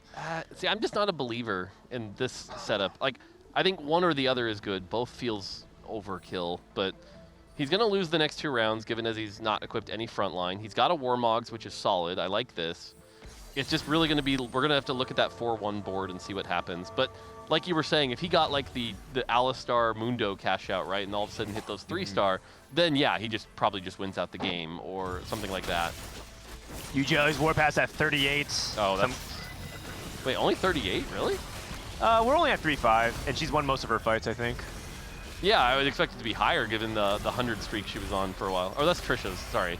I'm confusing with Trisha. I have another very niche question about TFT interactions, which I know is probably your favorite. With Warpath, what happens when somebody FFs?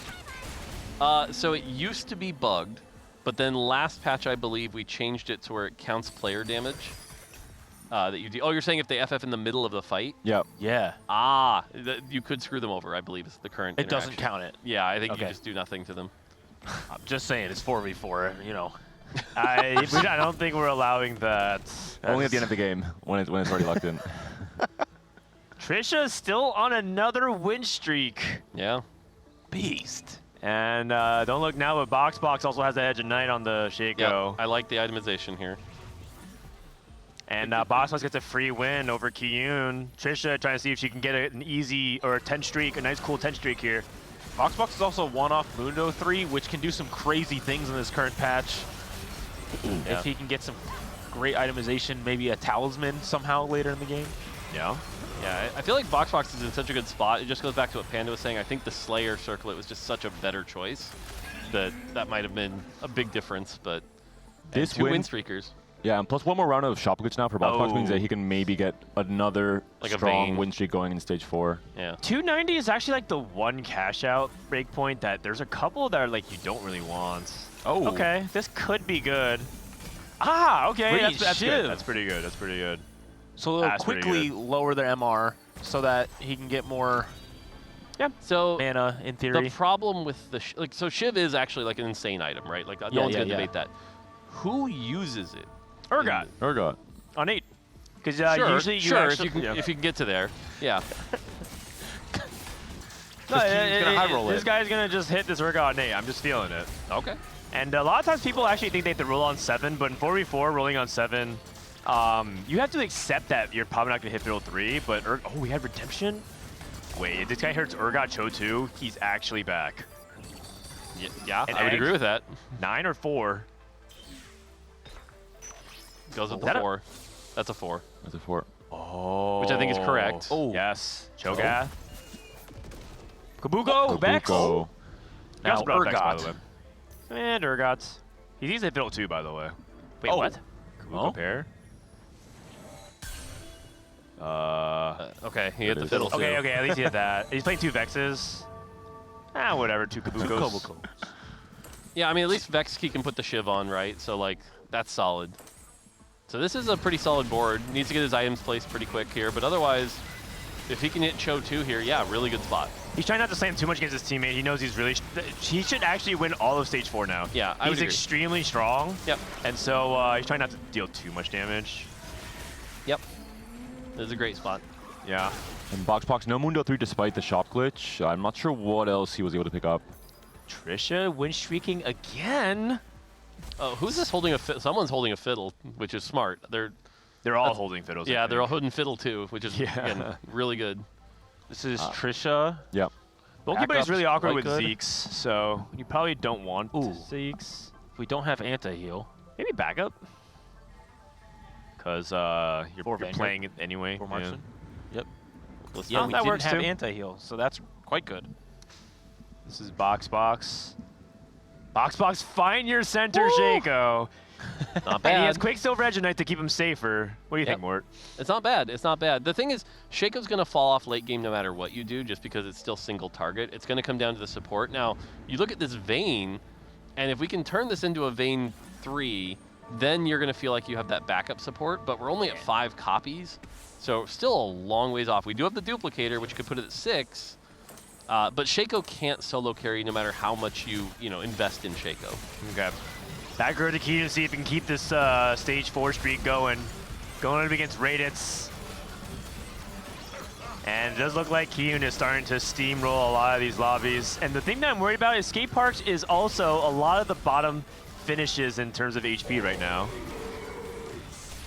The whole lost streak strategy that their team's really comfortable playing around, it's just not that great together in 4v4 because just the pool of HP goes down. Trisha finally loses though, which is helpful. Yeah. Alex, the Street Demon player. Ray, the Vex player. Vex 2 for Scarra. On the positive, I don't think Robin's going to go 8th. You never know. You never know. We'll see. And then Yougelly, the Vanguard Marks. She's the highest HP person right now, but their tempo is just not high enough. What is the amount on the Warpath? Warpath is currently at 46. So this is where, again, if you haven't played the Warpath aggressively enough, this is where the augment starts to feel really, really bad, and you're just down a gold augment, right? Like, I look at this board and I look at the state, and I don't think you're ever cashing out the Warpath. Yeah. And the problem was that on Geriatric Gamers, they had all very high tempo spots in stage 2 and 3. Even if you were able to win streak or get wins against them, they would be very small wins as well, with Scarra, Trisha, and Boxbox all looking very strong in stage 3. Yeah. Typically, Warpath, I find you want to be at least 60 by the time you hit, 3-7.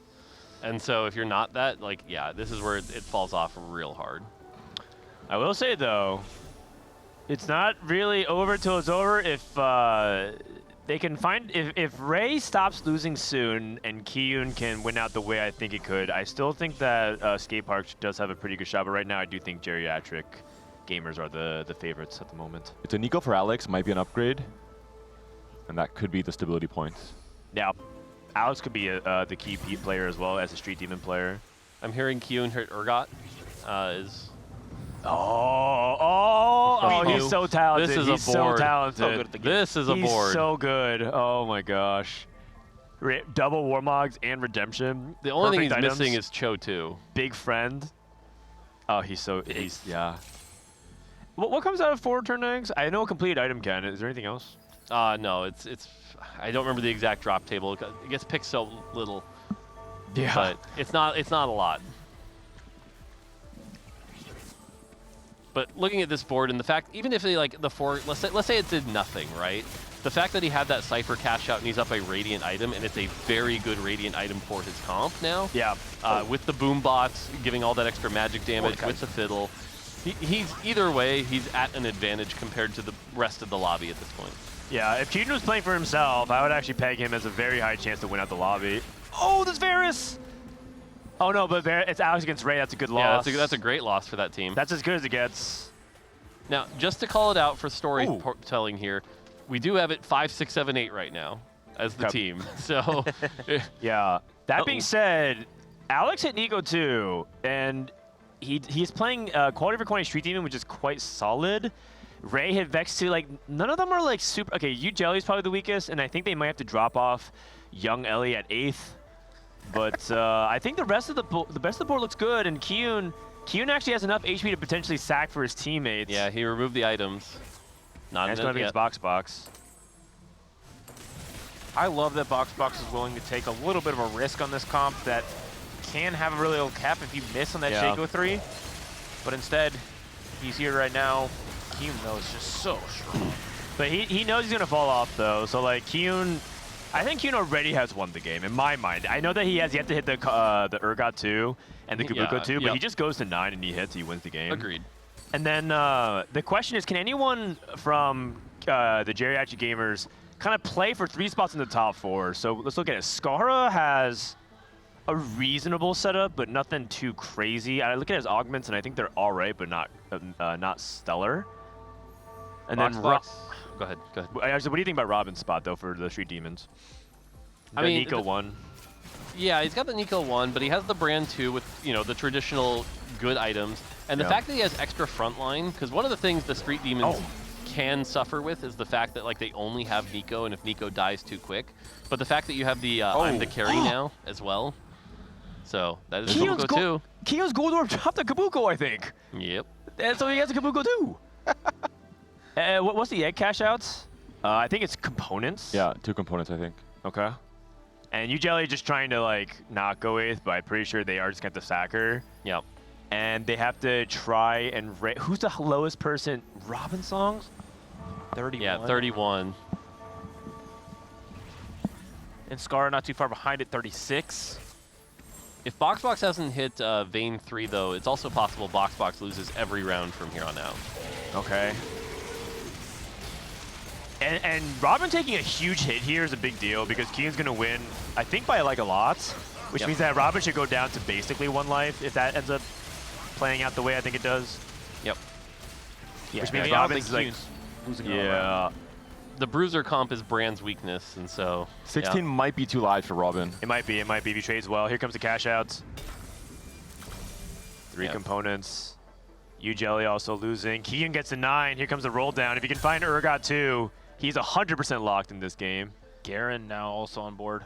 I feel like Is it a Cho one still? Yeah, I was gonna say the Cho matters more than the Urgot. Oh, you're right. Cho one still. I just assume this guy has everything. I think almost every player on Geriatric was holding at least one Cho on the benches. Yeah. You can see they transitioned away from holding the fiddle to the Cho'Gath because they recognize how important it is. Boxbox hits Senna 3. Trisha not slamming. See, she's going up against a teammate. She needs to slam now, though. She's going up against Alex. This is really important to slam. She is slamming, but not quickly. She's greeting her items more. We're starting to see a comeback here. Yeah. This is very much in play for Skateparge. Okay, Robin wins versus Boxbox. Yougelly's dead. Ray. And she didn't catch out the warpath, I assume. Yeah. Which is I mean, that's tragic. Like I said, okay. if you're not at like 60 by 3-7, it's pretty rough. Ray losing to Scarra is a big deal as well. Yep. What's Scarra's spot? Scarra's playing the Vex as well. Okay. If Ray goes 7th here, then we need a 1-2, which will be pretty tough. Yeah, but I think Robin can go 7, so I think if Ray can just hold out and go 6th, I think 1-3 is very playable. I think Boxbox could go 7th too. That is also true. That's also true. He's falling off really hard. He also has pretty bad items on Senna. Yeah. These are actually like 2. You actually just don't want to slam Rage Blade or IE on her. Oh, the stun actually goes through. Good, successful save Shaco. Shaco's doing work. Kill the Vex is the question. No, Vex has got it. Vex has got it. Going the wrong way. This is so close. I think Senna wins this. Gunblade. Senna wins this. Ray. Doesn't kill though. Oh boy. Oh, Alex lost as well. Oh gosh. That might be critical. That might be critical. Kiyoon. And a Bramble. They needed Ray to win that. And Bramble's really strong for the Cho'Gath for Kiyoon if he goes for it. Oh, I know the Senna items aren't optimal, but like given the situation, the fact you have Senna 3 and the Shaco to kind of like essentially tank for a bit, the items allow you the time to ramp up, and it's not a bad situation where you can have these items on that Senna. Wouldn't recommend it in most cases, but like here, not the worst. Oh man, can they still do it? It's possible. Alex would have to start winning pretty heavily though.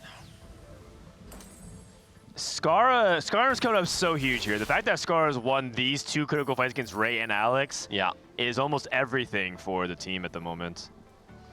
I thought with Sejuani 1, he wasn't going to be very stable, but he's proven me wrong. Double Dragon Claw. Yeah, the double D-Claw. Giving the world of pain for their enemies. Helios for Trisha. Ray's last stand. Wait, he's up against Kiyoon, and Kiyoon's not sacking. Kiyoon's gonna kill him, yeah. Oof. Oh wait, he footlined his fiddlesticks. I mean, that doesn't matter. It can matter. It could matter right here. on it. The stun's coming through. Okay. Really good positioning to sack without having to use a mover. Is that enough? No. That Cho'Gath's not dying. Oh no. And Ray's dead. It's a big loss Alex, as well. we gotta look Alex.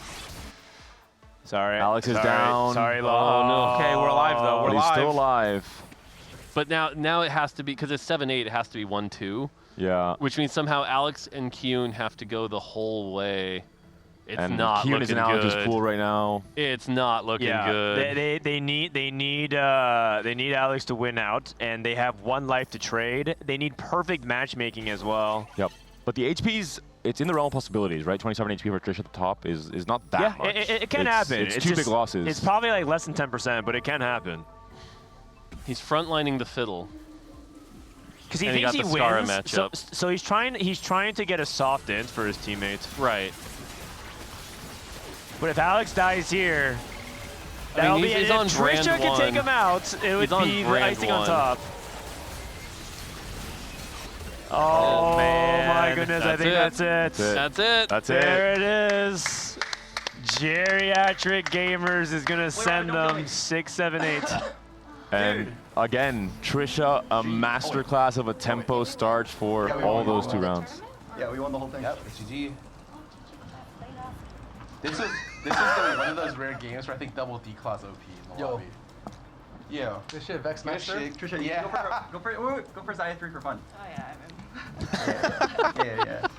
You can start rolling a little bit now. Switch to 6 Golden Ox. Nah, just get Xayah 3. Can I switch to? Oh, you'll feel something with Xayah 3. This is the most old person pop-off thing I've ever seen. No. Like, oh, we won. Congratulations! Congratulations! Disconnected. It's very typical. Boxbox wants to play out the game. Just go for the tuber. Of course. So we should probably tell them that they could leave the game. All right, Ray's joining us for the finale. Okay, wait, this thing's on, right? Yeah, it's on. Okay, I'm pretty, like, a lot of people think the best player at this event is Dishsoap, but I'm pretty sure it's Trisha. Like, what a generational run, like, today from her.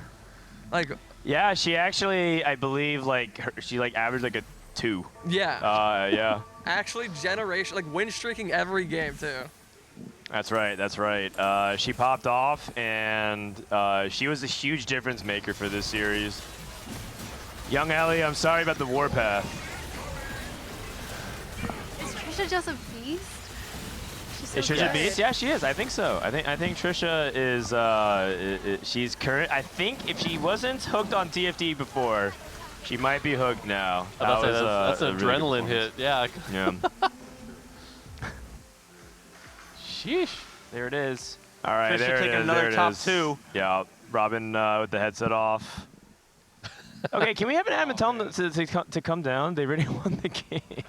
Boxbox is just like, he's having her roll. Trisha's holding Scar's Vexes. Oh, no, she sold it. Okay. One last 3-star forecast to end it all. Oh, She's back in double goodness. up. Send me Leonas, please. Are you kidding me?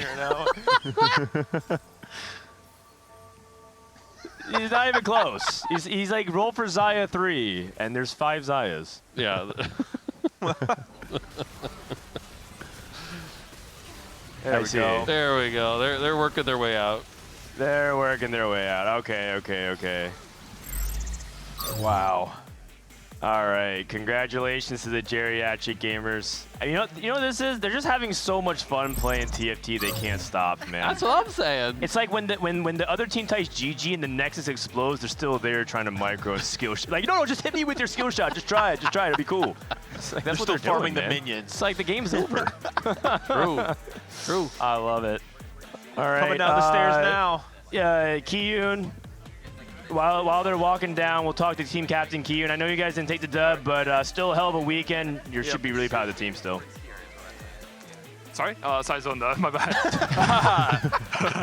What's up? Yeah, I had a fun. Yeah. Did you have fun this weekend? Yeah, I had a blast. Proud of the team? I had a blast. Yeah.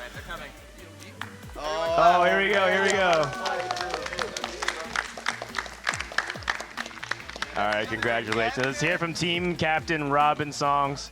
Or at least team captain for about 30 more seconds before we crown a new one. Robin, you won the tournament. How's it feel? Oh, it feels great. Yeah, I think my team carried me this last round because no shit. Trisha's a beast. Trisha top 2 to every single game.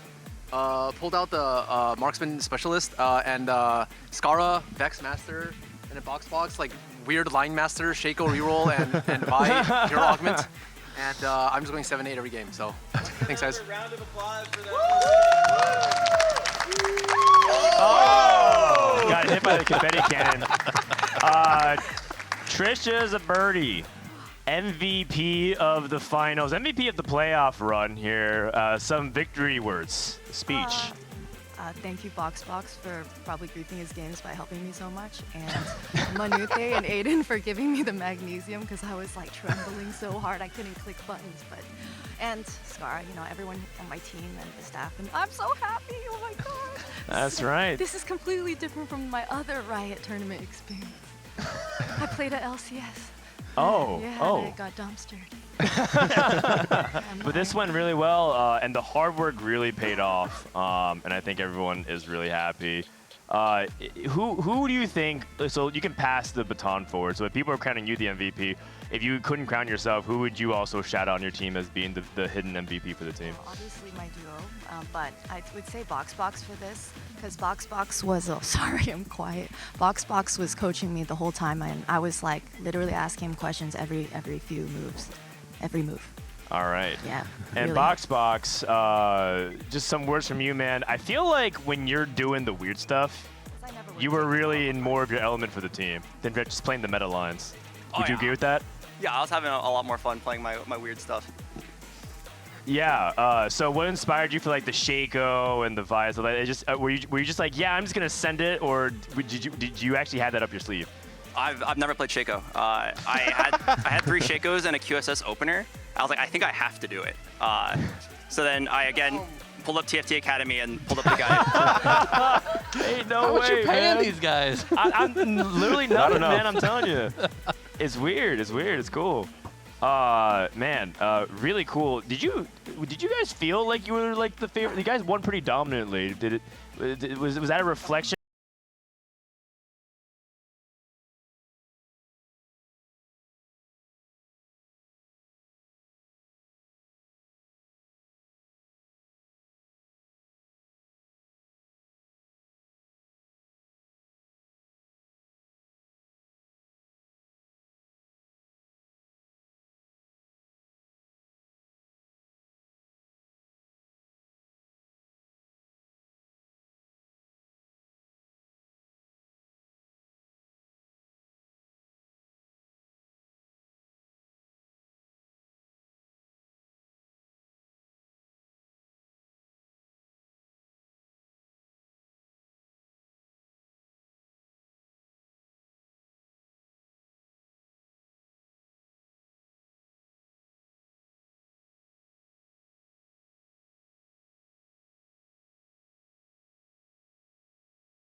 Let's talk to Scarra real quick.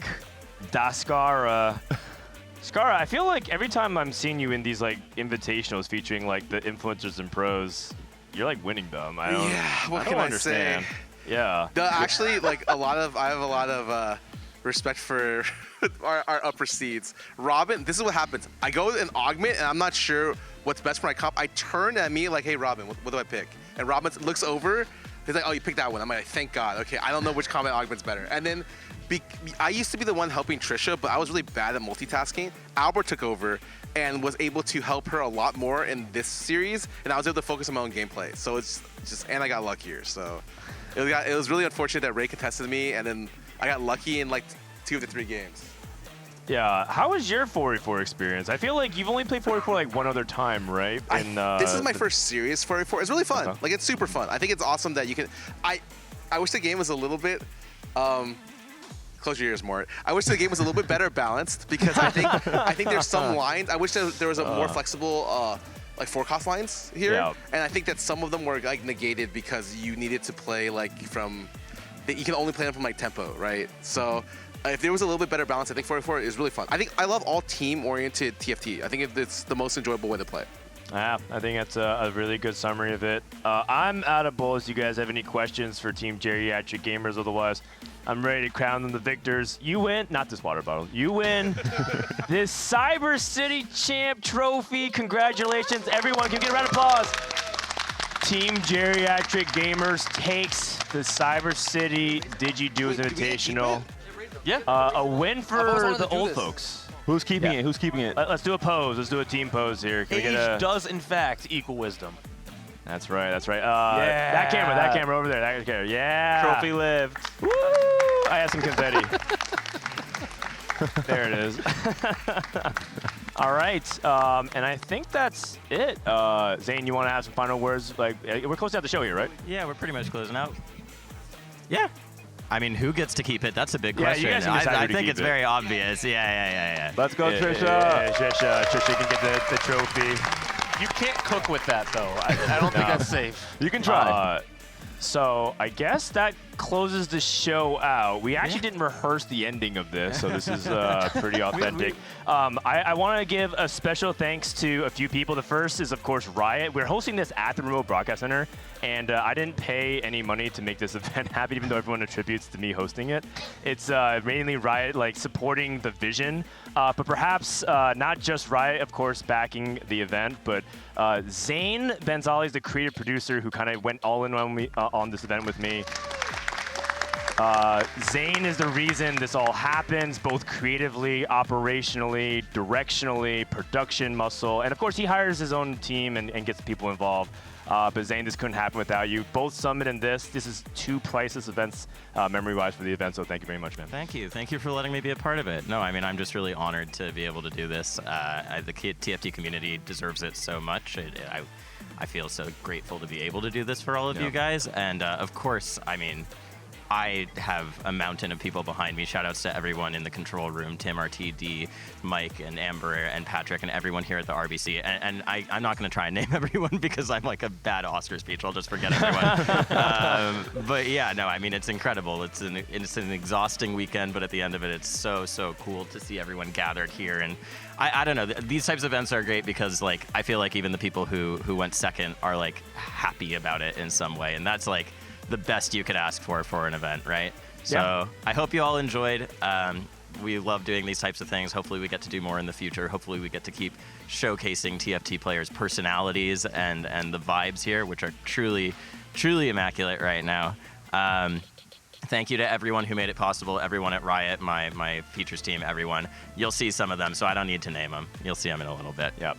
My main shout out, thank you to my family for supporting me as well, my lovely wife, my sister-in-law, and all the mothers out there. Happy Mother's Day. I think we should end on that. Okay, I also shout out my wife. My bad. I also shout out my wife. Thank my you, mom. Taylor. I did Thank that you, earlier, Michelle, but, Stacy, Wendy, everybody. Happy Mother's Day. You guys are the true MVPs of everything that make it all possible. Happy Mother's Day. But we're done here. I think we all can agree TFT can be pretty damn fun sometimes. From Frodan, Mort, CLE, Panda, everyone part of the RBC, thanks for watching, and we'll see you next time for more TFT action. Good night.